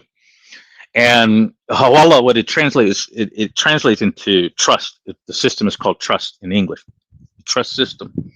So at a time you had huge network of these trust systems all over the United States, man. I mean, United States, UK, whole bunch of places. And they all went back to Somalia. They all went back to Pakistan. They went to the Arab countries. So in order to monitor Hawala system, you have to use some pretty inventive techniques in order to understand how it even works. You can imagine, because like it's not necessarily computer based, right? A lot of stuff happens on a telephone. A lot of stuff may happen in the mail. Stuff's going to happen, a lot of different ways. But the point is to be able to understand and to get into it and to be able to monitor who, what, when, where, why inside the system. We have to use a lot of techniques. We got to use a lot of people. Some of those people may be in some damn risky positions, meaning like life or death stuff, right? Right. A lot of trust, is involved. Right. So if I start talking like a damn bird, saying that, well, this is how we caught them, this is how, which they did at the end of the day, if you paid attention. But like I said, most people don't even know what the hell I'm talking about. The minute you say, hey, we're monitoring this, we're catching people using this system, and we're shutting these little networks down, we're shutting these DVD shops down, we're shutting these bodegas down. What happened? Just the same way that they were not using the banks, just the same way that they stopped using Swiss bank accounts and the Caymans, once Hawala system basically was shut down, they moved to a different system. This is like, that when Napster was alive. Okay, right. When Napster was alive, I raped Napster. Okay, it's like, period. It's like we all using Napster, but then they started to get into Napster and they started to screw up Napster, and viruses started to get in Napster. Basically, Napster got shut down. After Napster got shut down, what happened? You had LimeWire, you had BearShare, and eventually BitTorrent, right? Pirate Bay, BitTorrent. Went to that. That's a totally different system, totally different protocol, different methodology, how it worked, totally different system. Worked on that. Once they got up into BitTorrent, boom, that was shut down. Once they got shut down, the rest were made. People have moved on. They moved to different platforms. They moved to different methodologies. So that's my point, is that if you have a way of uncovering the thing that is covered up, and that stuff is very deadly, life and death stuff, and I'll get away from the federal levels because I said they're not the same, because they're not connected. But if you talk about, like I said, at that, because the local level, like I said, they don't have secrets really, but at the federal level, yes, there are secrets. So, but even if we were talking on the local level, if on the local level it's well known how we're doing things, then that way of gaining information is no longer viable, right? Now, and I'll make this last point. Now, of course, on a local level, there are certain things that law enforcement will do in order for you to self-regulate yourself. So they let certain quote unquote methodologies be known, which may not actually even be working, like traffic cameras, right? Those traffic cameras may be on, they may not be on. Right. I just need to demonstrate that a few people are getting arrested or a few people are getting fined, and then put it out in the media that people are getting fined over these cameras, right? And then people will self-regulate themselves. It's the panopticon effect. Right. But that doesn't mean that that's their primary means of catching real crimes, right? They're using other things that they're not necessarily going to tell you, Right. So right? here's the quick tie-in to everything that we've been talking about. For those of you who've been listening, I appreciate you listening because we're going deep tonight. You know what I'm saying? We just kind of split this down the middle from just basketball to everything, and I'm gonna show you how we bring it back full circle. Okay. So kind of the reason we here is because, obviously we start talking about, people just saying random shit, like flat earth and whatever. But and how echo chambers and whatnot. That's basically how we started with echo chambers and whatnot, which is why I appreciate Archon for coming up here and having this conversation. It's important that we're able to have different kind of conversations and push back, get our pushback on, back and forth and learn stuff from each other, which I've learned stuff from him. Maybe he learned something from me. Same time, likewise. It's good to have that kind of discourse back and forth and not just be an echo chamber, in my mind's eye, or to be able to challenge something that you feel like whatever for the sake of even if it's just for the sake of getting it off your chest or just venting out something in a safe space where you're not going to be judged for getting it out, whatever the case may be. Now, I don't think that's his case because he's a rational person. I don't think he have to get nothing off his chest to where he feel like he have to discuss it with me. But if that's your reason for having to say something, feel free to say it. With that being said, I'm gonna bring it back full circle. So in the situation like we have with the NBA and the investigations, the federal investigations, what go on and so on and so forth, it would be very hard for me to believe with the NBA's close association with the letter agencies and whatnot and the way that they're tied in together. It would be very hard for me to believe that it's only two people or more that's tied in with these gambling groups, and there's only been a small amount of gambling done since the Tim DeHage shit over damn near 30 years ago. That's the kind of thing I'm talking about. And to assume that they're sitting back and they're letting all this shit go on just so they can do one or two small things, maybe bust three or four people, two black dudes and maybe three or four members out of a crime family. You might get five or six members out of a crime family. Nothing that's going to do major damage to the crime family, or or preserve the integrity of the game. Maybe just stop some extra people from making a little money on the side or whatever they're doing. Whatever the case may be. But you're not doing the major shit that you need to be doing. But you're gonna make all this shit go on for 30 or 40 years it's been gambling and shit going on this whole time. But now all of a sudden you come out of nowhere and you pop off, you arrest a couple of people, you make this big scene about gambling, and all to the ends of saying, oh yeah, but we were sitting back watching them. Yeah, you were sitting back watching them. Why? I mean, who the hell got spy goggles? Who the hell got who the hell got a cameras and shit, small cameras that they can put and look up on the card? Where they get X-ray vision goggles from? You think The fucking Crackerjack Chauncey, box. huh? The Crackerjack box. Everybody Exactly. know that. The Exactly. COD. Come Do on. you see what I'm saying? Chauncey Billups don't know where to get no damn spy goggles from, bro. It it's just ridiculous to think that Terry Rozier know where to get spy goggles, man. You can never convince me that Scary Terry know where to get spy glasses from. Even the motherfucking kids on even Richie Rich and them didn't know where to get Hmm. spy glasses from. What I'm saying is this shit comes from, in my mind's eye, this shit is a cesspool. I hate to say it. Our government is always been into internal type shit, and it's always somebody. I'm not saying that the whole thing is all everybody's all corrupt. I don't believe that, but I do believe there's a level of corrupt.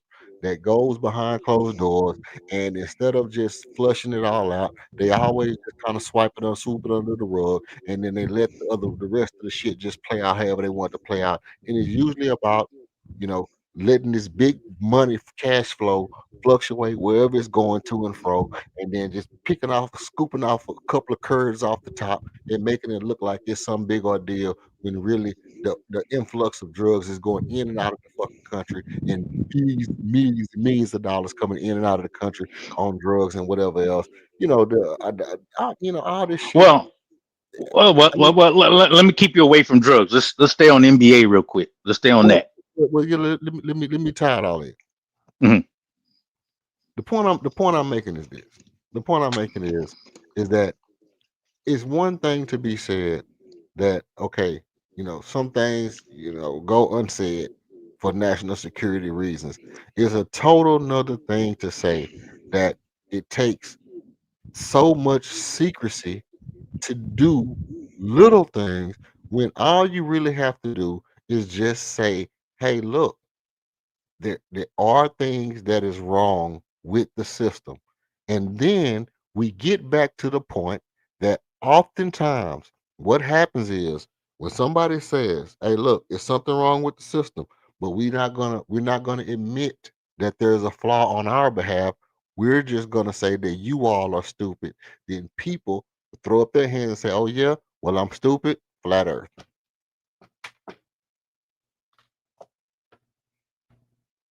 That's just like that's just the ramifications of it. It just boils down like that. It's like, you mean to tell me that the shit ain't rigged? You mean to tell me that the NBA haven't been rigged this whole time? Metaphorically, flat earth.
Oh, am I back?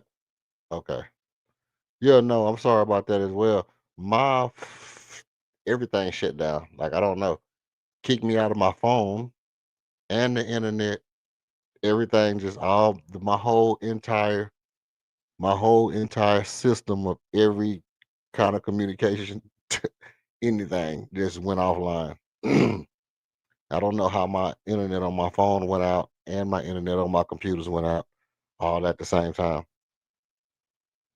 Yeah, at the same time. The computer kicked me out when you right when you went off. Right when you went off, I looked at the computer. My computer shut down, kicked me out. I looked down at my phone to see if I could check and see if you could still hear me, and my phone dropped dead at the same time. So everything just went off at the same time, and it just let me back on. Amen, bro. Who you telling? Who you telling? Who you telling? You know I got a 10 for a hat. Y'all know I got a 10 for a hat, man. Y'all know I got a 10 for a hat. And that shit just happened. That shit just happened too quick. Make you think, right? Absolutely. Well, Absolutely. they listen to me a lot, but I ain't worried about that. You know, but go ahead. Make I didn't. Was like I said, I dropped, so I lost you kind of mid sentence there. Oh no. I was just closing on the point that it's just funny that they have so much that it's hard for me to believe that they sit back and they watch all this shit happen and it has nothing to do with you know, money gets to flow in, all the money flow in, and then later on they pop out the corner and they be like, oh yeah, we was trying to do this one thing, but all the while billions and millions and billions of dollars been made while you was trying to do that one thing. But the one person who made like, you know, did one little small crime, like this person did a small crime. You know what I mean? This person, you know, magically had some spy goggles. This person threw a game, but at the same time, you got people running around doing major crimes, and you never bust these people who do the major crimes. Well, It's just funny to me. let me throw this in here. I mean, like one, I'm not. I don't like to. You know, I don't want to. Do like that and say about these people do these crimes, but these people get Yeah, nicked for the I know. small stuff. I'm trying not to do it as well. But I'm gonna bring some. Just to keep it within the realm of sports, right? I'm gonna bring up something that uh, baffled me. At the time when it happened, and I'll just give you a little backstory. So, you know, so the Pete Rose. That's all I have to say, right? Oh yeah, facts. So, Pete Rose was not gambling on his own team. And Right, we know Pete Rose wasn't throwing no damn games, or right. anything like that. But Pete Rose got blackballed, and Hmm. that's that. Now I'll say personally, uh, just to throw something out there. If there's a crime I've ever committed, uh, I did gamble on sports at a time, long time ago, which it was illegal, right? Uh, Nobody else was really. I mean, few people were into that, gambling as a whole, right? Right. Uh, so me, I'm more of a horse, you know, gambler.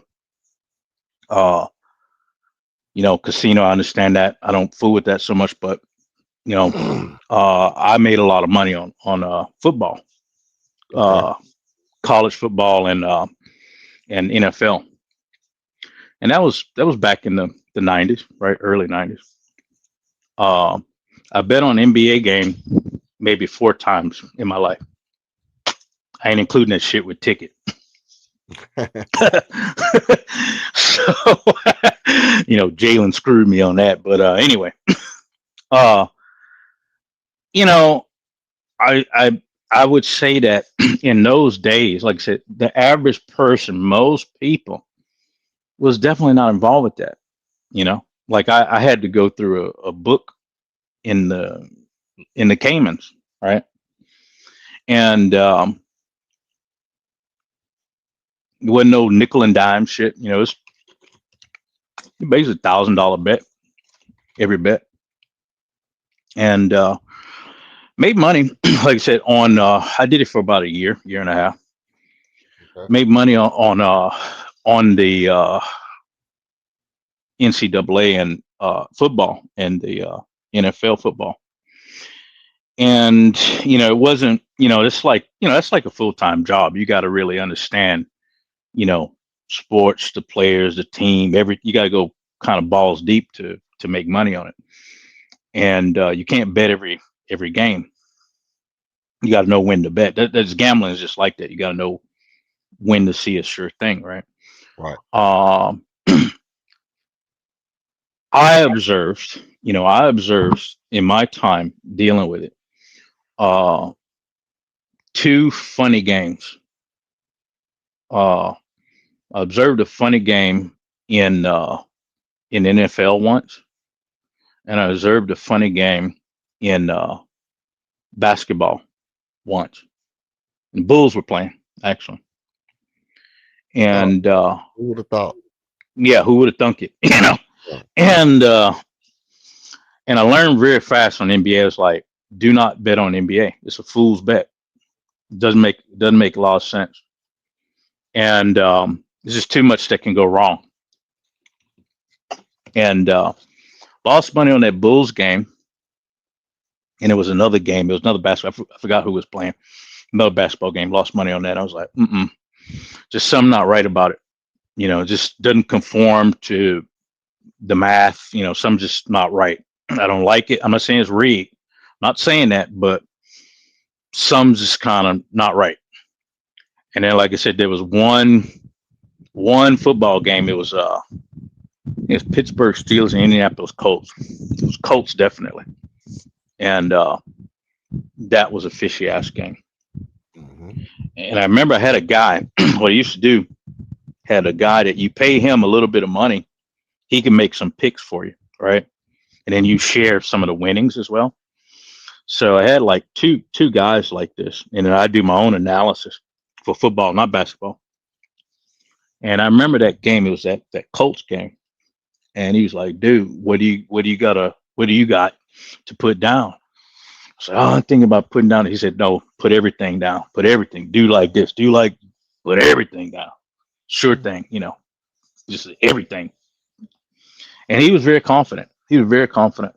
Knowing, that I was like a, not no $50 bet person. He's like, "No, you do like this. You do like this." I didn't bet on that game. Sure enough, it turned out exactly on the nose, like you said. Oh, by 3. Oh yeah, by 3 it was field goal. Huh. I was like, son of a bitch. I was like, son of a bitch. And then I watched another game. It's like, oh man, and like I said, I used to call it the Sinatra factor. If I got to some game where I thought that Sinatra factor was going to be too high and certain people were involved, meaning they have money involved, I didn't fool with that game, right?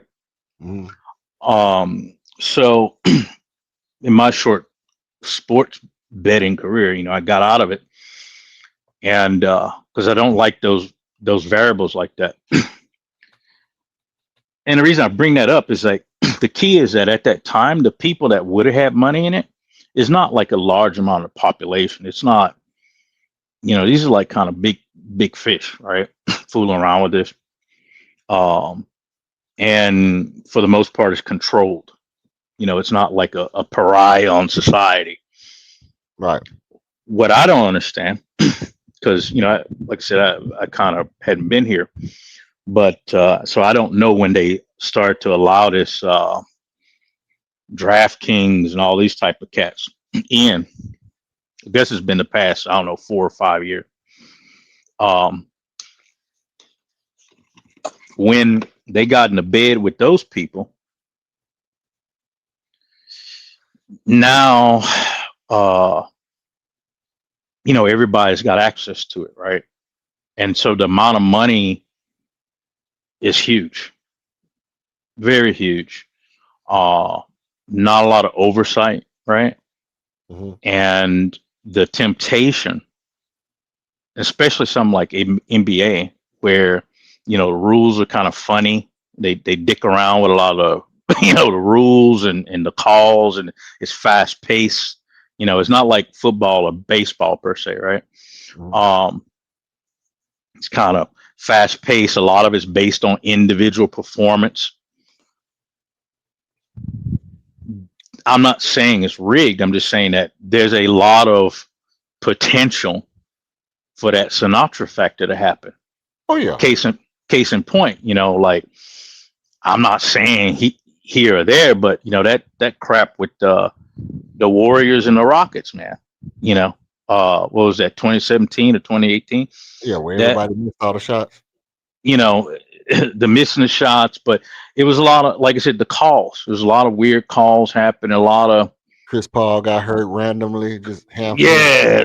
It was a lot of random stuff aligning. How many times have Chris Paul went down in a big game with a hamstring? I mean, like, come on now, let's be serious. Let's be real, right? How many times has it been? I'm on one of the fucking greatest teams in the league, but yeah, my hamstring. I can't because of my hamstring. Yeah.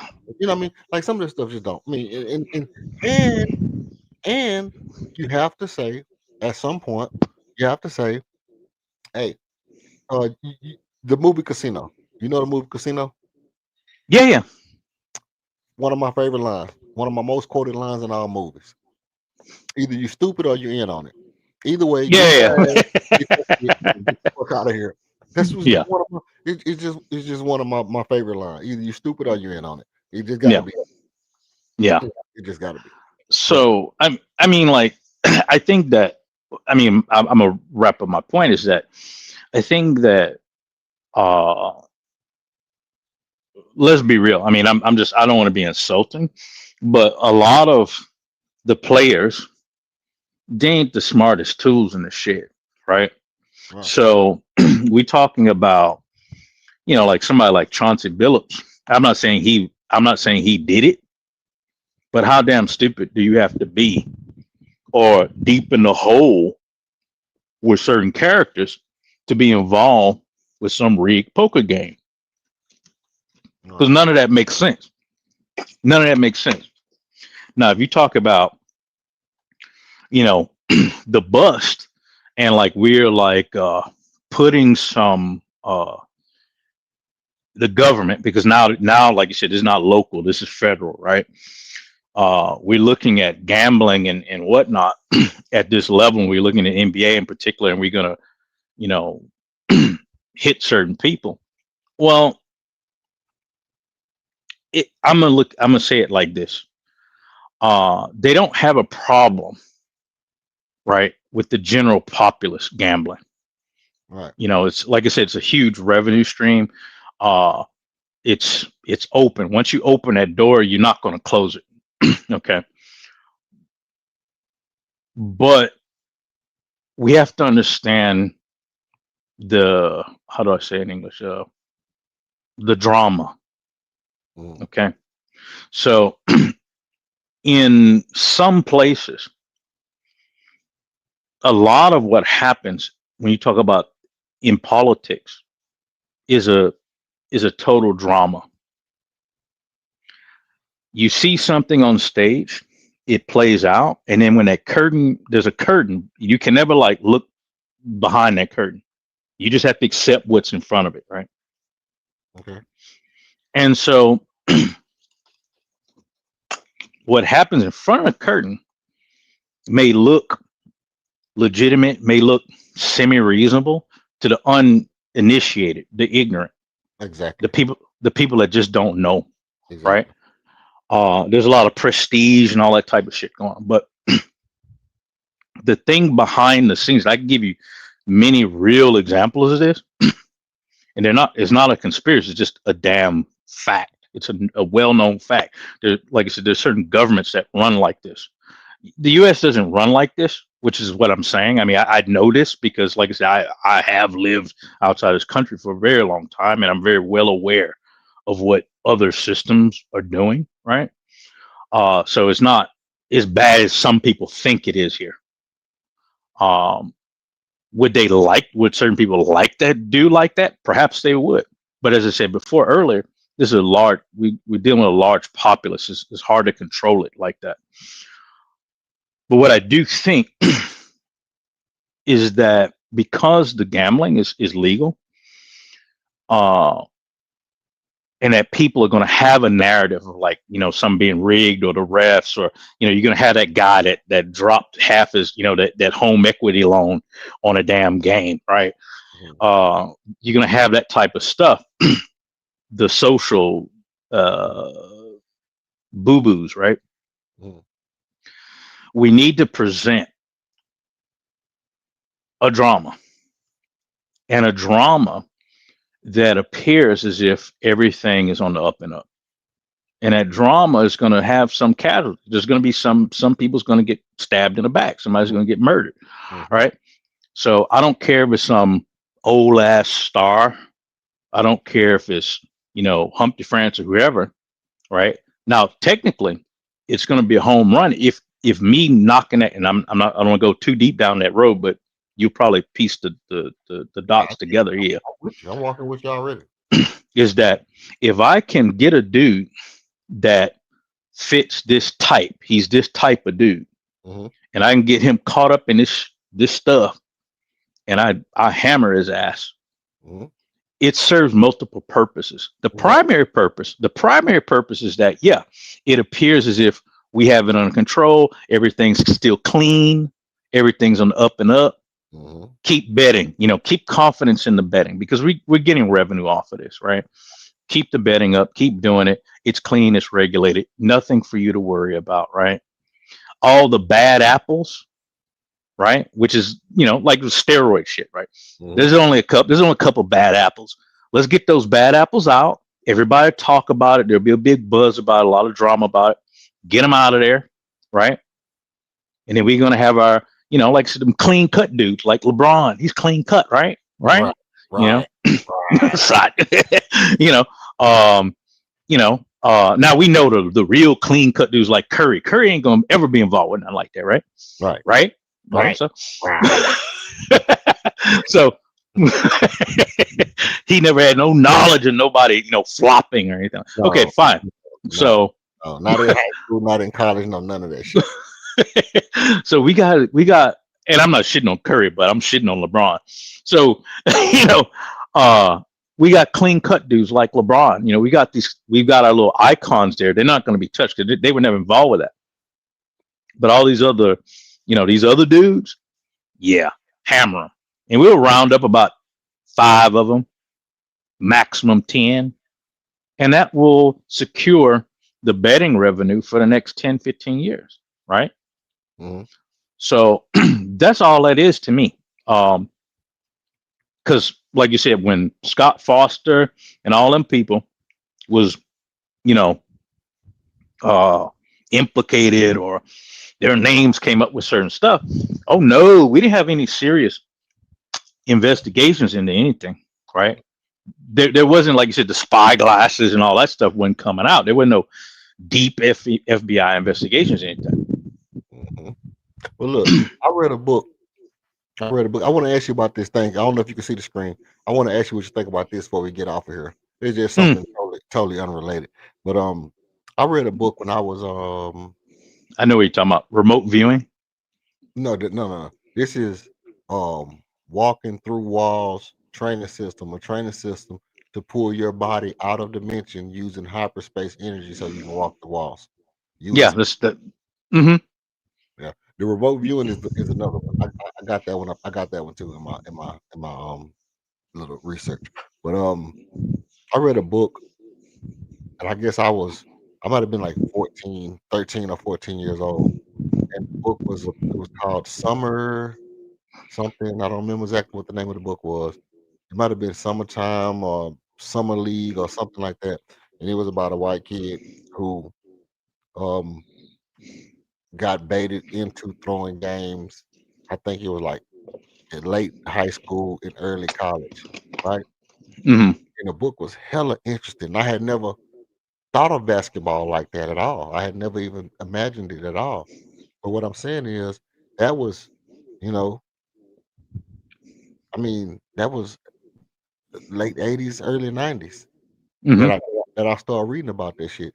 And the book was written, you know, 10, 15 years before that. So that means it was Yeah. damn near coming out of the 70s that somebody wrote a book about them or about somebody getting in a situation like that in high school. So I mean, how far does this shit go back to where they've been getting people to throw games and shave points and all this and that stuff? So I mean, this has to have been going on since the 60s and the 70s, the point shaving and the throwing games and all that shit, in order for this book to be out, in the late 80s or the early 70s or whatever it was. Hmm. My point being is that I've always had the knowledge of it because I read that book at such a young age. So it's never been a time where, you know, since I was middle school or something, that I could watch a basketball game and not wonder, hey, is this the same thing I read about in that book where this kid was talking about he was shaving points and they was making him shave points and he didn't want to do it and this, that, and the third. So Hmm. I've always had that in my mind, but you never hear nobody get busted for it, right? You never hear nobody really get in trouble for. So from the time I was young, all the way until now, there hasn't been anybody to get busted for point shaving. Nobody, Right. not one person. They got the refs and shit back, whatever. Tim DeHagen, they didn't really get him. He kind of snitched on himself after he got, you know, in trouble. Like after the shit happened, he kind of told on himself. I don't even think he did no time or none of that shit. So it really wasn't like they even arrested nobody for that shit back then. The rest of the refs was still kept refereeing. They had their job. Nothing happened to them. They just kept right on working. But Hmm. I'm saying that to say this. I knew about it this whole time. Nothing ever actually happened about it. So you just look at it and you say, okay, well, they don't really care about the crime. They care about when certain people making money. And I don't think it's about um the gambling. I think it's about the people making making money or setting themselves up to make money without the aid of certain organizations being the governing body over that money making endeavors. That's what I really think it's about. Certain people want to have the power, and when other people find a way to make money, those people come in and they say, you know what? If we don't control how much money you make, you can't make the money. And that's it. Okay, that's interesting. Let me throw 2 cents in on that. That's interesting. I think when you start talking about, maybe that's true for low level people. Uh, I don't mean government people. I mean you know NBA people, mafia, whoever. Uh, they may be having that mindset. But my mindset, when you talk about the government with respect to money, and I think this is something that people fail to understand, it's not your money in the first place, at all. Whatever your job is, whatever you do, you go to the job, you get some money, uh, you get some paper that technically guarantees you the ability to exchange it for some good or service, Mhm, right? The value of that paper fluctuates every day, mhm, right? It's not guaranteed. So if if the government, which is the issuer of that money, that certificate, wishes to recall it at any time, they have the right to do so because it belongs to them, not to you. Um, and they do recall it every year in the form of taxes, right, right? Taxes do not go to, despite what people want to think, taxes do not go to build roads and all that type of shit. That's not at the federal level. You know, No, taxes. Caesar what belongs to Caesar. Yeah, you know, at the federal level, taxes. Excuse me, federal level. You know, that money is not for that. It's for something else. So I think that when you talk about, you know, at the federal government level, the concern for money, you know, by those that manage money has nothing to do about who gets money. The only problem with people getting money is the very rich, right? Uh, you can't have people in this system. You cannot have people accumulating a lot of money and not spending it, right? Or not laboring for the people that, or not doing the labor that keeps the other people getting money at the top of the food chain. Well, I think, like, if you, for instance, I'll put it like this: like, if I say that a guy, let's say in the NBA, look at the salaries in the NBA. Nobody, the government doesn't care. Nobody in the Federal Reserve cares about how much Fred VanVleet is making. Okay, be it like I like that today you said about somebody sleeping, some Negro sleeping in his rack. He getting paid 40 million, right? That's fine. You know, it don't really care about that, because one, these dudes, they're going to consume. We already know that. They got a $10 million house. They got how many cars? They're going to consume. They're not saving that money. That money is still in the system. It's circulating. Now, the people that are more problematic, keyword problematic, is somebody like a Warren Buffett, somebody like a Bezos, somebody like that. These are more problematic people because it's a huge amount of money that they get, and they don't necessarily have to spend it. These people are tolerated because they do inject a certain amount of money into the overall productivity of what's going on. So there's I'll use Reagan's terms, there's a trickle down that occurs with these people, right? So if this guy has a certain amount of money that he can never spend in 10 of his lifetimes, it's problematic. But at the same time, he does employ 50,000 people or 60,000 people, however many people they employ. So we'll tolerate that. We're fine with that, right? If you're talking about somebody, using your term, somebody that gets a certain amount of money, doesn't labor for it, right? I don't know who falls into that category, because even with gambling, right, just due to the nature of gambling, it's very difficult. I mean, I think the standard of somebody that's called what you would call a professional gambler is it's someone that can win 60% of the time on either baseball or horse racing, because those are two most difficult things to handicap. Those two most difficult sports to gamble on. Any other sport or any other thing, you're definitely not. Your success is not based so much on skill, right? It's a lot of luck involved. Okay, so go ahead. I'm sorry. So yeah, I'll just say briefly. So even an actual professional gambler, if I can win 60% of the time, my profits don't make me any different than somebody that works a 40-hour week job, or, something on this order. I may bring down 100. I may bring down 60. I may bring down 60 one year. I may bring down 100 another year, right?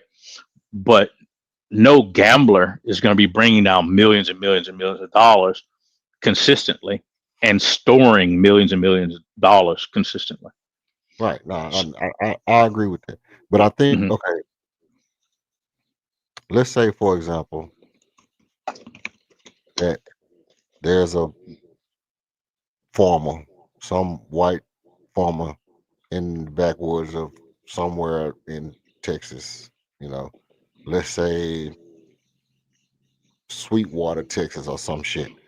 And and he decides that, you know what, I'm just going to go off grid. I'm only going to eat what I produce. I'm not going to work. I'm going to live off the land, out of the land, and I'm just going to sell what I sell, pay my taxes, and whatever. Right. So that's what he's doing.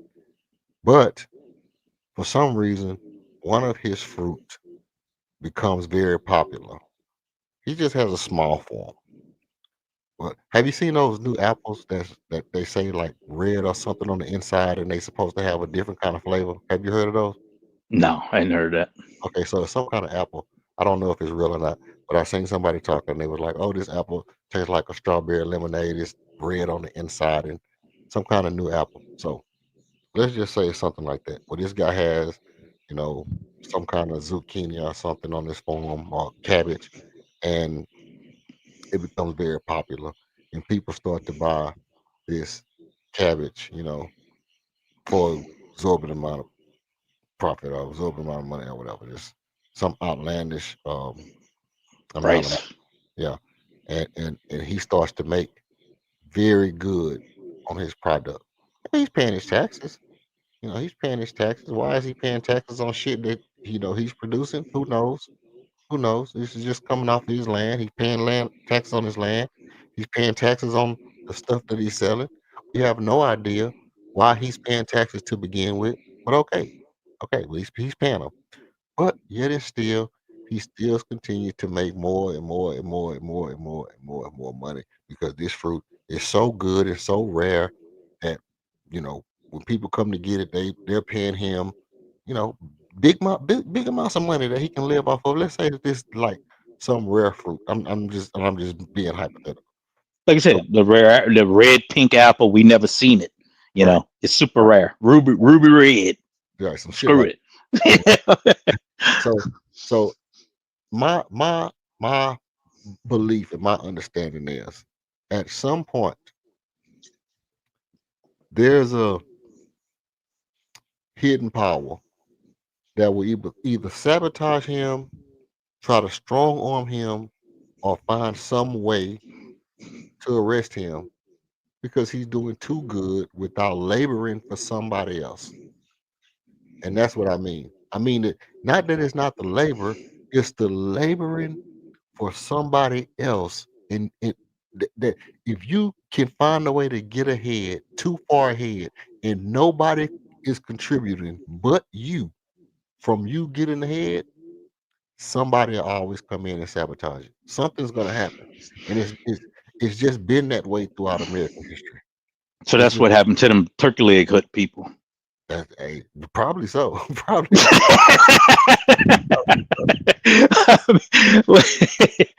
uh, I'm just joking, but So do you know anything about this pull your body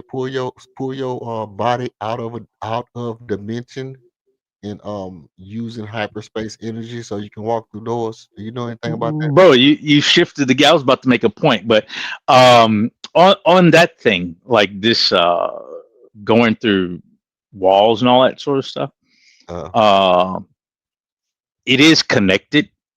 Like you said, the remote viewing, but it's mhm, kind of connected with that movement in a certain sense. mhm, But the fact of the matter is that, and you'll see exactly what I'm saying is connected to remote viewing. The fact of the matter is that you're not going to be able to to move through walls, right? This okay. is physics. You're not going to be able to do it. In theory, and I mean in a very, very deep theory, technically, you don't touch anything anyway, at least not in a solid sense, Right. right? So if we expand upon that to say that, okay, I'm not really touching anything, Hmm. is it possible to pass through something? Hmm. Uh, Again, in the physics of it, if you put your hand in a wall, it would require, think about it as a solid, the molecules in your hand are very tightly packed, right? Hmm. And the molecules in the wall are tightly packed. That's why they're both solids. So one of those solids, the density by which the molecules are packed would have to, the distance between each molecule would have to increase. So that means that your hand would have to expand in order to pass through the wall, which means your hand goes from a solid state to some type of gaseous state, pass through the wall, and then let's say your whole body goes into this type of gaseous state, passes through the wall, and then you would have to hope that, which is inevitably going to happen, all those particles are going to collide with the lattice, the solid particles inside the wall. So as you pass through the wall, you would hope that you would be able to draw all the molecules of yourself out through the other end of the wall. But again, due to the physics of it, there's a charge, and therefore there's going to be some sort of attraction. It goes back to what I was talking about with the heat transfer. Mhm.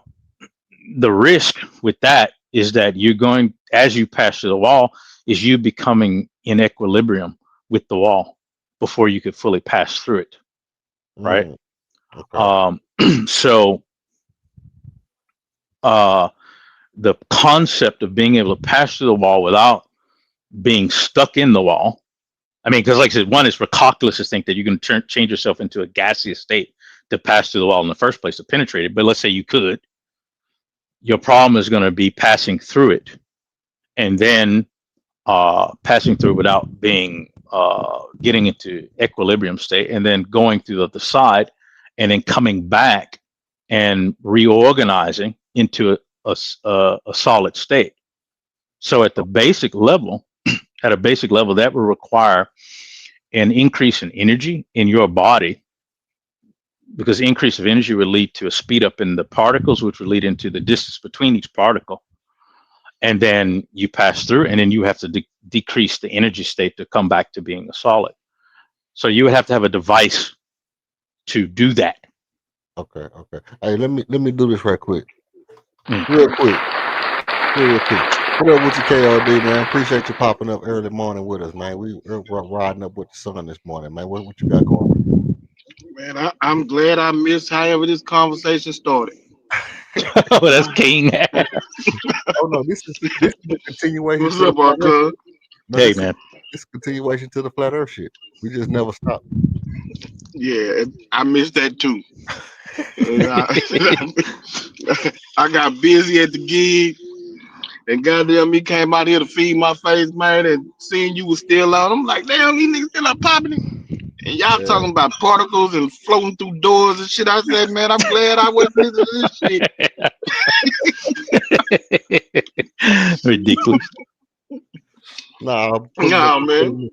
Pulling up patents, pulling up some US patents from the some shit that the government got patent. I got you. Yep. But so, on back to the Rockets. Go ahead. What was your take on the game? I thought they played well last night, man. Yeah. I thought at from the end of the second quarter through to the third quarter, they really turned the corner. You know what I'm talking about? They turned it up. Them boys was moving that ball around, man. I love seeing that ball just hop around, even on when they miss shots. Because I seen Jabari miss a couple wide open corner threes. Wide open. KD missed, a couple wide open. Like, so dudes was missing wide open shots, but it's the point that ball was hopping, bro. I love it, man. I love seeing it. We still got to improve defensively, but offensively, man, I feel like it's coming together. Yeah. Me personally. One of the things I had broke down earlier on my plays to the game was how he made offense is totally unique, bro. It's totally unique to what most people talk about. And although he made not a good offensive coach, man, that shit got to stop at this point, because I seen, that little wrinkle where Armin bring the ball up, pass it to Shangoon at the top of the key, and then Jabari's in the corner on the same side of the floor, right? Okay. Armin come down the right side of the court. Jabari's in the far right corner. LP is at the top of the key. Armin passed the ball to LP at the top of the key and run down the floor in front of Jabari. So they standing like 8 feet apart. They not even 8 feet apart, bro. They literally can dap each other up on the right side of the court. And then Alfred hand the ball to KD, give and go with KD, get the ball back in the middle, throw the lob to Amin. That was the one Amin did the reverse layup. The alley oop, the Right, alley right. yeah, Yeah. play that's a wrinkle we haven't seen in the NBA in years and years. Who does a play where you have a man at the 3 point line and the point guard throws the ball to the center at the top of the key and then runs to the baseline in front of a man that's already in the corner. You see what I'm saying? How close they are? They literally stacked on side of each other right there. Like nobody can tell me shit about about Ime Udoka offense no more. That shit that was Yeah, so but they had to play. They had to play with and I don't think it was this game. I think it was the last game where Reed Shepard come down the floor, gives the ball to Steven Adams, runs off to the left side, and they run. It's looking like they're trying to run a pin down or a flash screen for Reed Shepard, but he goes back door and what's the name hit him with the bounce pass. Steven Adams hit the winner with the bounce pass. He gets an uncontested layup. yep, yep. Boys, I'm So telling you. that's MA not only drawing up the plays, but he's using, his players. Like putting Reed Shepard in that type of action, and the dude basically overplayed him because he's like, man, this dude is knocking down shots. They trying to free him up to hit a three. Reed Shepard comes back door, wide open layup. Yeah, you no Let, doubt. let me ask this, King, because I listened to you earlier tonight. Right. You talk about the offense, and like I said, I not disagree with that, but uh, the one thing I'm skeptical. Like I said, I'm a little bit skeptical, so I'm asked this question: what do you think is going to look like in the? I'm not saying that's going to happen. Knock on wood. But we don't have KD That's at all. dysfunctional shit. No, Yeah, that well, ain't dysfunctional. That ain't dysfunctional. That's a legitimate question. Shit. look, I don't think that it's gonna look a hell of a lot different. Hmm. Now, that is another shot creator, ball handler that'll come off the floor. KD can get the ball at the top of the key, create his own shot. Like we know what he is. But at the end of the day, the way that they are running the offense, how much they're moving the basketball, they're Hmm. creating actions on and off the ball now. And off of penetration, there's a pass, then another movement, then another pass. Like if they keep doing that, even when KD, because look, I came into this saying I expect KD to only play about 60, 65 games. That's Right. been his 50, MO for the last few years. 56 for me would have been high. So if they gonna move the ball and share the ball, and you know that you got LP who can get and create a bucket. You got Armin who can get and create a bucket. Everybody else will kind of feed off of that. With the one thing that I'm seeing KD do that I think will triculate through the rest of the team, he's finding it was last game. Jabari is really trying to come towards him to set a pick. KD points at him because he's on a mismatch, and he points at him and he tells him, "Post this little dude up." And he threw the ball to Jabari, who was on the right side of the court. Jabari gets the ball, one or two dribbles, pulls up, bucket. Like that's the type of thing that he's showing as a veteran of being able to point out mismatches, go at mismatches. Jabari is 6'10", 6'11", is a damn good shooter, especially in the mid range. So that's something that they could still use. He could be the quasi KD clone in games where we don't have KD. Not saying he gonna give us the production, but us having a guy of that size, that shooting ability, you know what I'm saying, where we can get him in spots, get him the ball in spots, and let him do his thing. 100%. I was going right there to the same spot. It looked like Jabari is in KD training the way he running the offense when he get the ball. how he's 2-3 dribbles into right directly into his shot, 2-3 dribbles Yep. right directly to the goal. He's learning how to be efficient as possible. He's not taking no wasted move, not doing no fancy shit. I done seen him hit the backboard 2 or 3 times this year already, more than he done shot off the backboard in all his career. So it seemed to me like the bar is a KD training. And if KD have to go out, Jabari gonna step right into that role. Be able to play the three. He done played some three already this year. Right? He done played some three already this year, so it's not far fetched where people can say, well, Jabari can't play the three. He too stiff. Well, we already seen him do it. If you have to play the three, he can play the three. If we end up having to run Reed Shepard, Okogie, and Jabari play the four, cool. We know Okogie can play the three.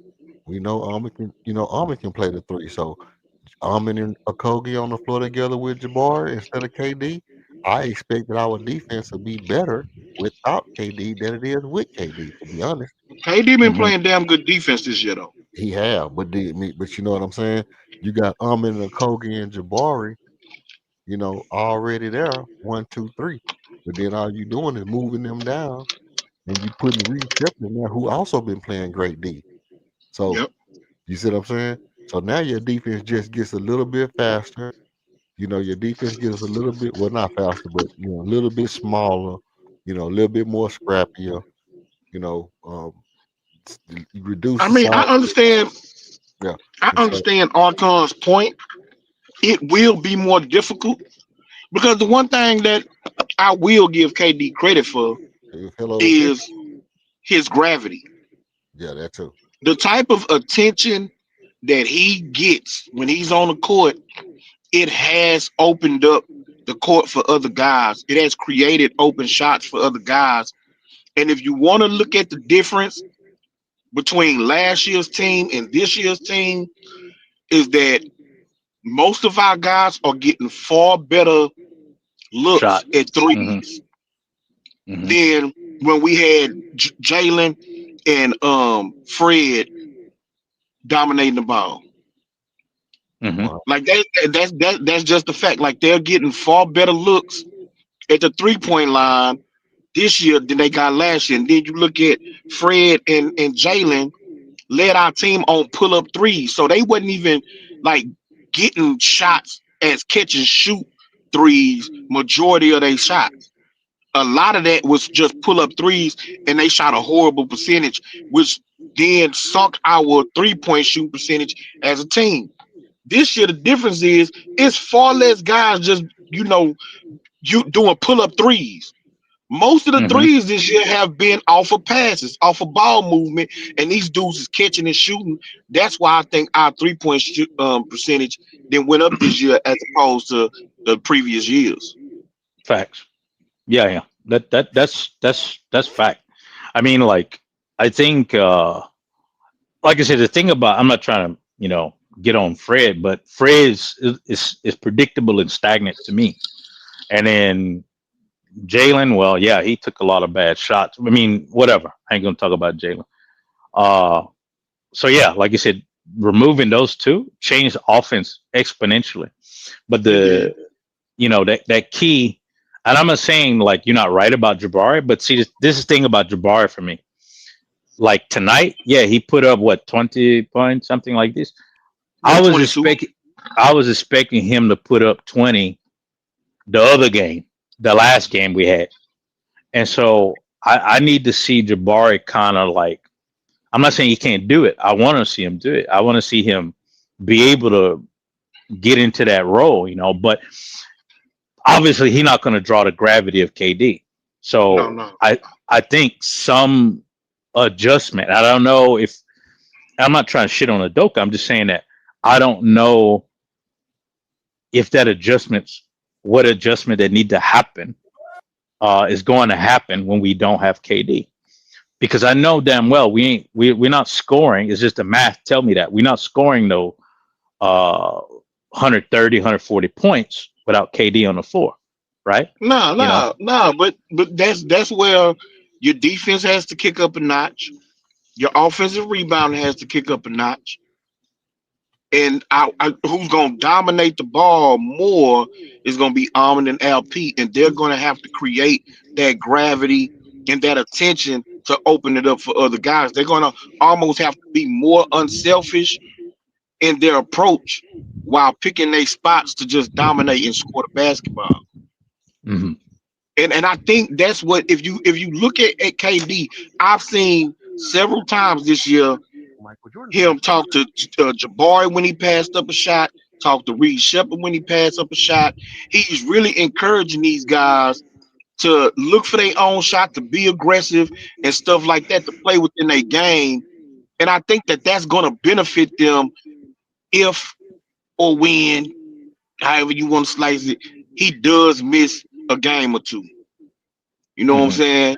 So, and by and large, most of this team was together last year.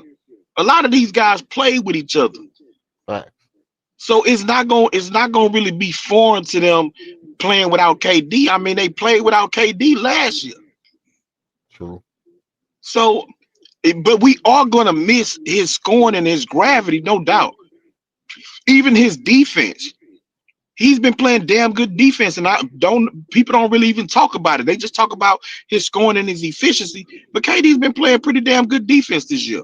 That's true. So we would miss those things, but I think MA would emphasize to them, look, we can't be having these lapses on defense. You know what I'm saying? We're gonna have to really turn it up on defense. The Kogi effect is real.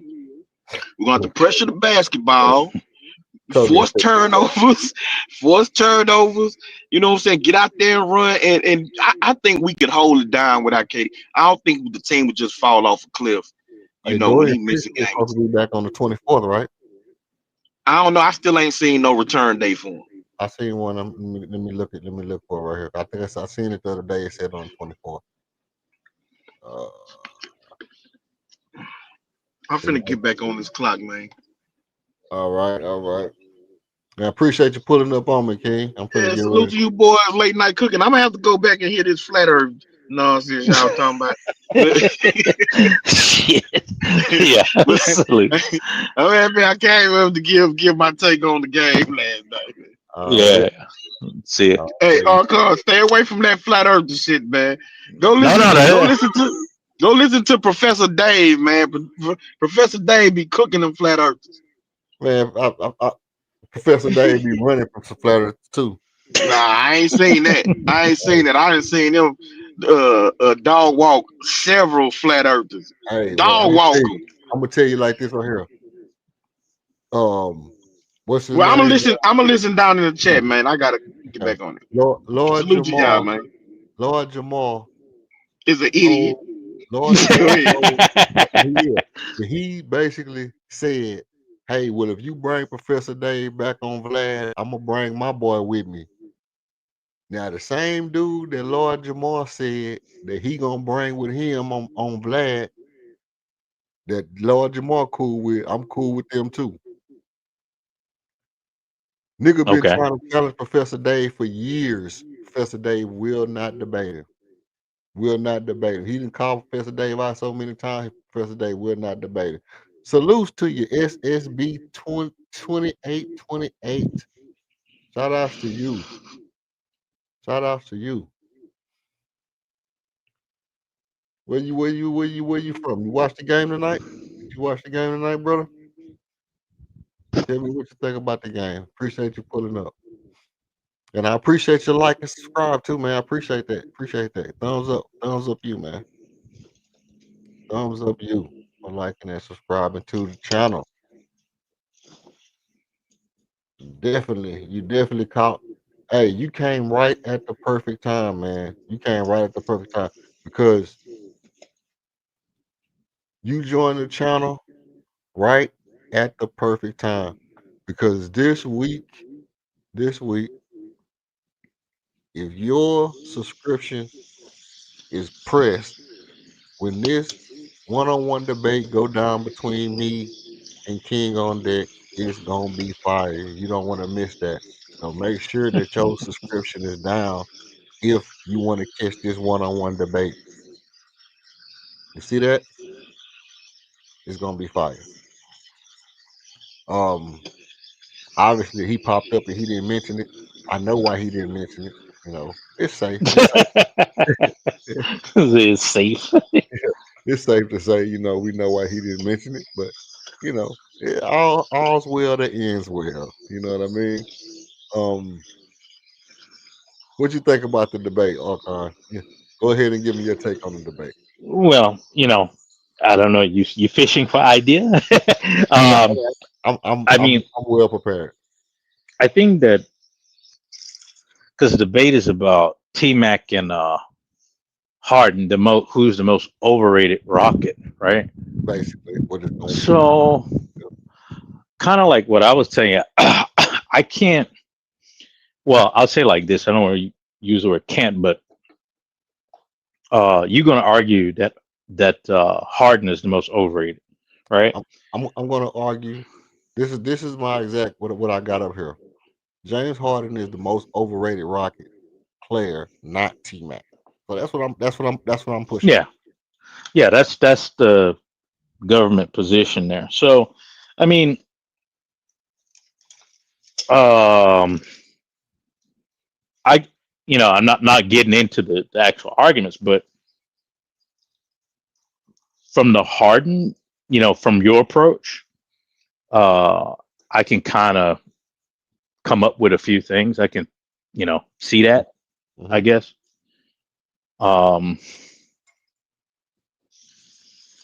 As far as T Mac, I can't say much about T Mac because one, like I said, I really didn't watch him. I wasn't even here to tell the truth. I didn't watch the Rockets at the time period. I know of T Mac, Yeah. and I know that like Bill Worrell and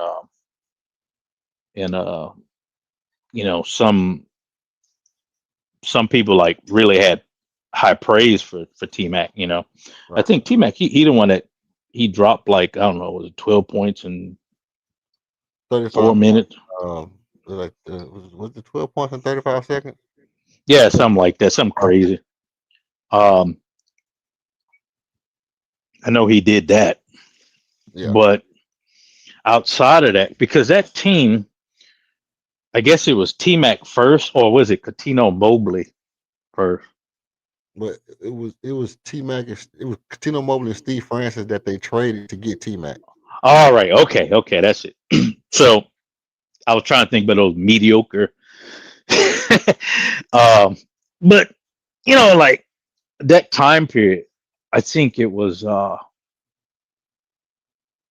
like you said, Mobley. Probably, if I had to debate, I mean, maybe Katino Mobley probably would have been the person I would have brought up. I don't know. I'm just throwing it out there. Like I said, I'm not an expert on that time period, but T Mac, yeah, again, what did you really produce at the end of the day, right? Entertaining basketball, I guess. Right. So I can't really say, but and then I guess a lot of the popular argument because it was Yao was playing, right? So I guess the popular understanding is that if Yao wasn't hurt, and T Mac got hurt too, didn't he? Yep. Yeah. So I think like if they didn't get hurt, they would have been the thing. Yeah. I guess that's the narrative of that time period. Yeah, I don't know, man. I mean, it should prove to be I mean, educational. I'll say that much because like I said, I don't know. I mean, Harden. I would even say I'll even pull out the bag and say it was Ralph Sampson was one of those overrated Rockets. You know, Okay. because not so much of anything against Ralph Sampson, but he just never became what we wanted him to become. You know, Right. Right. but nobody's talking about Ralph Sampson in this day and age, right? Everybody still talk about Harden, everybody still talk about T Mac, right? Right. So, I can't say. I mean, I think it's a good, debate. Some valid points should come up. I mean, it's. I don't think it's easy. I mean, it's maybe your position is a little bit easier, Right. because Harden's more recent memory, and there's going Mhm. to be some bias Mhm. involved. Mhm. Mhm. If somebody were to judge the debate, it's going to be like some bias involved. Be like, yeah, screw that guy. He walked out on it.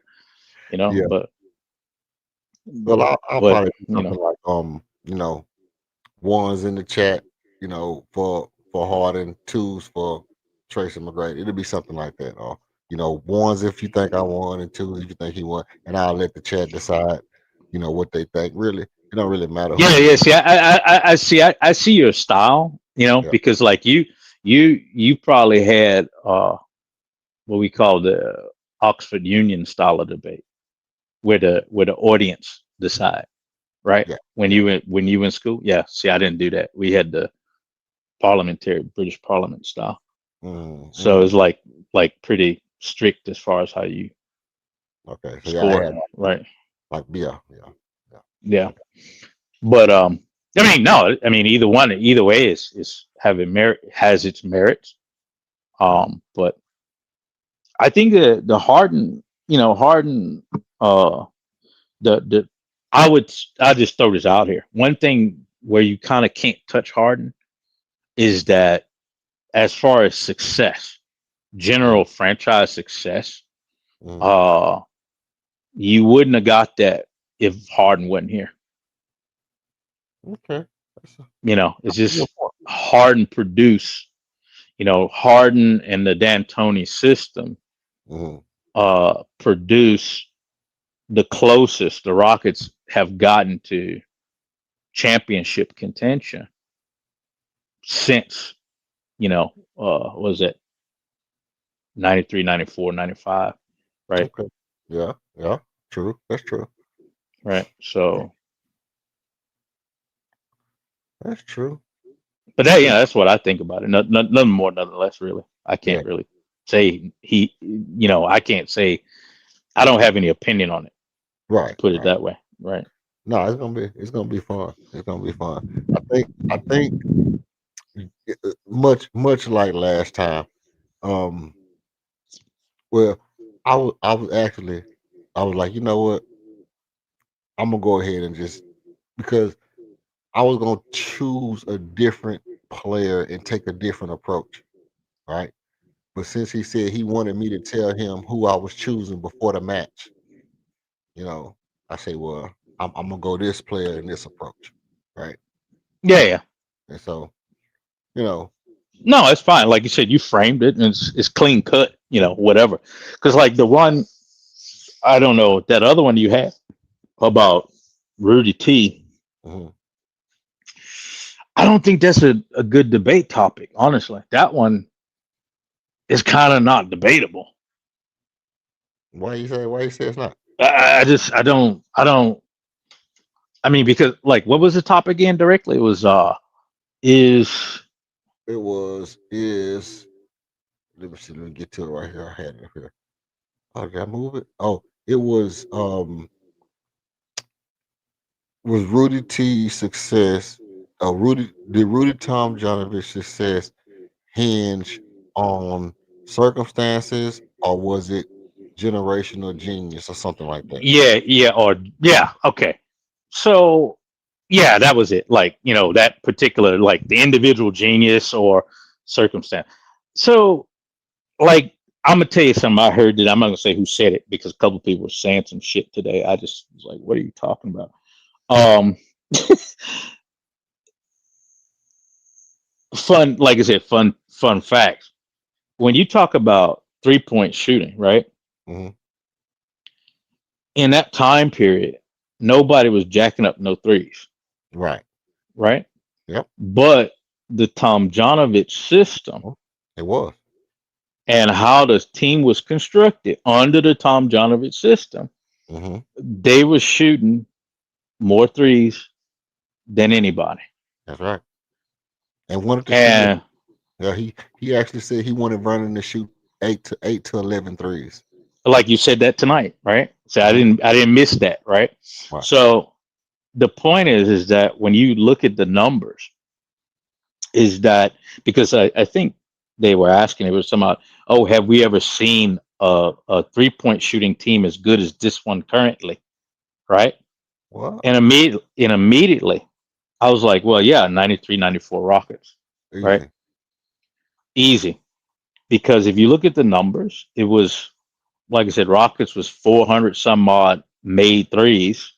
The next people under that, which was the Magic, was like 360 or something. I mean, it was damn near over 100 threes more, Mhm. right?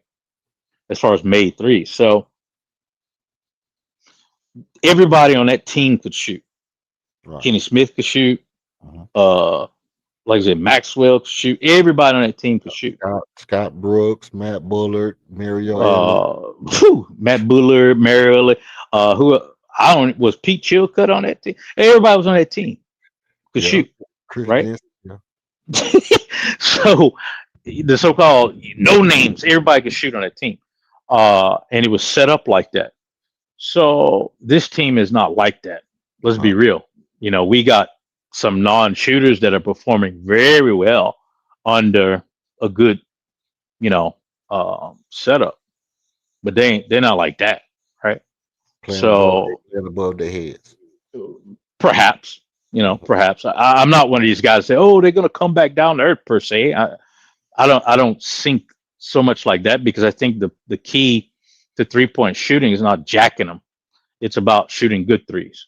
Mhm. And that's what like King was talking about. It's like people got good looks. It's not like this pull up, bull ass. So this team will shoot good threes. I think they will continue to shoot very good threes. But I think Rudy T was not the type of coach, and I'm not to name names or anything like that, but you got certain coaches. We talked about that last time. You got certain coaches. They're just like, well, shit, I got LeBron James on a team, so we're gonna, give him the ball, and you guys do what LeBron does, right? You do what you do. You follow after him, right? Mhm. That's not coaching to me. Now, a lot of that's modern coaching. Just give me a superstar, and then we're gonna win. And I'm gonna be very honest. Certain people that I listen to with respect to the Rockets, they kind of advocate that, about, not holding Ime to a certain standard. They're like, well, if we get KD, then well, shit, you don't got to do too much. He's going. No, you still got to do something, right? You still have to coach. You have to set something up, right? I'm not a big fan of that. Talking about plug in a superstar, that's your offense. And luckily, that's not what has happened here. This Udoka has made, adjustments. He's made changes. But Rudy Tom Donovan definitely wasn't no coach like that. Talking about, oh, I got like Hakeem, and that's our offense, because it wasn't like that. Right. If you listen to some people that don't know, they be thinking that Hakeem won everything by him damn self. I You know. know, Hakeem was the franchise player since he was drafted for the most part, but they didn't win anything, right? Mhm. So Bill Fitch was a hell of a coach, but Right. it didn't win anything. Let's be real, Well, yeah, right? he didn't trust his teammates a lot, because thing about it is, you got to realize that a lot of Akeem's career, he was playing with guys who was coked out. He's an old So they're Tupac coked fan. out. He just really wasn't. He wasn't feeling it. You know what I mean? He wasn't feeling Hmm. it. It wasn't until he started to get some guys who was coked out, and they could at least maintain it, because obviously we know that some of the guys that was on that 93, 94 team was on drugs as well. But Maxwell. I mean, a couple of them. You know, what I mean, it was at least three at least that I know I can name right off the bat, that I've pretty much seen in Hmm. situations. But um, you can, but it wasn't as bad as it was when he first came into the league. So he still had to learn to trust those guys and build a camaraderie with them before he really started to feel like, hey, I'm gonna pass the ball more than I'm gonna just not give it to him. But he still was like, give me the damn ball and let me do my thing, and that's ultimately what he had, the level he had to get to before he could win. But if I mean with the Rudy T things, I really don't think I'm going to take that debate. It's the same. It's the same. I really could argue both sides of it, but I could see where if a person looked at the Rudy T situation and said, "Hey, well, you know, he was kind of it was kind of circumstances surrounding his success that if those circumstances wasn't like that, he might not have won." You know what I mean? What are you a Jordan fan now? You have an Because that, you know, and that's another example of why I call you Michael Jordan fans, because you're not Exactly. I got inconsistency in my argument. yeah, that, No, but that is a point somebody can make. That's a point somebody can make. Somebody could it's easily. I don't know if that's valid, man. I mean, Because I wouldn't say that. I wouldn't say if it was valid either myself. I mean, I don't yeah, agree. I don't agree. I honestly feel like the Rockets would have won anyway, right? I do. they were beating the Bulls during they beat them all the time. Yeah, Shit. they were 6-2, like 4 and Yeah, 9. I mean, like it was 6-2, 9-4. They had a yeah. winning record.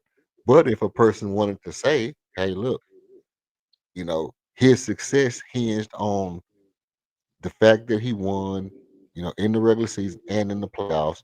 If he doesn't win in the playoffs, what makes him better than, say, Mike D'Antoni? You know, or Bill Fitch or whatever. You know what I mean?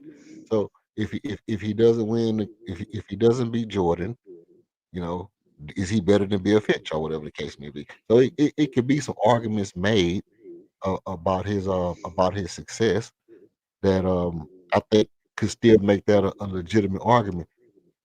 For example, he didn't put the team together. He didn't put the team together. You What know, I mean, what? Well, I mean, I don't know if that's.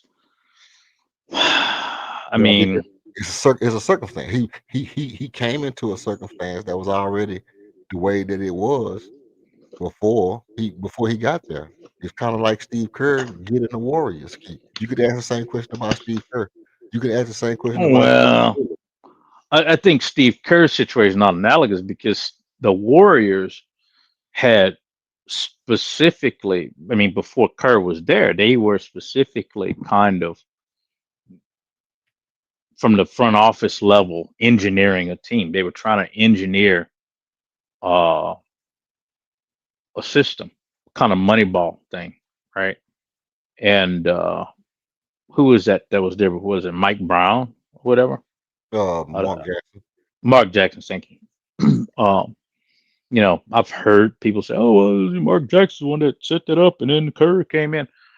Yeah, I don't know about all that, but I know that the organization was making the moves to build a foundation for success.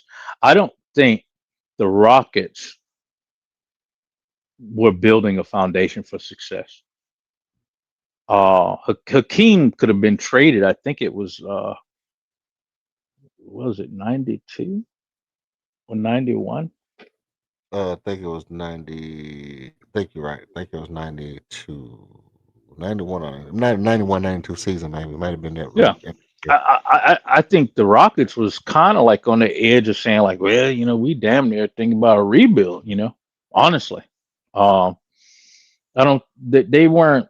I don't think. And who was that? That was oh man, Leslie Alexander. I think was the owner at the time. I don't think they were really that savvy about building no championship team. What they actually had been putting together a team for years at the time. Like you got to think about it. The Rockets had been good since '84. They was already good in '84. Matter of fact, they had been good since like '80, '82, and obviously No, they like were good back. They were good since '81. yeah. Yeah, So yeah, maybe exactly. like 1 or 2 bad years in between, and they had the drug era with the Lewis Lloyds and all those people like that, you know, Hmm. and they had just gotten Kenny, Vernon came over a little bit earlier, and so that team was just starting to build under Don Chaney, if I'm right. Mm-hmm.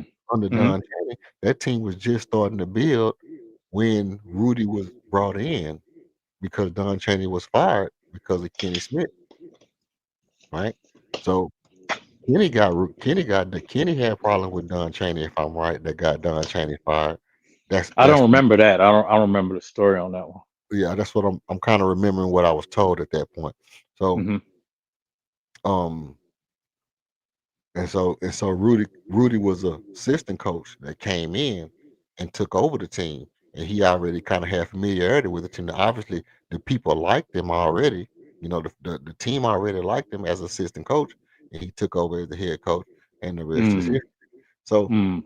you know, with a little bit of spinning here and there, a little DJ, get a little spin, a little scratch going.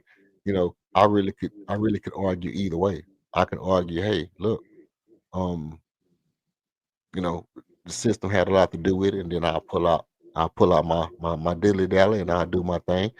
Then I can say, well, you know, some of the stuff he did was in fact genius. So I could argue, no, this solely, I think the success was predicated on genius because of these reasons, right? I think it's predicated on genius.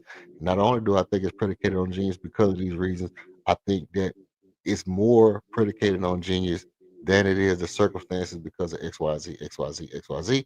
And then I would just do my little dance at the end, Hmm. bam, bam. You know what I mean? Something like Mm-hmm. that.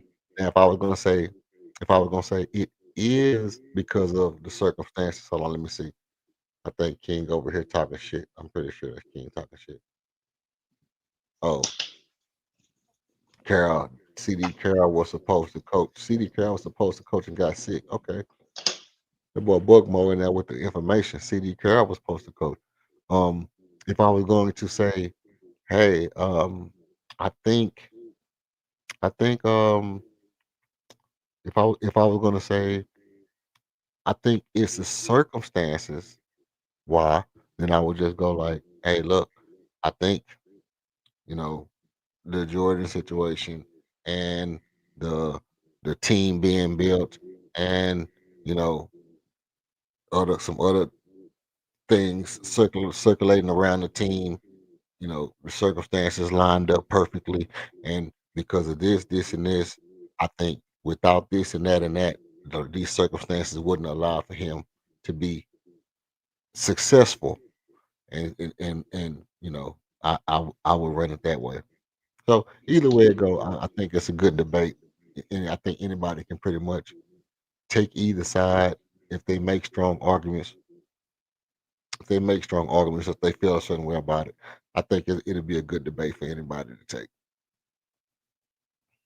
Kind of, kind of the way I see it, and because it's so much you could go into that can, like you say, can be entertaining and informative about the different levels of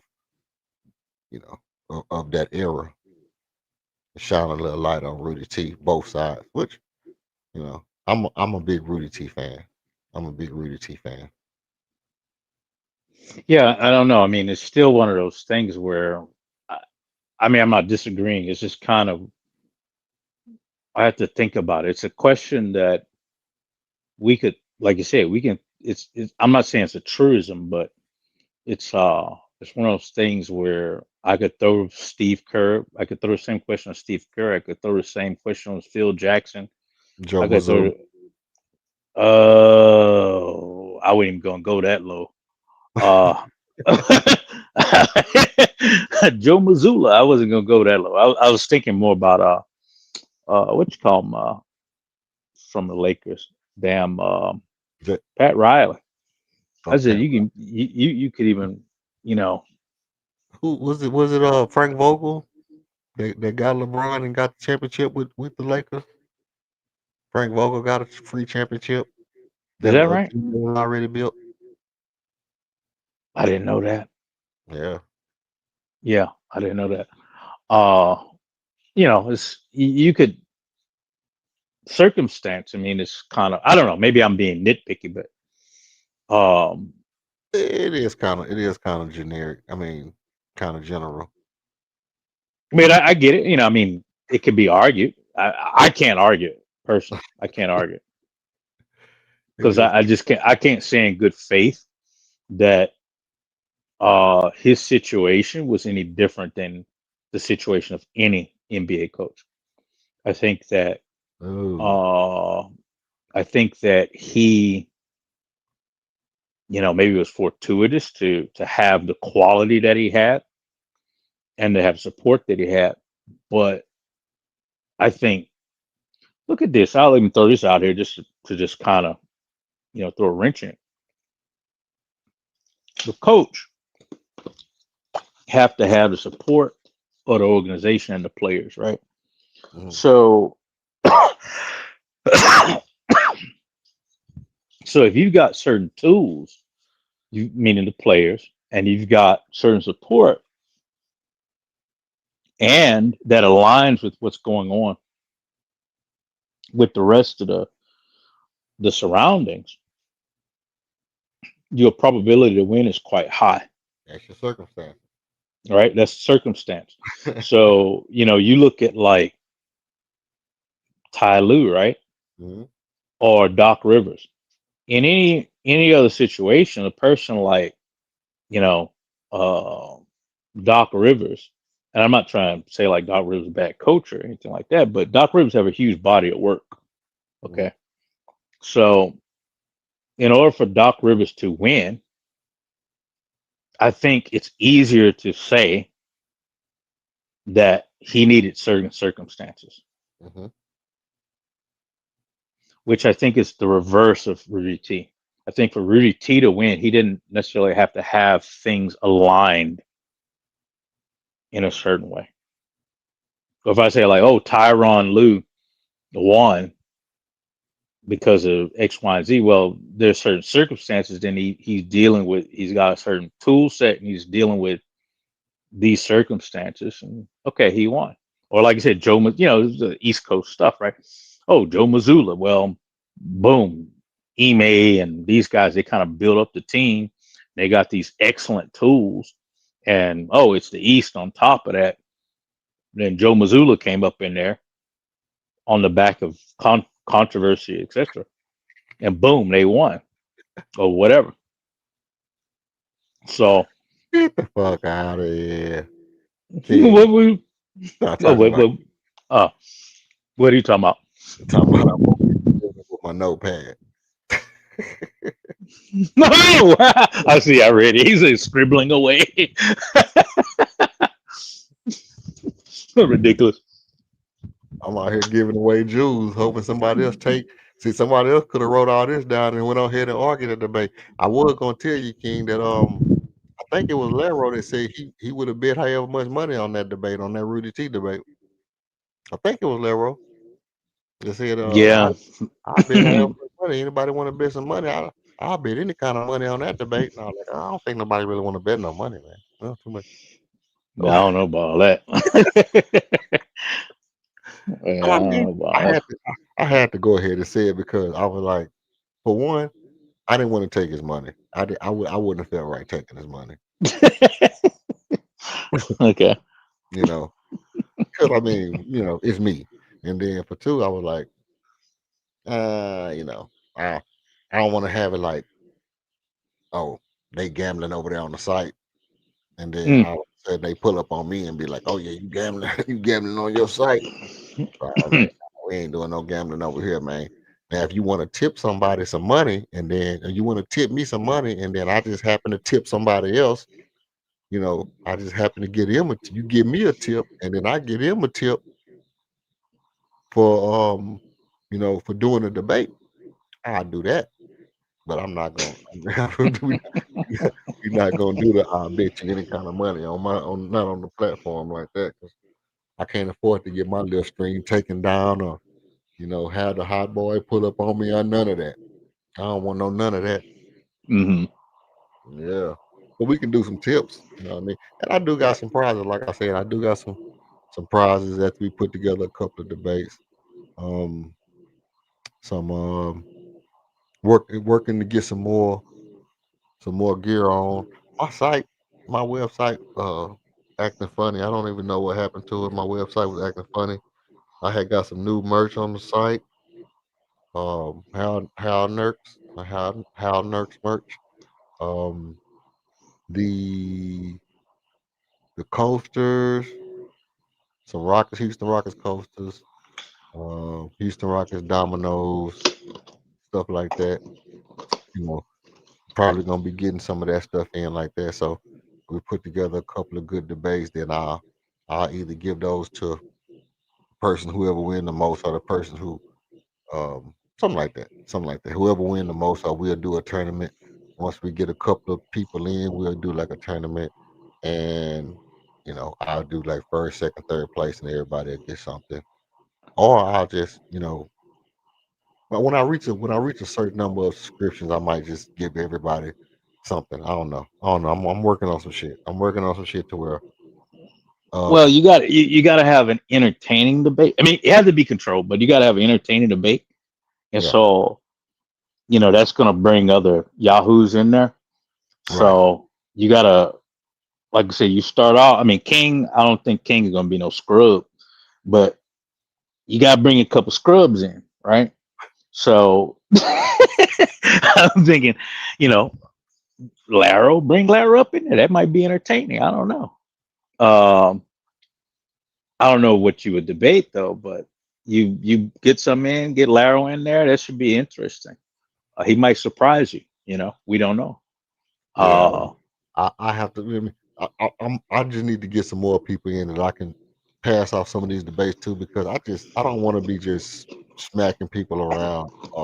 I mean, it's bad enough I'm being that's seen like a ridiculous. and you don't want to bring people in your house and then beat on them in your house, bro. That's not fair. You know what I mean? I don't think that's cool. I just You you want to know the last debate that I had? what's that? It was should Turkey join the European Union? Should Turkey be allowed to join the European Union? Oh, that's a good one. That was the last debate that I had. Um, so I don't know, EF. Maybe we may have to go toe to toe one of these days. I don't know. May Okay. have to do Okay, that. man. May have to do that. I'm not Okay. Okay. sure. I mean, I don't dug no smoke. I don't dug no smoke, Archon. It's Um, been years. It's been a long. I mean, obviously, it's been a if, long if, time, but if William Buckley called me and said he wanted to debate me, oh well. See that. See, hey, Will Smith Buckley, man. Okay, so I'd be like, oh, okay, let's get it. Let's get it on. You know what I mean? Let's get it on, Mr. Buckley. Yeah, yeah, yeah. It's funny. yeah. But no, I say, his bark definitely bigger than his bite. Uh, okay, whatever. Um, yeah, man. But I'm trying to teach King how to debate and stuff like that. You know what I mean? And maybe once Oh, you King teaching King. You teaching King. Okay. once once King learn how to debate, then I'll let King, clean up all the little, whoever want to come in and debate like that. If he want to make him a little something on the side, he can make him something on the side. You know what I mean? I let Mm, him run loose on the stream, because obviously, here's the thing. Here's the thing. King is, like I said, King is one of the better talkers. You know, he do got a more dominant way of addressing things. I'm more passive aggressive, like yeah, yeah, yeah, yeah. You know. mhm. I donated with that title. Yeah, with you donated with, or you don't agree with the title. You don't agree with the title. What you don't agree with? You don't agree with the title. James Harden is the Rockets' most overrated player, not T Mac. What you don't agree with?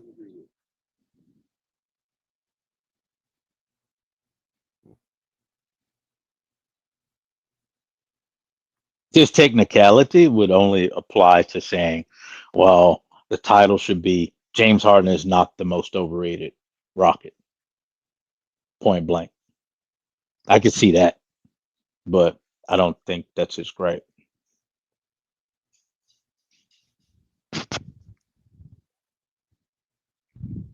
But I mean, in essence, um, I guess, you know, I don't know. It doesn't change. That doesn't change anything. To tell the truth. Anyway, it kind of do a little bit, but not a lot, not a lot.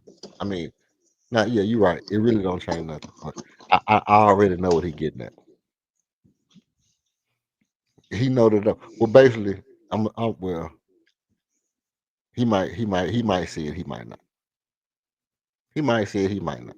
You know. But he said he don't agree with the title. Here's the thing about King.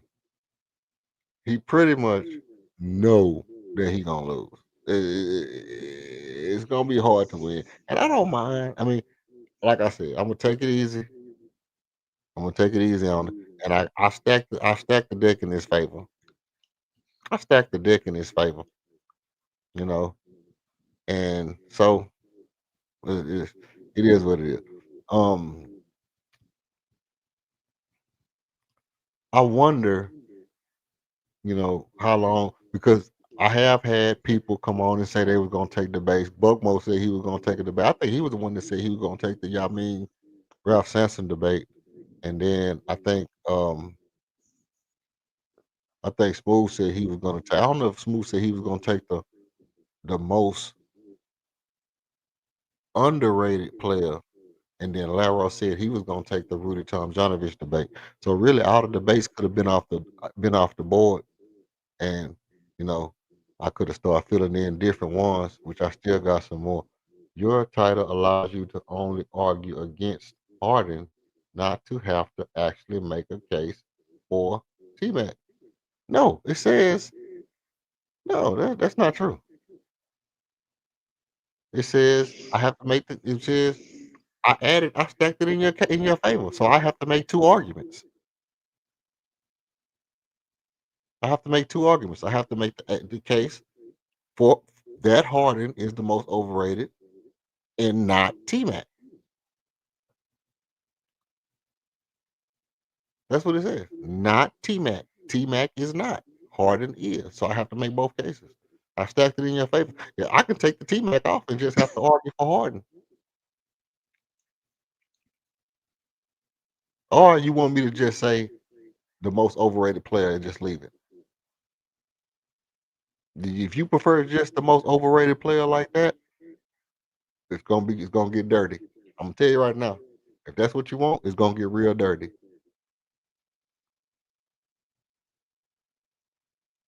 I try to make it light on you. I try to make it real light on you, King.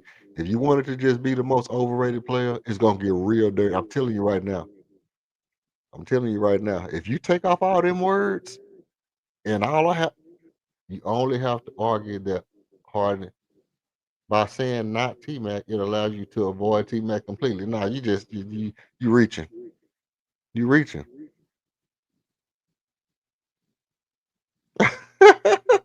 He said not T Mac as if I'm saying not T Mac. I don't understand. No, that's not what we're doing.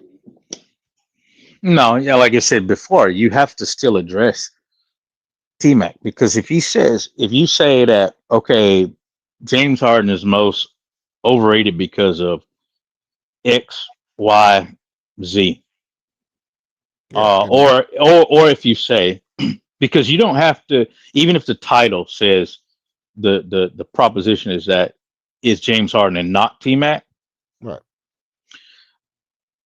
being very strict about it, you could say Harden is most overrated because X, Y, and Z, and not say anything about T Mac.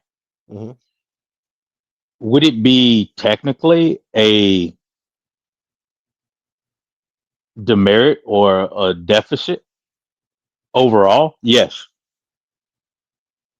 but it doesn't necessarily put you in a losing position. Um, Now, what would be proper is, yeah, you would have to say, well, yeah, Harden is most overrated because of X.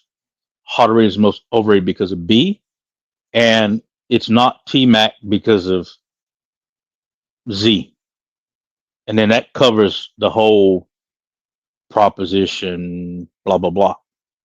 Now that's fine. So then he would have to argue, well, you said James Harden is most overrated because not most overrated because of this. Well, he would have to first say T Mac's most overrated because of this, A, and then But I think overall, he just wanted to be the most overrated Rockets player in history. If that's what he want, that's what you get. I tried to warn you. I tried to warn him. Tried to warn him fair and square. Okay. I tried to warn him. You see how I do? I tried to warn him. I tried to give him a free out. I tried to give him a free out. You know, that's one thing about it, man. That's one thing about it. You can't do nothing for brothers, man. Brothers, you try to help a brother out. You try to help. they, they You try slap to your help. hand. Yeah, fight the hand that feeds you. He make you have to. See what I'm saying? He make you have to. Let me see.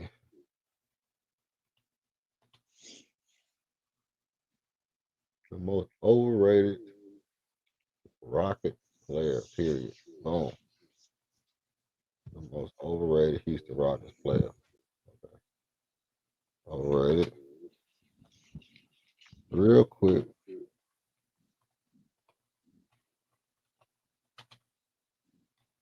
Player. Boom. Real easy. Bang. Most overrated Houston Rockets player. Okay. Boom. That's gonna be light work. That just made it. That just made it that much more easier for me. Mm, mm. And he just trying to make all the rules, man. Look. You gonna how many more rules you want to give me? You want to give me? Okay, I tell you what. You just make a whole new game called the debate strategy of King, and you just give me all the rules you want me to go by, and then I just go by all the rules, bro, that you write down. You The just rule. you just give me a whole list of rules that go for your special kind of debate that you need in order for you to have a chance. It's none of this shit's gonna help you, bro. None of this shit's gonna help you. You can give me that rule. You can change the title. You can tell me you can only say 2 words at a time. Um, you, you got to do only words that start with vowels. Damn. You- if you if you use any word that start with consonants, I automatically win. Shit. He got the most rules, bro. King, how many more rules you got, man? How many more rules you got? Let me see. Nah, you want to alter these debates so you can argue everything except what we actually debating. Are they altering? It ain't altering the debate, bro. We just set up the we just set up the thing. I tried to make it easy on you by saying, "Hey, this is an actual real live, boom boom, whole full sentence." Because most overrated Rockets play ever. Okay. Hey, you in there now. You just set the title and the date. Okay. T Mac versus Harden. It's plain and simple. T Mac versus Harden. Mhm. It's gonna be a long day. Do I need to put some more minute on the clock? Is 3 minutes enough? Because it looked like to me like I'm I'm gonna be busting ass, Paul. I'm gonna be busting ass for about 5 or 10 minutes per round. I might need more than 3 minutes. Is 3 minutes enough? Did you feel like 3 minutes was good for you? Because 3 minutes is cool for me. I can get mine out. I can spit this shit out. We be through with the debate in like with 30 minutes. What it took us last time? Like 30, 45 minutes to get done with the whole debate. Boom, boom, boom, boom, boom. And we was done real quick.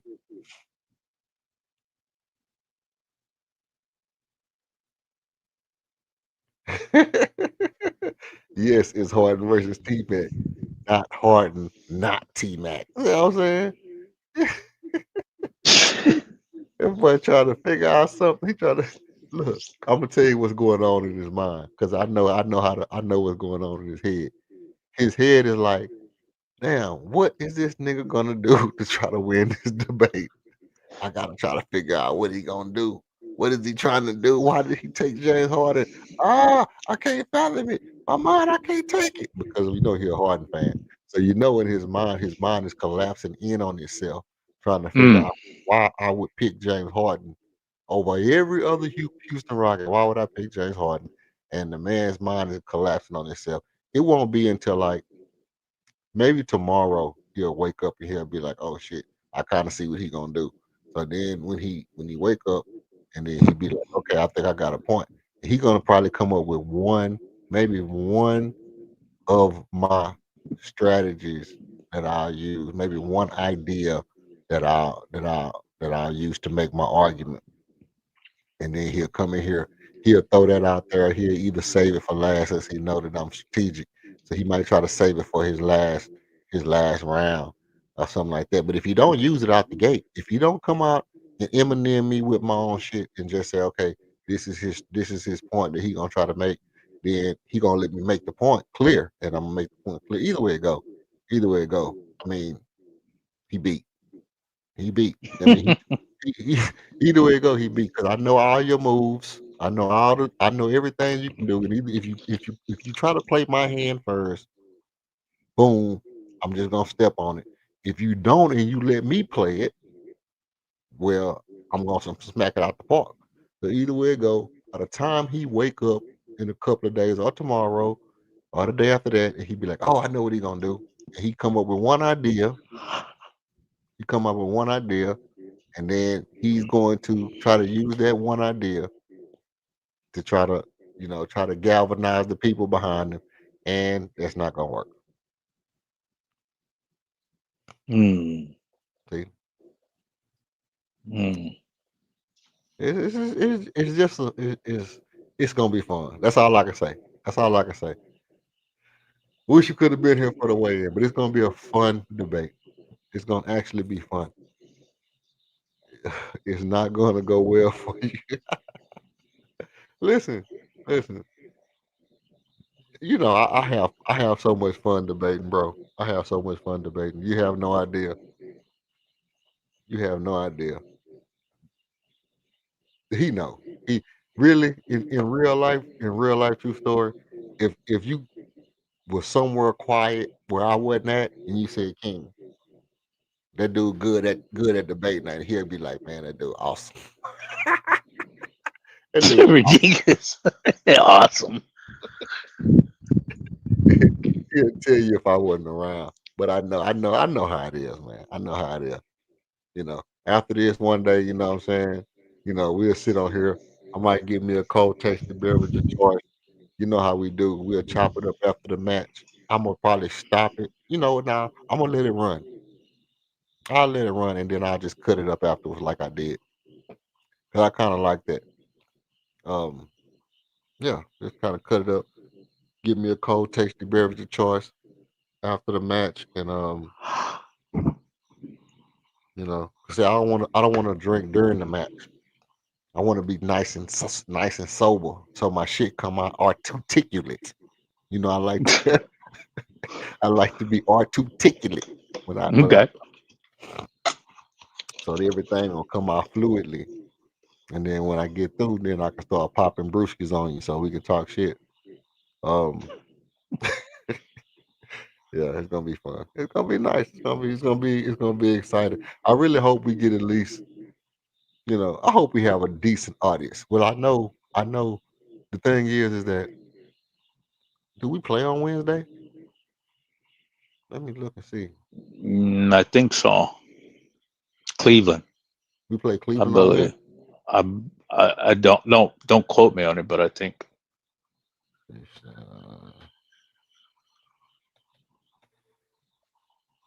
Oh shit, is he in the building? Let me see. Hold on, I'm not in the thing right now. Just let me check and see what this. Uh, Eastern Rock. I didn't say Eastern Rock versus Boston Celtics. Let me get over here so I can let you in. You can say what you gotta say, man. What's up with you, Cal? Yo, Yo, can you hear me? yeah, I can hear you. Can you hear me? Yeah, I can hear you. Can you hear us? Oh, shit, I can hear you. Yeah, I can hear you, King. Yeah. Yeah, I can hear you. I can hear you fine. I can't hear that. I'm gonna leave out and come back. Okay.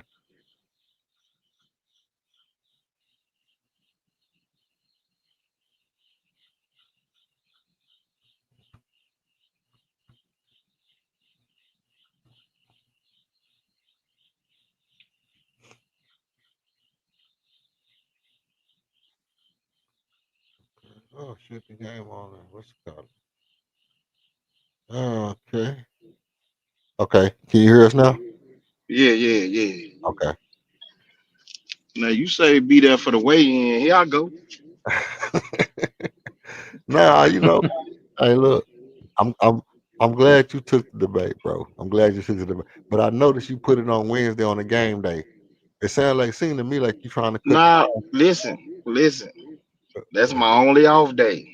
Okay. Now we can push it back, but because I don't want to do it on the game to say I didn't know the game day. I didn't know that was a game day. Oh, so you off that day? That's my only day off. Oh, so I can make it earlier and we can do it before the game or Well, we gonna do it? now because listen, so as you know, I work overnight. Okay. You know what I'm saying? So I sleep. So yeah, I Until, hear you. I I was just sleep saying, until about 7:30, 7:45. okay. You know what Okay. I'm saying? So usually when I get up, the basketball games already be on. It'd be like second quarter Okay. when I get up and start getting ready for work. So I didn't know that was a work day, but that's my only day off. Okay. Like I work, tomorrow, but the rest of this week, and then all of next week except for Wednesday. That's my only off day. So I Okay. mean, we could push it back, man, to another time. But you asked me, and I don't know why I ain't even look up the Rocket schedule to see if Well, they was gonna play that night. I mean, look, if you gonna watch the game, Of course, okay. This was the especially if they play it on my own day. this what we can do. I We get to can see the whole game this time. this what we can do. We can do it after the game, or you can fly over to Greenleaf and chop it up with them, and then I can just push the time back to what 10:30, 11 o'clock, and then Oh, we you can just don't you do don't it. want nobody to witness that ad whooping, huh? No, I'm saying Then that you can go back, you can edit shit out, you know what I'm saying? Do like you hey, did last time. Put your little clips out, to make it seem like you was something. hey, I'm just saying I'm trying to make it light on you, bro. We can Yeah, do it before the yeah, game. We can do my it during the brother. game. Yeah. Huh? I rock with you, man. Don't do this to yourself, bro.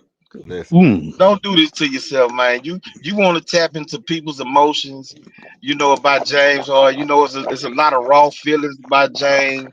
He never won. He came up small in some playoff games, and he left the team high and dry. You think you're gonna tap into them emotions to get people to press that button for you, at the end of the debate. But you gonna get embarrassed, man. You trying to put him up against T-Mac. Pick somebody else, my nigga. hey, Pick listen. somebody else, dog. I'm saying I want to have a real debate. Like something. Like when you go like you listen to battle rap and they Mhm, say a bar, you just make that somebody pooted face. You know what I'm saying? Like who mhm, the hell? Like I want that type of debate. Me arguing against James Harden for most overrated Rocket? mhm. Come on, fam. Hey, Come on, well, fam. That's not real. Like you gonna get dog walked, and you gonna be doing the same thing after that debate that you did after the last one. You gonna keep on telling yourself you won, but then in actuality, you gonna got your ass beat again. hey, here's the thing. Uh, just like you can talk very well. I can talk very well. Not only can I talk very well, I'm kind of poetic with my shit. You know what I mean? So it's gonna be very hard. It's gonna be very hard for you to win a debate, bro. When I'm just as articulate as you, I'm very, very smooth with the way that I put my words together. I put my shits together, man. I tailor my shits together when I sit down and I write my shit. Because see, you just gonna do like you did last time. You're gonna come over here, say a bunch of words. I already know what you're gonna do. Now maybe this time, since I No, I smacked had you, stats. I had concrete facts and stats, which is since something last that you time, did not provide. I came up with facts and stats. I didn't have stats. And I didn't have yes, stats. I was like a Picasso. I I painted it didn't have so stats. beautifully. I didn't have stats. I didn't have stats on my PowerPoint. So what you mean to tell me is on my whole PowerPoint presentation, I didn't have stats. That's what you're saying. That's what you're telling the people right now. That on my PowerPoint presentation, first of Listen, all, listen. first of all, Listen. Couldn't nobody see? Couldn't nobody see that damn PowerPoint? you EF? had no idea you was walking into a debate where I was gonna pull up a fucking PowerPoint. Yeah, it didn't matter though. I beat your ass without it. All I did was talk, and I still I bet painted a more vivid picture than what you did with your PowerPoint that couldn't nobody see. you come Only up here next person time. could see it was you. I bet you come up here next time with something more than just saying some fancy No, words. I'm not. No, I I'm bet not. you have some No, I'm not, hard. dog. I do You this. have This what I do. I you told have you I hard. didn't whoop a couple people's asses, No. in debates. And you picked James Harden, which was a bad person to pick, because I had told you before that I had already whooped somebody else's ass in a James Harden debate, and Look, you turned around and argued James Harden. See how he's still trying to argue James Harden, and then when I tell him that you lost it, he gonna say, "Man, you trying to argue James Harden, but you just brought it up." No, I'm telling you, you picked the wrong subject. I told you that before the debate. And so That's what here you go you again. want to argue about. Here you go again, trying to throw James Harden into this debate, fam. He's not a one fit all, bro. Like you can't put him in every argument thinking you're gonna tap into people's emotions and that's gonna put you over the top. It ain't gonna work. It didn't work last time. It ain't gonna work this time. It ain't gonna work the next time. Look, you know what, King? Huh? You know what, King?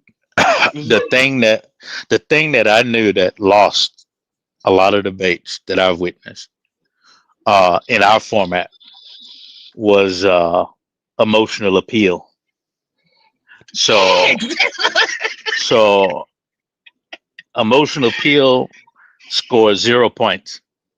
If you don't have, like I said, evidence, you can't back it up. You can't really rebut what the opposition is saying. The emotional appeal don't work, even though it may be sexy. It may work, right? I mean, from a rhetorical concept. In a court of law, in front of a jury, you can do that. You can tap into emotions. You can show the murder pictures. You know what I'm saying? You can have the daddy the come blood up and talk about like you can do all that and tap into the emotions. You know what I'm saying? And you can win that argument whether the jury will vote to convict that guy. That's not gonna work in a sports debate. Well, you're not gonna beat me with an emotional appeal to people's anger and bitter thoughts about the player. Here's the thing. What I really did, I looked at. I'm gonna tell you what happened. After we talked last time, and then y'all was up here, and then Alcon said this, what he said, and I sat there and I thought about it. I said, well, now I really don't have to rebut everything this dude say. I can run my strategy how I want to, because even if I lose a point, I won by like 1,600 points anyway. It really don't even matter if I lose 1 point. So then I sat there and I said, you know what? Since I smacked him so bad on the James Harden debate, I'll give him another opportunity to defend James Harden. So I just said, you know what? Let me give him James Harden again. Since he lost the first James Harden, I give him James Harden. Well, I'm gonna say what I've been saying. Just because you said don't make it true, but I'm telling you, EF, why you got me now, and you don't pull, you know, because you move kind of shifty. I told people that last debate that you was the dude. If anybody seen the movie Malcolm X, at the very end, before they kill Malcolm, somebody stand up and say, "Get your hands out my pocket, nigga!" Like you, that dude. You know, you the dude with the cups on the thing, and you got the ball, and you moving it around like it's sleight of hand with you. So unless you last minute you pull somebody out on the dead of the debate and say, okay, I ain't gonna argue hard, and I'm gonna argue this other dude, or you gonna argue everybody in the organization, Matt Maloney. You know what I'm saying? Like you just start pulling out people and saying, well, all I had to do was prove that T Mac wasn't the most overrated, which that's how your title was, and that's what you was gonna do. You just wanted to prove that T Mac wasn't the most overrated, not that you necessarily making an argument that Harden is more overrated than T Mac. I'm asking you, bro. Hold on. So, okay. So what you're saying is you want me to make the argument that you want me to make. No, the argument is you're picking Harden as the most overrated Rocket. I'm picking T Mac as the most overrated Rocket. Okay. And so we have to make our case and with those players. Okay. Not that you get a free fall with everybody and I only got this one guy. Any more stipulations you want to add to the rule? No, that's why you gave me a name, right? That's why you said you was going with James Harden. That's so that you can make the argument against him. Look. All I'm asking is any more rules that you want. I ain't got no rules. This your channel. I'm just participating in the debate. I do get a do I not get a say so in how the debate go? I ain't got no say so. I just gotta show up. Huh? I mean, it's all our channel, bro. It's the people channel. Nah, I ain't say nothing about no channel. I said, do I get a say so in how our debate go? Or is it just your rules? I gotta take my shoes off at the door. I understand it's your house. but if me and you gonna play dominoes, I can't have no say so if we gonna use chips or paper. Like I mean, is it like I'm just asking. The bottom and look, you can Tehran. The Hawks win the championship. Jalen Johnson MVP. If the Hawks win the championship, shit, you the MVP. If the Hawks win the championship, if the Hawks win the championship, you the MVP. Is the Hawks making the playoffs? No, they said that the Hawks win the championship. The Hawks versus the Denver Nuggets. Man, stop it. Hawks versus Denver. Hawks making the championship. Making the championship, but Denver win. You talking about 2K? He on this game right now. He on this game launching all them threes with Trey, and so that's why he talking. Okay, I got you, bro. If any more rules that you want to add, this is what you do: write them down, email them to my people. Right, my people will get them to me. If they get them to me by time, then I'll start implement those rules into the debate thing. If they get them to you in time, huh? If they get them to me in time. Yeah, so you cutting them off for the next couple of days. Just be safe, huh? Oh man, look, I don't trust you, man. I don't trust you. Once you start making the rules, I'm like, oh, this nigga go. Look, you done made a rule. You done came over here and guessed about 27 different things. What you think I'm gonna say? No, I didn't. All I said, Archon is my weakness now, so you can't shift move the goalpost. Take it off. I told you put it down. I only said only thing you can do is try and tap into people's emotions and negative opinions of James Harden. That's all you got. Then you said something else. I'm gonna go back and listen. That's it. That's all I said. What I'm gonna do? I'm gonna listen to everything you said, and I'm gonna do that. That's what I'm gonna do. Can we say? Hey, Tarn. Let me tell you something.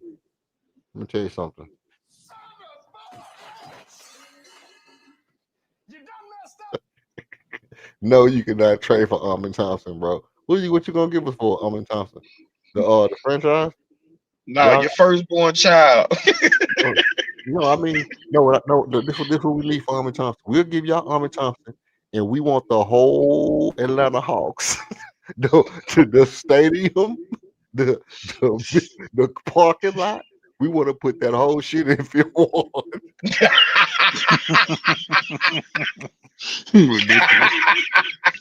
We gonna put the whole shit in field one. Fact. That's the only way y'all get the Army, bro. You know that little park in Fifth Ward that's right there off the West Side? Right. That's, Right. that's where we gonna put it at, right there by them apartments. We gonna put it right there by them apartments, man. We gonna move that little park. Nah, we can't do it, man. We can't. We Yeah, ain't gonna man. do Y'all it. ain't got nothing to give us for army, man. It's like, there's nothing y'all can offer us, bro. Shit, nah. Shit, nah. If y'all wanted Reed Shepard, we still have to be like, I don't think we'll give you Reed Shepard and Fred VanVleet for Trey. Nah, we're not giving up Reed Shepard for no damn Trey. Hell no. The Nah, but defense Reed Shepard played with alone is more valuable than Trey. hey, that boy, hey, you see how they had that boy hyped up? I told you they're gonna turn that boy to. If they keep big up in that boy, they're gonna turn that boy to a beast, man. Yeah, he gonna You be a get, monster, man. He yeah, getting more and more confident, bro. yeah. They gassing that boy up, had that boy flexing a little bit today when he got up off the ground. He don't got that little dog in him. He got it in him, but he don't really show it. He clean cut mama's boy type shit.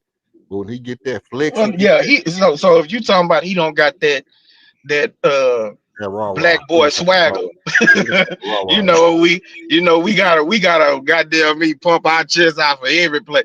Like and it gets on my nerves sometimes. You down 30 and you make a tackle and you jump up, you know what I'm saying, celebrating like you just, you know, Right. made the biggest play of the night. But yeah, he don't celebrate nothing. You know, he do that shit. Even when he hit 3-4 threes in a row, you know what I'm saying? You don't see him do nothing. It's just business like. Give you high five and go to keep on going. Yeah, even Tom Brady, you know, will yell at somebody, you know what I'm saying? Right. Tom Brady will pump his fist or something, but hey man, I don't care about that. I do. His play is winning people over, which I've been an advocate of his from day one. You have. I give you that. You've been an old ship. You've been an old ship advocate as much as I Yes, have. sir. As much as I have. And to be honest with you, King, I'm gonna be honest with you. I think me and you were the only two that never really just wavered. You know Wave what it I off of him. Yeah. No, no, Yeah. no, no, no. I've been on Shepard's side since day one. I just don't say nothing.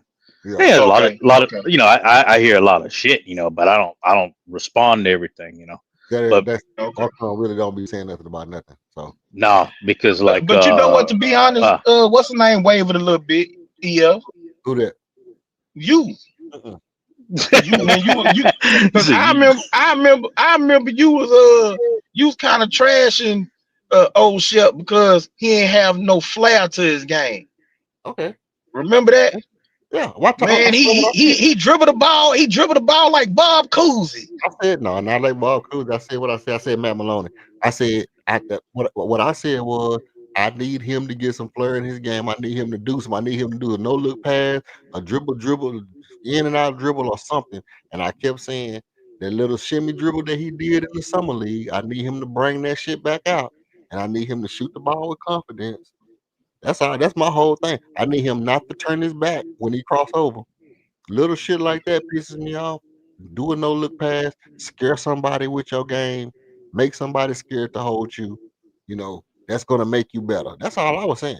Do something that makes somebody scared to hold you. That's gonna open up your game. Just do something to make somebody not want to be that feel like they can do you however they want to do you. Now we're not worried about 3-point shooting because we got Reed Shepard. As long as we got Reed Shepard, we don't have to be worried about 3-point shooting. We got one of the best shooters in the league already. But that was my thing. And like I said, like I tell you, I couldn't have been out on him because I said I'll No, know. you wasn't out on him. I just say you was a little stanky leggy. You know what I'm saying? Like when Yeah, a boxer get punched and his legs get shaky, yeah, get nah. wobbly. I Like was I standing. think I was you was standing a 6 rows. little bit like that. You know what I'm saying? I was And standing I 6 get rows down. listen.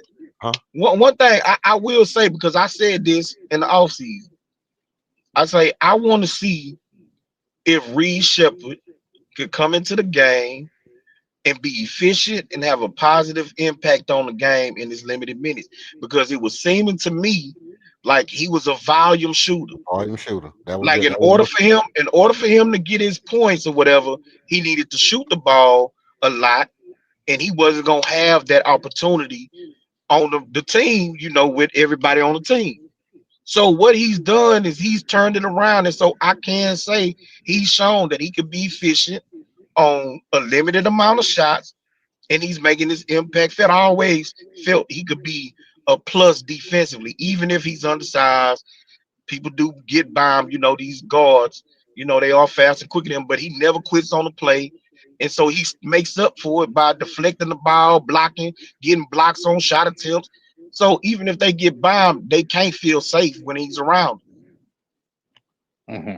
Now, do you not think come playoff times teams will pick on Reed Shepard defense? Yes, the same way they did Fred. They undersized guards, so they're gonna get picked on when you get into the playoffs. The Mhm. point is that he's able to make enough plays where he's not a negative on the floor. And the way that he plays, where he gets deflections, he gets steals, he get blocks, he jumps off into passing lanes, his shooting ability, he's attacking on closeouts, his passing ability. If he plays his game, then he gonna play too well for inmate to feel like he got to take him off the court. And as a team, you just have to give him some help. He got to be smart enough to understand it, and they gonna coach him up. Look, just send him this way, Right. right? Send him to the middle, send him to the baseline. There's gonna be some help for you. But as long as he's not just, not playing sound defense and understanding where his help is and sending guys to his help, well, then that'll get him, played off the court. But any undersized guard gets picked on, come playoff time, bro. Facts. I agree with that. Um, what you think about it? What you think about his defense? Archon? I think that a lot of what's Y'all been keep said. cooking, man. I'm gonna be back. Okay. Yeah, I think a lot was been said in the past with respect to Reed Shepherd, is overblown because it's exaggerated in my mind. Because I think a lot of guys they say things on this team. They've been saying things for a couple of years now about players that they just don't want on the team. Hmm. And I said that before, is that people complain and moan about somebody because they want to see the game played the way they want to see it played. Hmm. And in order for them to see it played the way they want it played, you have to have those players that they think about, right? Right. So, if you saw somebody said in the chat earlier today, this is just a personal thing to me. Like I said, just the way I know basketball, the way I've watched basketball in my life, or any sport for the most part.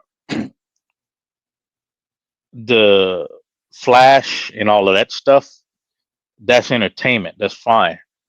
But when it come down to winning, right? And like I said, it probably gonna make a lot more sense since I told you I used to gamble and this stuff, right? Right. Right. Right. I don't care about who dunked on who. I don't care about athleticism. I don't care about any of that. I care about, first and foremost, how does the team work? You know, is the team, are they playing team basketball? Is this team viable to win on whatever game, on whatever every night? Is it possible for them to win? And that's not based upon individual talent or anything like that, or even style. It's about the meat. Like, I need to know that these guys are no shit fundamental, right? And to Okay. me, like, fundamentals went out over any of the other stuff all day, every day. If I've got solid coaching, I've got solid support system, I've got solid no shit system, and I've got solid fundamental players, I can beat out damn near everybody most of the time. So that's kind of what I bet on. That's what I bank on. And Reed Shepard, in my opinion, uh, when he was drafted, why he was drafted, what they were thinking about, what they were kind of in their brains, what I think they were thinking about, and then considering what we needed at the time, and technically what we still need. Um, I think that Reed Shepherd is probably never going to be, you know, super flashy, high. He's not going to be no Shea, right? We know that. Right.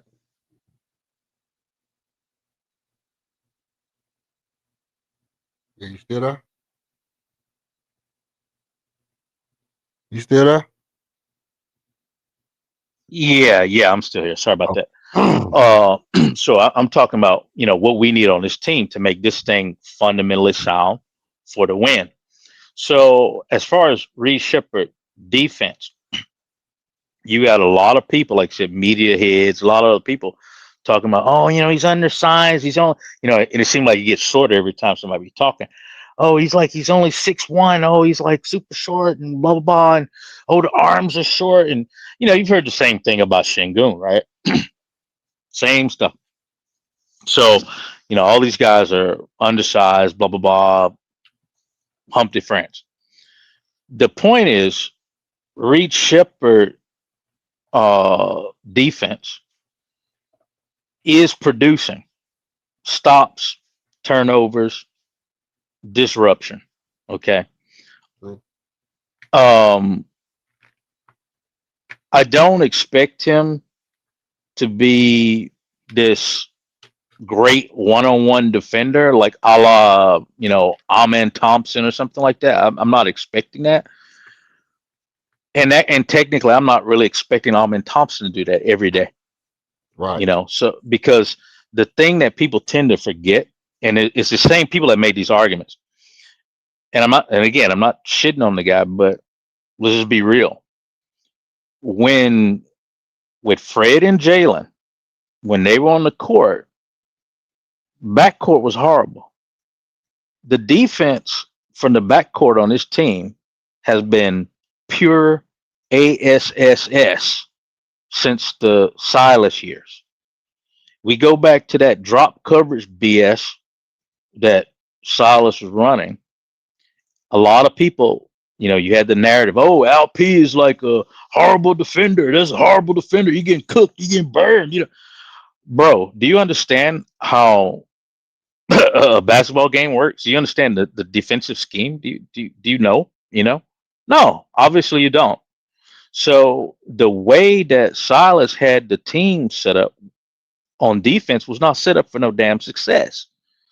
When Adoka came in here, we saw some radical changes. We saw Jalen starting to buy in there because Jalen before he was kind of like on that Harden program in my eyes. You know, it was just turnstile. So Jalen started to buy in.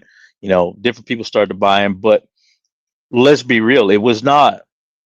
It was still a work in progress. The team was not really there yet as far as defense. Backcourt was still horrible as far as defense. So now we into this year of Adoka. Everybody's maturated with as far as the defensive system. I think because Reed hadn't had the reps, you know, as everybody else, he's going to be lacking. But his activity, his engagement, his effort shows, and it shows the what do you call it, room for improvement. So the point is that you have to run a team defense anyway. That's why I don't really consider the arguments when people start, you know, bitching about the zone. Oh, we got to get off the zone.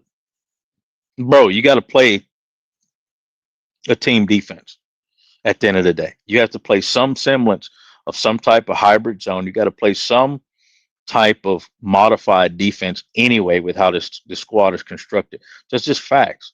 So I think I don't really have a lot of defensive concerns for Reed Shepherd. And then when you talk about going into the playoffs, will he be attacked? Yeah, fine, whatever.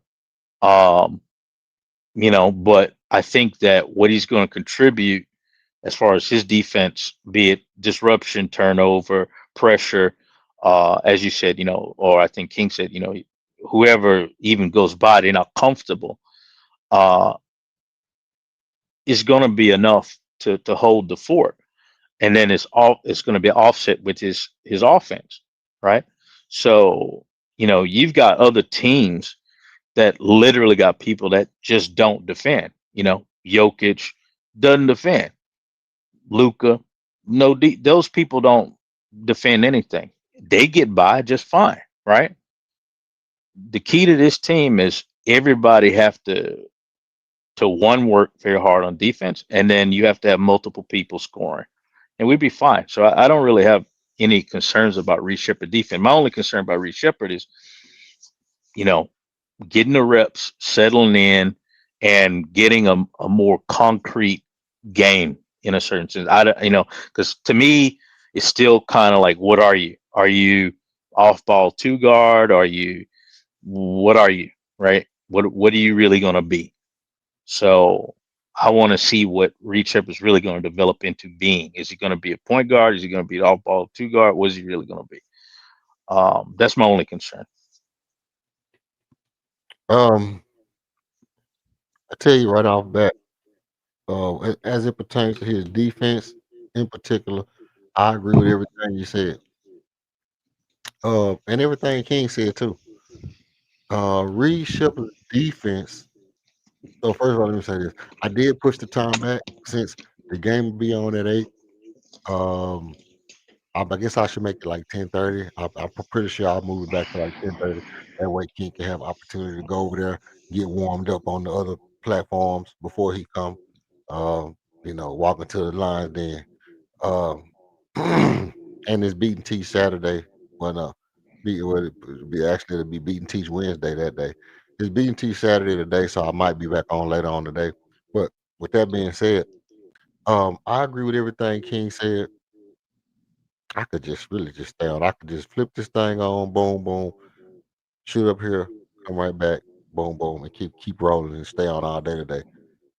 But this is what I'm gonna get at. I agree with everything King said as far as about Reed's ability to be disruptive, and then the key thing that Archon just mentioned about team defense. The team defense is valuable, and Ema's ability, something that y'all hear me mention a lot of times. Ema's ability to make adjustments on the fly. You blind, we fry. You know what I mean? You Hmm. blind, we fry. Hot, hot, hot. You want your chicken fry hot? I fry hot, hot, hot for you. You may make them adjustments real quick. You know what I mean? The minute you realize that you think you got something going, he can switch that shit up mid play.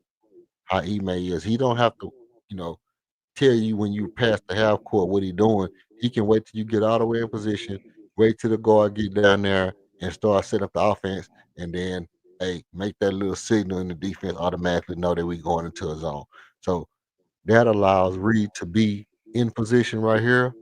And you seen him telling Reed today something about when somebody was making the pass, you got to get back before after they make the pass, you got to be able to get back. So don't go that far down. Don't play it. He was like, don't play it like that because if you make the pass, you got to be able to get back. So whatever he was telling them about that, that's just an adjustment he making about the probably 9 times out of 10 it was about his own, and he was probably. It seemed like to me like he was telling them, if you shade in the zone, don't how far not to go, or don't go too far down, just only go so far. That way, when they swing the ball, you can still get back. It seemed like that's something like what he was saying. But I'm not worried about Reed because he's going to be smart enough to know where to be and when to be there. Also, that when they have video sessions or whatever in the film study scouting reports, he's going to be locked in on the scouting report because he understands that his best advantage is lock in on the scouting report that gives him the best opportunity against his man, and then come in, shoot a million shots whenever you got to shoot a million shots and be the best shooter you can be. That's going to make sure that your man doesn't get to take off on defense. So if your man is engaged on defense, that means he don't get the rest, and then you hounded him when you on defense. Guess what? Ain't no what they say fair exchange, equal or fair exchange. Ain't no highway robbery. There you go. Equal or fair exchange in the highway robbery. You got to bring some ass to get some. Got to bring some. Oh, Uh, oh, okay. You pulling that out? you know, you got to bring some to get some. And I think as long as he had that mind frame, that's just what it's gonna be. So now I'm not too overly concerned about his defense. He do got the quick hands and all that stuff, but I think it's more of a mentality, and I think that's the mentality he got to have. You know, they and again, they big up him today, not on the threes, not on the layups. They big up him today when he got that steal and got on the ground. Ripped the man tried to get him. He got in the chair, had both his hands out to his side. The man tried to cross him. Quick hands, got the steal, knocked the ball loose. The man tried to dive on the ball. Reed dived on the ball. They wrap each other up. Reed come out with a ball, and everybody got hyped up. Why is that important? Because that's saying that I'm taking the initiative not just to be uh I can make up after you beat me play. I want to be able to lock this man up that's in front of me. I want to be able to do something while he right here in front of me before he get on side of me. I don't want to have to reach behind him where he least expect it and knock the ball loose. I'm gonna sit right in this chair with my hands out, and you're gonna have to get your chicken. You're gonna have to get to the chicken with me right here in front of you like that. And and one of us gonna win, one of us gonna lose. And today it was Reed on a couple of occasions he won the battle. And overall, I think that kind of validation for a young point guard, it drives you to be hungrier and do it more often now. Not to say that just because somebody pats you on your back mean you can go and above and beyond what your limitations is. But when you show that I can do it, that kind of motivation to make you want to do it every play. It's not going to be a lose focus because now you're chemically wired by the dopamine in your mind from getting that reward. Now your chemicals in your brain are wiring you to play defense like that, which is something that you have to also account for as it pertains to basketball. That the dopamine release that you get from from having an accomplishment. So when your mind is going into defensive mode and you know that if I get a stop, um I'm your the way dopamine work is, once you achieve that high, that Mhm. shit gonna release. And you don't know it, but once you achieve that high, that shit gonna release. It's gonna release into your brain. So your body is fiending for that craving, just like you FOMO, fear of missing out or whatever. So when you out there on the basketball field and I'm trying to get the steal, I'm trying to get the steal, your dopamine is already, it's already like I'm ready to get it, I'm ready to get it. You know what I mean? So now you're being chemically wired to play defense on a harder level. And I think that that's something that's gonna over time, is gonna be more and more embedded in him. And that's what when people say you building the culture, it's not just about building the culture, it's almost like making a robot. You know what I mean? It's almost like making these players into actual animals out there on the field. And that's I mean that's a progression that he's far from, but it's somewhere that he can get to. You know. Well, let me ask this question But very briefly. Um, Tari Eason. So I'm not so much talking about the clip that came out. I guess it was today. Um, but some I saw earlier today, or not today. It was the other day. Uh, when at the end of that damn Bucks game, when Shingun had done Jonas dirty, right? mhm. I was looking at the bench, right? Looking over on at the bench, all those people on the bench, and the one thing that wasn't like the others was Tariq. I don't know if you saw that. He was just chilling, like he didn't care. He was standing up, but he was just like, yeah, like he didn't care, like he just like no emotion. And the reason I bring this up is like you talking about dopamine. There was like nothing there, like nothing. Like everybody else is like, oh shit, yeah, okay, great, yeah, yeah. But he's just like nothing. He's been different since he lost his dad too. So that could have something to do with it. You know what I mean? I'm not gonna say that that's just automatically what it is, but that could have something to do with it. And when did that happen? It happened last year, I think, if I'm right. It happened Uh last year, huh. and it was times because it was times that I remember seeing him super excited, and I could Google it and see it. I could be wrong, but it was times where I remember seeing him super excited. But it has been times where he do something and he just don't really have a lot of expression on his face, and he not really, he's not looking like the Tory of old where he was always on the bitch screaming for somebody. Now that could be other things. It could be other things. It could just be over focusing and whatever it is. Um, Yeah, I'm not trying to say anything yeah, because to me it was uncharacteristic of Atari. Because like I said, from what I've seen Atari all the time was like you said, he's always been hype. right. Because to me the value of Atari Eason was what we saw last year. The last time I'm gonna just throw this out here for a second. Last time I saw a guy play that hard was when we had Gerald Green on the team. Right. Like you know somebody that put like everything in the game, right? Not saying that the smartest player, not saying the best player, not, but you got to have a guy like that. If you got a guy like that, you destined to win one way or the other. Somebody that really high skill, high athleticism, but more importantly, that their heart is in the game, right?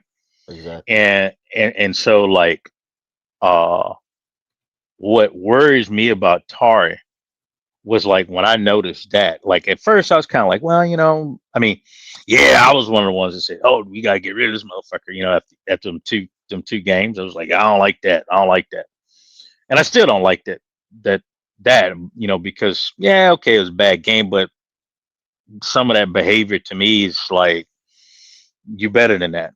You way better than that. So I don't know what it is, but it seemed like he's not totally right to me.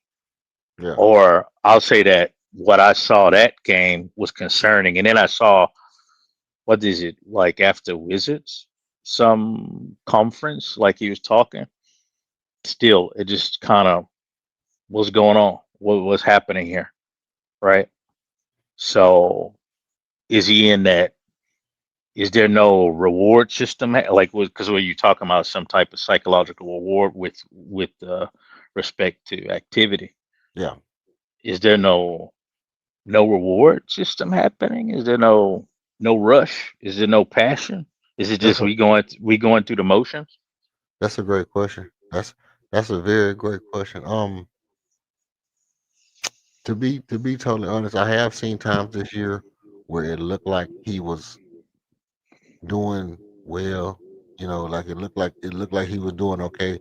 Um, he was starting to get into a point where, and this all could be related to playtime or whatever. It could very well be all related to playtime. Um, but it was times where he was shooting the ball well, and you could kind of see him hyping himself up, and then he would go down and get a steal and pass the ball and just run down the court with a straight face. So it's been a little bit of both. It's been a little bit of both from what I've been seeing from Tar. Like he hasn't been, he definitely not the chaos engine of old. You know what I mean? He's not the chaos engine like he used to be. Um, it's something different there. I would I would have to pay more attention to it. I'd be a lot of times watching this game. I only really paid attention to his face like 2 or 3 times, and I haven't seen like one time he was hyped up, like 2 or 3 times he wasn't. So you right, you spot on to recognize that, but it has been other people saying that he ain't been his regular self, and I know I read the article about his dad passing and stuff like that, and I don't know if that was even this year or last year, or why they even brought that up and wrote the article this year. Just now putting it out. If it was some shit that happened last year, that's kind of fucked up. You know what I mean? That's kind Mm, of how media play with people and shit like that. Like you would put out an article about a man losing his pops, right in the middle, right after he have a contract year and a couple bad games, and then he has 2 good games, and here you come with some shit about his dad passing away. Oh yeah, his dad passed away and he fought through it type shit. Like, His dad passed away and he fought through it. He don't need y'all to remind him of it. Let him keep fighting. It's a little too soon. Hmm. You know what I mean? But you know, they did just release that article like last week. It's been circulating for about 2 weeks now. So I don't know. Mm. Mm. That's Yeah, crazy. yeah, it is. I was wondering about it too. I was like, damn, his daddy passed. And then when I started reading, I'm pretty sure that it was like, yeah, his dad passed, and let me tell you how he got through it. That was like the article. I'll tell you how he got through it, and this, that, and the third. And then they had an interview, had him talking about it. They asked him about it, about the article, and he talked about it a little bit. And so,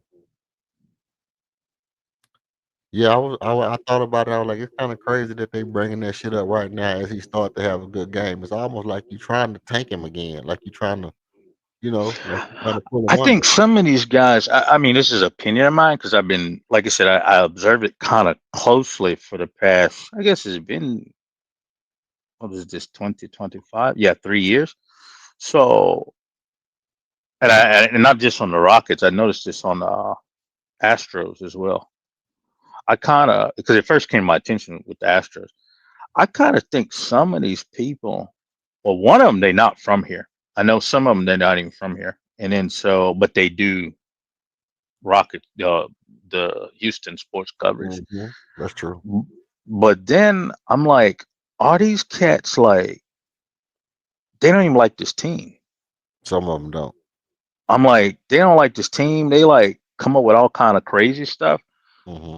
It just, how do you say that? Like, I don't want to call it fake news, but just controversy, you know? Hmm. And there's a couple I'm gonna call. I'm not gonna call a name, but it's I'll just use the media name. There's a couple of them on there on the ESPN stuff, man. I can't deal with them. I stopped listening to them a long time ago. It's like, what are we talking about, and why are we talking about this? Because there's nothing positive coming out of your mouth about the team, coach, manager, player. Everything is just shite, you know. Right. So yeah, I don't know. Maybe that, like you said, that's what happening. Whoever put out that arc, I mean, is not really timely or sensitive. And as you said, are we trying to do something? You know, Yeah. Yeah. crazy. I mean, well, I mean, are you gonna write an article about everybody who loses a parent?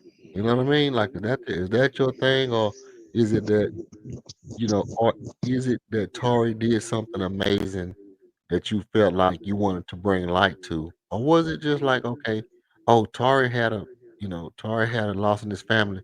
Let's make a big deal. Like, you know what I mean? Like, I'd be curious because it's hard for me to think like everybody who loses a parent, you're gonna write an article about it. You know what I mean? Or everybody who loses a family member, you finna write an article. Hmm. That's craziness. I don't know. But you know what? Oh, I'm gonna get out here and get me some sleep. Walk on. Yep. I'm probably gonna jump back on tonight and see if I can get some smoke. See if I can get some smoke tonight, cause beating T Saturdays, man. It depends on how I feel. I'm still under the weather. I done did 12 hours tonight. Arcon, you've been on here for like 5 hours with me, 4 hours with me, or something happened to I don't count. you. You've been on here like 4 hours, bro. We've been on here talking about all kind of shit. We started out talking about flat earth and all kind of shit. We ended up talking about walking through walls and Yeah, ridiculous. Yeah. basically all kind of shit. Hey, Lero would have loved that. Lero like to talk about other stuff besides basketball. That would have been right in his wheelhouse. Mm. Um, but yeah, man, like I say, I appreciate you, man. Let me do my rundown. Taran, VL5. Shout out to salute you, pulling up on me, going crazy in the chat for the last couple of last hour. KOD, King on deck. Appreciate you, my bro. Appreciate you, my bro. You always pull up on me, man. Bugmo in the background. Lurking. He got the Black Panther, so he in the lurking in the background. I see what he did. He got the Black Panther in his icon. Stay looking in the background. SSB at SSB 2828. Shout out to at SSB 2828. pulled in and shouted out. Hope you got your like and subscribe button down. That way you can pull up on us next time we are on live. Let's see. And if I'm right, a million more pulled up on us today. And it was another guy, Tiz Tib, I forgot your name, Tiz Tib, whatever your name is. Sorry, it's not on the thing no more. 'Cause I had changed up everything. And shout out to you. Shout out. Matter of fact, let me go look for it right here so I can tell you. I can tell you who you is right here. Oh shit, it's not up in there either. But anyway, shout out to you, man, for subbing up. I appreciate you for subbing up today. Everybody who hit the sub, who hit the like. We did great numbers today. Not that it's all about the numbers for me, but it just shows that we growing, man. And I can appreciate the fact that people stopping by to listen, being entertained. You want to come up, you want to help be part of the entertainment, you want to come up and say what you got to say, get it off your chest. That's all cool with me. You know, uh, everybody, like to hear from different people, hear different stuff from y'all, man. That's all. That's all we is. Just a little community of people that want to hear different shit from different people. Let people get off their little knowledge, get your wisdom off, basketball wisdom, regular wisdom. We'll shoot the shit over here with y'all. Now, with that being said, if you haven't hit the like and subscribe on your way out the door, I know it's only a few people in the building. If you're in the building, I appreciate your like and I appreciate your subscribe. You want to come back on Wednesday? Pre-game show will be 6 o'clock on Wednesday. If I do a pregame show, because we're gonna be after the show, guaranteed. Because I'm guaranteed to be on after the show at 10:30, 10 or 10:30, doing the debate. During the debate, I'm guaranteed to be on. So I might not do a pre-show on Wednesday, as I might be getting prepared after I get off. I might have to go ahead and prepare.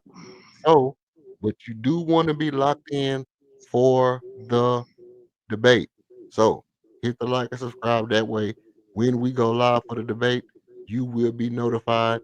You can come in here and you can see blow for blow who's going to take this debate, who's the most overrated Houston Rocket player of all time. Face off. KOD, EF Hutton. It's going to be a knockdown drag out on November the 19th, 2025 at 10:30. I'm reaching for 10:30. That'll give you 30 minutes to get your ass over there and get back. If you ain't here, I can push to 11:30. I mean 10:45 or something. Now, with that being said, salutes to everybody. Stay tuned, stay tapped in, stay lit. It's EF Hutton signing off. Peace. Salutes. One love. Peace. I'm your host, Hope Champion, and this has been another exciting edition of Red Alert Rocket Zone. If you haven't already, make sure to like and subscribe so you don't miss any of the great things we have coming your way. Want to jump into one of our one-on-one debates? Email us at redalert.rocketzone@gmail.com. We'd love to hear from you. While you're at it, head over to the website and check out the KG1 merch. And if you want to show support or buy us a coffee, you can send it through Cash App, $6KG1.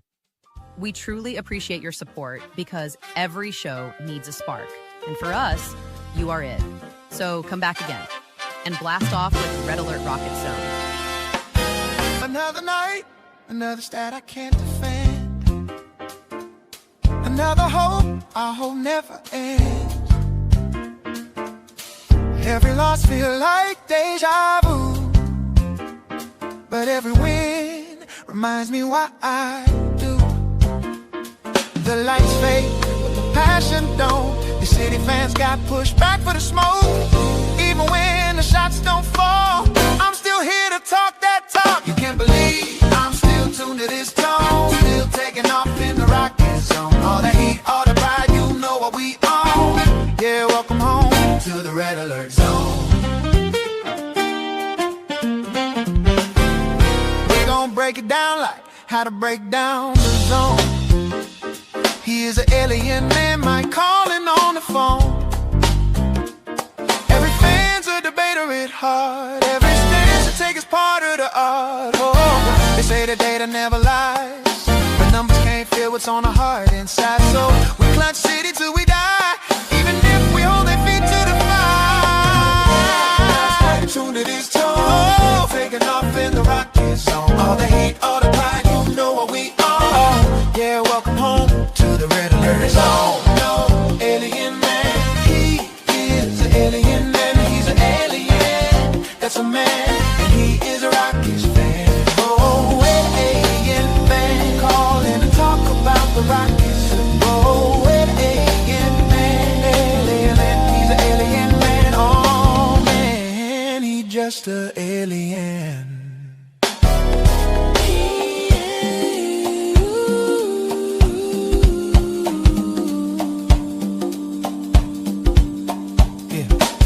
He's an alien, alien. He's an alien. He's an alien. He's an alien. He's an alien. He's an alien. He's an alien. He's an alien. He's an alien. Oh, alien. He's an alien. Oh, alien. He's an alien. Oh, alien. He's an alien. Oh,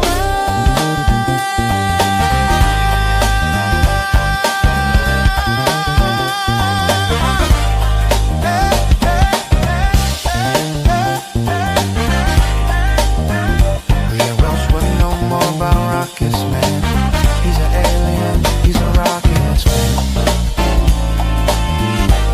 Who would know more about Rockets than alien man, area 51 dude. He's an alien. To the red alert zone.